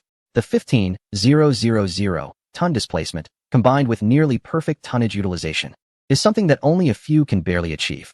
Even if some battleships have a full load displacement exceeding that of others, their combat effectiveness cannot compare. Moreover, their displacement is still less than that of advanced vessels equipped with wireless fire control systems. Although the artillery range is 15 kilometers, the maximum elevation angle of certain battleships is only 14 kilometers. Even if the shells travel an extra kilometer, the hit rate becomes negligible. At the onset of battle, the 17 battleships engaged in fierce combat against each other. The commander of the second battleship formation was Su Wenguang, whose independent and bold style is among the top in naval leaders. The 8 advanced vessels under his command could be maneuvered like light cruisers. Su Wenguang did not adhere to a strict battle line. He believed he had an absolute speed advantage along with advanced fire control. Thus, a formation of 8 battleships appeared, divided into 2 groups to attack the enemy battleships arranged in a battle line. To ensure a higher hit rate, Su Wenguang closed the distance to 12,000 meters, while the effective hit rate of the enemy battleships remained around 7,000 to 8,000 meters. The first casualty was the battleship Poltava of the Petropavlovsk class. This was the first battleship constructed after the announcement of naval expansion, launched over 3 years ago with assistance from another country. Due to its early construction and reliance on outdated technology, it barely kept pace with the battleship era. Its displacement was only 12,032 tons, with main guns that were somewhat comparable, but it inherited the problem of limited range. The power system was insufficient, resulting in a maximum speed of only 15.6 knots indeed, not even reaching 16 knots. While battleships do not rely solely on speed, such a sluggish pace is undoubtedly inadequate. Furthermore, its gun turret design could not withstand simultaneous firing from both main guns, limiting its actual firing rate to 1 shot per minute. Hence, these 3 battleships lagged at the rear, compromising the integrity of the battle line and dragging down the other 6. Su Wenguang targeted these weaknesses, making them his primary attack objective. The Poltava became the first casualty in the naval engagement. 8 advanced vessels fired simultaneously, with 32 main guns roaring together. The Poltava was struck by over 7 shells almost immediately, like a large magnet drawing fire. By the time the captain realized they had become the target, it was too late to react. This 12,000-ton battleship was instantly torn apart as if it were a toy. Additionally, there was a peculiar habit of using wooden interior materials, with even some upper deck areas covered in wooden planks. Do not ask. The answer is that the Bear and the Eastern region are both lacking in steel. At least Feng Mingzhou can still buy affordable steel from certain sources. But the Bear does not have that privilege. Even if they wanted to buy, there is nothing available, and apart from one Gallic rooster, there are no friendly nations. Certain parties might want to sell, but the distance is a problem. The Borodino, moving at only 16 knots, resembles a stumbling elder, passively enduring attacks. Explosions erupt on the battleship, and within 2 to 3 minutes, the upper deck of the Borodino is engulfed in flames. with wooden interiors and floors making it uncontrollable. Before the damage control could begin, the second wave of attacks arrives as expected. A few more massive explosions completely signal its demise. From a distance, the Borodino looks like a giant fireball. It's uncertain if those inside can escape in time. Commanding the Bear's second battleship squadron is Viktorovic, who sees the Borodino destroyed in less than 5 minutes. The commander quickly orders a counterattack, and the surface of the sea becomes lively. Su Wingguang stands expressionless in the command tower, watching shells land in the water 2 to 3 kilometers away, shaking his head. The Bear's navy is fundamentally rotten. Their leader only knows how to borrow money to build ships, neglecting the crucial training of naval personnel and commanders. The strength of a navy is not just in its ships, but more importantly, in the people who operate them. Taking the interiors as an example, the eastern region uses aluminum alloy coated with fireproof materials or stainless steel, which is lightweight and fire-resistant, incorporating a large amount of ceramics. The Borodino, along with the eastern region's second battleship squadron, naturally turns its attention to its sister ship. After all, the quality of the ships built by certain parties is not great. Destroying one Bear ship reduces their firepower by 1/9. Thus, the Rostislav becomes a target. However, it is somewhat fortunate, as being in the second-to-last position means it absorbs most of the firepower that the Borodino takes on. Even so, it still endures several shells. Su Wingguang notices that the armor of the Bear's battleships is not impressive, so he decisively orders the armor-piercing shells to be replaced with high-explosive shells. These self-produced shells from the eastern region may not have unique armor-piercing capabilities, but they are filled with TNT and black powder. The shockwave from the explosion can tear apart any carbon-based life form within dozens of meters. Moreover, the unique shrapnel damage and high temperatures are very effective against the Bear's poorly armored battleships. Following the sinking of the Borodino, the Rostislav also begins to follow in its predecessor's footsteps, similar to the Gallic Rooster observation team, from a distance. The naval minister of the certain party realizes the feelings of the Gallic Rooster after witnessing the destruction of their own battleship in just a few minutes, leaving their home nation with a very ugly face. The naval forces from the eastern continent are infuriating. Their actions are clearly intentional. It's just a matter of assisting a certain nation in constructing a few battleships, yet the emperor immediately sold warships to another country, leading to both nations suffering heavy losses while competing for colonial territories. The lighthouse has also lost 5 battleships, and now, as naval combat begins, they have turned their fire on their own creations. No matter how furious the naval minister of the lighthouse is, it cannot change the fact that only one of the 3 battleships of the Petropavlovsk class remains operational. Viktorovic is terrified. The precision of the eastern continent's artillery is astounding. In just over 10 minutes, 2 battleships have been lost. Moreover, the remaining 7 battleships are trapped in a crossfire, and if this continues, they will inevitably be destroyed one by one. Thus, the commander decisively ordered the dissolution of the battle line to free a few battleships. At this point, the naval battle entered its second phase. The first battleship formation from the eastern continent achieved a 30% success rate, forcing Alexeyev to make a left turn with his best battleships to evade the strikes from 4 eastern continent battleships. Meanwhile, the second battleship formation from the eastern continent seized a tactical position and destroyed 2 battleships of the opposing nation within minutes, forcing their commander to dissolve the battle line and switch to offensive maneuvers. Additionally, both sides' light cruisers and destroyers clashed once, with the eastern continent navy maintaining an absolute advantage in breaking the enemy. As for the heavy cruiser formations on both sides, they were circling around the battleships, engaging only in probing attacks. The battlefield was becoming increasingly chaotic, and without radio communication, the fleet of the opposing nation was fighting independently. Alexeyev could effectively command only the first battleship formation and a few accompanying light cruisers and destroyers. The 11 armored cruisers from the opposing nation found themselves in a difficult situation. Despite outnumbering the eastern continent's heavy cruisers, they hesitated to act as they witnessed their comrades being destroyed. The 8 heavy cruisers from the eastern continent were pleased with this situation, recognizing the significant advantage of their main forces. Once they dealt with the dozen or so battleships, it would be easy to turn around and handle the rest. Both sides' 20 armored and heavy cruisers engaged in a polite exchange of fire. The dissolved second battleship formation of the opposing nation also began a full-scale attack. Currently, they had 78 ships, 1 less for the opposing nation, but the second battleship formation from the eastern continent was also starting to dissolve. There was no choice. It was a chaotic battle, and if they maintained a battle line, they risked being ambushed by the opposing nation in other areas. The Tiangang class is not on par with the eastern continent class, and with only 4 main guns, they cannot defeat their opponents in a short time. Regardless of how inferior the opposing battleships are, they can still withstand 1 or 2 attacks from a distance of 12,000 meters. The Pereasvit class battleships, built in the opposing nation, have a displacement of 14,000 tons. This class of battleships is quite unique, as they do not have traditional main guns in the strict sense. Yes, you read that correctly. The main guns of these battleships, weighing over 14,000 tons, are actually 254 millimeters. Due to its design philosophy, it was not intended for decisive battles against battleships, but rather for hunting down the armored cruisers of a certain region. The battleship of the Letvizin class, built by a certain shipyard, was based on the Elder Star class, with a displacement of 12,900 tons. The shipbuilding capabilities of this yard are noteworthy. Although its tonnage is not large, it is considered superior to the Royal Prince-class vessels from another nation by industry experts. The battleships constructed by these three different countries were built earlier, so their paper specifications are slightly inferior to the Royal Prince class and Borodino class. As a result, they were assigned to the 2nd Battleship Squadron. After the battleships were disbanded, the first loss for the navy of the certain region occurred. It must be said that the presence of the battleship line was very beneficial for this region, and this individual understood this well. They were willing to take the risk of being encircled to make a desperate effort. At 11:45, the second ship of the Letvizin-class battleship, the Bozangin, hit the bow of the Tianyong Star with 2 consecutive main gun shots. The last time the Tianyong Star engaged with the fleet from the certain shipyard, it suffered severe damage. Although it was repaired afterward, the hull still experienced irreversible damage. Even though the main shells from the opposing side primarily used less explosive cotton powder, they still caused significant harm to the Tianyong Star. One shot hit the central waterline of the hull, failing to effectively penetrate the main armor, but the subsequent shot directly struck the midship chimney area.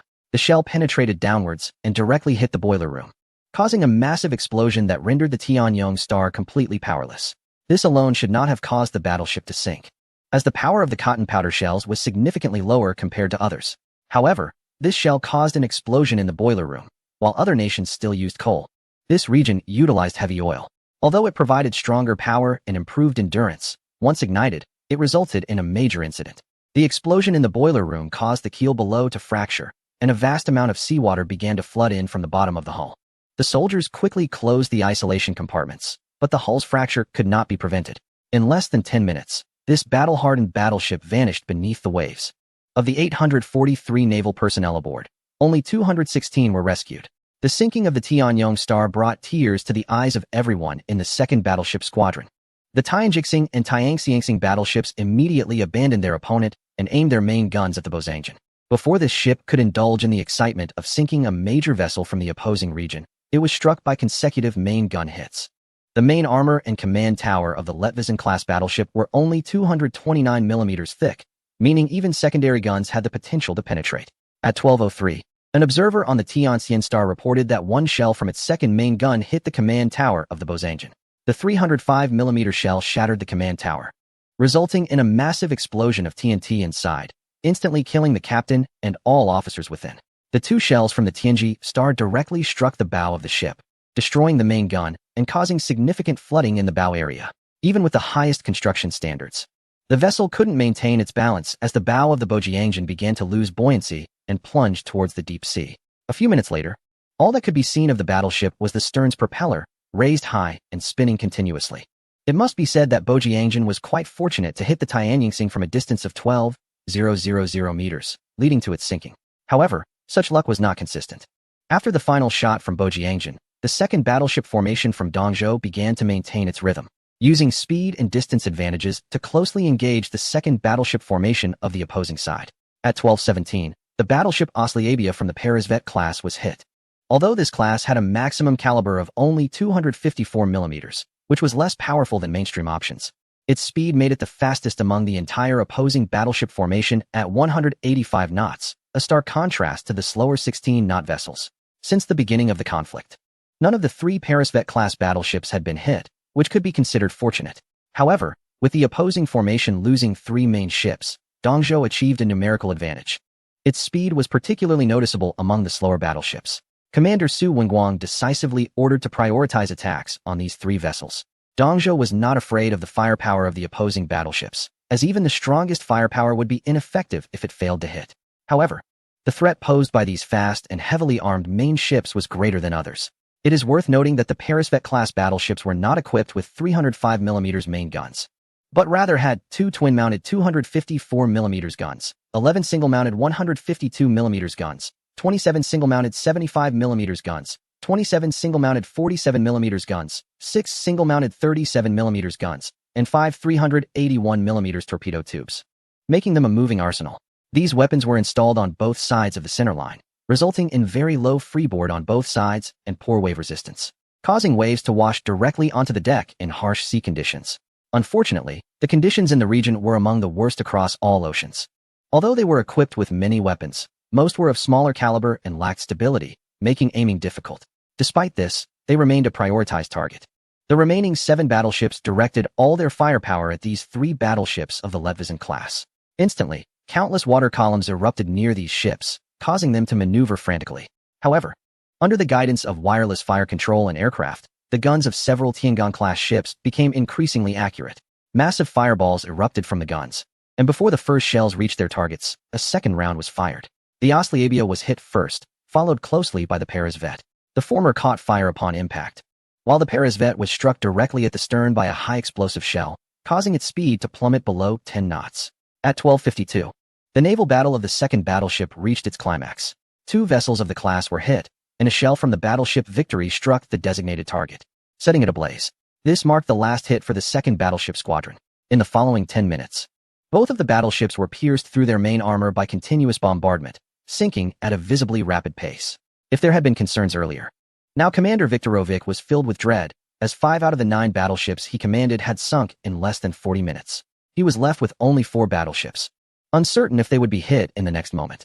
1 battleship of a certain class and 1 of another, along with 2 of yet another class, remained. Viktorovic was frightened. If 9 against 8 had been so devastating, what would 4 against 7 entail? Thus, this commander, like Alexeyev, chose a similar course of action: retreat. Or rather, a right turn.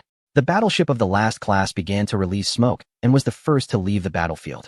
The remaining 3 battleships, upon realizing this intention, followed suit. Once again, a thick smoke covered the sea. Chapter 195. The decisive flag. The naval battle had begun at 11:15, and nearly an hour had passed since. In this short duration, the once proud Third Fleet had lost 8 battleships, nearly all of its naval power. The observers gasped. Was this truly the navy of the Eastern Empire? Was it really the same nation that had fought 10 years ago? The chief of staff of the Gallic Rooster, Campion, had a complicated expression. In just this hour, the Eastern Fleet had lost a tonnage equivalent to the entire navy of the Gallic Rooster. He also knew that his army had completed the development of the M1897 75mm field gun, which employed a recoil reduction technology that could achieve a firing rate of 30 rounds per minute under extreme conditions. However, that wasn't the key point. The crucial aspect was that this artillery piece utilized an advanced counter-recoil mechanism that could reduce over 70 of the recoil on the carriage. Did the Eastern Empire also adopt this technology? Meanwhile, the First Lord of the Admiralty, Fisher, felt that in the naval battle from a few years ago, the Eastern Empire had shown restraint. Even if he was reluctant to admit it, at least now, under equal conditions, their naval power was not inferior to that of the Empire, assuming the 4 new battleships were not taken into account. His only thought was to obtain the technology of these new battleships at any cost. As the Minister of the Navy, he was well aware of the Empire's technological reserves. It could be said that the only threshold between him and this new type of battleship was figuring out how they managed to fire 10 cannons without damaging the keel. Other tonnages and firepower are not a problem for the British. Look, the 2 battleship formations of the opposing side seem to be merging. Betty's voice brought Fisher back to reality, and he quickly raised his binoculars to look. It's unclear whether it was a coincidence or intuition, but at the beginning of the battle, due to radio failure, the 2 most important battleship formations of the opposing side ended up fighting separately. However, their experiences were similar. Under the strong offensive of the Eastern Navy, they suffered heavy losses. Both Alexeyev and Viktorovic chose to avoid direct confrontation. One turned left, the other turned right. Remarkably, the 2 fleets managed to meet again in this area of over 30 square kilometers. Alexeyev's command of 8 powerful battleships now left only 5, while Viktorovic's second battleship formation had 4 remaining. Even Fong Mingzhou, who was watching from the side, was incredulous. What was going on with the opposing side? Merging together and then breaking through the Eastern Navy's encirclement?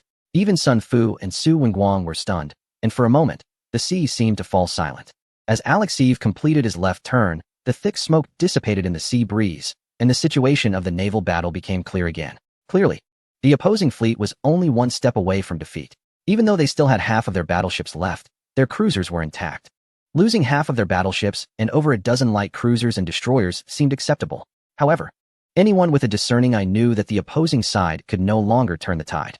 Not to mention those 4 new battleships, even in the duel of old battleships.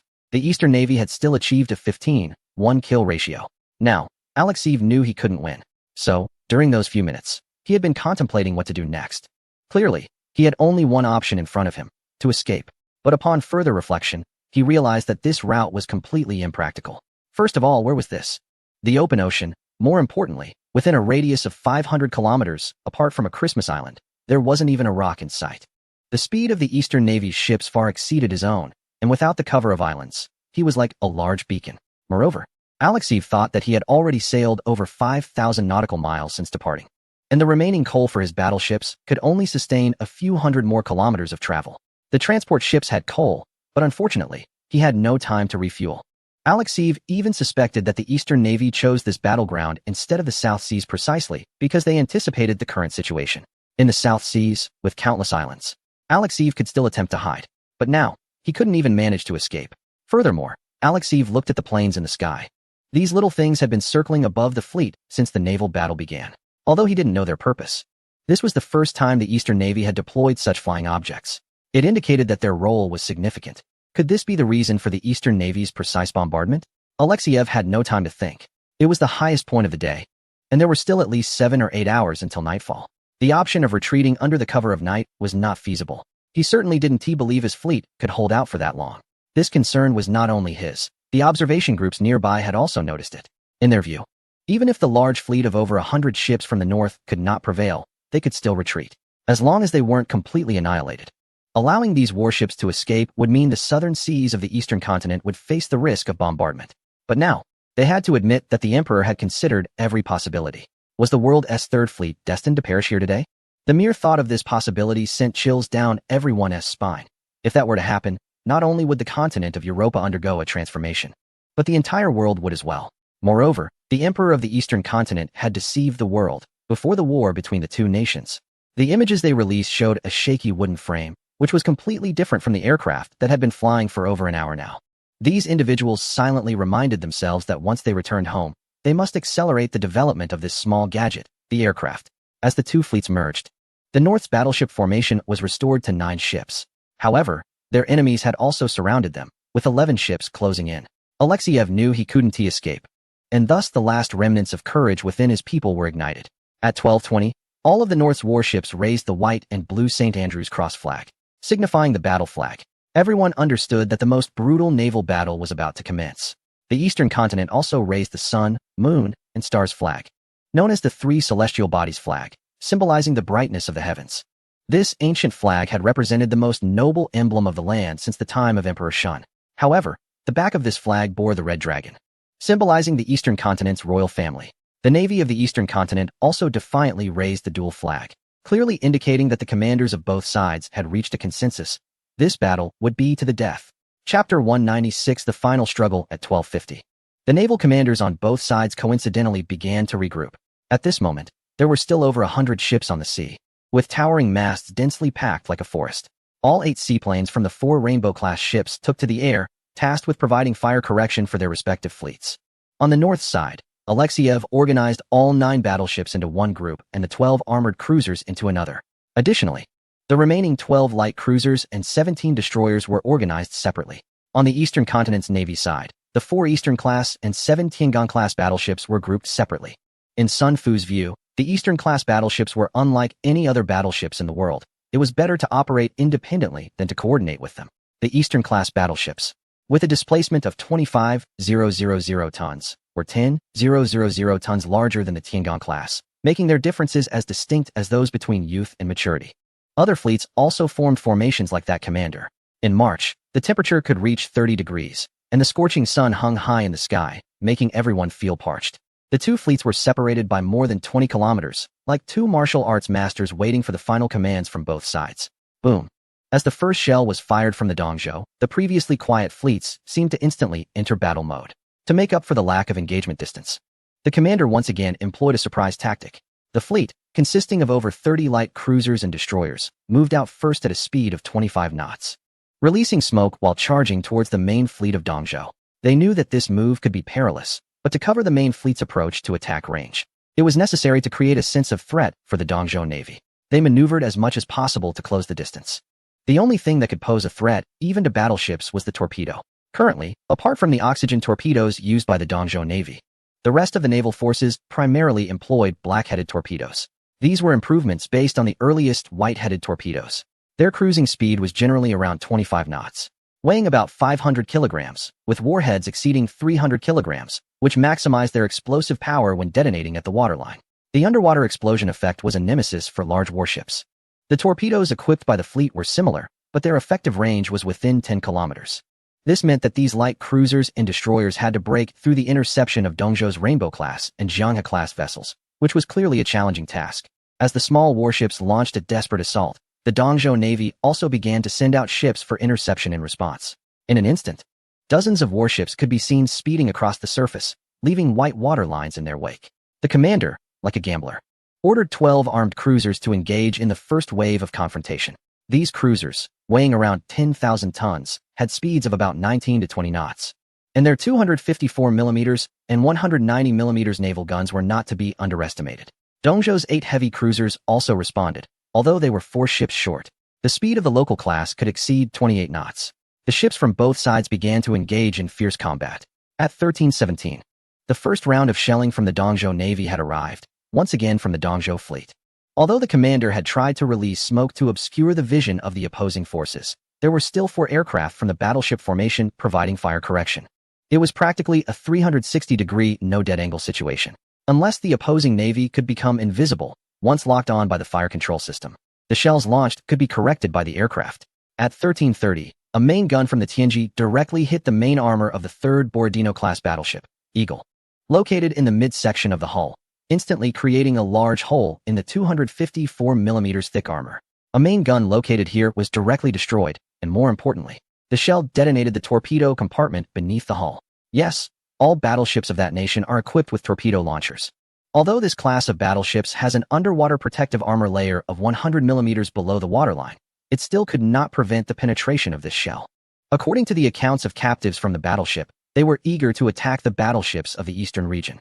The captain ordered the torpedoes to be prepared and fired as they approached, but unexpectedly, before they could get close, the torpedoes were hit and detonated by this shell. The explosion below the waterline was so powerful that the 15,000-ton warship seemed to be lifted by some force. With 3 consecutive muffled sounds, the battleship left the water 3 times in full view of everyone on board before crashing back down. This battleship suffered the most severe disintegration, with its 120-meter hull blown into 4 sections. Losing its buoyancy, it splashed up large waves before disappearing beneath the surface. The battleship named after a notable figure was the second of its class, with a displacement of 13,250 tons, constructed by a well-known company. Its sister ship had previously sunk a vessel from the Eastern Navy. Therefore, the 4 remaining ships of that region set their sights on the 2 remaining battleships of this class. During the first round of fire, numerous water columns erupted on both sides of these battleships, with the closest shell landing less than 50 meters from the battleship. The captain aboard felt a chill. The appearance of water columns indicated that their ship had become a target. Once crossfire appears, it means all fire control data is optimized, and the only reason for missing is a bit of bad luck. In such a situation, one can only hope for divine intervention, unless they could significantly maneuver to evade.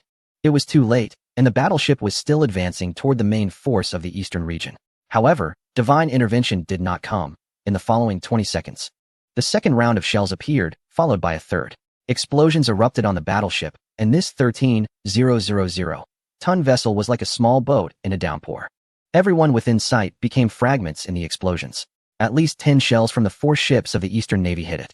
The battleship did not have any buffer and was directly sunk on the surface. The officer felt a burning sensation on his face. What did the Eastern Navy mean? First the lighthouse, then the rooster, and now this. Ships built with the help of 3 nations were blown up before the eyes of these naval officials, which was nothing short of disgraceful. Chapter 197. The end of the naval battle. The sinking of 2 battleships left Alexeyev with no way to retreat. If he were to fall back now, even if he returned alive, he would not be spared. Moreover, the smaller warships ahead had risked their lives to create a favorable environment for them.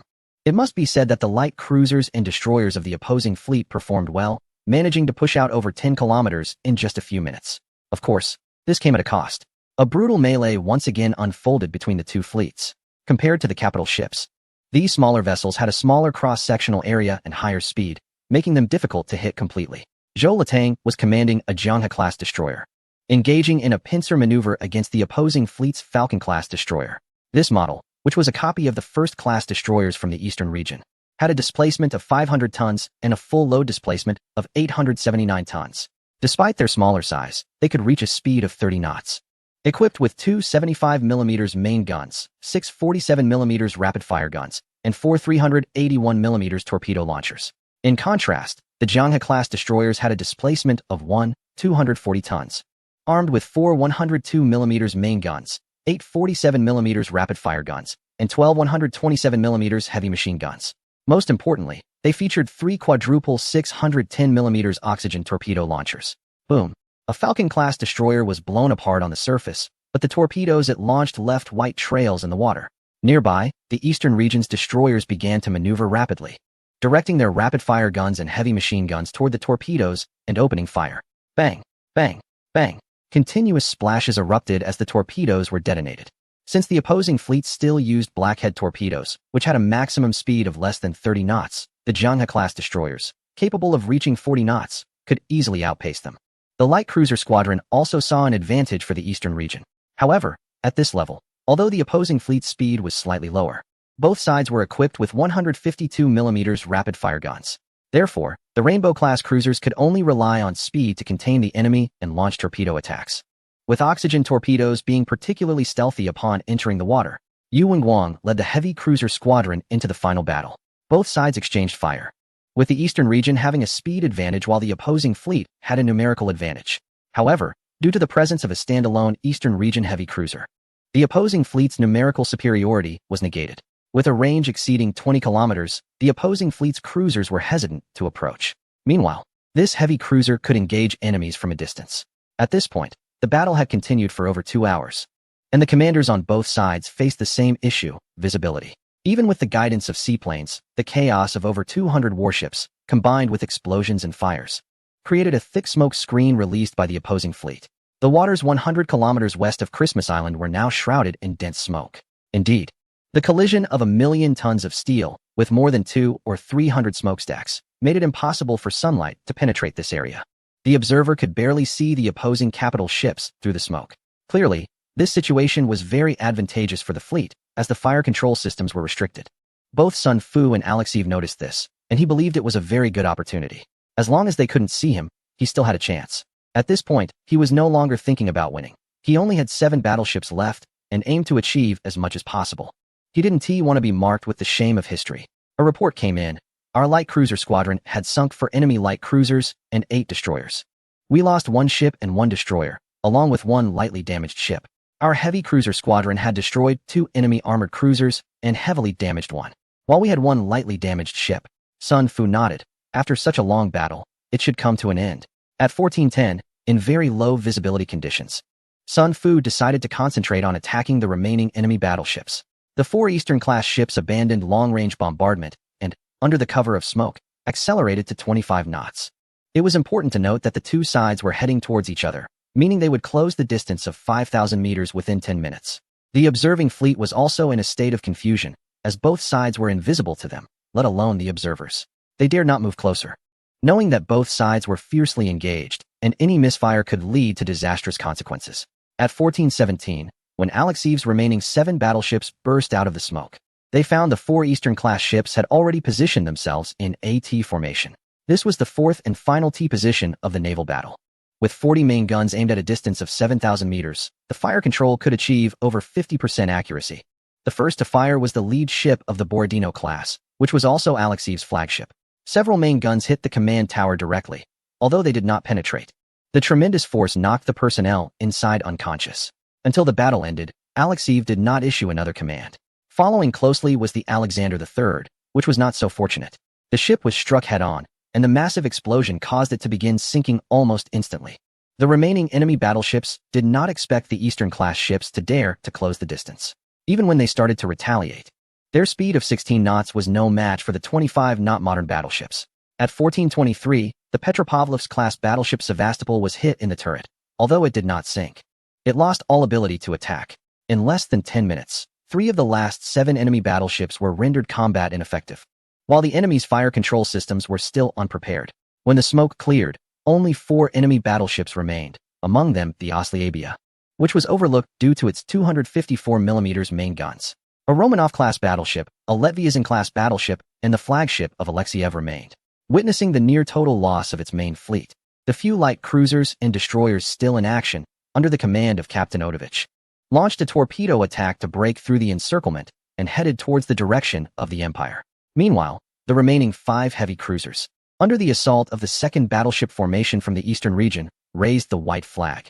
After 4 hours of intense naval combat, the world-class battle finally came to an end, and the booming cannon fire gradually faded. However, due to the lingering smoke, visibility remained obscured for the time being. Fang Mingzhou lowered his binoculars and took a deep breath.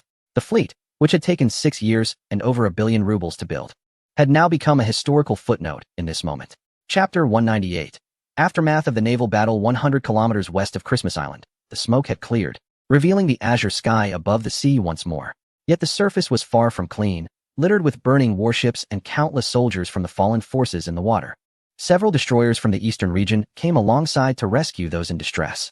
There was no other option. Upon realizing the battle had ended, the observing party in the distance, flying neutral flags, also began to rescue the stranded. The Eastern Region Navy couldn't just open fire on these people. At this moment, Fang Mingzhou had already boarded the battleship of the Eastern Region, while Sun Fu was busy tallying the results of the battle. Having witnessed the naval combat firsthand, Fang Mingzhou understood why the arrival of the dreadnought had led to such despair among navies around the world. Compared to the historical conflict between the fallen forces and the island nation, where both sides deployed millions of troops, and even navies exceeding 300,000 tons, this time, with the Eastern Region replacing the island nation, the scale of war was even larger. Not to mention the army, the navy alone surpassed 1 million tons. Yet, despite this, the world's third-largest navy had vanished in just 4 hours, all due to the 4 battleships of the Eastern Region beneath his feet. Reflecting on this, Fang Mingzhou couldn't help but admire the historical figure who had faced the dreadnoughts with sheer determination and industrial strength to build a comparable fleet. Moreover, the historical nation had been relentless in its endeavors, constructing 42 battleships of 11 classes before the dreadnought era, while the Han's nation only managed 25. Once the dreadnoughts emerged, those battleships became second-rate vessels, leading to greater losses for the historical nation. And now, it seemed it was the historical nation that would be losing sleep. After all, it was only the 4th year of the current era, while historically, the nation had not built its dreadnoughts until the 6th year, and they only entered service by the 10th year. How many years ahead was he now? Furthermore, the current navy of the Han's nation was much stronger than in history. Apart from the 8 battleships, which include 5 Brandenburg-class and 3 Kaiser Friedrich-class that are fairly average, the subsequent vessels are quite impressive. Fang Mingzhou has exchanged the plans for the Majestic-class with Hans Mao. There are 4 more Kaiser Friedrich-class than historically. The Wittelsbach-class has increased to 6, and 6 Brunswick-class battleships are currently under construction. Among the 38 vessels of the Majestic-class, 6 are in the Far East Fleet, 3 of which have been captured by their own forces, and 4 are in the Strait Colonies. This means that to counter the Eastern region, the 10 battleships of the Majestic-class are essentially immobilized. The 2 sides are only 9 ships apart. But let's not forget that the colonies of the Majestic-class are spread across the world. Now, the domestic fleets of both sides are pretty much equal. Moreover, the second leader has passed a naval expansion bill. It's getting increasingly lively. Your Majesty, Sun Fu approached, interrupting Fang Mingzhou's thoughts. What about the losses? We currently estimate that we have lost 1 battleship, the Tianyingxing, 1 Rainbow-class light cruiser, and 2 Zhenghe-class destroyers. A total of 675 soldiers have died, mostly from the Tianyingxing, with Captain Liu Chengjian sacrificing alongside the ship. He is the 2nd battleship captain of the Eastern Navy to die in battle. Fang Mingzhou recalled Liu Chengjian, a robust man from the north, who had been a loyal naval leader since the beginning. I remember he has a son, right? Yes, he is only 4 years old. Send him to the Eastern Garden. It just so happens that the Crown Prince has also started his preschool education. The naval leaders nearby looked on enviously, knowing that the Crown Prince had been raised in the Eastern Garden since birth. Although rumors suggested that the Majesty preferred the eldest princess, it was expected that, barring any accidents, this wise and capable ruler would become the 2nd emperor of the Eastern region. For a moment, Fang Mingzhou seemed to feel the morale boost. Additionally, the Jiexing suffered some damage, and the Tianqian was lightly injured from a shell hit. The naval forces of the opposing side, besides the sunk vessels, have surrendered 4 battleships and 5 armored cruisers. This was mainly due to the flagship of Alexiev being struck by our fire, causing him to faint and the fleet to lose command. Faced with our formidable power, the soldiers, after months at sea, were no longer inclined to fight. In the past, Capturing such a number of capital ships would have made Sun Fu ecstatic. But now, once this naval battle is publicized, the whole world will know that all current warships are outdated. Moreover, the Eastern region can no longer build these former Eastern vessels. And even the Tian-Gang-class General Staff is planning to sell theirs, let alone the inferior vessels of the opposing navy. The logistics for these large vessels are cumbersome. Collectively, they can't match a single Eastern-class battleship. Rest assured, my Minister of the Navy, these warships are still useful. The Navy is working hard to repair them. Although Sun Fu didn't fully understand what the Majesty meant by useful, he was still looking forward to it. Your Majesty, the commander of the opposing fleet, Alexeyev, has been captured. The doctor has examined him. He was heavily struck and fainted, but he is not seriously injured. In addition, we have captured 372 naval officers and 2,054 soldiers, with many more water casualties not accounted for in time. Save them during naval battles. They are opponents, but now that it's over, we should reflect some humanitarianism, and besides, these individuals represent a significant financial interest. I believe that particular leader would be willing to negotiate their release. Your Majesty, do the observing fleets in the distance wish to see you? Sun Fu continued. They want to see me? I think they are more interested in getting a closer look at this battleship. Ha. At this moment, the Navy of the Eastern continent, along with the observing fleets, was rescuing the soldiers who had fallen into the water. We should be thankful that the current temperature is between 20 to 30 degrees Celsius, and it is the hottest part of the day. Being in the water for an hour or two won't lead to freezing. Of course, if someone says they can't hold on and they sink, then they can only blame their misfortune. On the Duncan-class battleship, the Naval Minister Fisher was looking with mixed feelings at the 4 ships not far away. Previously, he hadn't noticed from a distance, but now, up close, he realized these ships were significantly larger than the one beneath his feet. Those 10 305mm naval guns looked particularly imposing. He never thought that during his tenure as naval minister, he would find himself envying another navy. How did the Eastern continent manage the recoil from firing all 10 main guns simultaneously? Is it really just a matter of scaling up to 25,000 tons? Fisher shook his head. He had considered this before. According to his calculations, unless the hull was expanded to over 40,000 tons, it would be impossible to withstand the recoil. 40,000 tons? The cost of such a ship would likely exceed £4 million. Your Excellency, that emperor has declined our request for a meeting, said Betty, who approached. However, he has allowed our fleet to accompany them back to the Eastern continent. Fisher was taken aback. What does this emperor mean? To let himself follow to the Far East? The naval minister from the Eastern continent just mentioned that they would parade back with the captured naval captains. Fisher's eyes widened. He could almost envision the reaction of that leader in the Winter Palace. Chapter 199, News of Triumph in the Sea of Savu. An inner sea surrounded by the continental shelf of the Lesser Sunda Islands. It was beautiful, quiet, and pleasant. At this moment, in this seemingly inconspicuous little place on the map, a small naval battle was taking place. The Dmitry, a 7,000-ton armored cruiser, equipped with 2 254mm naval guns and 2 twin-mounted 152mm guns, was once a backbone of the naval forces, but now it was slowly sinking amidst flames. Meanwhile, one of the 2 protected cruisers was leaning precariously, while the other had already vanished beneath the surface. Vasilyevich watched helplessly as his beloved warship was being crushed like a broken doll. A massive transport ship had already grounded, and squads of fierce soldiers from the Eastern continent were charging towards the docks. A year ago, he had brought these ships thousands of kilometers to the Far East at the command of the great leader, seeking an anchorage for the Empire's Grand Fleet. He didn't hesitate to offend the Netherlands, occupying the territory and even bringing in several tons of high-quality coal from the Kangaroo. His only hope was that the Bear from the North would send a fleet to defeat the evil Eastern Empire. But now, everything had become a mirage. An hour ago, 2 Rainbow-class light cruisers, accompanied by several warships, arrived here without any warning, and a naval battle erupted. He finally understood why the Rainbow-class was called the best light cruiser. Although the armored cruiser Dmitry had been launched for 10 years, it was still just a cruiser. And it was easily sunk by these 2 light cruisers as if they were cutting vegetables. For some reason, Vasilyevich felt a heavy stone lift from his heart. He had waited for more than a year in this desolate place without seeing any Imperial warships. When the Bear from the North went to war with the Eastern Empire, the Imperial Eastern Siberia fell in just a month or 2, and he had already guessed that it would be difficult for the Empire to win against the Eastern Empire. He also learned that the naval minister Alexeyev had set out with the expedition fleet. That guy, who lacked even the capability to command himself, had climbed to the position of naval minister solely based on good connections and flattery. Vasilyevich was completely disheartened, especially facing an Eastern Empire that had once defeated the Bear from the North and was equally capable of defeating other naval powers. How could His Majesty send such a person to command? Despite his bad suspicions, Vasilyevich still seriously asked the approaching Eastern captain, I would like to know where our grand fleet has arrived. Captain Xiao Baozhang glanced at the dock and replied, "You did well here."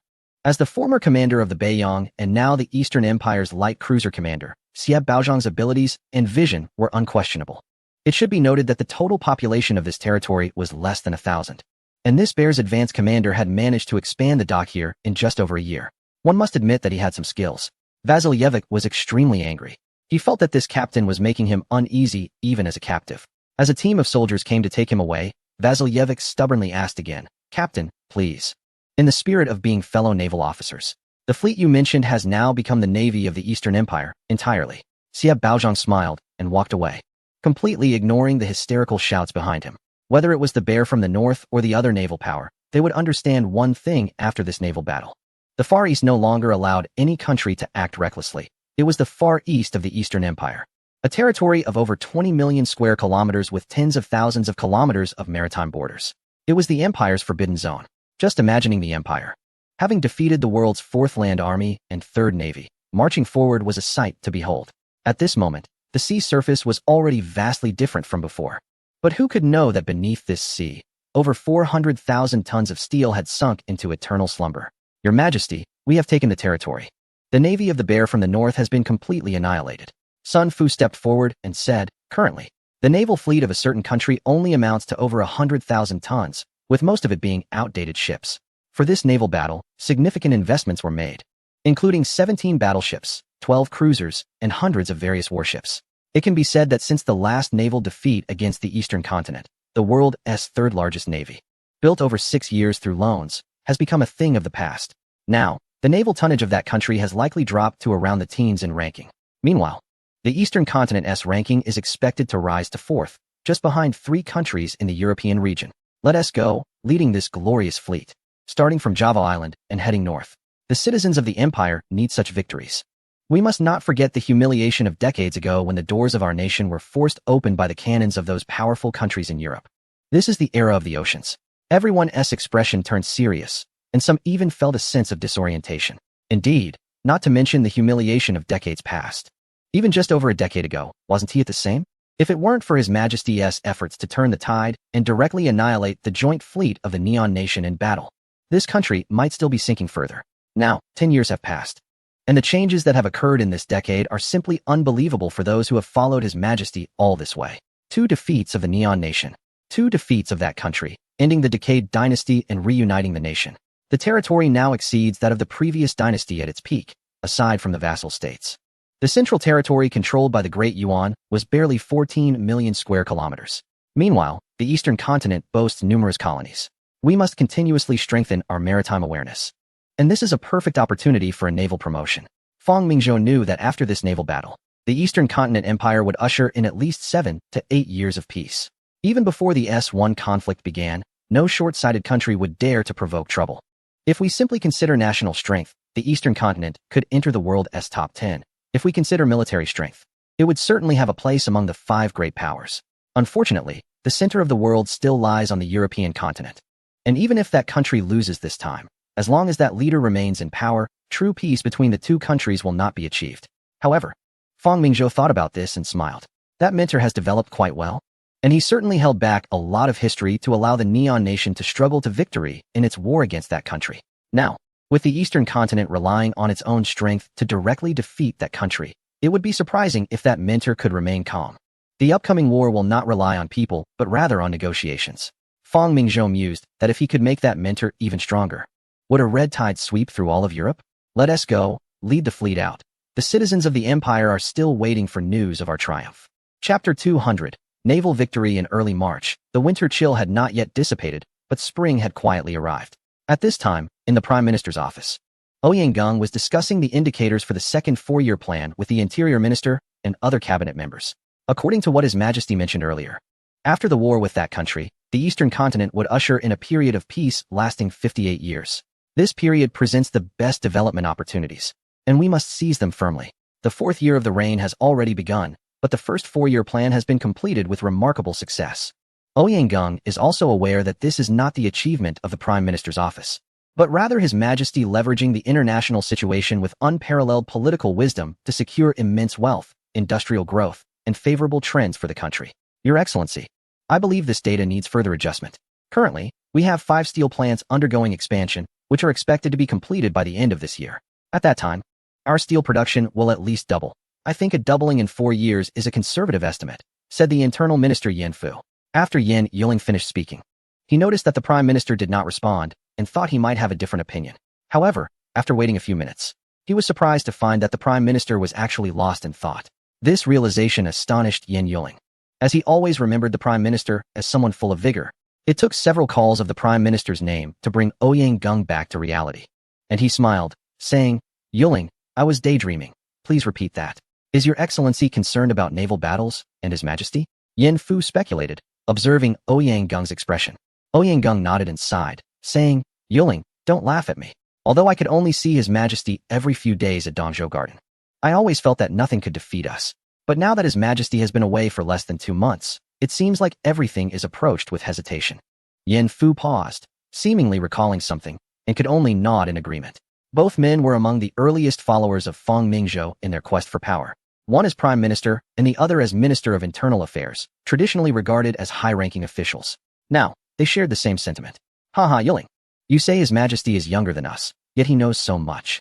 Ouyang Gung was also a prodigy in his youth, which is why he had the opportunity to be among the first group of students studying abroad. He believed he was not inferior to others in ability. But since aligning with Feng Mingzhou, he realized that the saying "born wise" was indeed true. Your Excellency, while His Majesty may not have our scholarly depth, when it comes to governance, he surpasses even historical figures like Duke of Zhou and Xiao He. Moreover, His Majesty possesses a heart dedicated to the nation and its people. This land is fortunate, after 300 years of darkness, to have a ruler like him. Haha, Yiling, with His Majesty absent, even your praises go unheard. Ouyang Gung understood that Yen Fu's words were sincere, as he shared the same thoughts. Alas, wouldn't it be better for His Majesty to stay at Dongzhou Garden? Far away. Bullets do not have eyes. What if something happens? Your Excellency, your concern leads to chaos. Not to mention the strength of our military. Even if people like Sun Fu were to fall in battle, they would not put His Majesty in danger. Furthermore, His Majesty's personal involvement in this war is more beneficial than detrimental. Since His Majesty is not here, let us take a moment to relax and listen to Yiling's words. Your Excellency overestimates me. I have no insights to offer. Yen Fu glanced out the window and said, to speak a word that may be seen as rebellious, when the Eastern continent established its nation, His Majesty could have unilaterally taken control. Yet, he chose to adopt a constitutional framework. We all know that the concerns His Majesty expressed at that time, in my view, were hardly significant. Looking across various nations, there are countless imperial states, not to mention that this land has been like this for thousands of years. So why do you think His Majesty gave up such power? Ouyang Gung asked with a smile. This is where I admire His Majesty. He is also human. And the notion of being a divine ruler is merely a way to deceive the people. His Majesty's greatest virtue is that he recognizes he is a person, not a celestial emperor. Ouyang Gung was taken aback, pondered deeply, and then laughed heartily. What an insight. Your perspective deserves to be shared widely. We have all witnessed the darkness of past dynasties. Although the Eastern continent is still an agricultural nation, I believe that if we are given 20 years, the center of the world will once again emerge from this land. It is our honor to serve such a nation and emperor. Indeed, just a few days ago, Sun Fu reported back that our navy has entered the hard ocean, and they might have already encountered the navy of the Northern Bear. Ouyang Gung continued. Is the Prime Minister worried? Yes. Although the Eastern continent's ships are strong and well-armed, they are still facing the world's third-largest fleet, Ouyang Gung said with concern. Since His Majesty is personally leading the expedition, I believe victory is assured. Furthermore, I think His Majesty will use this victory to inspire the hearts of the nation. We, as cabinet members, are not afraid of foreign powers. However, the common people have been accustomed to fearing the might of foreign nations for decades, and they may not change their mindset quickly. His Majesty's personal campaign is likely aimed at addressing this. Ouyang Gung nodded, understanding that historically, the best way for people to overcome their fears is to take action. The first emperor's northern campaigns against the Xiongnu and the Han's 3 expeditions to the northern deserts were necessary to contain the nomadic tribes. Whenever significant threats arose from the north, wise rulers emerged to confront them. This land has never been one to bow down. For decades, foreign powers have ravaged the Far East, and the people fear them like a tiger. The war with the Northern Bear has been in preparation for quite some time. His Majesty is using this opportunity to demonstrate to all that the barbarian tribes are nothing but fleeting fortunes. Just as the two were conversing, hurried footsteps suddenly approached. They exchanged glances, seemingly realizing something, and quickly left the room. They were met by a staff member rushing towards them. Who? upon seeing them, excitedly exclaimed, "Prime Minister, a great victory! Did His Majesty lead the Navy to victory?" Indeed, on the 19th day of the second lunar month, under His Majesty's leadership, our Royal Navy encountered the Northern Bears Fleet 100 kilometers west of Christmas Island in the hard ocean.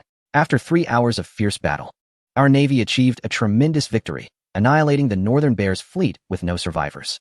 Excellent, the two exclaimed excitedly, realizing that their earlier worries were unfounded and that the Navy had completely defeated the Northern Bears Fleet, which is the world's third largest. NI Air has lost his greatest trump card. I wonder what confidence he has left to fend off our empire's advance. Prime Minister, the Chief of Staff requests an audience. Ouyang Gung exchanged glances, and it was clear that the Chief of Staff was aware of the victory at sea. It seems our Chief of Staff is already considering action in the north. Haha. Chapter 201, Northern Operations Tatata. The crisp sound of machine guns echoed over the Angara River. Liu Yuanbai had lost count of how many times he had repelled the supplies of these adversaries. Ever since the Intelligence Bureau acquired information about their use of the frozen Yenisei River to supply the fortress at Irkutsk a month ago, this Special Operations Brigade had been tasked with disrupting their movements. With the presence of sleds, they managed to be elusive even in the icy Siberia. Moreover, these assault-type sleds equipped with machine guns were a nightmare for the enemy. With the help of the machine guns, the civilians lingering on the Angara River were swiftly taken down, some even falling directly into the water.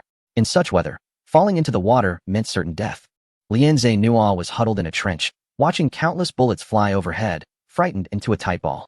Moreover, those damned soldiers from the east had somehow acquired artillery, and the few small boats he had brought were blown to pieces. Since taking on this mission, Lianze Nua had not had a single good night's sleep. He wanted to inform those fat-headed idiots in the rear that this supply method was completely unfeasible.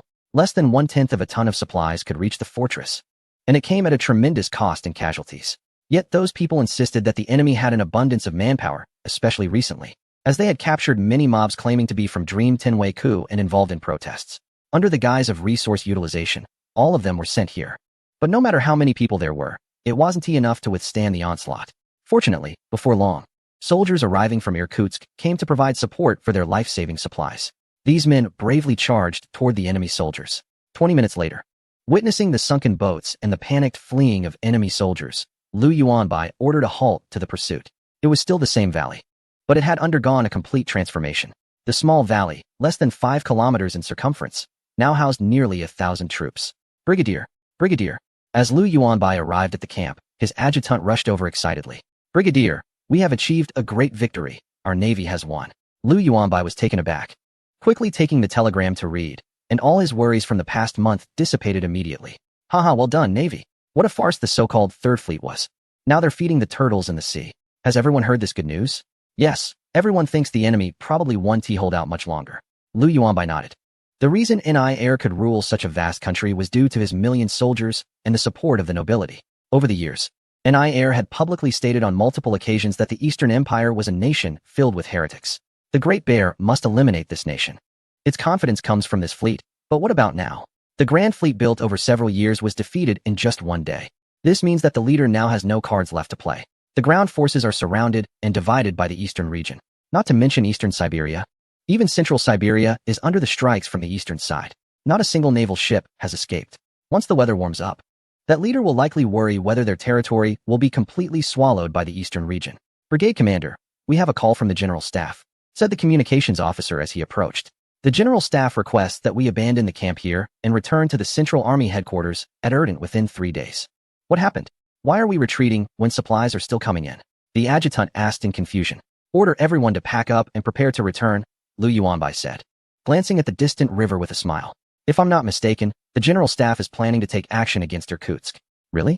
The officers around expressed their surprise. While they did not oppose striking at the enemy's supply lines here, they found it far less interesting than actual combat against enemy forces. If the brigade commander thinks we'll be taking action, Liu Yuanbai explained, it's already mid to late March, and the temperature in Siberia is nearing 0 degrees, which is suitable for an offensive. Moreover, with our Navy's great victory, we must pursue and annihilate the Bears' enemies in the central region to force that leader to end the war. It's now our turn to be the victors and demand territory and reparations from the enemy. After hearing Liu Yuanbai's words, everyone became excited. This time, it would take at least a week to recover from the Bears' supply lines. By the time they return, it might be the end for these people. Erdent, serving as the headquarters for the Central Army of the Eastern region, had once again become a massive military camp after more than 3 months. A train arrived, continuously unloading fully armed soldiers. By this time, the temperature in Erden had risen above zero, making it suitable for large-scale military operations. When Liu Yuanbai and the others returned, they noticed that in just 2 months, Erden had changed significantly. The trains not only brought soldiers, but also many armored vehicles. These were valuable assets. The Central Army had once relied on them to swiftly defeat the 50,000 Koryak stationed at Baikal Lake in less than 2 days. However, the production rate was slow, and there were only a few dozen initially. Now, there were at least 40 to 50 vehicles on these trains. Brigadier Liu, Commander Li Yongchang is looking for you. Several messengers said upon seeing Liu Yuanbai. In the conference room, Li Yongchang was gathering all the commanders. Just as Liu Yuanbai had guessed, the Eastern Army was about to take action. I believe you have all received news of the Imperial Navy's victory. Li Yongchang also wore a smile on his face. In this naval battle, under the leadership of His Majesty, the Navy suffered only the loss of 1 battleship while completely annihilating the enemy fleet. The Navy is currently returning, and it is expected to take a month. The Navy has set a great example for us. The enemy Navy is no more. That leader is now only 1 step away from defeat. As long as we capture a certain city, the Empire will achieve victory in this war. This is the largest battle in the world in over 200 years, with nearly 2 million soldiers from both sides involved. As you all understand, the Empire's external environment is not favorable right now. Many believe that this war could have been avoided, yet His Majesty chose war. Many say His Majesty is overly aggressive. I have also asked His Majesty this question. Everyone was curious. To be honest, only the Chief of Staff, who has always been by His Majesty's side, would dare to ask such a question. His Majesty told me that a great man once said something I would like to share with you all. Strike first to avoid being struck multiple times. Chapter 202.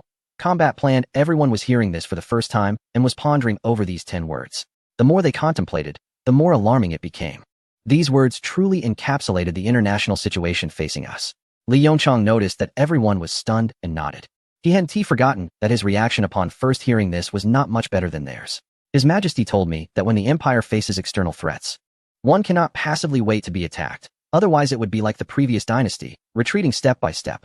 The enemy's ambition knows no bounds.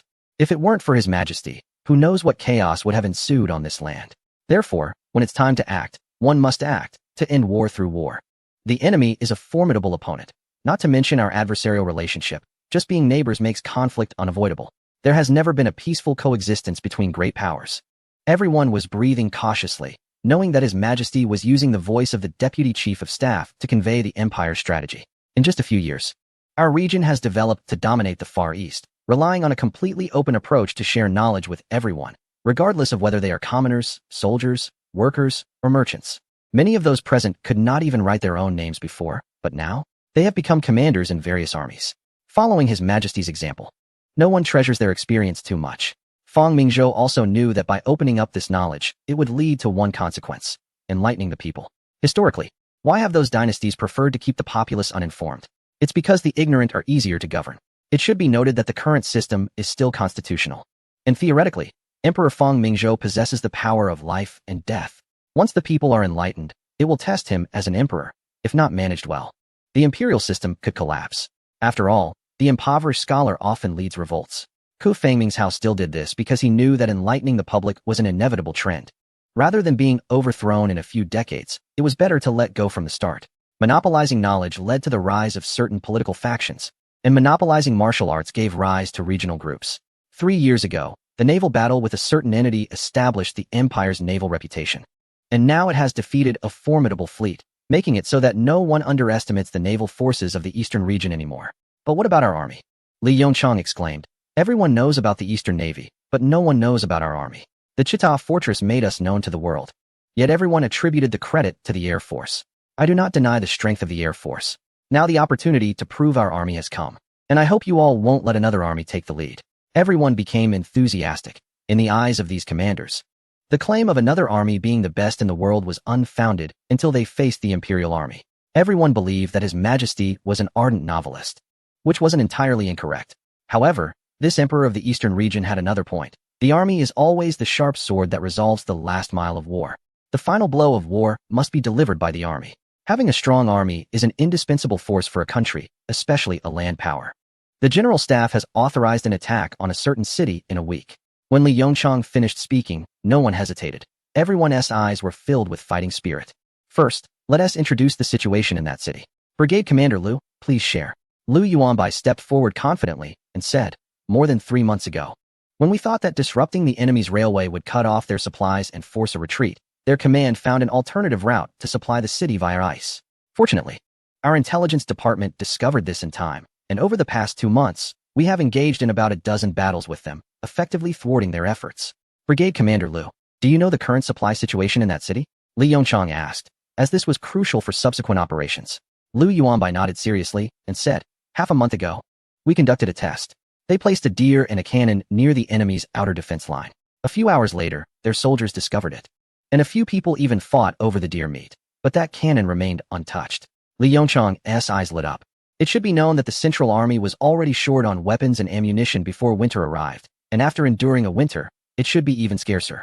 That commander of the Central Army was not very bright, but knew that after the weather warmed up, the eastern region would surely launch an attack. The fact that these soldiers preferred food over artillery was quite telling. While this couldn't be used to make a decision, it was sufficient for reference. At this point, the Central Army of the eastern region had around 300,000 troops, and theoretically, the opposing city had about the same number. The reason it was said to be theoretical was that no one knew how many of those troops would remain after a cold winter. Due to the decision of His Majesty, and with the authorization of the General Staff, our Central Army will launch an attack on the fortress of Irkutsk on March 27th. This battle is codenamed Spring Thunder. We must completely eliminate the 300,000 soldiers stationed here and divide the territory in half to facilitate subsequent negotiations. Currently, news of the naval victory has not reached the world, so we must seize this opportunity. Frankly, aside from one region with radio communication, the observers of the naval battle are still afloat at sea. This battle must be fought with full force. Irkutsk is surrounded by mountains on 3 sides and is at a confluence of rivers, creating natural barriers that make our attack very challenging. Yet no matter how difficult the fortress is to conquer, we must take it. The 1st, 2nd, and 4th Infantry Divisions will form the 1st Assault Group, primarily responsible for breaking through the Angara River. Artillery will provide fire support, and we must push the enemy on the eastern side within 5 kilometers of the fortress. The 9th, 15th, and 16th Infantry Divisions, along with the 3rd and 6th Cavalry Divisions, will be responsible for the attack on the southwestern end, where there are many circular fortifications established by the enemy. The 1st Mechanized Division and the 2nd Cavalry Division, along with the 1st and 5th Cavalry Divisions, will launch an attack from the Irkut River side, compressing the living space of the enemy forces in the center. Additionally, the General Equipment Department has dispatched over 100 armored vehicles from the rear. After the war, His Majesty and the General Staff will implement reforms in the armed forces. Every battle in this conflict will serve as a template for the future military of the empire. Li Yongchang had not finished speaking when everyone's eyes lit up. Chapter 203, Surrender Boom.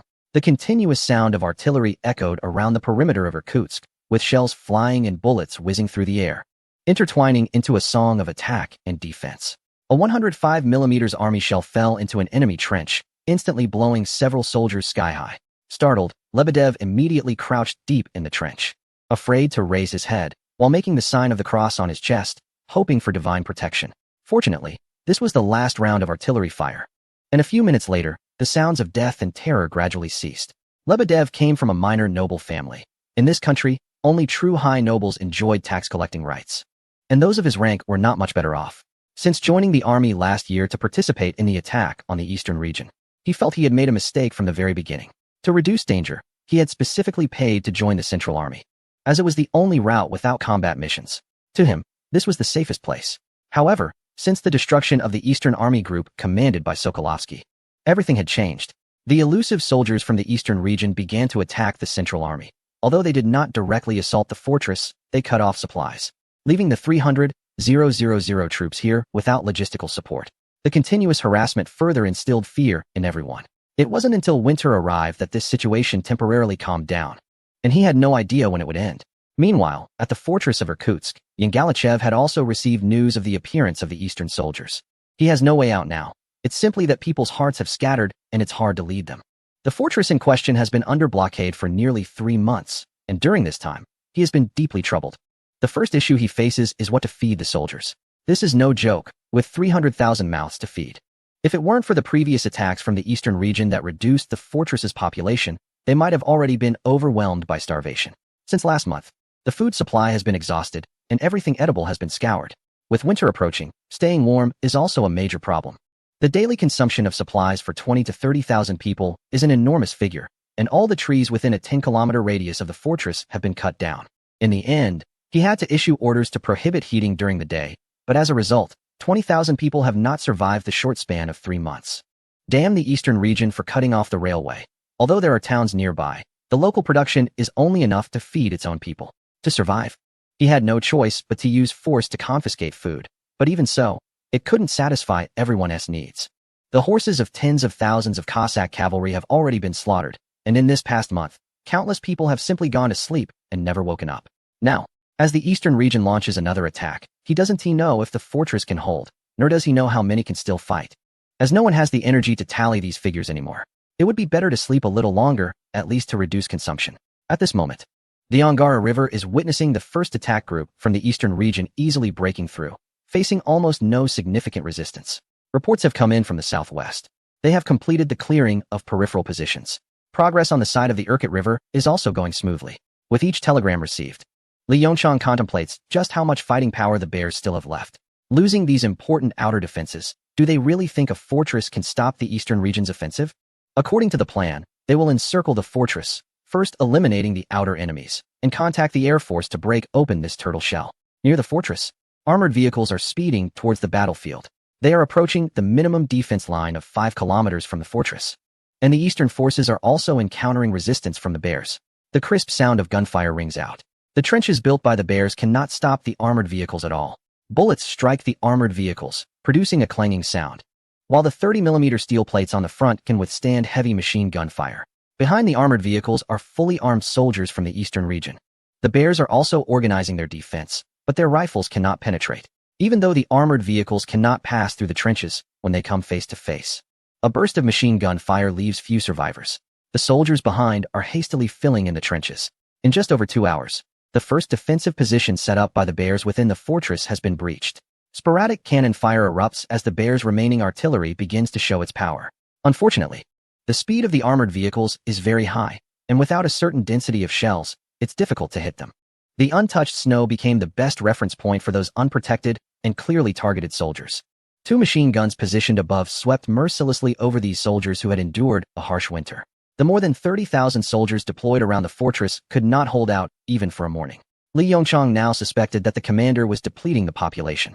Those resisting on the outer positions were emaciated, clearly having lacked sufficient nutritional food for a long time, abandoning the ordinary soldiers. The priority was to ensure the combat effectiveness of the elite troops. If that were the case, the plan could be implemented perfectly. It was likely that the commander never anticipated that those abandoned individuals would one day become the knives directed at them. Orders were given to the soldiers to negotiate surrenders while ensuring safety.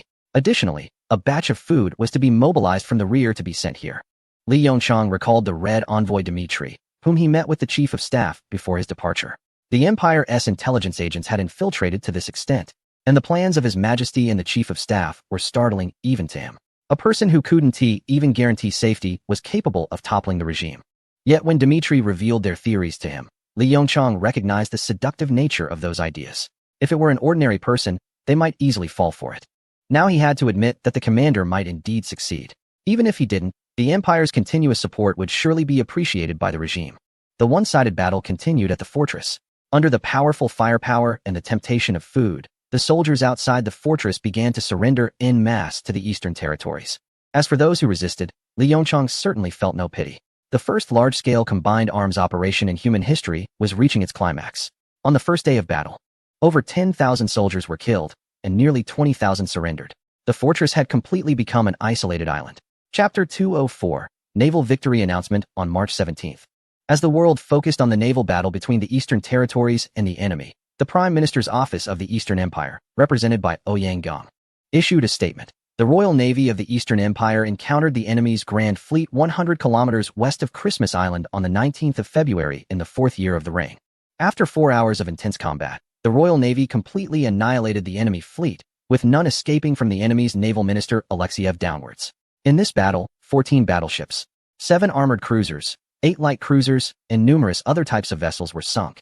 Additionally, the Eastern Empire captured 4 enemy battleships, 5 armored cruisers, and over 20 light cruisers and destroyers, along with 14 transport and auxiliary warships. The Eastern Navy only suffered the loss of 1 battleship and 1 cruiser. When the Prime Minister's office announced this news, everyone thought the Eastern Empire had gone mad. The fleet of a certain country exceeds 500,000 tons. So how could it be completely annihilated? The naval forces of another region are even less in tonnage. Even if they are powerful, does that mean the fleet of the aforementioned country is made up of fools? If they can't win, do they not know to retreat? The government of the region in question has not provided any explanation, which has led to perceptions of insecurity among the observers. On February 23rd, when the massive main fleet of the Imperial Navy appeared in a certain port, the world fell silent. Photographs taken by reporters showed the harbor filled with the Imperial Navy's fleet. More importantly, as stated by the government, over 9 main ships of the aforementioned country were left behind. Clearly, unless a certain individual had defected and handed over their main ships. It could only mean one thing. The Imperial Navy had indeed won this naval battle. It's worth noting that this port is close to a certain colonial territory. And after the outbreak of hostilities, some cruisers from that country frequently appeared in the area. They seemed eager to learn the results of the naval battle immediately. When the images of the massive fleet and the captured ships returned to the continent, no one could believe their eyes. Was the third largest navy in the world really gone? At this moment, various observation groups following the fleet also stepped forward, confirming that the Imperial Navy's announcement was valid. The naval minister of that country stated that even if the fleet's tonnage were doubled, it could not defeat the Imperial Navy. When the enormous battleship appeared in the port, everyone was astonished by the 25,000-ton vessel. No one knew how the Imperial Navy had constructed such a massive warship. However, looking at the artillery on it, they realized that the world had been completely turned upside down. On February 23rd, the government of the Imperial Navy announced that after 3 days of intense fighting, the army had completely surrounded a certain fortress, trapping the entire mid-route army of the aforementioned country inside. This time, no one doubted the accuracy of the news, and all eyes turned to a certain leader, pondering the fate of the aforementioned country in light of their defeats both at sea and on land. At that moment in the capital, a certain official was meeting with several individuals to boost morale and witness the impressive warships and artillery. He had followed the fleet to sea. With the battle concluded, there were now many matters to address. Even more perplexing was that the observation groups that had followed the fleet did not return to their countries, but instead trailed behind the main fleet of the Imperial Navy. This was something that the official understood better than anyone else, glancing at the 4 massive ships resting on the water. This was likely the answer they were most eager to find. Your Excellency, esteemed Emperor of the Imperial Navy, I extend my highest regards on behalf of His Majesty Edward from that country, began the naval minister. The official regarded this naval minister in his 50s with a sense of recognition. Without saying much, just one fearless ship is enough to secure his place in history. Not to mention that the destroyer was also first proposed by him, though it has now become the achievement of the current emperor. Furthermore, while the battlecruiser is merely a product of its era, its formidable power cannot be concealed in this specific time period. Additionally, he was the one who promoted the modernization of the Navy, pushed for the fuel revolution, allowing oil to replace coal as the Navy's power source. Unfortunately, in this timeline, due to the current emperor, the brilliance of this first naval minister is not as dazzling. Lord Fisher, please convey my greetings to your king. Fang Mingzhou would like to say that your king may not have many years left. It is my honor. Fisher considered his understanding of the Navy to be on par with others, but in front of this emperor, he couldn't help but lower his head. This emperor understands the Navy even better than he does. Fisher was very curious about this emperor, but he also knew that now was not the time for idle talk. Apart from Fisher, the delegation included several notable figures. Hans the Naval Minister Tirpitz, Chief of Staff Paul Campion from Gallia, Minister Henry Moody from the Lighthouse Navy, and Commander Hermann von Spahn from the Austro-Hungarian Navy. Additionally, there were naval personnel from other countries accompanying this delegation. It could be said that if Fang Mingzhou were a bit more ruthless, he could eliminate all these people, and the world's navies would at least be set back several years. However, this was not what he desired. He needed these individuals to bring the strength of the Dongzhou class back to their countries. Otherwise, how could the heated naval competition continue? These people had witnessed the immense power of the Dongzhou ship firsthand. It could be argued that without him, the fleet of the neighboring country would not have been defeated so quickly, and the Dongzhou Navy would not have only lost one capital ship. This is also why, despite the defeat of the neighboring army, European countries still supported that leader. It was because of this navy, which ranks 3rd in the world by tonnage. Even Fisher believed that even if the Dongzhou Navy could defeat the fleet of the neighboring country, it would have to pay the price of losing more than half of its capital ships. For this reason, the Navy Department was well prepared. Apart from the battleship he was on, 6 battleships and 4 armored cruisers stationed in the Strait Colonies had already received secret orders. The naval battle between the neighboring country and Dongzhou had made the vast Far East Fleet lose face, suffering a 13-3 defeat. As a result, the commander of the Far East Fleet, Philomantle, was dismissed upon returning home, and the remaining vessels were withdrawn to the Strait colonies. They utilized the geographical advantage of Malacca to block Dongzhou's access to both oceans. If the Dongzhou Navy suffered excessive losses this time, these ships would be sent for friendly visits to the coast of Dongzhou. But now, upon seeing those 4 massive battleships, Fisher dismissed that idea. Now, Fisher was worried that this emperor might take the opportunity to directly attack the empire's Strait colonies. Chapter 205. The prime ministers of both countries are coming? In the meeting room, members of various naval observation delegations gathered. Your Majesty, the Emperor of Dongzhou, I would like to know if the 4 battleships docked on the sea were built by your country? Fisher asked bluntly. These foreigners have no sense of subtlety, lacking culture. Fang Mingzhou did not respond. Beside him, Sun Fu smiled and said, Can your country also produce such warships? As a leader in global military power, Dongzhou has everything from destroyers to light cruisers, from airships to airplanes, and now just a single warship. Sun Fu could hardly hide his pride.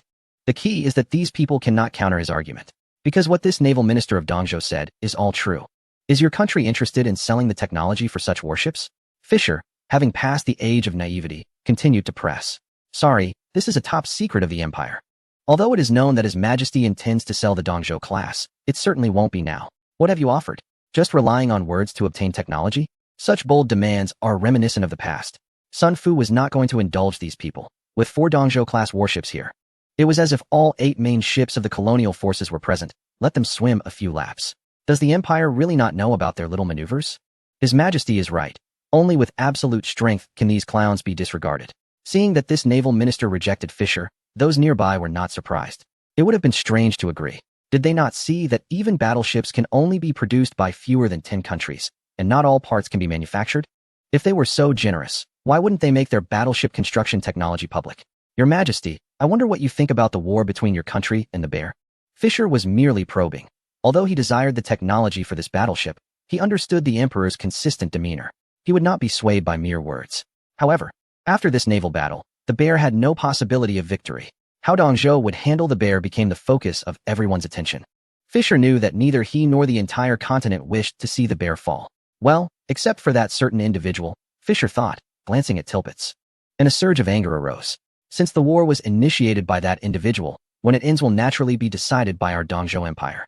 Fang Mingzhou spoke. Rather than worrying about Dongzhou's actions, it would be better for your Excellency Fisher to persuade your Prime Minister Balfour to convince that individual. Let him admit defeat early. According to international norms, we in Dongzhou will get what we want, and the war will naturally end. I wonder where your Majesty wishes to direct your attention? This is what he truly cared about. It was impossible for the bear to escape without paying a price. Even the colonial forces could not prevent a victorious nation from making reasonable demands of a defeated nation. Moreover, considering the relationship between this emperor and his own country, it's not particularly good either. Oh, Your Excellency Fisher, are you speaking on your own behalf or on behalf of the colonial forces? Fang Mingzhou asked with interest. I wish to know for myself, and I also represent the Empire in this inquiry. Fisher's response was steady and composed. Since it's your country, I suppose I should give you some face, Fang Mingzhou said with a smile. Since ancient times, Siberia has been our territory. Our former central dynasty defeated the nomadic tribes living here multiple times and incorporated them into the dynasty. However, the corruption and incompetence of the previous regime led to the loss of vast territories, which of course we intend to reclaim. Fang Mingzhou also wanted to use this opportunity to inform that individual that Siberia was firmly in their grasp, and even divine intervention would not change that. The great emperor of the East, as far as I know, your country has never practically occupied the large territories in the north, Fisher stated bluntly. It seemed he had done his homework, but unfortunately, he had encountered the wrong person. Even if all the scholars in the world combined, they wouldn't compare to the old scholars of the East. Although Fang Mingzhou did not particularly like them, as they constantly clamored for the restoration of the imperial examination system and the inclusion of classical texts in the official assessment. Minister Li Enfu had debated with them countless times to no avail. However, there was one advantage. These old scholars were genuinely dedicated to research. Fang Mingzhou only needed to give Li Enfu a slight hint about the legal principles he needed to occupy northern regions, and within a few months, they had produced a complete theory proving that Siberia had belonged to the central dynasty since ancient times. Very good and powerful. These individuals are even more proactive about expanding territory than I am. Lord Fisher, if you are interested in this, you may send your personnel to the east. Sun Fu said with a smile as he approached. We in the east are a responsible major power and would never engage in bullying the small. Our Majesty has naturally stated that we can certainly provide evidence. Gentlemen, The naval battle between our two countries has concluded. I trust you do not wish to return to the east with us? Sun Fu asked with a smile. It would be no problem for these individuals to accompany them to Guava, as they could return directly since it was right next to Malugia. I have already received a telegram from my country. Prime Minister Belfour has set off for a friendly visit to the East Empire. Fang Mingzhou narrowed his eyes. That was quite a swift action from John Bull. No, a prime minister's visit could not happen so hastily. The naval battle had only ended 4 days ago. And without radio communication, plus the time lost in between, it meant that the news of the East Navy's victory had only just spread around the world. Prime Minister Belfour could not have known the news and then planned a visit so quickly. This indicated that John Bull had anticipated the loss of the bear beforehand. The Prime Minister was likely not coming for a visit, but rather to mediate the war between the two countries as a world power. Truly a meddler. The East welcomes leaders from any country to visit, and I believe Prime Minister Belfour should first consult with that individual for their opinion. This would provide a sense of assurance. Fisher's eyes narrowed. Had this emperor already guessed the Prime Minister's intentions? The others nearby suddenly brightened up. Clearly, the new warships presented by the East Navy had completely changed the way naval combat was conducted. As the maritime hegemon, John Bull is definitely going to take action. And everyone present is a naval elite. Whoever masters the construction technology of such warships first will have the upper hand. When Tirpitz thinks about the Empire having 10 of these warships, the North Sea could become a domestic sea for Hans Kat, the esteemed emperor of the Eastern Empire. Our Prime Minister Bernhard from Hans Kat will also be visiting the Eastern Empire. Sun Fu chuckled to himself. Indeed, the lure of the Eastern Empire's warships can catch quite a few good things. Chapter 206, The Unwilling Nir in the Java Province. It is well known that this is an overseas colony secretly controlled by the Eastern Empire. However, the Eastern Prime Minister's office has never acknowledged it. This place is too sensitive. It was once a Dutch colony, which was divided a few years ago through cooperation between Fang Mingzhou and that Wei. The wealth here is not as impressive as one might think. During the colonial period, this area was merely a source of agricultural products and raw materials. Even now, under Eastern control, it remains the same, but there is one raw material that Fang Mingzhou cannot bear to give up: people. Yes, the indigenous people. On this land of over 130,000 square kilometers, there are 30 million people, with 99 being locals. This is something Fang Mingzhou and Ouyang Gung cannot tolerate. Moreover, it is worth mentioning that Java Island is undoubtedly the most fertile land in the entire South Seas. In 6 years, over 2 million immigrants have moved here from the Eastern Empire, but compared to 30 million, it's still just a drop in the bucket. Therefore, consuming the population has become the most important task. Just in time, the Eastern Empire is implementing a 4-year plan, and all areas need labor. According to undisclosed statistics from the Prime Minister's office, over 5 million indigenous people have been sent to various parts of the Eastern Empire to serve as a driving force for development. Their lifespan does not exceed 3 years. Additionally, the Prime Minister's office has implemented a major Eastern policy. If you can prove that your ancestors, or within 3 generations, are from the Eastern Empire, you can apply to become an Eastern citizen. After a series of assessments, in just 6 years, the Eastern population has increased by 200,000. If it weren't for Ouyang Gung's intentional control, this number would have exceeded 10 times that. It's essential to understand who can pass the assessments. First, you have to be literate. Otherwise, how can you be assessed? Second, being literate is not enough. You also need to have a certain status. Fang Mingzhou has applied the essence of distant dog-raising strategies from future lighthouses, and surprisingly, the effect is quite good. These 200,000 people control over 70 of the production resources in Java. Since they are now Eastern citizens, they must adhere to Eastern laws. If they commit any offenses, the Prime Minister's office will certainly be strict in enforcement. Of course, how strict depends on the willingness of the Prime Minister's office. Now that the great emperor of the Eastern Empire has arrived, he will surely implement some measures to pacify the people. Whether it's treating the elderly to meals or visiting orphans, these are methods that previous dynasties have mastered and can easily be applied. Additionally, the main fleet of the Eastern Navy consists of dozens of warships, each exceeding 10,000 tons. This made the people of Java yearn even more for the empire, each swearing to contribute to it. Fang Mingzhou only listened to these words. Now, the Eastern continent was powerful, and these people were obedient like dogs. Once the Eastern continent declines, they would be the first to raise their blades. In Fang Mingzhou's view, these people were outsiders. His goal was their next generation or the generation after that. Just when there was no written language here, and the Helan language was previously used, it was just right that the language of the Eastern continent was no less beautiful.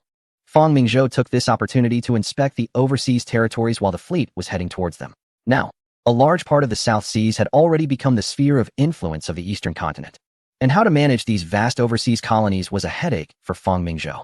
National independence was an inevitable trend, especially after S1, which meant figuring out how to make these places truly become territories of the Eastern continent. This was the major issue before Fang Mingzhou and the Prime Minister's office. Culture was one aspect, but economic control was equally important. With such a large population in the Eastern continent, the empire had to expand to develop. These colonies were rich in resources. Rather than eating simple meals at home, it was better to venture overseas. The deep blue ideology must be rooted in the hearts of all people in the Eastern continent. When the Eastern Fleet left Java, apart from some observation ships returning to the European continent, naval vessels from various countries like John Bull, Hans, and Lighthouse formed a delegation to visit the Eastern continent. The upcoming war between the Bear and the Lighthouse, as well as the issue of new warships, would become the most important matters. Borneo, once a place of pain, had now become another economic center in the South Seas. Lanfang had become a thing of the past, and this area was now under the jurisdiction of the Great Xiao province. While Fang Mingzhou was leading the fleet northward, in the winter palace of the Bear, no one dared to speak loudly. In the past 2 days, the emperor had executed no fewer than 5 maids and guards for various reasons. Yet, no matter how furious he was, what had happened could not be changed.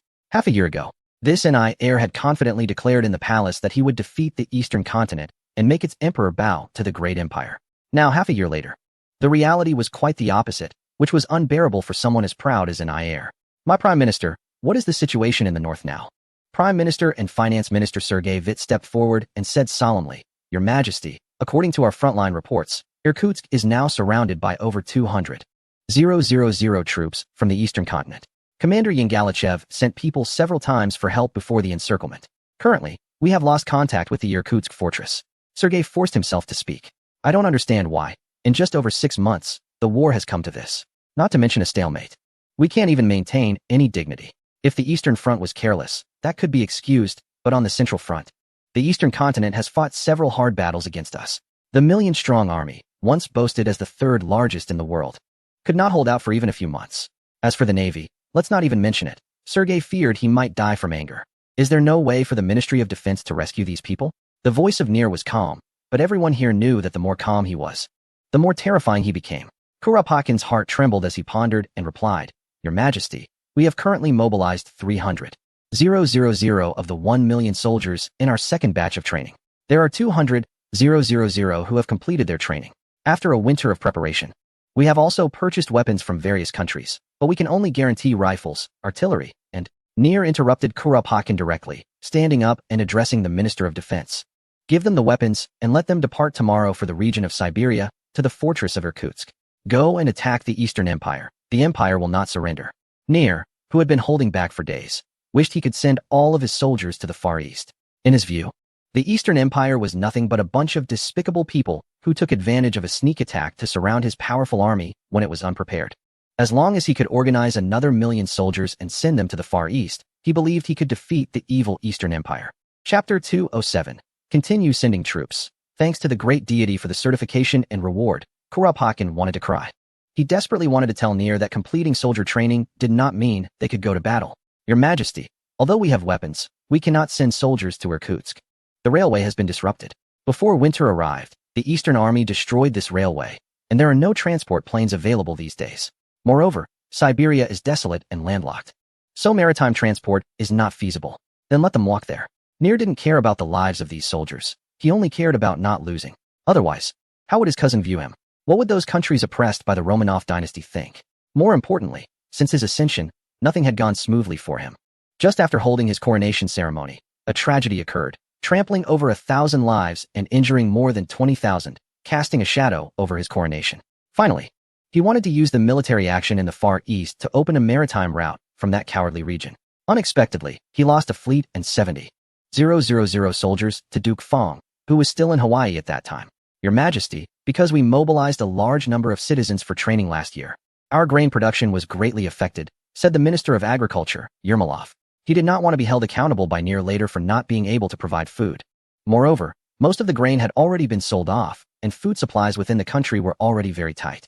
If the fighting continued, he truly didn't know where to gather more food. Nir's expression darkened further. Your Majesty, the urgent task now is to figure out how to end this war. The Prime Minister and Minister of Finance, Sergei Witt, stepped forward. As the Prime Minister of Nir's cabinet, He understood just how serious the problems facing the country were. He even said bluntly that if not handled properly, the Romanov dynasty might face a crisis. Your Excellency, I believe you are exaggerating. His Majesty has ruled the empire for over a decade with wisdom and strength, and the nation's power is on the rise.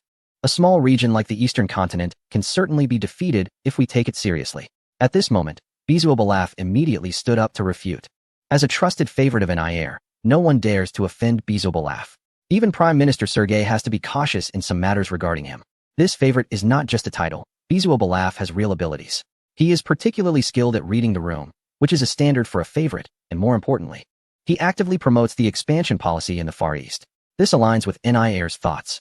After all, if the nation wants to enhance its international status, it must expand, and the European direction has been firmly blocked. The only option is to move eastward. Originally, this was a good direction, but since the establishment of the Eastern continent, it has also been blocked. The current domestic crisis is significant, and without external expansion, the greedy nobles and capitalists will become even more rampant. Nair knows that if he does not divert their attention, they will unite and turn against him. He also intends to use this person to balance Sergei, who has been prime minister for several years and has served as finance minister for over 8 years. It can be said that if Nair wants to do anything, it will be difficult to implement if Sergei does not agree. Our navy has been depleted. Relying solely on the army cannot secure victory in this war, Sergei stated directly. Believing that Bezuobalaf is merely flattering Nair without considering the current domestic situation. That fool Alexeyev, I entrusted such a large fleet to him, and he has betrayed my trust. The thought of this made Nair furious. Your Majesty, Alexeyev has done his best. According to the intelligence we've received, the Eastern continent has constructed a type of warship never seen before. Our battleships appear like children in comparison. Not only us, but even the navy of another country would be sunk by such a warship. Alexeyev is on Sergei's side, and the Prime Minister will surely defend him. Nair knows that the fault does not lie with the Navy Minister, but thinking about his fleet makes it hard to calm down. It should be noted that in order to wash away the disgrace of the first defeat against the Eastern continent, he had borrowed heavily from another country, spending 5 years to build the third largest fleet in the world. Now, in just 4 hours, that fleet has been completely lost. The loans have not yet been repaid, and the lenders do not allow defaults. My Prime Minister, I want to know what measures the Empire will take to continue this war. Sergei was shocked at this point. His Majesty still wants to continue fighting? Your Majesty, please, no more. What you need to do now is to consolidate domestic resources and quickly send our soldiers to the front lines. The Navy need not worry. No matter how formidable the Eastern Fleet is, it cannot reach the European waters to attack us. Nair never expected that the rulers of the Romanov dynasty had always sought to open up a maritime route to Europe, yet now they have inadvertently aided him. Otherwise, he would be concerned about the Eastern Navy advancing towards them. Nair's firm stance conveyed to everyone present that he intended to continue fighting. At this moment in the palace, Belford and Edward were discussing policies along with various cabinet members. Everyone, the telegram from Fisher has just arrived. Let us discuss it. Edward VII took over the imperial authority from Victoria, but his capabilities were far inferior to those of his mother. The impression the empire had of him was solely based on his marital scandals, and he had quite a number of lovers.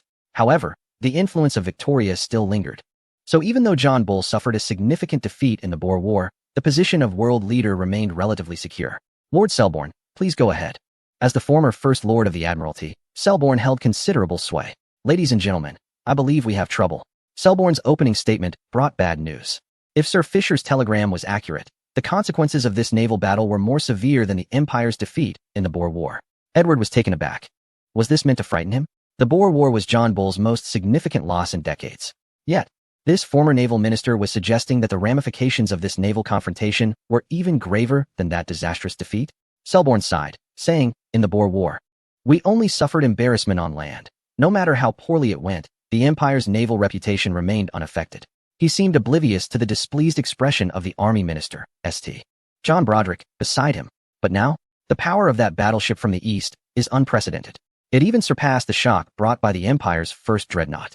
John Bull's dreadnought ended the era of ironclads and ushered the world navy into the battleship age. With 10 cannons capable of firing in the same direction and a range exceeding 25 kilometers, it had unified fire control. Even the Empire's most advanced Duncan class might struggle in a 3-to-1 situation. Moreover, it was crucial to note that even for the Empire, constructing a battleship required 1.5 to 2 years. Yet, this battleship was now present in the naval conflict. Selborne did not need to elaborate. Everyone understood. This meant that the battleship had likely been under construction since the Eastern Empire unified. More than 2 years ago, that emperor had already anticipated this battle. I suspect that the so-called declaration of war by the bear was probably foreseen by that emperor. Perhaps this war was orchestrated by him from the very beginning. Everyone gasped in shock. Was he really that bold? Did he not fear being defeated by the bear, knowing that the bear had a conventional army of 1 million? If Near were to get serious, it would not be surprising for him to raise an army of 2 million. Did he not fear making a mess of things? The Minister of Internal Affairs, Littleton, stated that it is evident that the situation is not just about the bear anymore, but rather how to maintain our maritime advantage.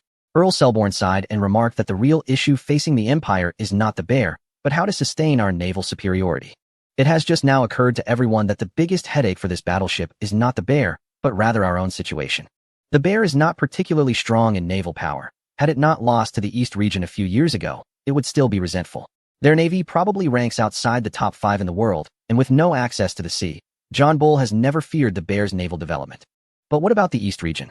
They possess the largest oceans in the world, with coastlines exceeding tens of thousands of kilometers, far surpassing John Bull. Once the East region begins large-scale construction of such warships, all our current battleships will become scrap metal, and that scrap will cost £1.5 million each. Balfour felt his heart aching. The Boer War had just ended 2 or 3 years ago, and the Empire had not yet recovered. He had been trying to implement financial reforms to save government spending, but across the strait, that fellow, the king's nephew, has been vigorously developing the navy. This has forced the Empire to invest substantial funds each year in building warships to maintain its edge. Coupled with the development of the lighthouse industry in recent years, the Empire has lost significant markets in the Far East and sources of raw materials in the South Seas. Life for John Bull is truly becoming more difficult by the day. If it weren't for the substantial blood transfusion from its colonies, it might have already been dethroned from its position of dominance. My lord, can't we build such battleships? Shouldn't the Empire's naval technology be the best in the world? Balfour wanted to ask this individual about where all the research funds, tens of millions allocated for shipbuilding, and the enormous naval expenditures are going. How could a country that was filled with opium just a decade ago be leading the development of naval technology worldwide? Prime Minister, upon receiving Fisher's telegram, I organized the naval technicians overnight for verification. According to them, we do not have a single warship capable of achieving that. Earl Selborne felt helpless. The Empire's research departments have completely fallen behind and lost their direction. This is a crime, Balfour exclaimed loudly. Impossible? Is my naval minister deceiving me? Or is it that all the navies of the world are seeing falsehoods? That naval battle was witnessed by elite naval forces from over a dozen countries.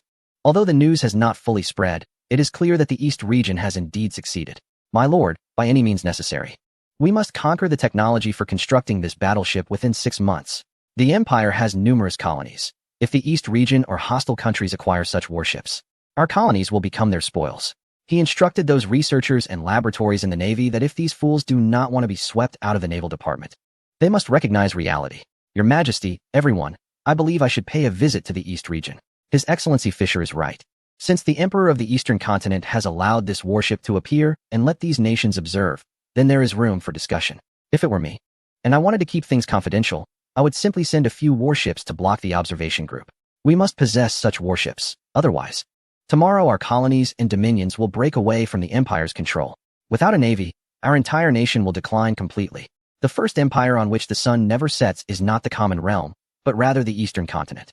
No matter the cost, we must acquire it. Balfour declared with determination. Additionally, Lord Broderick, I hope you will contact that individual from the Eastern Continent and tell him that if he does not want to be ousted, he should hold on. In the Wuyo Palace, His Majesty observed the intelligence while Bernhard frowned beside him. My Prime Minister, what do you think of this intelligence? Came the voice of His Majesty. Your Majesty, I agree with Mr. Tirpitz's view. The Empire must have such warships, Bernhard replied seriously. As the Prime Minister of Hanskat, although he was from the Continental Army, he could not resist the Emperor's naval ambitions. Lord Moki, when the agreement was signed with the Eastern Continent, did that Emperor not disclose any information about the new battleships? Lord Moki had just returned from the Eastern Continent with the secret agreement of the two countries when such events occurred. Your Majesty, it was my oversight. I did not expect the Eastern Continent's navy to maintain such secrecy. If it were me, I would keep it highly confidential as well. The voice of His Majesty continued. And this is actually good news for us. My foolish cousin has been boasting about his third-ranked fleet before me. Now, perhaps their entire fleet doesn't even total 100,000 tons. Everyone knew who His Majesty was referring to. After all, Hanskat's colonies were either in uninhabitable areas or within the sphere of influence of the Eastern Continent. As long as the two countries maintained a good relationship, that emperor would not act against the Empire's colonies. Bernhard, Prepare to head to the eastern continent and tell that emperor that as long as he is willing to provide information on the new battleships, the empire will ally with him. In the eyes of His Majesty, an alliance between Hanscat and the eastern continent would indeed be a bargain for the eastern continent.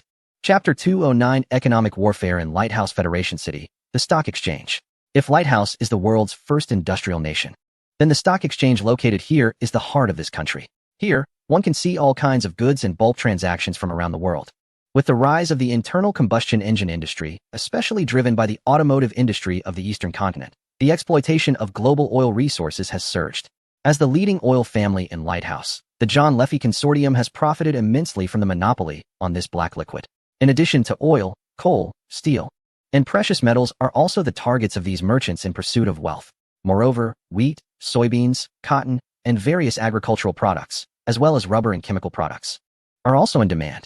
Every day, countless merchants bring their products here, and even a slight fluctuation can lead to the bankruptcy of many. This is the allure of the Big Apple City.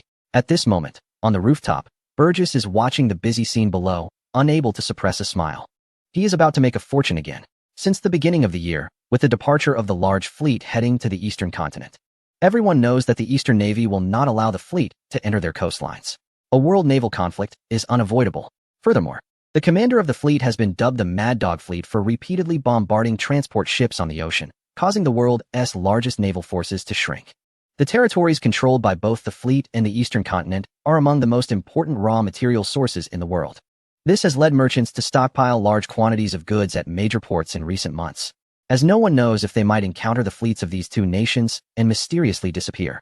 Additionally, the figure from the deep mountains has emerged again with thousands of rebels, vowing to drive out the lighthouse's control over its colonies, plunging the region back into chaos.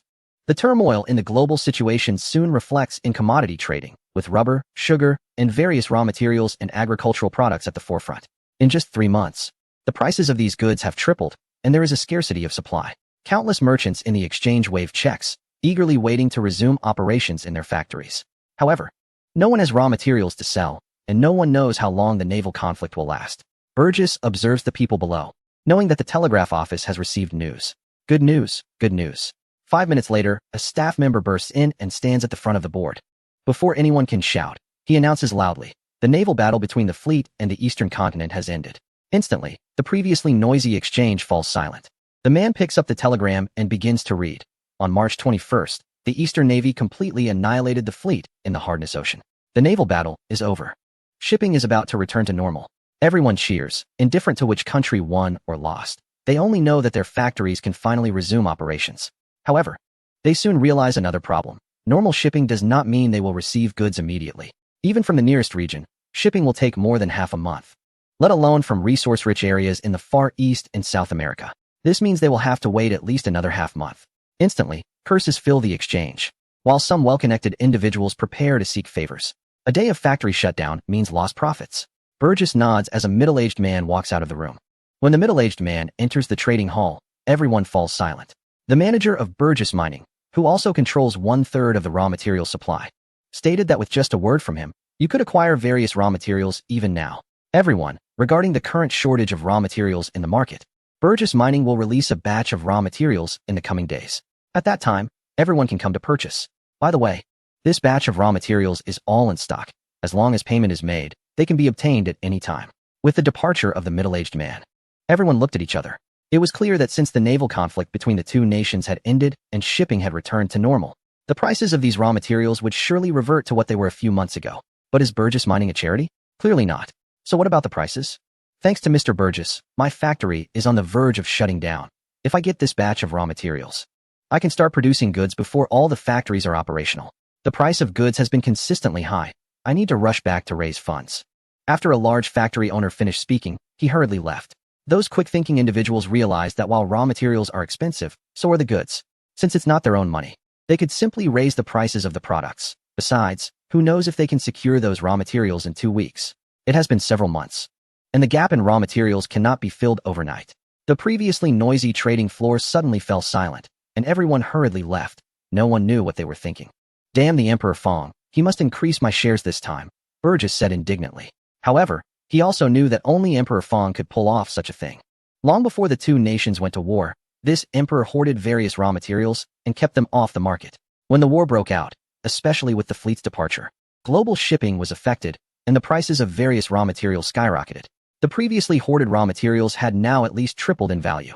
Of course, others did not have this kind of boldness. At the very least, Emperor Fong could ensure the complete annihilation of the enemy's navy. Otherwise, if they fled and engaged in guerrilla tactics, it would spell disaster for shipping and even ports. More importantly, without realizing it, the Eastern Empire had already controlled too much of the raw material market. Burgess maliciously thought that if any country truly offended the Eastern Empire, Emperor Fong's secret withholding of raw materials would likely destabilize that country's economy. The Eastern Royal Sugar Company controls over 70% of the world's sugar production. Since Emperor Fong set his sights on the South Seas, he has been desperately planting rubber. After taking control of the South Seas, various mines were also incorporated into the Eastern Royal Mining Company, alongside the investments made in South America for tobacco, coffee, copper, and more.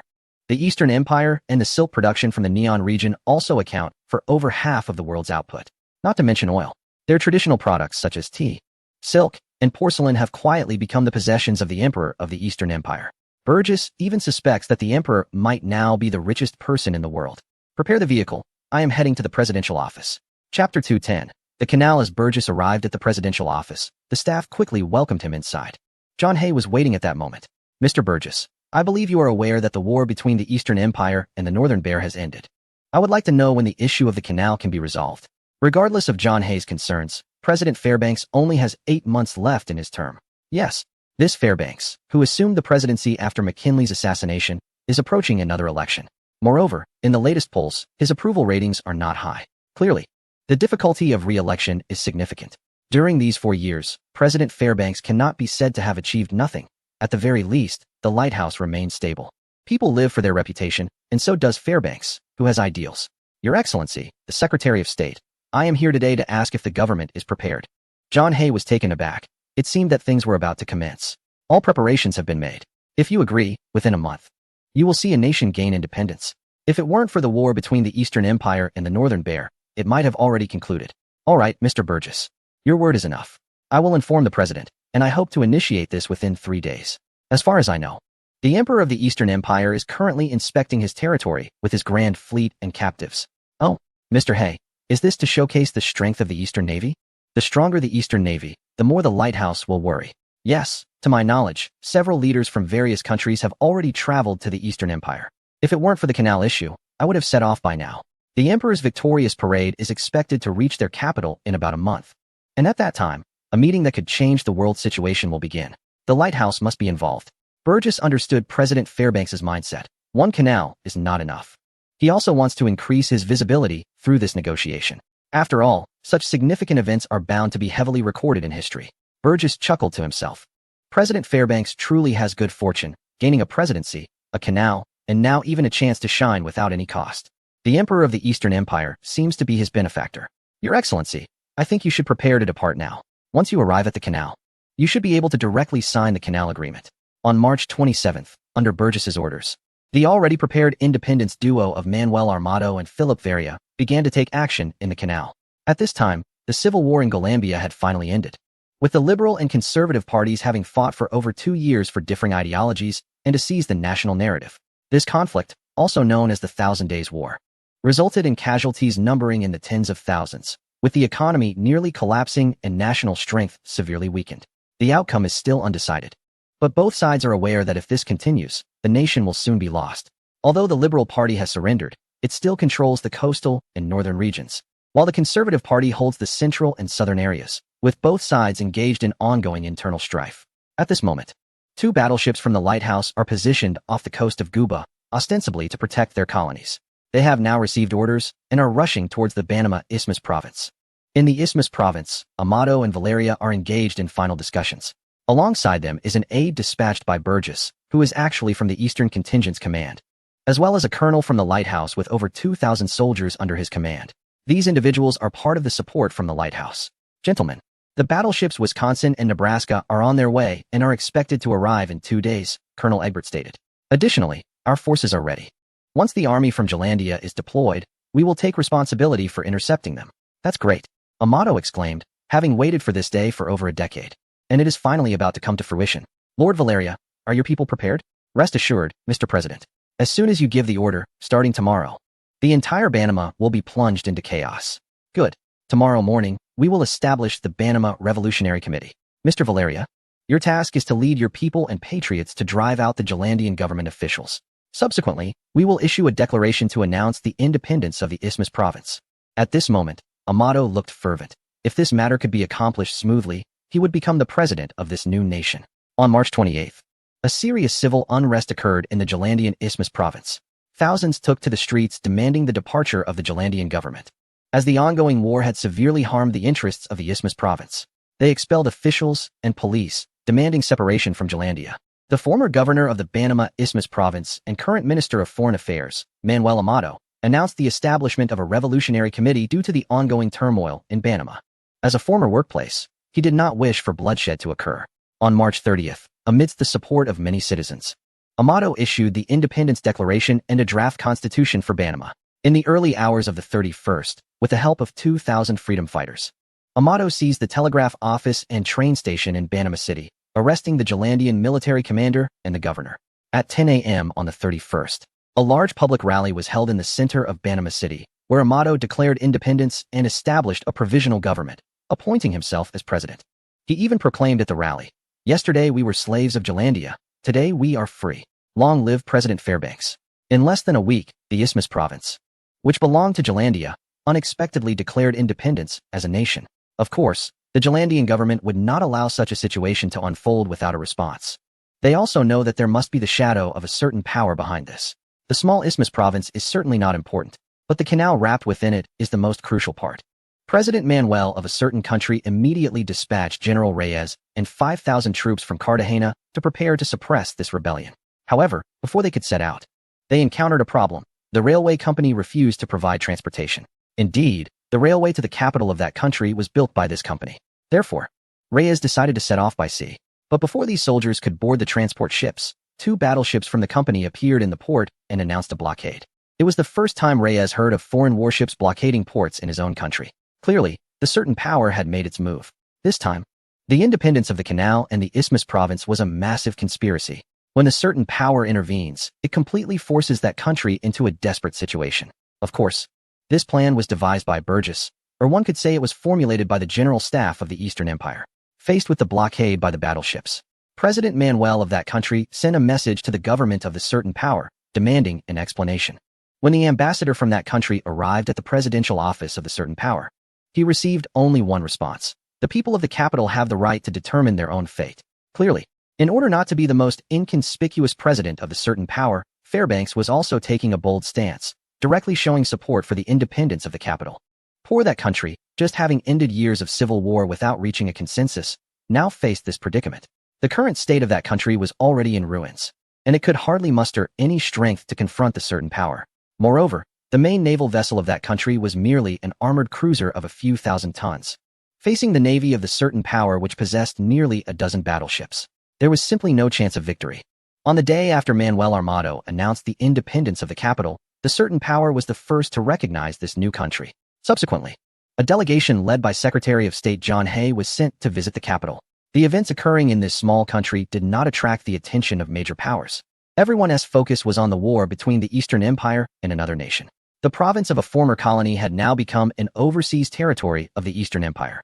The port of Subic here was also one of the home ports of the Eastern Navy's Second Fleet. At this moment, the port could be described as a scene of great festivity, with flags flying and drums beating. The Grand Fleet, led by the Emperor of the Eastern Empire, sailed north triumphantly, with their third stop being here. Governor Liang Dunin of the province, along with key officials, welcomed them at the port. "Songsheng, you did well." Fong Mingzhou, just disembarking, patted Liang Dunin on the shoulder. This former deputy minister of foreign affairs, and acting minister, had now become the southern minister and governor of the province in the Eastern Empire. "Your Majesty's praise is undeserved. Dunin is merely following the plans laid out by Your Majesty and the Prime Minister's office and working diligently." What a solid approach. These 2 words are what our officials in the Eastern continent should learn. How is that matter being handled? Your Majesty, as you predicted, there are indeed many deeply hidden individuals harboring hatred towards the empire. We have also discovered numerous families colluding with foreign entities. Fong Mingzhou nodded. He had come to the front lines not only to witness this great battle, but also to patrol the maritime borders. The coastline of the Eastern Continent Empire exceeds 50,000 nautical miles, with the mainland coastline over 20,000 nautical miles, and the island coastlines approaching 30,000 nautical miles. These coastlines are the boundaries of the empire. With a larger territory, the hearts of the people become more complex. Not to mention that these areas were once colonies of other powers. Where there are people, there are factions. The colonial population removal policy implemented by Fang Mingzhou and the Prime Minister's office is not something that goes unnoticed. It's just that they know that under the powerful military might of the Eastern Continent, even if they speak out, no one would believe them. And they might endanger their own lives. The war between the Eastern Continent and the Bear Nation provided these individuals with a great opportunity. After all, before the war started, no one could have imagined that the Eastern Continent Empire would win. In their eyes, foreign powers were the most formidable. As if the mere action of the foreign powers could lead to the destruction of the Eastern Continent. Thus, these individuals began to conspire together.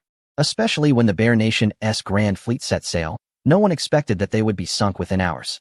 To be fair, if it weren't for the 4 Eastern Continent-class battleships, even if the Eastern Continent Navy could win this naval battle, it would have to pay a heavy price. 2 months ago, rumors started to spread in the Funan province.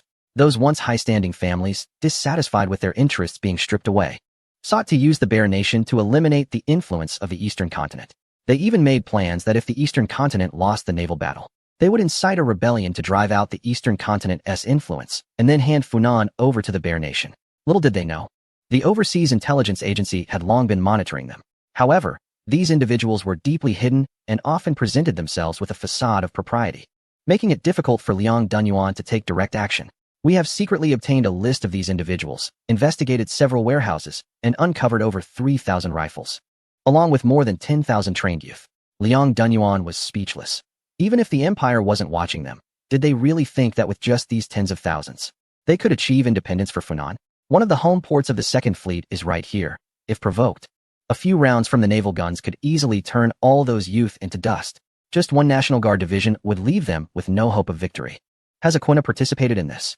Fang Mingzhou's chilling words made Liang Dunyuan realize that this person probably wouldn't survive much longer.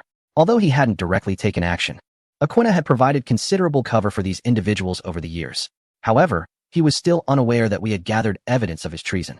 Just 2 days after the Bear Nation's navy was defeated, he was the first to sever ties with those individuals, coming to pledge loyalty to us multiple times. Indeed, a dog that cannot be raised properly, since he enjoys betrayal so much, let him meet his end.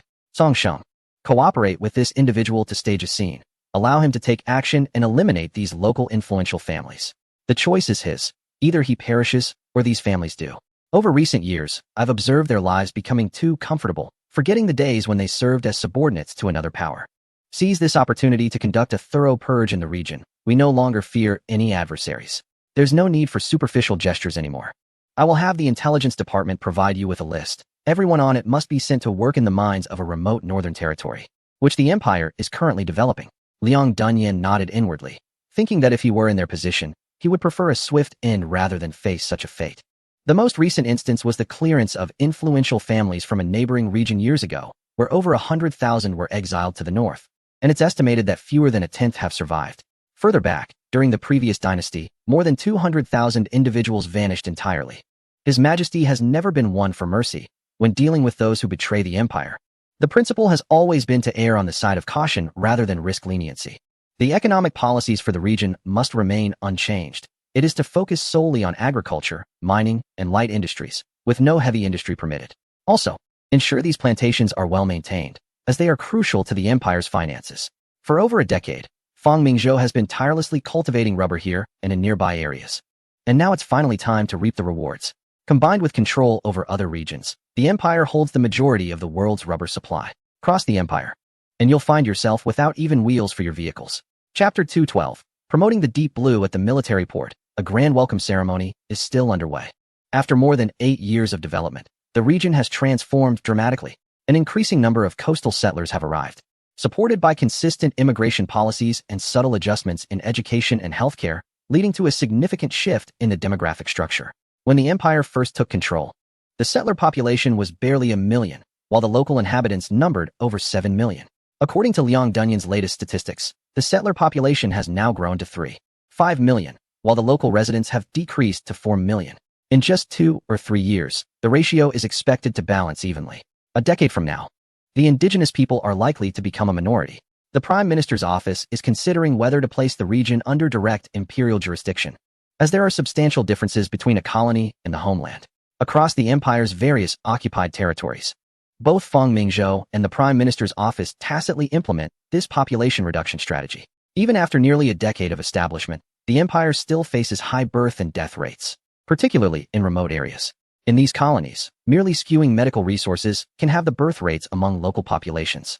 The massive fleet anchored in the harbor draws enormous crowds, with over 80% of the onlookers being settlers from the homeland. Renowned for their diligence, these settlers are often the first to prosper wherever they go. In the past, the local people of the South Seas would often point their blades at them, but now, even if these locals were given the courage, they wouldn't dare. Countless individuals wanted to see the ships that brought them safety. They knew that without these warships, they would likely have fallen into the enemy's fire by now. This is the Imperial fleet. As battleships entered the port, the excitement among the people skyrocketed, and when several warships from the neighboring country were towed into the harbor, the dock erupted into a frenzy. Feng Mingzhou walked ahead, with countless cameras aimed at this emperor of the Eastern Empire. The Imperial Navy would stay in the port for 3 days, during which all citizens of the empire could board the warships for a visit. Feng Mingzhou said with a smile. Instantly, countless people couldn't help but rush toward these warships. Feng Mingzhou was constantly nurturing the deep blue ideology of the empire. And after this battle, no matter how much he tried to hide, it would be futile. Once he obtained the eastern region of Siberia, the second largest territory in the world would be born, not far from the first. If that mentor were a bit more supportive and could provide several 100,000 square kilometers more, the largest territory could very well belong to him. However, it was better to let it go. The region of Siberia itself was not the core area of governance for the neighboring country, with only a population of tens of thousands. Taking it wouldn't excessively weaken them. Yes, Feng Mingzhou didn't want to overly weaken the neighboring country, nor did he want that mentor to achieve victory at this moment. A barely surviving neighbor was the best scenario. Besides, Feng Mingzhou hadn't forgotten about that incompetent individual from the neighboring region. The conflict had almost led to a direct attack on the capital. If the neighboring country were to weaken him, would it allow the other power to dominate the world? Compared to that power, Feng Mingzhou preferred the neighboring nation, as its territory was limited to just a few islands. However, the other country was different. If he were to strengthen them, it could lead to significant consequences. Regardless of who was strong, it couldn't be allowed. There must be a balance. He decided to give himself 10 years to fully digest the current territory before expanding further during the next major conflict. Overeating now would only lead to discomfort. With this thought, Feng Mingzhou quickly called Liang Dunin and Sun Fu over. You need to contact the Prime Minister's office immediately and let Zhao Ding prepare. Our next stop is to return to the homeland of the empire. Have him mobilize all the scholars to spread the news through posters, theatrical performances, and organized public announcements. Everyone in the empire must be informed about this naval battle, especially in coastal cities and the interior. Additionally, all major ports of the empire should remain open for 3 days for public visits. Not only the empire's ports, but also those in neighboring countries should be included in the tour. We need all nations in the Far East to know that the great empire has returned. Liang and Sun's eyes widened. They could only imagine the significant changes that the emperor's casual strategy would bring. 4 Dongzhou-class ships find themselves unmatched globally, with a 250,000-ton hull, making them the foremost battleships of today, not to mention the captured vessels from that other nation. One can imagine that when hundreds of thousands of tons of steel warships approach, anyone would likely submit to the might of the empire. Feng Mingzhou recalls the historical Great White Fleet of the lighthouse. Although these are outdated relics, they brought numerous benefits to the lighthouse. If the lighthouse can achieve this, why can't he? Especially since he represents the genuine article. After all, the current lighthouse has yet to entertain such ideas. Now is not the time for Dongzhou to be low profile, given its territory is second only to the maritime control area of the global leader. Even if one acts submissively, no one would believe it. Underestimating others is foolish. Feng Mingzhou dares to say that after this battle, the leaders of various countries will thoroughly study the Dongzhou Empire. They might even delve into his own rise to prominence. Unfortunately, his success was built on libraries and the historical events that unfolded. That said, if he can succeed, perhaps the Great Mage and the Reckless Brother are also genuine. In the war between the two nations, one must exhibit magnanimity to showcase the grandeur of a great power. Feng Mingzhou thinks of those future diplomatic heavyweights and recalls the helplessness of Gu Weijun due to insufficient national strength, the dominance of the Qin dynasty, the might of the Han and Tang, and the elegance of the Ming. All these martial spirits that once represented this land will return. Currently, that other nation is merely a touchstone, just the beginning. How many dynasties have fallen into a 300-year cycle of turmoil after their establishment? In endless internal strife, empires crumble. If the ancients had known about these overseas nations, they would have dispatched armies long ago to civilize the barbarians. Song Sheng, after dealing with matters in the Funan province, you should return to the imperial core. It's time to increase your responsibilities. Liang Duanin's abilities have been evident during these years of governing Funan province. Congratulations, Lord Liang. Sun Fu said with a smile. Your Majesty, Mr. Burgess has sent a telegram. The Banama operation has begun. Fong Mingzhou smiled. An opportunity to profit has arrived. Chapter 213. The impulsive and I air at this moment. Banama City has become a sea of joy. All the Banama people are celebrating. Having driven away the evil government of the Golambia, finally enjoying a life of freedom. Many citizens are waving the new national flag, singing, dancing, and celebrating. Meanwhile, the flag of Golambia is being consumed by flames. After Amato captured Banama City and announced the establishment of a new nation, he expelled the original Golambia officials. And the soldiers laid down their arms to join the new government led by Amato. Everything is developing in a positive direction. On April 3rd, the Secretary of State from the Lighthouse, John Hay, arrived in Banama City to discuss the leasing of the canal with the new president. Accompanying him is Burgess, as 70 of the shares of this canal are in Burgess's hands.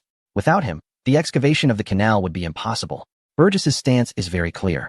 He strongly supports the excavation of the canal by the lighthouse and is willing to do his utmost to facilitate this matter. For instance, the current Amato is acting according to Burgess's plan. However, agreeing is one thing, and making money is another. After all, Burgess initially spent $30 million to acquire 70 of the shares, so it wouldn't be fair to let this well-known businessman invest without returns. The arrival of the John C. also signifies that Banama has completely separated from Jurumbia. The two countries officially began discussions on the sovereignty issue of the canal. Under the intimidation of over 2,000 free soldiers and 2 battleships, Amato dared not speak up. Everything was determined by the lighthouse. He only needed to nod in agreement. Clearly, this new president sold off the interests of the canal, as he had no choice. Amato knows well how he became president, if he does not agree. The moment the soldiers and warships of the lighthouse leave, the soldiers of Jurumbia would gladly send him to the gallows. On April 10th, after a week of negotiations between both parties, the lighthouse and the newly established Banama signed an agreement granting the lighthouse permanent control over the canal area, which includes a 16-kilometer stretch on both sides of the canal and a 3-mile area at both ends after the canal is opened. A governor's district will be established in this area, where the lighthouse will enjoy judicial powers, military presence, and the right to intervene in internal affairs. It can be described as a complete betrayal agreement. Yet, the newly appointed President Amato still nodded in agreement. Of course, the lighthouse could not be too greedy. The agreement also stipulated that to compensate Banama's government, the lighthouse would contribute $10 million for compensation and provide an annual rent of $250,000 for 10 years. It's worth noting that when the lighthouse initially rented the canal from Jurumbia, they had set the compensation at $20 million right from the start. On April 11th, the ministers of both countries officially signed the agreement, and the lighthouse's long-desired canal was finally secured. After the signing of the agreement, John, under the escort of a battleship, hurriedly took a detour through the Drake Strait towards the eastern continent. Not only him, but countries with any weight in the world either sent special envoys or personally traveled to the eastern continent. The international situation for the next decade will be determined by this war between the two countries. On April 13th, the Prime Minister's Office of the Eastern Continent officially announced that after half a month of offensive, the Eastern Continent Army had completely captured the Irkutsk fortress from the Bear Kingdom after suffering over 2,000 casualties. The commander of the Bear Kingdom's Central Army, Yangalichev, announced his surrender after waiting in vain for reinforcements, along with the 12,000 soldiers stationed in the fortress. Before the war, nearly 300,000 troops of the Bear Kingdom's Central Army had been reduced to less than half after enduring the Eastern Continent's offensive siege and harsh weather. Now, reporters from various countries are stationed at the Eastern Continent Prime Minister's office to obtain first-hand information. Clearly, this news is significant. In less than 2 days, the news of the Bear Kingdom losing the Irkutsk fortress spread across the world. No one expected that the Bear, which had a million-strong army before the war, would end up like this. Not only has it suffered heavy losses, but nearly a third of its territory is on the verge of falling. Moreover, it is already April, and the Eastern Army has been mobilized for over half a month. The Western Army of the Bear still shows no signs of movement. Despite concentrating 600,000 to 700,000 troops, it has failed to break through the Eastern Army's western defensive line after months of assault. This is akin to being dealt a heavy blow. At this moment in the Winter Palace, the leader can only vent his anger on the guards. And in just a few days, more than a dozen have been executed. Under the leader's insistence, the second batch of 200,000 soldiers, armed with rifles and limited supplies, set off eastward by train. Of course, the fortress of Irkutsk has already been lost, and there is no chance for them to provide aid. Additionally, the railway in that area has been destroyed, making travel impossible. These 200,000 troops will head to Yarsk to defend it. This location is a hub for the Siberian Railway, with its next stop being Irkutsk. According to intelligence, the Eastern Empire did not completely halt its advance after capturing the fortress of Irkutsk. They mobilized a large number of locals and prisoners, and transported numerous steel bars and rails from the rear to begin restoring the railway. The Eastern Emperor was not satisfied with merely occupying Irkutsk. He wanted to continue the offensive into Bear territory. This made the leader feel disregarded by the Eastern Emperor, severely damaging his self-esteem. Thus, he convened the cabinet again, demanding that the Prime Minister and Finance Minister Sergeyevich borrow funds from various countries in Europe to continue arming the military, vowing to fight the Eastern Empire to the end. The family of the Navy Minister had already been imprisoned. The favored Bezherblav was appointed as the new Navy Minister, and on his second day in office, he was instructed by the leader to dispatch a fleet to the Far East to continue the war against the Eastern Navy. This order left everyone stunned. It should be noted that a few months earlier, the fleet led by Alexeyev had nearly taken away over 80 of the Bear's naval power. Most of the newly built warships accumulated over the years had already been sent to attack the Eastern Empire. The outcome was obvious. They were all lost. Now, to send a second fleet, was this not adding to the humiliation of the Bear's navy? The newly appointed Navy Minister Bezherblav kindly reminded the leader that there were hardly any decent warships left in the country. However, the furious leader could not accept this. In his view, the number of casualties was irrelevant. What mattered was not losing face. Consequently, Bezherblav racked his brain to gather all available warships, assembling a fleet of 100,000 tons. They set off for the Far East, perhaps feeling sympathy for these old ships traveling thousands of kilometers. A certain party finally agreed to let them pass through the Suez Canal. Thus, this grand fleet set sail, heading east to attack the Eastern Empire. Chapter 214. The Minter in action in the Pineapple Sea. At the port of a certain country's capital lies the largest naval base. It is also home to the fleet of the Pineapple Sea. Compared to the fleet that filled the entire port a few months ago, now only a few ships remain. In the fury of a certain leader, a makeshift fleet has already set sail, faring much better than its predecessor. Finally, there is no need to circle half the globe. They can pass through a central sea and a canal. However, no one has high hopes for this fleet, not even Commander Rozavetsky, who leads it. He directly told the officers below him, "This is an expedition with no future." It's easy to imagine the morale of this fleet plummeting. But at this point, no one cares about this fleet anymore. In a tavern within the port, Liu Chongping is waiting for someone. After a while, the door is pushed open, and a bearded man walks in. "Comrade Uniangrov, you have finally arrived." Liu Chongping greets him excitedly. "Yevgeny, you've done well," Uniangrov says softly. "What is the situation now?" Liu Chongping glances at the others and lowers his voice. That foolish leader is unwilling to accept the Navy's defeat and summoned another fleet to the Far East a few days ago. Now, there are only 2 old ironclad ships and a few gunboats left in the port. Upon hearing this, the faces of the people across from him reveal satisfied smiles. The large fleet here has been the biggest obstacle to their uprising. Even if the organization had many workers and farmers, they would become dust under the power of such naval artillery. Now, those who protect the monarchy are either dead or gone. This leader now relies solely on secret police to maintain control. Moreover, the war in the Far East has tied down over 1 million troops, giving them an excellent opportunity. Our comrades have already taken control of one of the ironclads. If we truly initiate our plans, this leader will receive no naval support, Liu Chongping continues. It's not that the commander is reluctant to send these 2 ironclads to the Far East, it's that they are too old. Remnants of the first generation of ironclads. They are equipped with only 2 254mm naval guns, and, more importantly, their speed is less than 10 knots. Hearing that they have taken control of a warship, Uniangrov and others are very pleased. Even a ship that has been in service for over a decade is not something they could typically access. "Comrade Uniangrov, the fleet in the Far East has completely failed, and over 500,000 troops have been annihilated. Our opportunity has come," Liu Chongping entices. "It's time for us to rise up and overthrow this leader." Seeing Uniangrov and others remain silent, Liu Chongping continues. "I've said before that my homeland has been annexed for 100 years. I can't wait any longer.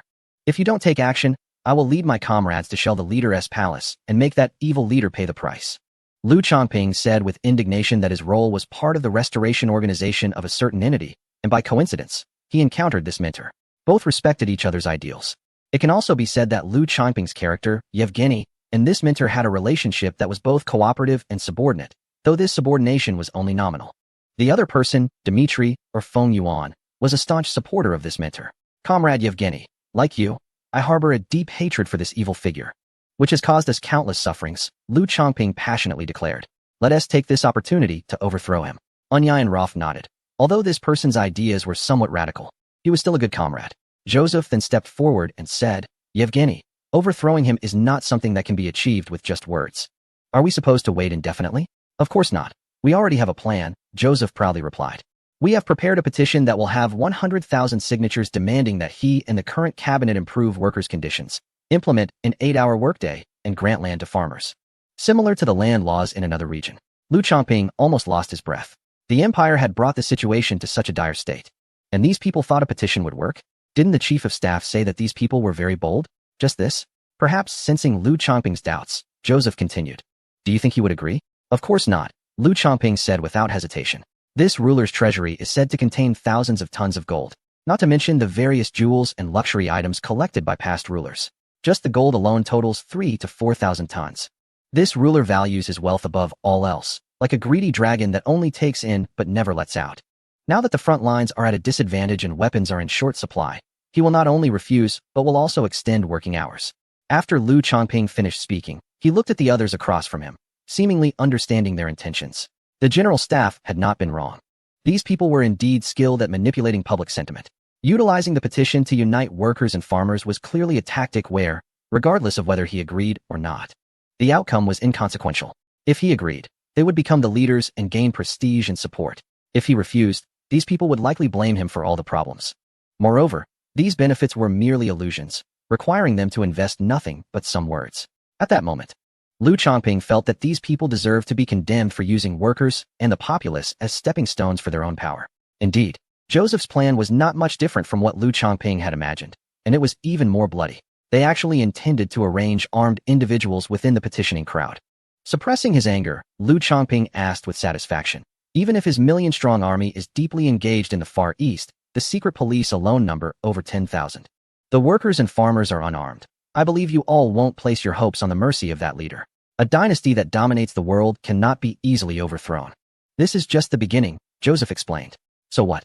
I believe that Leader 1T heeds such advice, and even if these workers stand on our side, what difference does it make? As long as that leader remains alive, the influence of the opposing force will not thrive. Let us not forget that opposing force's Western army holds hundreds of thousands of elite troops. The commander of that Western army is an absolute loyalist to that leader. Chapter 215, Fashion Show. Victoria Harbor, the grand luxury cruise ship, the Royal Primogenitor, slowly docked at the pier.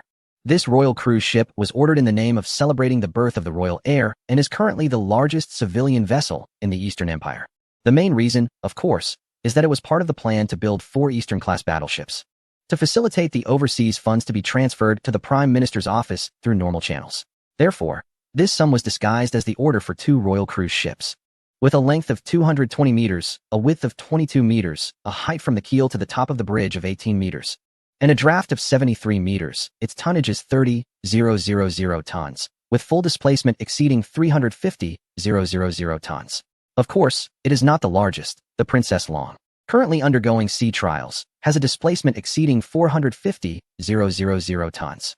This represents the pinnacle of the civilian shipbuilding industry in the Eastern Empire. The world knows that the Emperor of the Eastern Empire is an unabashed novelist. His enthusiasm for the Navy is unparalleled. As the saying goes, if the top is keen on something, the bottom will surely follow suit. With the Emperor pursuing deep blue so vigorously, the entire Eastern Empire naturally does the same. There are at least 800 shipyards along the coast of the Eastern Empire. Although more than 90 can only build small fishing boats or cargo ships of less than 100 tons, it still does not change the fact that various vessels launched each year exceed 700,000 tons. According to the planning of the Prime Minister's office, shipbuilding and automobile manufacturing are the 2 most important industrial categories in the Eastern Empire, with over 50,000 kilometers of coastline. This is not a scenario 100 years from now, where industrial pollution and marine resource depletion will be a concern. Currently, fisheries occupy a significant portion of the economy in the Eastern Empire, representing the most affordable way for the citizens to obtain protein. As long as no destructive fishing methods are used, there is no need to worry about depleting marine resources. Moreover, the current naval strength of the Eastern Empire occupies at least half of the Pacific, or rather, 2/3, with the existence of the neighboring force. The Eastern Empire's fishing industry is nearly reaching the western coast of the lighthouse. With 500 million citizens, there is no issue of digesting the resources. Additionally, the Prime Minister's office has introduced a series of loan policies. As long as one is determined to buy a fishing boat, they can enjoy subsidies and policy benefits. There is also no need to worry about waste in the fishing industry, as the government is open to purchasing. However, if one is caught using destructive fishing methods by the Imperial Coast Guard, then unfortunately, one might be stuck sewing for life. The time traveler has a prerequisite advantage. As there is no need to pollute before governance, the laws of the Empire are considered strict worldwide. Of course, as long as you do not break the law, the Empire is your best support. The retired Type A destroyers and some small gunboats from the Navy are now under the Coast Guard's command. They have had their torpedoes removed and have been equipped with heavy machine guns and small rapid-fire cannons, responsible for patrolling the Empire's maritime borders. The inaugural voyage of this cruise ship after its completion is to pick up the injured soldiers from the recent battle with the opposing fleet in the eastern continent, which is also a matter of honor for it. It has been nearly 20 days since the naval battle ended. If it were not for the parade, Feng Mingzhou would have returned to the capital long ago. The melodious whistle of the Royal Prince ship startled the seabirds in the sky. When Feng Mingzhou stepped down from the ship, the entire port was packed to capacity. Sun Fu, leading the commanders of the various warships involved in this battle, had already been waiting at the dock. Feng Mingzhou knew this was a showcase, yet it was a necessary one. Unlike the southern provinces, this is the heartland of the Empire and its largest support base. Under everyone's gaze, Sun Fu and other naval leaders looked at Emperor Feng standing on the celebration platform. Their postures upright and their gazes sharp. To the Emperor of the Eastern Continent and the citizens of the Empire. On the 19th day of the second month of the 4th year of the reign, the Royal Navy engaged in a fierce battle with the opposing fleet 100 kilometers west of Christmas Island. In this battle, the naval forces fought valiantly, annihilating 13 battleships, 7 armored cruisers, and 14 light cruisers of the opposing fleet.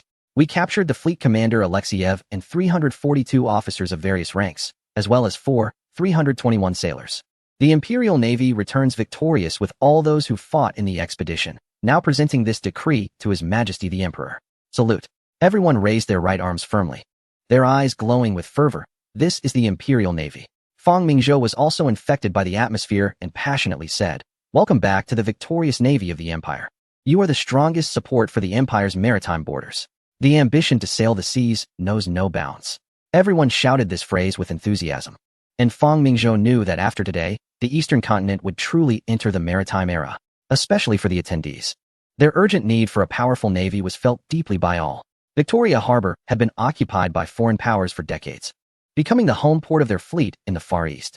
5 years ago, in a naval battle, the Royal Navy of the Eastern Continent clashed with the foreign fleet, achieving a victory ratio of 41. This forced the foreign influence to withdraw fully from the Eastern Continent, and this port finally returned to the embrace of the Empire. The people here deeply felt the significance brought by a powerful navy, and they are the staunchest supporters of the navy. When the opposing fleet set sail, everyone was worried that just as they were beginning to enjoy a few good years, turmoil would return. When Emperor Feng Mingzhou personally took command, everyone felt a genuine shock. Over the years, the Eastern Continent royal family has had a very good reputation among the public. People hold great respect for this emperor who has redistributed land and brought them better lives. They could only pray silently, hoping for the empire's victory. When the Prime Minister's office announced the triumph, even they themselves could hardly believe it. Had the powerful fleet been defeated just like that? Now they finally believed it. The emperor cleverly used this tactic to further cement the influence of the Eastern royal family, which could also be seen as his personal ambition. Similarly, the navy would stay here for 3 days, and countless citizens rushed to board the massive warships for a visit, especially the captured vessels, which were filled with people. Looking at the cannons that could fit an adult and the scars still visible on them, at that moment, the navy's might was vividly illustrated. "Your Majesty, the opposing side has dispatched a second fleet." Sun Fu's words nearly took Feng Mingzhou's breath away. Had that leader lost his mind? Their third-ranked fleet had already been defeated. What other ships could they send? When Sun Fu handed him the information on these vessels, Feng Mingzhou was at a loss for words. Were these outdated ships sent to the Far East to meet their doom? There was no need to deploy the Eastern-class ships. Just sending 2 of the Tiangang class would be enough to destroy them. Forget it. Let them come. They could be sunk later, and besides, who knew if they could even reach the Far East? "Your Majesty, our informant has sent a telegram. That mentor is preparing to take action." Chapter 216. Petition. The harsh winter had ended, and the daytime temperature in the city was gradually rising above zero. No one liked winter. In this era of scarce resources, winter meant that many people wouldn't survive. In the God of War Square, a statue stood vividly, representing Mars from mythology, commemorating a military hero from over a century ago, Suvorov. This marshal fought 35 times in his life without ever suffering a defeat. He became the war god of the empire, and later the leader transformed this square into a site for parades and military drills. But today, this war god would likely witness the turmoil of the nation firsthand. Liu Chongping glanced at the statue, let out a cold laugh, and directly entered a nearby bungalow. Things were about to get turbulent here. Less than half an hour after Liu Chongping left, the previously quiet city suddenly seemed to be filled with countless people, workers and farmers. After Liu Chongping's persuasion and the military's disastrous defeat, the time had finally come for the revolutionaries to act.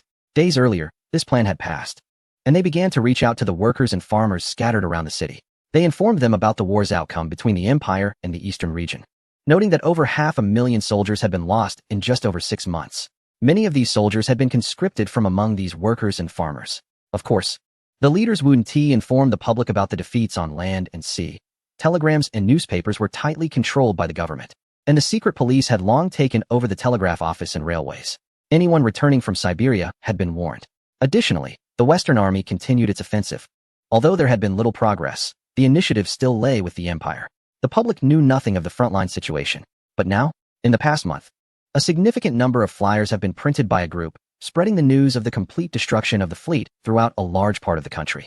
This has intensified the class conflicts within the nation, bringing them to a boiling point. For workers from the largest factory in a city were dismissed for participating in this group, although it seemed like a minor issue. Under the leadership of a figure named Joseph, the workers convened a secret meeting and elected 3 representatives. The representatives expressed their hope for the return of the dismissed workers to the factory manager and the mayor, but their request was, of course, rejected. Consequently, those who were already prepared began to mobilize, deciding to strike and petition. Other members of the group in the city called on all workers to unite in support of the factory. At 6 a.m., not only the workers from the factory, but also workers from the entire city began to gather in response to a call from those with intentions. Dressed in festive attire and full of spirit, the workers and their families formed a petitioning group of 200,000 people. Their plan was to march towards the palace carrying tricolor flags, icons, and portraits, singing hymns along the way. The large assembly of people quickly alerted the secret police in the city, who swiftly reported the situation to their superiors. The momentum of the petition grew stronger, attracting more and more people to join the ranks. By the time they were nearing the palace, the number had approached 300,000. It must be said that the group was quite adept at understanding public sentiment. For these workers, this petition seemed like a routine gathering to express their views. Upon arriving at the palace, the leading worker representative presented a petition signed by tens of thousands to the palace guards. The petition contained various demands, not only concerning economic and political issues, but also included requests for an 8-hour workday, land to be transferred to the people, and a general amnesty. They sought various political freedoms and the establishment of a constitutional assembly through universal, equal, and secret voting. It's worth noting that unlike other European nations, this country did not have a parliament, with a singular leader holding all the power. This situation was much more centralized than in neighboring regions, where even less influential territories had some form of parliamentary structure, albeit in its infancy. However, at least they had one. This country? How dare they challenge my authority? Overall, in the eyes of these workers, these were fundamental demands, and they held a naive belief that such a large petition could prompt the leader to implement democratic reforms. As hundreds of thousands crowded in front of the palace, the guards began to feel uneasy, aware that the leader had been in a particularly foul mood recently and had already executed several individuals. The guard officer quickly took the petition into the palace, knowing that such an important matter was not something they could decide on their own. As he entered the palace, he could hear the furious voice of the leader, clearly indicating that the news of the petition had reached him. At that moment, the leader was raging at his interior minister. The interior minister, a key confidant responsible for maintaining the leader's autocratic rule, had a secret police force of up to 50,000. The leader had every reason to be angry. In his view, the petitioners were all up to no good. The Navy's defeat had already kept him awake at night, and the Army's situation was even worse, with both fronts being overwhelmed. Now, the Eastern Army showed no signs of stopping and seemed intent on breaching the territory of the neighboring nation. What infuriated him even more was that the national effort, which had spent countless resources and manpower over a decade to build the Grand Railway, had become a tool for the Easterners to attack him. It was a complete loss. If the Eastern Army broke through the key point, they would be facing the city that marked the boundary between two continents, entering the most vital territory of the neighboring nation. Previously, a batch of arms and ammunition had been procured during winter to arm 200,000 troops, all sent to defend against the eastern advance. Now, those damn commoners weren't focused on working hard to produce more weapons and ammunition for the country, nor were they eager to join the military to surround the Grand Railway. Instead, they were colluding with troublemakers to cause unrest. And such people did not deserve to be citizens of the nation. Vyacheslav, do you need me to teach you what to do? Came the leader's furious voice. At that moment, Vyacheslav was sweating profusely. Although he was a trusted aide, this leader was ruthless regardless of who you were. Gather your secret police, arm them. Tell those commoners outside the palace to return to work obediently, to produce everything needed for the front lines of the empire. Otherwise, let them face the consequences. Chapter 217, Chaos in the Eastern Garden. This was the first gathering after Feng Mingzhou returned to the east. Feng Wu, you go first, Feng Mingzhou said. Curious about what the leader was thinking. The situation in the neighboring nation was already chaotic, with more and more factories halting operations in just a few days. It's worth noting that the two sides were still at war, especially after losing the fortress. Hundreds of thousands of soldiers had gathered at a key point. Our army department has decided to launch a tentative all-out attack in the next couple of days, aimed at depleting the enemy's ammunition, Zhang Shun said excitedly. The enemy had delivered such a generous gift. If they didn't seize it, they would be failing to appreciate the leader's intentions. Although it was already April or May, they still needed supplies, and if logistics were disrupted, those soldiers couldn't be expected to fight on empty stomachs. Feng Mingzhou felt a sense of relief. If the neighboring nation didn't fall into chaos, this war would indeed be difficult to stop. Now, the leader was being held back, unable to focus all his energy on continuing the fight against the East. To know that this person is someone who would not turn back even after hitting a wall. Getting him to admit defeat is more painful than killing him. Now, in the war between the two sides, everyone knows they cannot win. Yet this leader continues to recruit soldiers. The resources of the opposing side are not worth much, but his own soldiers are valuable, even if the casualty ratio is unfavorable. He feels at a loss. Moreover, when those veterans return, it will not be as simple as it is now. These individuals failed due to their lack of resistance. What if they were armed and had soldiers? It would not be a mere conflict. Those who were captured by the opposing side hold no gratitude towards him. War is not just about the soldiers clashing, but a competition of a nation's comprehensive strength. Clearly, the opposing side is facing its own issues, with energy diverted. Can their soldiers fight steadily? We must seize this opportunity to make him feel the pain. Did he not boast about fighting to the end? Then let him choose between the throne and admitting defeat. After Feng Mingzhou spoke, everyone laughed. Indeed, without these people causing a stir, given his nature, he would likely continue fighting. Historically, even when they knew the opposing side's combat capability was lacking, why did they still staunchly support him? It is precisely because of his character. Currently, our naval operations have concluded, and the army is beginning a large-scale withdrawal, significantly easing logistical pressures. Ouyang finally breathed a sigh of relief. When both naval and land operations commenced, the logistical support for hundreds of thousands nearly turned his hair white. Every day, the most frequent messages were about supply needs from various places. Now, it's good. The Navy has won decisively, and with only about 20,000 troops left, he can finally take a break. Haha, Zhaoding, it has indeed been exhausting during this time. Once the war ends, you should balance work and rest. Is there still doubt about whether he can succeed? When Feng Mingzhou brought these matters up, everyone couldn't help but think of one question. He might really succeed. Everyone gasped. The sovereign was indeed correct. This person could really defeat a powerful empire. At this moment, Feng Mingzhou was also contemplating whether to continue supporting that mentor. Initially, he thought that without the external force, the mentor would not rise to prominence so quickly. Unexpectedly, without outside influence, he managed to alter history significantly. If I secretly support him again, will he last until S1? That would be a big problem. Without him, the other side might really gain traction and unify the continent. This is not what the empire wants to see. Feng Wu, could he succeed without our support? Feng Mingzhou's question left Feng Wu stunned. The plans regarding this mentor were all orchestrated by the sovereign. Could it be that the sovereign also lacks confidence? Your Majesty, I find it difficult. Although the current situation seems to be known by many, the legitimacy of the past dynasty is deeply ingrained in people's hearts after 400 years of rule. Moreover, Your Majesty, have you forgotten about the other significant figures involved? Yes, how could I forget them? We need to strengthen both sides. Without this mentor, with such a character, the conflict in the East would likely continue for several more years. Ladies and gentlemen, Feng Mingzhou looked at everyone and said seriously, the top priority before us is to find a way to end the war and determine what kind of compensation we should seek from the other side. As soon as Feng Mingzhou finished speaking, everyone relaxed. The war had reached a point where victory for the opposing side was no longer possible. Your Majesty, I believe that apart from the eastern territories mentioned earlier, we can also demand lands west of the Lena River. Ouyang was the first to speak. Noting the prime minister's considerable ambition, Fang Mingzhou approached a large map, and everyone looked at the location of the Lena River, finding the prime minister's suggestion quite appealing. East of the Lena River lies the Eastern Territories, including the Kamchatka Peninsula, covering an area of 3 million square kilometers. If we capture this, our territory would expand to around 17 million square kilometers, nearly matching the opposing side's 18 million. Furthermore, this area is sparsely populated, so we don't need to worry about demographic issues. A few million people will eventually dwindle on their own. Your Majesty, I think in addition to what the Prime Minister suggested, we should also aim to capture the fortress of Irkutsk and Lake Baikal. Only by securing these two locations can we ensure that if the opposing side dares to attack us, they will not have the manpower to succeed. Zhang Shun pointed to the side of Lake Baikal, highlighting that it is a rare plain area suitable for large-scale immigration. Compared to the Eastern Territories, this area is more habitable. The Prime Minister and the Chief of Staff expressed their opinions first, and others followed suit, sharing their thoughts. Some cabinet members even suggested using Ekaterinburg as a boundary, intending to transform the opposing side into a European nation. However, overall, most of the ideas aligned with those of Ouyang Gung and Zhang Shun, especially since this area was part of our territory before the previous dynasty, only to be gradually infiltrated and eventually lost. Now that we are reclaiming it, it feels quite significant. Where has the army advanced to now?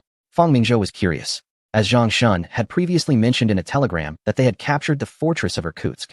Your Majesty, west of the fortress lies Yarsk, which is also an important city for the opposing side. However, their headquarters had anticipated the loss of Irkutsk and had already sent considerable supplies to Yarsk. Even during the coldest winter, coupled with the resources we had blocked from reaching Irkutsk, Yarsk is now well supplied.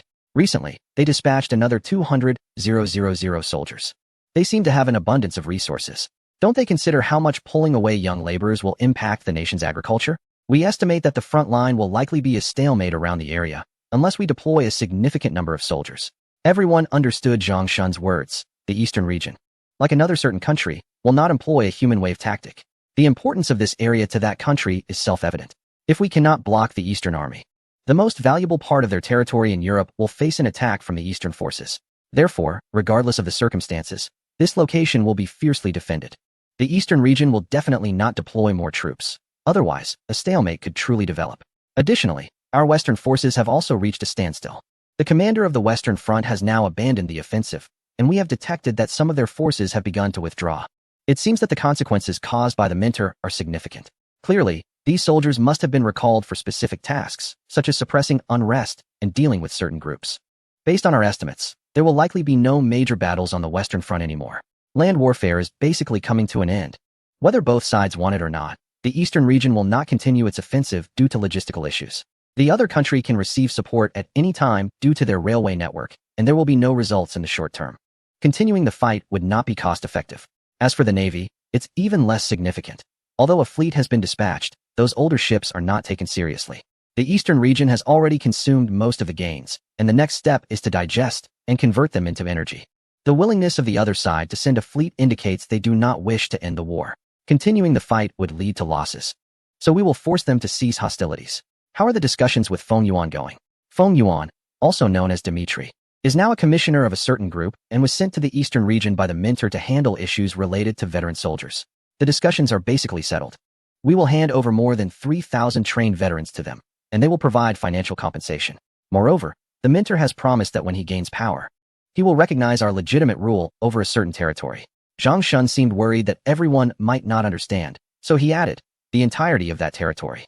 This caught even Ouyang Gung's attention. This individual is quite bold. The total area of that territory is 13.22 million square kilometers, roughly the same as the entire Eastern Empire. It is surprising that someone with such limited influence would make such claims. Indeed, this person probably does not even believe he can take on the other side. Such conditions are nothing to him. You cannot expect someone incapable to fulfill promises. Haha. Just based on this agreement, I think we should support him, Ouyang Gung said, which garnered everyone's agreement. Chapter 219. The delegation has arrived, thanks to the generous support from Han Zhao Yongren. Since this individual is so bold, Fang Mingzhou certainly does not mind lending a hand. As for what happens if he succeeds and refuses to acknowledge it later, we can just ask the millions of soldiers from the Eastern Empire whether they agree or not. This petition will be a catalyst, a bomb that could bring down the Romanov dynasty. After handing these people over to Feng Yuan, we will let our people lie low and let the bears create chaos on their own. Within a month at most, I believe that leader and I heir will send someone to negotiate. NI Air is currently facing both internal and external troubles, while external threats are not to be mentioned. Internal issues are the most critical. As the old saying goes, to fend off external threats, one must first stabilize internal affairs. The Eastern Empire only desires the land of the bears, but the Tenwaka people are after NI Air's life. As the saying goes, it is better to give to outsiders than to domestic servants. NI Air definitely shares the same sentiment. He needs to mobilize nearly 1 million troops to deal with these rebels, on the condition that the Eastern Empire allows these bear soldiers to leave. As long as the Eastern Empire delays for a day, NI Air's danger will increase by 1 point. After all, it is not Fang Mingzhou who is anxious. There is no rush. Currently, Yarsk has hundreds of thousands of troops, and their western front is the same. I dare say that the protests are just the beginning. There will be plenty for NI Air to worry about later.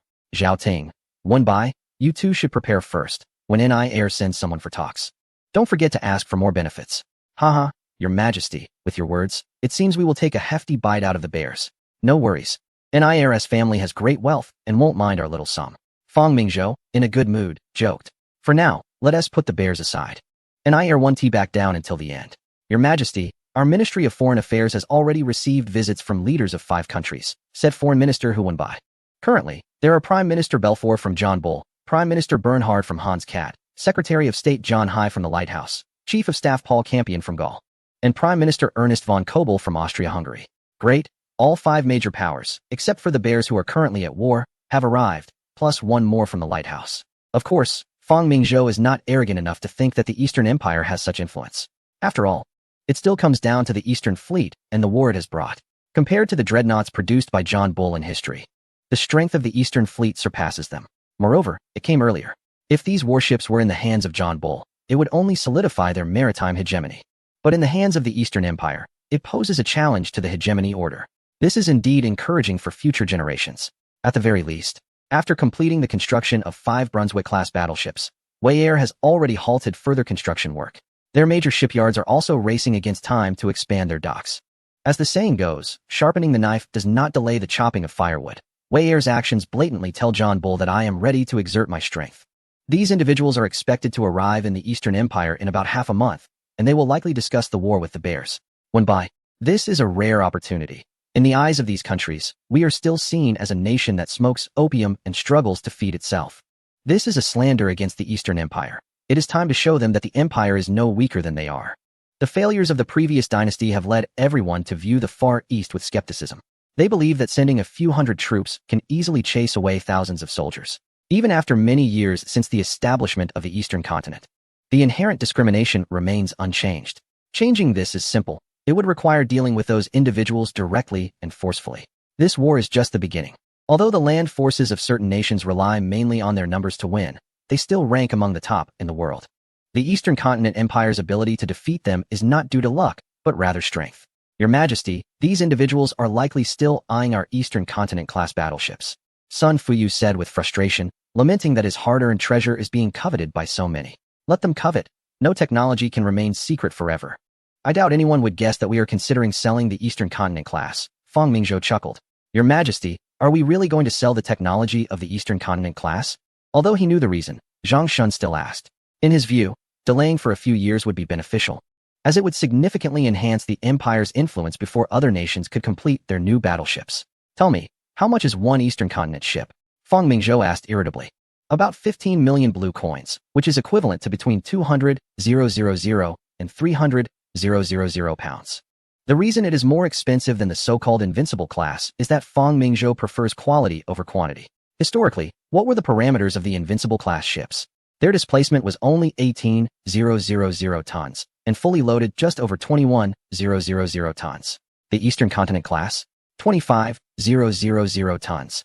Not to mention speed, one at 21 knots and the other at 26 knots. Don't underestimate that 5-knot difference. Normally, achieving a 5-knot increase requires at least 6 years of effort.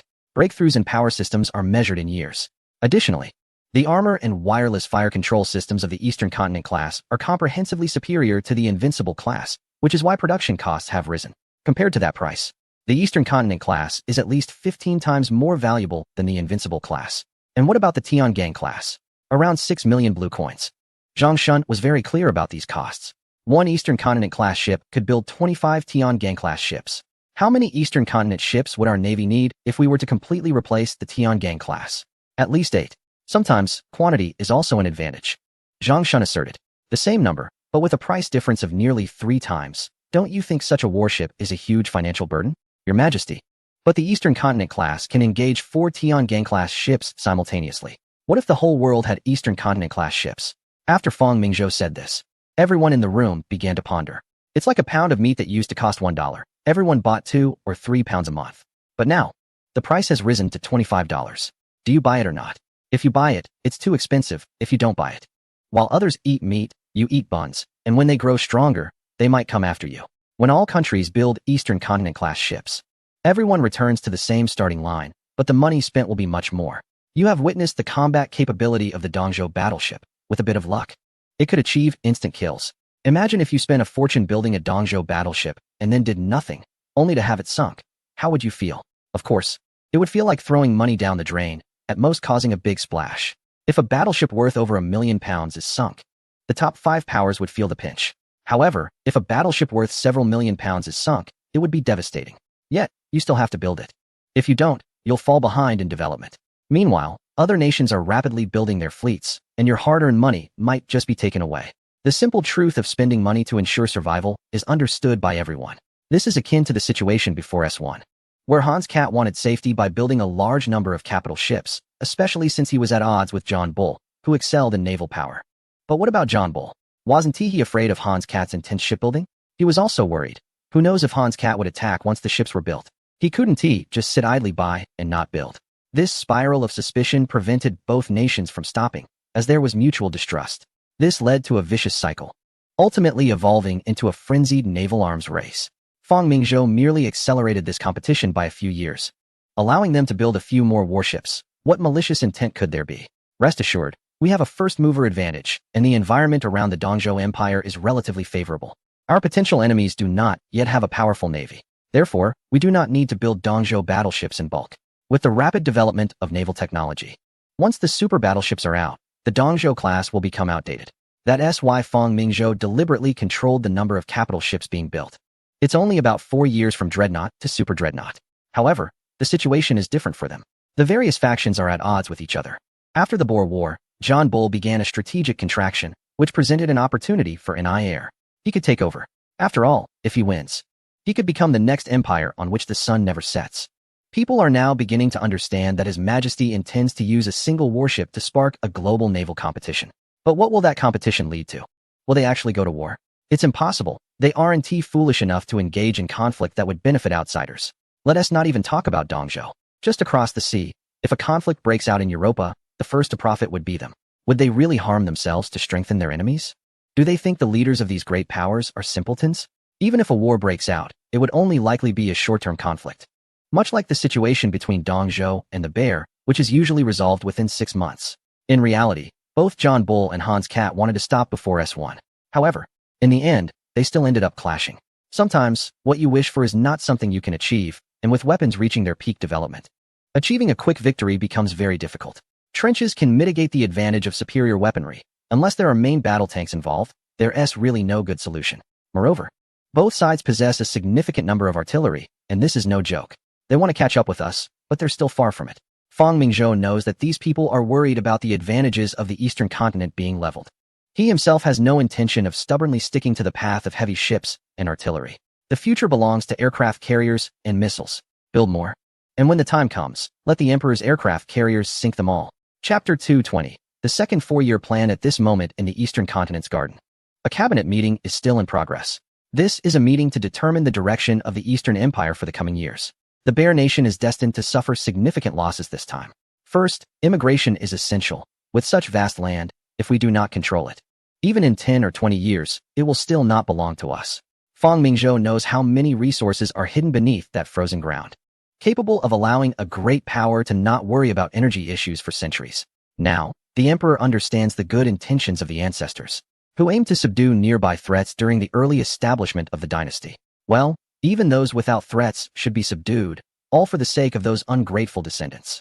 Fang Mingzhou is already considering 100 years ahead. So, each generation has its own ancestors, right? In the next decade, the Eastern Siberia must ensure an annual migration of at least 1 million people. Fang Mingzhou plans to establish a royal mining company in Siberia, specifically to manage the mining resources here. The reason for using the royal name is that many things here cannot be explained, especially the uranium mines, in later generations. A significant portion of the massive nuclear arsenal of the Red Empire came from Siberia. These uncontrollable mines must be under royal control, and the local population can be utilized. The remaining oil, gas, or minerals like copper, lead, zinc, and manganese can be handed over to the Prime Minister's office, including gold mines. The gold mines under his name are already sufficient. Your Majesty, the Prime Minister's office has completed the formulation of the second four-year plan, Ouyang said as he handed over a thick document, which is the focus of their cabinet's work since last year. Due to the first four-year plan being overdue, many industries were completed ahead of schedule, largely due to international negotiations. This time, the plan includes war reparations from the Bear Nation and some strategies proposed by Fang Mingzhou. If taken out individually, everyone would probably think the cabinet has gone mad, as it can be described as a great leap forward. What Fang Mingzhou wants is exactly this. How can slow and steady development catch up with decades, or even a century of progress in just 10 years? If the plan cannot be met, then various methods must be employed to achieve it, including the possibility of war. Fang Mingzhou looked over it seriously, and it was clear that the Prime Minister's office had put in considerable effort this time. The first four-year plan primarily focused on the food issue for 50 million imperial subjects, concentrating on developing a batch of heavy industries, which have already been exceeded. Therefore, the second plan is to continue deepening those efforts, prioritizing heavy industry, collectivizing agriculture, and balancing regions. Fang Mingzhou murmured this, suddenly becoming interested. Overall, the goal is to establish three major heavy industries in the Northwest, Central South, and Far East, based on the current heavy industries in the South, North, and Southwest. The coastal areas will expand the existing industrial bases, and 10 heavy industrial cities will be newly built in the inland provinces, driving the development of over 50 surrounding cities. Just for this, the Prime Minister's office plans to invest over 20 billion in local currency in the next 4 years. Additionally, the four pillar industries, steel, coal, oil, and electricity, are required to grow at a minimum rate of 20 annually. This represents a significant financial commitment. If accomplished, the region might become one of the top industrial nations in the world. All of this is state investment, similar to a planned national economy. But it is currently the only viable approach. Without government leadership, the time-consuming, slow-return, and capital-intensive heavy industries would struggle to develop through private capital alone. It may take 20 to 30 years for private investment to enter the market. In agriculture, the Prime Minister's office is also concerned that with the current population growth rate, the region will add 10 million people in just 7 to 8 years. All these individuals will need to be fed. The region absolutely cannot allow anyone to go hungry, which is the minimum requirement of the second four-year plan regarding agriculture. Therefore, collective farming will be implemented in newly acquired and sparsely populated areas, essentially utilizing local people or captives to build collective farms. As for the issue of low yields, no problem. A few of the locals may need to be removed to understand what efficiency means, which is arguably more effective than private capitalists. These are the major directions, with more detailed plans to follow. Mechanized agriculture will coexist with traditional manual farming. It is unrealistic to expect rapid results. The Prime Minister's office also requires the addition of over 10,000 kilometers of railways, meaning an annual target of 500 kilometers. This figure may not seem large, but it is not simple. In an era without heavy machinery, constructing 500 kilometers could conservatively cost tens of thousands of lives. Fortunately, the region has plenty of local labor. The road network is even more ambitious, aiming for 20,000 kilometers, but fortunately, building roads is significantly easier than railways in this era. Education has set a target to double its capacity, and there are doubts about whether the small treasury can support this. The literacy rate must rise to 35, which equates to at least 150 million people. This is a considerable challenge, and the Prime Minister's office is not merely setting ambitious goals without foundation. In comparison, establishing 10 new universities and 500 secondary schools seems minor. The population boom in the empire is already underway, and if the S1 plan is delayed for a few years, the military scale could reach millions. The goal is to add 1,000 hospitals and 100,000 barefoot doctors, which is another daunting figure. The infant mortality rate must be reduced to below 50, don't doubt it. 25 years ago, this figure was 331, and now it's 28. This presents a significant challenge to the healthcare system, but in recent years, the Barefoot Doctor Manual has begun to be widely distributed.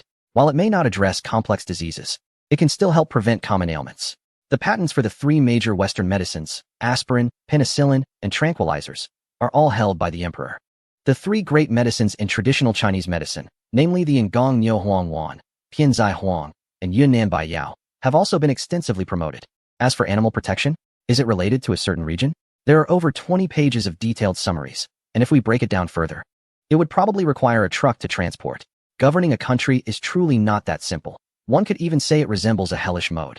With over 13 million square kilometers of land encompassing all temperature zones, the reality is reflected in how people in the north wear fur while those in the south expose their waists.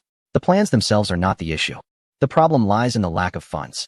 Clearly, Ouyang Gung is presenting this plan today with the intention of getting a share of the pie. As Prime Minister, he is well aware of how much Fang Mingzhou has been secretly planning. As long as this war is victorious, these plans can essentially be realized. Regarding finances, Ouyang Gung believes that the revenue this time will exceed that from previous wars of the empire. Chapter 221. Taking advantage of the situation. Zhaoding. Are you taking advantage of the situation? Fang Mingzhou said with a smile. Ouyang Gung, showing no embarrassment, replied, Your Majesty, as you mentioned, after our war with the Bear Nation, the empire will enjoy several years of peace. Although Ouyang Gung thinks that such a clean and decisive victory over the Bear Nation would deter anyone from provoking the empire for at least 20 or 30 years, the emperor firmly states that there will be at most 10 years of peace. Will something significant happen in the 14th year of Zhaoming? We must seize these years to catch up with those powerful nations. The entire empire is united in this effort, but Ouyang Gung also feels somewhat awkward, as he is the prime minister. Although the emperor is the sovereign, historically, making money has not been the emperor's responsibility. However, every time the emperor takes action, he manages to bring back substantial funds. The emperor is wholeheartedly devoted to the country, and here he is, taking advantage of that. Finance Minister Zhou Shouqing, standing by, lowered his head, feeling like the most redundant minister in the cabinet. After all, the current empire is still primarily an agricultural nation. Although it is just one step away from becoming an industrial nation, most of the financial revenue comes from agriculture. The nature of agriculture itself determines that it involves high input and low output, unlike industry. Wenshan, please share your thoughts. Everyone suddenly noticed Fang Wenshan standing nearby, the adopted son of the former royal steward, who is now managing the vast royal estate. Your Majesty, everyone, several plans are nearing completion. First, regarding Mr. Burgess. Upon hearing this name, everyone felt relieved. Since this hidden financial minister of the empire was involved, it must be a significant matter. The lighthouse has reached an agreement with the newly elected president of Banana, Armando, regarding the construction of the canal. The two countries have signed relevant decrees, and the lighthouse has submitted this bill to Congress. Finally, the canal in Banana is set to be constructed, which has been on my mind for 7 or 8 years. Mr. Burgess currently holds 70 of the shares in Banana. Previously, the lighthouse's finance department had offered $50 million, but Mr. Burgess rejected it. Well, as I said, it should be at least $5 billion. Without a five-fold profit, the lighthouse cannot expect to acquire equity. Mr. Burgess has already sent a telegram stating that the lighthouse government's highest bid is currently $70 million. Given the importance of this canal to the lighthouse, this price is quite reasonable. Additionally, since Mr. Burgess has assisted the lighthouse in resolving issues related to the canal, the lighthouse government and Amato have agreed to involve Burgess Mining Company in the construction of the canal. Profits need to be made from shares, and the project must be profitable as well, but more importantly, the construction of this canal must involve Dongzhou. If the canal opens, the east and west coasts of the lighthouse will be completely connected, leading to a new round of economic growth for the world's leading economic power. Furthermore, in the future plans of Fang Mingzhou, this country needs to be dismembered. Therefore, finding ways to sabotage this canal has become one of the most crucial tasks. There is nothing more convenient than having the project parties manipulate the situation. Additionally, Mr. Burgess sent a telegram 3 days ago stating that the previously stockpiled raw materials and various supplies have been mostly sold. After deducting our initial investment, the profit is approximately 100 million blue currency, mainly from purchases by merchants from Europa. The fleet of the Bear Nation has caused significant trouble for the Great Ocean shipping routes and raw material sources in North Africa, combined with the control of the southern seas by the empire, resulting in such high returns. Moreover, Mr. Burgess has announced plans to auction the mineral resources of the Kangaroo Nation. Currently, besides the lighthouse, even some prominent families and companies in Europa are very interested. Due to uncertainties, the profits cannot be determined for now. In previous years, Burgess seized the opportunity to acquire over 1 million square kilometers of land in Western Australia through his wife's family, the Stewarts, and has leased the remaining over 1 million for 30 years. Additionally, he obtained about 800,000 square kilometers of contracted land due to the Northern Australia gold incident, for which he paid £3 million. Land is not valuable these days, especially in the western and northern parts of the Kangaroo Nation, most of which are deserts and wastelands. This has been managed by Wen Shan, and Fang Mingzhou had previously considered having the Prime Minister's office handle it. However, it was later decided that such a gamble-like venture was not suitable for the Prime Minister's office to intervene, as their funds belong to the Empire's citizens.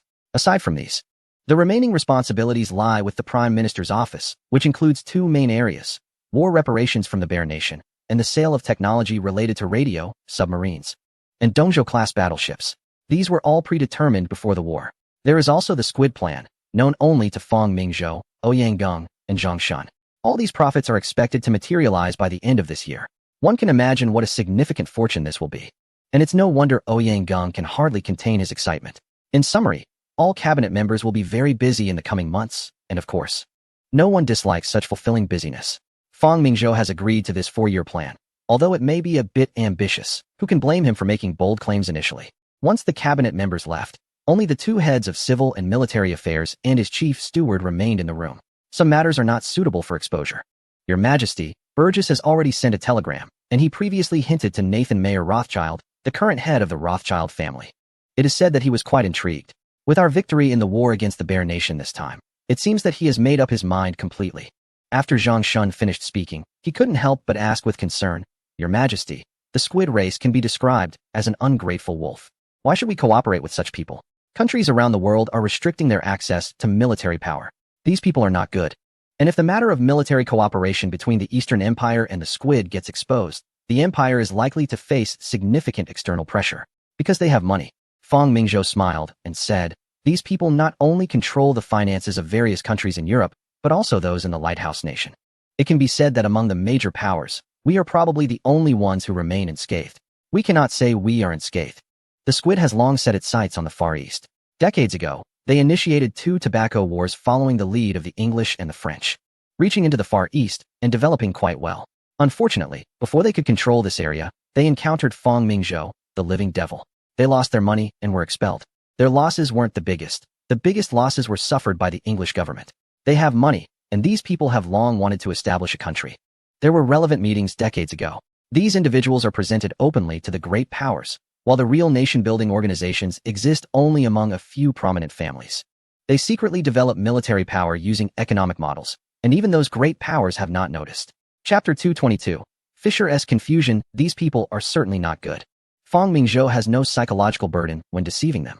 As for how to conclude this, do I even need to say? Of course, it's to eliminate them all. Fang Mingzhou smiled and said, If these countries knew that they were secretly developing their own power, what do you think would happen? As long as we provide a location, I believe they would be more than happy to clear these people out. There is no need for Fang Mingzhou to take action. Just develop a few covert lines, and then provide the information about these individuals to those countries. We can just wait to watch the show. You must know that among the various countries in Europe, except for the English, others have no sympathy for these people. They only know that in the eyes of these individuals, once money is involved, even a god would not be spared. Money must be made, and people must be eliminated. The two do not conflict. Your Majesty, how much can the mines in the Western Kangaroo region sell for? Ouyang Geng asked. Rest assured, my Prime Minister. The auction proceeds will definitely not be lower than the last auction of the Western mines in Canada. $330 million, right? Ouyang Geng remembered the price from that auction. He had just pledged allegiance to Your Majesty and was stunned by such a large sum. The Lighthouse Nation is vast. But Europe is not short of resources either. Moreover, we control Guava Island, which is only a few hundred kilometers from Australia. I believe those great powers are also afraid of our influence penetrating into Australia. Many have already tested Burgess. After all, he and his wife's family occupy 1/3 of the territory of the kangaroo, even if it is all desert wilderness. This is a perfect opportunity for Burgess to export these minerals. When people from all over the world come to mine, it cannot be said that Burgess has ulterior motives. Who can refuse someone who can discover minerals and is willing to share profits? After all, the lease is only for 20 years. Fang Mingzhou said with a smile. 20 years. By then, it is likely that the kangaroo will be under the Fang name. Ouyang Geng and his companions speculated in their hearts. This time, my target is at least 800 million blue coins. 800 million. The three were taken aback. That's equivalent to 800 tons of gold. This round of military reform and equipment will require at least 500 million. Fang Mingzhou's words undoubtedly informed Ouyang Geng that at most 300 million blue coins would be allocated to the Prime Minister's office. Go prepare. In a few days the leaders from various countries will arrive. Whether a good price can be secured depends on how much they are willing to pay. At Victoria Harbor, Prime Minister James Belfort of John Bull was looking at the port with a complex expression. This used to be John Bull's largest home port in the Far East, housing a fleet that deterred the region. But now, looking at the port, which is 10 times more prosperous than a few years ago, Belfort had to admit that this emperor of the eastern continent truly resembled the founding emperor recorded in their history, being both talented and possessing strong political skills. In just a decade, the people of this land transformed from numbness and ignorance to the vibrant state they are in now, just like the country itself, defeating anyone who dares to provoke them. Such an emperor, dedicated to expanding territory, is the most troublesome existence for John Bull, especially with a powerful army at his disposal. The empire has already lost the Far East and the Pacific. The Eastern Continent Empire has risen rapidly, becoming the second largest land and sea area nation in just over a decade. Even his uncle, the former Prime Minister Salisbury, once told him that if they had abandoned support for the Neon and turned to support this emperor, perhaps the Eastern Continent would now be the empire's best ally, and they wouldn't have to worry about the Hans cat at their doorstep. Unfortunately, what has happened has happened. His visit to the Eastern Continent is not only to mediate the war between the two countries, but also to determine the future attitude of the Eastern Continent towards the empire. Sir Fisher, I believe other countries have also sent representatives besides us. Belfort boarded the battleship Duncan, which was originally intended to observe the navies of both countries in the Far East, but had now become a visiting ship. Yes, Prime Minister. Bernhard from the Hans cat has already arrived and set off with their Navy Minister the day before yesterday. The Chief of the Austro-Hungarian Navy is also accompanying them. Additionally, Secretary of State John Hay from the Lighthouse and the Chief of Staff of the Gallic Rooster are expected to arrive in a few days. Fisher said, a war and a warship have drawn the attention of the world's major powers. Humph. John Hay, who actually disregarded the empire and allowed the banana to gain independence, even signing a separate canal agreement. Belfort was very dissatisfied with the actions of the Lighthouse. He knew that once this canal was opened, it would be difficult to suppress the situation. Since the Boer War, the empire's influence had begun to shrink, and some nations that had once been suppressed were starting to stir. Fisher, you saw that warship, right? Tell me, can the empire develop something like that independently? This was Belfort's main concern, as it determined who held the initiative during his visit. Fisher's lips curled in bitterness. He had been following that battleship closely and observing it carefully. Other aspects were not an issue. The only problem was the recoil of the 10 cannons. Fisher proved to be a capable naval minister of a leading maritime power. In just half a month of following the East Continent ship, he had gained a rough understanding of the warship. It had heavy artillery, advanced power and fire control systems, and a well-designed hull. Although there were still many aspects he couldn't discern, such as fire control and propulsion, these were not crucial. What mattered most was how to counter the recoil when 10 305mm naval guns fired simultaneously. In other words, once the East Continent began mass-producing such warships, would our proud domestic fleet become scrap metal?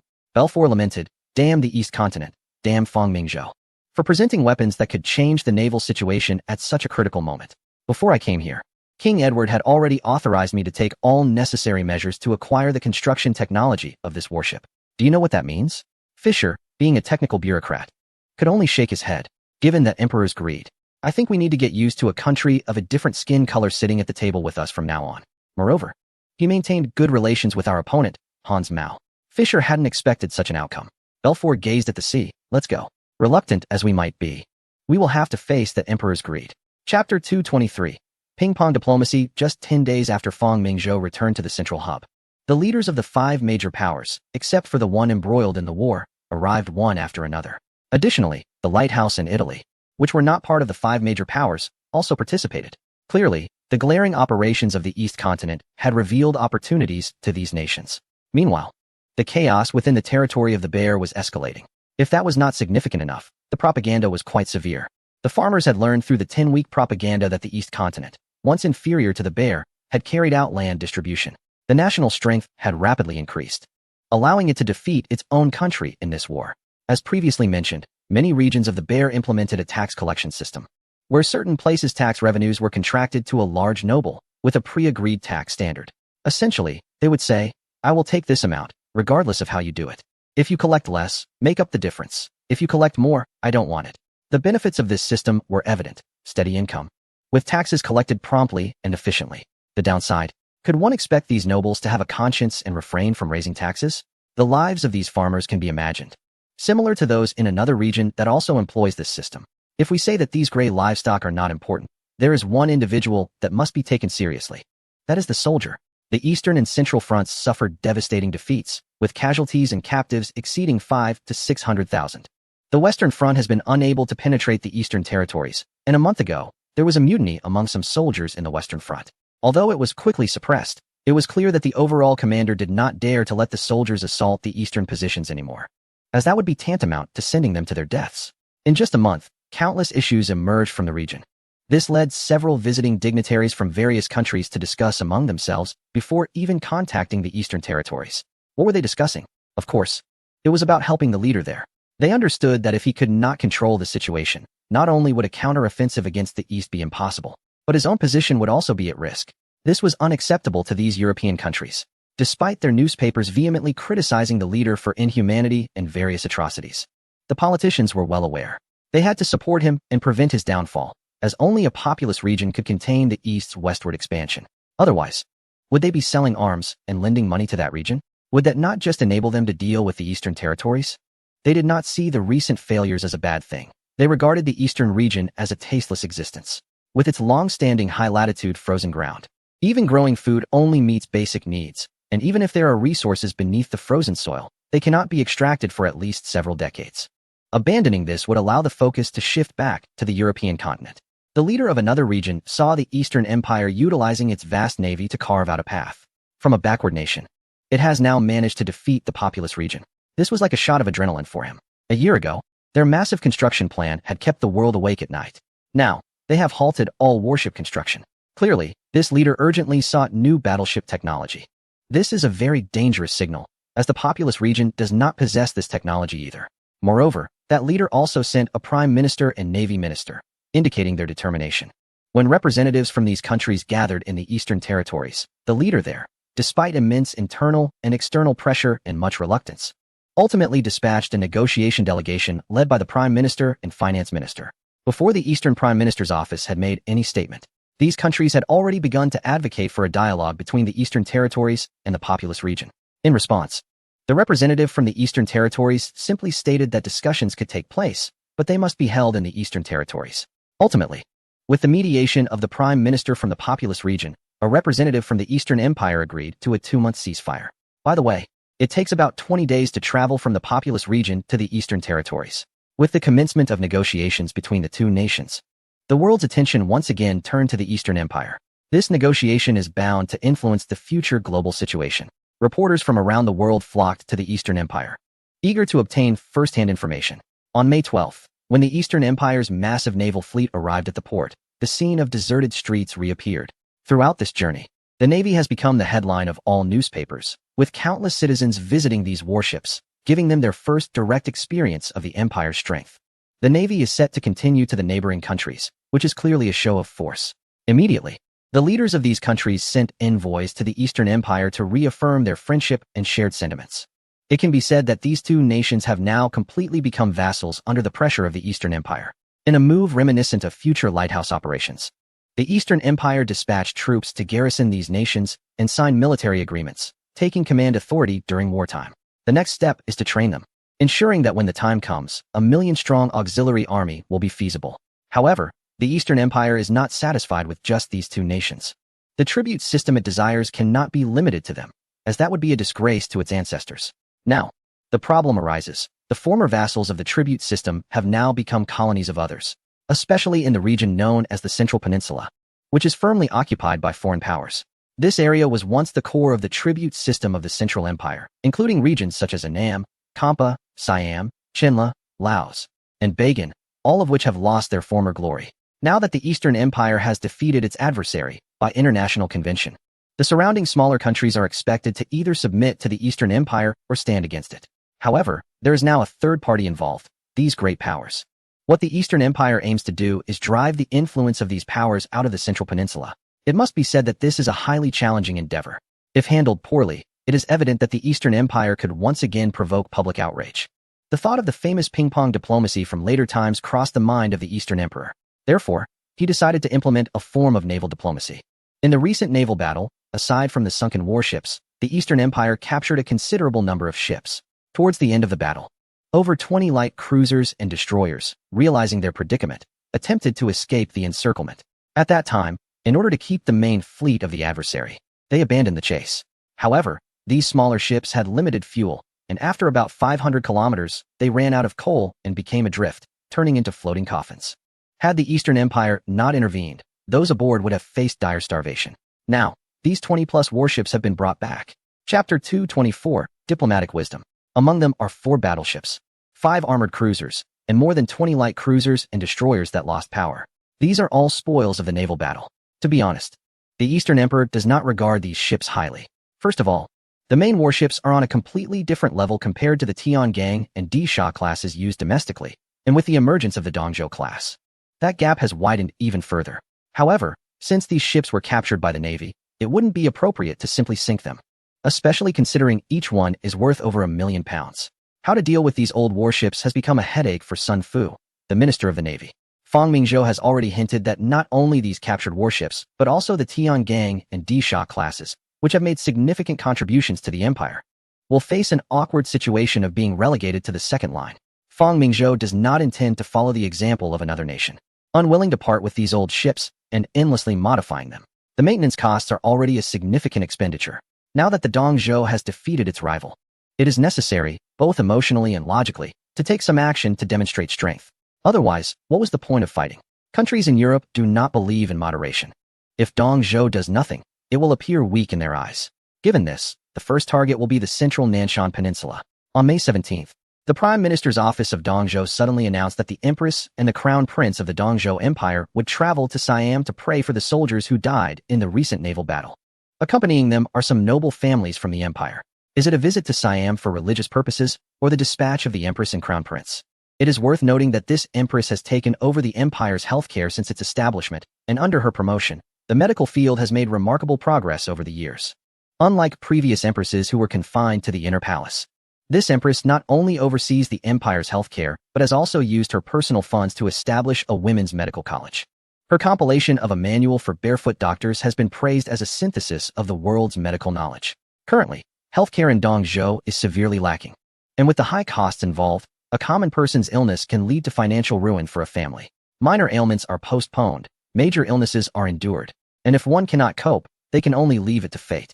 Fang Mingzhou has taken out one of the 3 sacred texts, aiming to quickly establish a grassroots healthcare network in Dongzhou and improve the life expectancy of its citizens. In the eyes of some, this empress holds even greater prestige than Fang Mingzhou. Moreover, she is accompanied by the Crown Prince. Although Siam is not large, it is one of only 2 countries in the Far East that has not been colonized. King Rama V, through flexible diplomatic strategies, geopolitical balance, and internal reforms, managed to maintain independence at the cost of some territory, which is nothing short of a miracle. Fang Mingzhou's actual target was Annam, as the king of Annam is quite perceptive. A few years ago, a tribute system established by Fang Mingzhou and the Prime Minister's office solidified the decision to rebuild the tribute system. It would be appropriate to offer some encouragement to Annam. But currently, Annam is a colony of another nation, with over 100,000 soldiers and 200,000 puppet troops stationed there. Resolving the situation with these colonizers cannot be done quickly.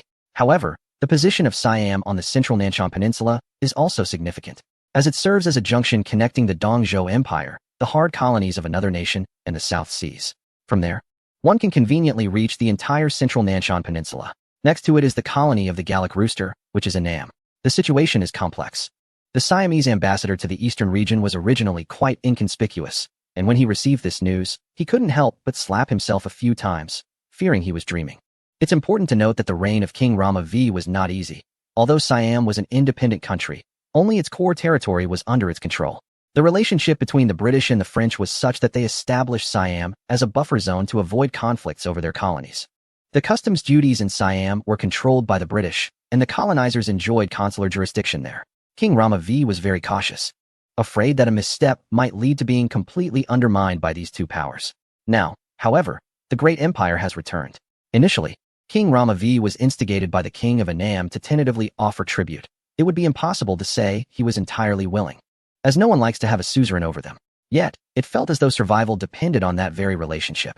Moreover, since the last tribute, there seemed to be no further developments from the eastern region, which left King Rama V and his advisors feeling quite anxious, especially given the current strength of the Eastern Empire compared to previous dynasties. However, the Eastern Empress brought her eldest son to pray for blessings, which was undoubtedly a positive signal. The numerous temples of the Eastern Empire made their purpose clear. and their visit to Siam felt like an expression of affection from the great empire. The Imperial Navy also dispatched 2 escort ships when the royal cruise ship docked at the military port of Sattahip. King Rama V personally came to welcome them, and when the grand cruise ship carrying the Empress of the Eastern Empire appeared, all Siamese people thought of the great empire. In the following week, the young prince, accompanied by the son of the emperor, not only worshipped at the Emerald Buddha Temple, but also donated medicines in the name of the imperial royal family, demonstrating the friendly relations between the two nations and expressing the Eastern Empire's commitment to creating a favorable environment. A favorable environment? It should be noted that the surrounding areas of the Eastern Empire were all colonies, colonized ones at that. During the 7-day visit, Fang Dongxiao, on behalf of the empire, reached a series of friendly agreements with Siam, known as the Eastern Siam Free Trade Agreement. This included, but was not limited to, tariff reductions, the elimination of non-tariff barriers, and the entry of each other's industrial products into their markets, all aimed at fostering friendship and protecting Siam's sovereignty. The Eastern Empire announced it would sell a light cruiser and a destroyer seized from another power to the Kingdom of Siam for the nominal price of 1 blue currency, to help Siam build its own navy. When the 6,000-ton light cruiser appeared in the military port, everyone was overjoyed. This made the Kingdom of Siam the second nation in the Far East to have a navy, significantly enhancing its naval power. This development relieved decades of anxiety for King Rama V, who immediately approved the leasing of the port of Lame Chabang to the Eastern Empire for naval exchanges, with a lease term of 99 years. Early in the morning, Zhang Shun rushed over to express his admiration for the Emperor of the Eastern Empire. Your Majesty, the Empress's recent Buddhist ceremony was remarkable. Nonsense, how could it not be? Future generations will remember that a simple ping-pong ball opened up diplomacy. Such diplomatic wisdom is something that anyone from our region could easily outshine the current diplomats. Haha, a light cruiser in exchange for such great benefits is worth it. Absolutely worth it. These warships were all seized back. I bet that individual is crying in the palace. Chapter 225. How to handle outdated warships. A single light cruiser isn't a big deal, although it can be considered the second navy in the Far East. But that doesn't account for those colonizers. The fleet stationed in Jinlan Bay has battleships. However, the significance of this is different. From today onwards, as long as Rama V doesn't act recklessly, neither the bull nor the rooster will dare to make a move against him, because that would be a slap in the face to the royal family of the Eastern region. Just like the current king of the peninsula, Jinjiu is now truly the regent, forming a cabinet and controlling the military. Yet he still doesn't dare to act against the king, simply because this king donated all the cultural relics accumulated over centuries to the royal family of the Eastern region. Furthermore, in front of everyone, he assured them that he would ensure the safety of their royal family. Although they have lost their power, their accumulated wealth over hundreds of years is enough to squander, just in case they rise again one day. As for the individual from the Neon country, well, they seem to be falling ill every few days. Who knows how much longer they can live? The power of asbestos isn't enough. So I ordered the collected uranium ore to be used to properly renovate the palace for that individual. That young one will surely leave this world sooner than they think. This is the first time I, Fang Mingzhou, am tentatively introducing the tribute system, and the results are quite satisfactory, at least in the eyes of these powerful nations. The Eastern region is merely showcasing its strength. As a victorious nation, it would be abnormal not to show off a bit. Your Majesty, the agreement we signed with Siam has been approved, Ouyang Gung said with a smile. This seemingly mutually beneficial arrangement is actually a trap. Just like the carbon emissions a century later, what industry does Siam have? At most, some light industry for daily necessities. However, with a population exceeding 10 million, they represent a very large market. Clearly, within a year, the market in Siam will be flooded with various products from the Eastern region, not to mention Linchaban Port, which is only a few hundred kilometers from their capital, allowing us to control the entire Siam Bay. Inform the King of Siam that we will provide the funds, and they will provide the manpower to complete the construction of Linchaban Port. At that time, the Empire will station a fleet there. As long as the fleet exists, it will ensure the safety of the Siamese royal family. After Fang Mingzhou finished speaking, Zhang Shun instantly understood the benefits involved. Currently, the Gaul fleet is in the central Nan Peninsula, and the Bull's fleet is in Malaysia. The Eastern region's entry into the South Sea is certainly being observed by these nations. But what if we stationed a fleet in Siam? A three-way balance? Or a triangular relationship? The benefits brought by a single port are immense. Your Majesty, you don't intend to give away all the captured warships from the Bear Nation, do you? Zhang Shun felt conflicted. Although they were all captives, they were also soldiers who fought hard to return. They naively thought that Siam was just a stepping stone, and even gifted us a port, while other countries wanted to take advantage. Am I still the Emperor Yang of Sui, or just some old hag? How is the repair of the warships going? Most of the military ships from the northern Bear country are damaged, except for a dozen light cruisers and destroyers. Several major shipyards have received these warships in batches, and our Navy has also sent technicians. Battleships are the crown jewels of a nation's industry, and the few battleships captured from the eastern continent come from different countries. Although these countries did not provide the best battleships for the Northern Bear Country, they can still teach us a lot, and we can get a rough idea of their industrial capabilities. The estimated repair time is around 6 months. Fang Mingzhou nodded. 6 months is enough. Once these warships are repaired, their tonnage can be adjusted appropriately, but it needs to be balanced. We can't be fooled like those countries did with the second-rate ships, which all had issues. These warships need to be kept. I have great use for them. As for our Tiangong class, we will only keep half, and the rest will be sold off, while all of the Dija class will be sold. Huh. Zhang Shun was taken aback. He knew these former Eastern Continent ships would not serve as the Empire's main fleet, but to retire them all at once and only keep 4 seemed wasteful. Moreover, who would want these outdated vessels even if they were to sell? Fang Mingzhou didn't provide an answer because he hadn't made a final decision himself. However, with so many warships, even if they aren't used, the maintenance costs each year could build several destroyers. And these were made with real money. We can't afford to be extravagant and use them as target ships later. We need to stabilize Siam first. After all, it is a sovereign nation, and the king of Siam is somewhat capable. Moreover, the actions of the Eastern Continent Empire in recent years have indeed made these small neighboring countries a bit fearful. Compared to the Celestial Empire they know or read about, the Eastern Continent is quite aggressive. In the past, as a vassal state, when trouble arose, it would take a year or two to request military assistance from the Celestial Empire. The reason was simple. The Celestial Empire was not interested in these remote corners and was reluctant to risk a financial crisis by deploying troops. Wars require money, and with these vassal states being so poor, they couldn't expect to pay up front. The Eastern Continent was different. In the past, if they offended the Celestial Empire, they could plead for mercy, and at worst, send a hostage. But now, the Eastern Continent directly occupies. The province of Funan is the best example. Ideally, the Eastern Continent should allow the original king or ruler to return after driving out the colonizers. But what happened instead? This time serves as a message to everyone. The Eastern Continent Empire is still a peace-loving nation and is not interested in your small territories. We need to reassure the hearts of these small countries while also encouraging those resisting colonization. With the Celestial Empire backing you, you can act boldly. By the way, we captured quite a lot of weapons and ammunition in this war with the Northern Bear Country, right? Yes, Your Majesty, our army has currently seized about 350,000 rifles, around 100 Maxim guns, in addition to some artillery pieces. Zhang Shun is also troubled by these weapons. After all, the standards in the Eastern Continent are different from those of other regions, and he doesn't think much of these weapons either. These arms also need proper maintenance. You must understand that the initiative in the world is not in our hands. We are essentially disruptors. Disruption is always easier than construction. Fang Mingzhou said to the two. Any killing devices, if leaked, the ones who should be most worried are not us, but the current maintainers of order. Clearly, the Eastern Continent is not a maintainer of order. Rather, it seeks to break that order. Many places in the Central Nan Peninsula and the South Seas are under the control of major powers, and the rampant spread of weapons is their problem. Creating chaos in the world doesn't burden Fang Mingzhou at all. After all, he is not the world's police. Your Majesty, the delegation from the other region will arrive in a couple of days. Haha, we must entertain them well. They are quite wealthy.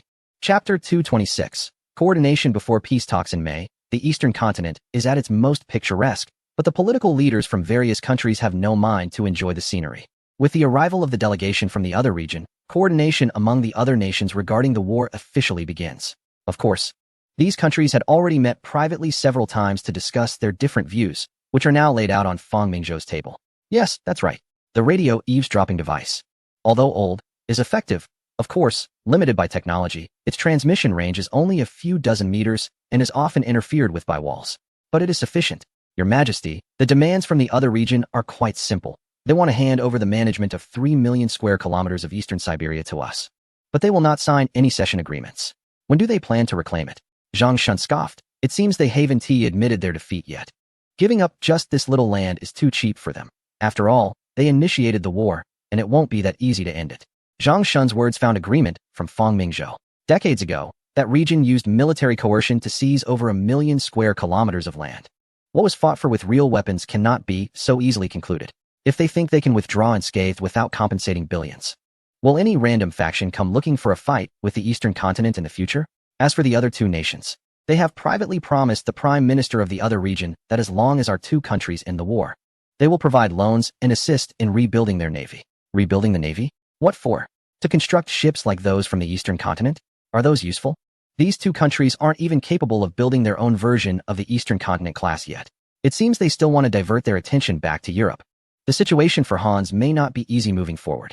Fang Mingzhou lamented that just one country has made them prepare in full alert, not to mention adding another one. Speaking of which, if they knew how incompetent the other country was, would they even need to use a revolving door? They could just mobilize their troops directly and eliminate the other country first. At the same time, these two nations also want to acquire the technology of the East Continent ship from us. As for the Hans Cat, they are solely after the technology. However, the Secretary of State from the Lighthouse has acted quite strangely. He has met with that Sergei Veit several times. Their discussions did not involve military matters, but rather focused on investments and loans. Fang Mingzhou was taken aback. What is the Lighthouse trying to do? Replace the Gallic Rooster as the financier of the Bear? Or are they, like those other countries, supporting the Bear to counterbalance the East Continent? Wireless eavesdropping isn't infallible. Sometimes if the voices are too low, they can't be overheard, and coincidentally, when discussing bad matters, everyone tends to lower their voices unconsciously. Before mediation has even begun, everyone has their own hidden agendas, indicating that reaching an agreement won't be easy or quick. In the East Continent Garden, Belfort is accepting an invitation from the Emperor of the East Continent. As a global power, it seems he wants to test Fang Mingzhou's attitude before negotiations. Your Majesty, the Emperor of the East Continent, King Edward, sends his regards. Thank you for the king's greetings, and I wish him well in return. After the formalities, Belfort went straight to the point. Your Majesty, this East Continent garden is truly a masterpiece. Of course, two dynasties have valued it. You could even recite idioms about it. It seems you've done your homework. Such a large garden is akin to your Majesty's fleet. Fang Mingzhou almost blurted out. When did you Europeans become so roundabout in your speech? It seems this Prime Minister is worried about the scale of the East Continent Navy. Indeed, the East Continent Navy ranks fourth, not far behind the Bear's third, and now that the Bear's Navy is gone, the East Continent Navy naturally rises to third. But let us not forget those captured warships. Speaking of which, isn't it now comparable to the second place? Or is it that the East Continent has become the second in the world by naval tonnage? The East Continent is so landlocked. And yet the John Bull has nothing to say. Having a bit more tonnage in the Navy seems to be so distressing. Prime Minister, this garden is just average. There is a larger royal garden on this land. I believe you should remember that it was robbed and ultimately burned down by two nations 44 years ago. Fang Mingzhou said softly, but Belfort sensed the suppressed anger in the emperor's heart. Haha, beauty is always fleeting. Belfort asked knowingly, Your Majesty of the East Continent. Let us discuss your great fleet. Your nation is now the second largest navy in the world. Congratulations, Your Majesty. No need for that, Prime Minister Belfort. Let the title of second go to the Gallic Rooster, Fang Mingzhou replied indifferently. Belfort's eyes lit up with excitement. What do you mean, Your Majesty? Mr. Belfort, you should know that the East Continent Empire is still primarily an agricultural country. The other party nodded. Although under this emperor's leadership, the East Continent has won several wars and its national strength is rapidly developing, it still cannot change the fact that they are an agricultural nation, with a large number of farmers dependent on the land. Over 80% of the national fiscal revenue comes from agriculture, while the John Bull's figure is only 35%. After winning this war, I have discussed with my naval minister about reducing the size of the navy. Reducing? Your Majesty, are you serious? In the Eastern Continent, the emperor's words are absolute. Belfort nodded. Indeed, this is true in a country with absolute monarchy. Of course, the prerequisite for the Eastern Empire to cut its navy is. Fang Mingzhou looked at the Prime Minister and said emphatically, in our war with the Bear, the Eastern Continent must receive the treatment that a victorious nation deserves. Otherwise, to prevent future threats from the Bear, the Eastern Continent will have to adopt measures similar to those of the Bear's navy. Belfort's heart trembled. If someone else had said this to him, he would have scoffed. But this emperor was indeed capable of such actions. Your Majesty, what do you mean by the treatment you mentioned? Territory and reparations. Fang Mingzhou smiled and asked, Lord Belfort, have you forgotten that your country used to do this? Or has your country not won a war in so long that you've forgotten the treatment of a victorious nation? It seems that is indeed the case. How long has it been since the last victory? The most recent was the Boer War, where the Prime Minister suffered a significant loss. Before that, there was a conflict over the border with Guyana, and the support from the Lighthouse led to the abandonment of the disputed territory, with influence in Latin America being replaced. As for the Sultan, it was a crushing defeat, with even their generals being killed. Although it was resolved through external means, it hardly counted as a victory. Fighting the Zulus was merely a matter of numbers. Fang Mingzhou glanced at the Prime Minister. No wonder the Bear was so audacious in launching S1. If it were me, seeing the world's hegemony in such a state, I would also be tempted. They can be replaced. Chapter 227. The lion roars for more in the Eastern Garden. Belford and Fong Mingzhou sat across from each other. The emperor's words were very aggressive.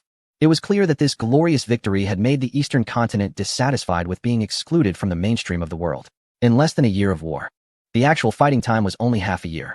The Bear, once praised for having one of the top 3 armies and navies in the world, had its facade torn away. Your Majesty, I believe the Far East should be led by the Eastern continent.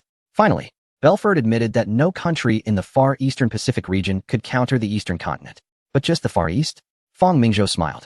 The Bear was still as greedy as ever, wanting to suppress anyone who rose. To acknowledge the Far East region was already a significant concession in Belford's eyes. This was an understanding, meaning that in the future, any matters occurring here, if they did not involve the Bear, would be decided by the Eastern continent. If they did involve it, then they would negotiate. Any events in the Far Eastern Pacific could not bypass the Eastern continent. This was stepping to the table. Although not the main table, at least it had qualified to sit down and dine. Seeing that Fong Mingzhou did not speak, Belford thought the Eastern continent had accepted this condition. Little did he know, Fong Mingzhou was not considering intervening in European or international affairs at this moment.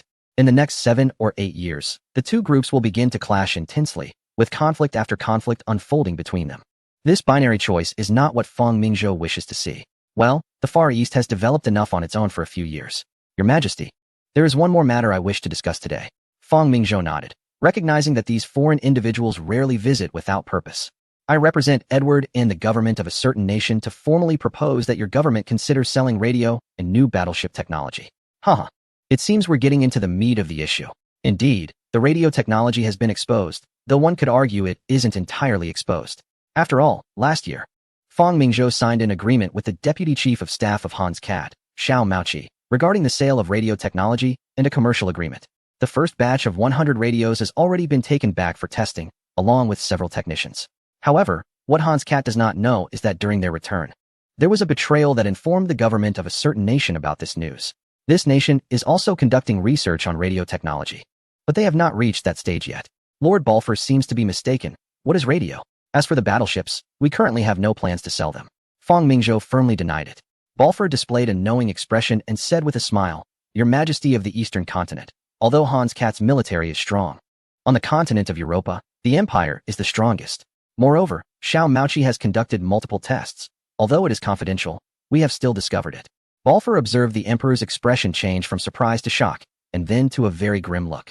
Indeed, the Eastern continent possesses mature radio technology that has existed for quite some time. At the very least, it was available during the last naval battle with a neighboring nation, which explains many previously unexplainable issues. In contrast, the domestic radio technology has just barely surpassed 100 kilometers, with a high failure rate and unable to keep up with the military, still in the experimental phase. Even if he is not a military person, he understands the kind of transformation this technology could bring. Fong Mingzhou sighed, and in Balfour's eyes, it was evident that the Emperor had finally been caught off guard. We do have radio technology, but Lord Balfour, we are only selling it to Hans Kat at the moment, and the technology remains in our hands. Various nations are on the brink of practical application in their radio research.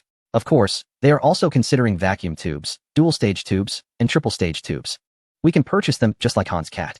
In Balfour's view, as long as he buys the finished products, he can later disassemble and study them in the laboratory for imitation.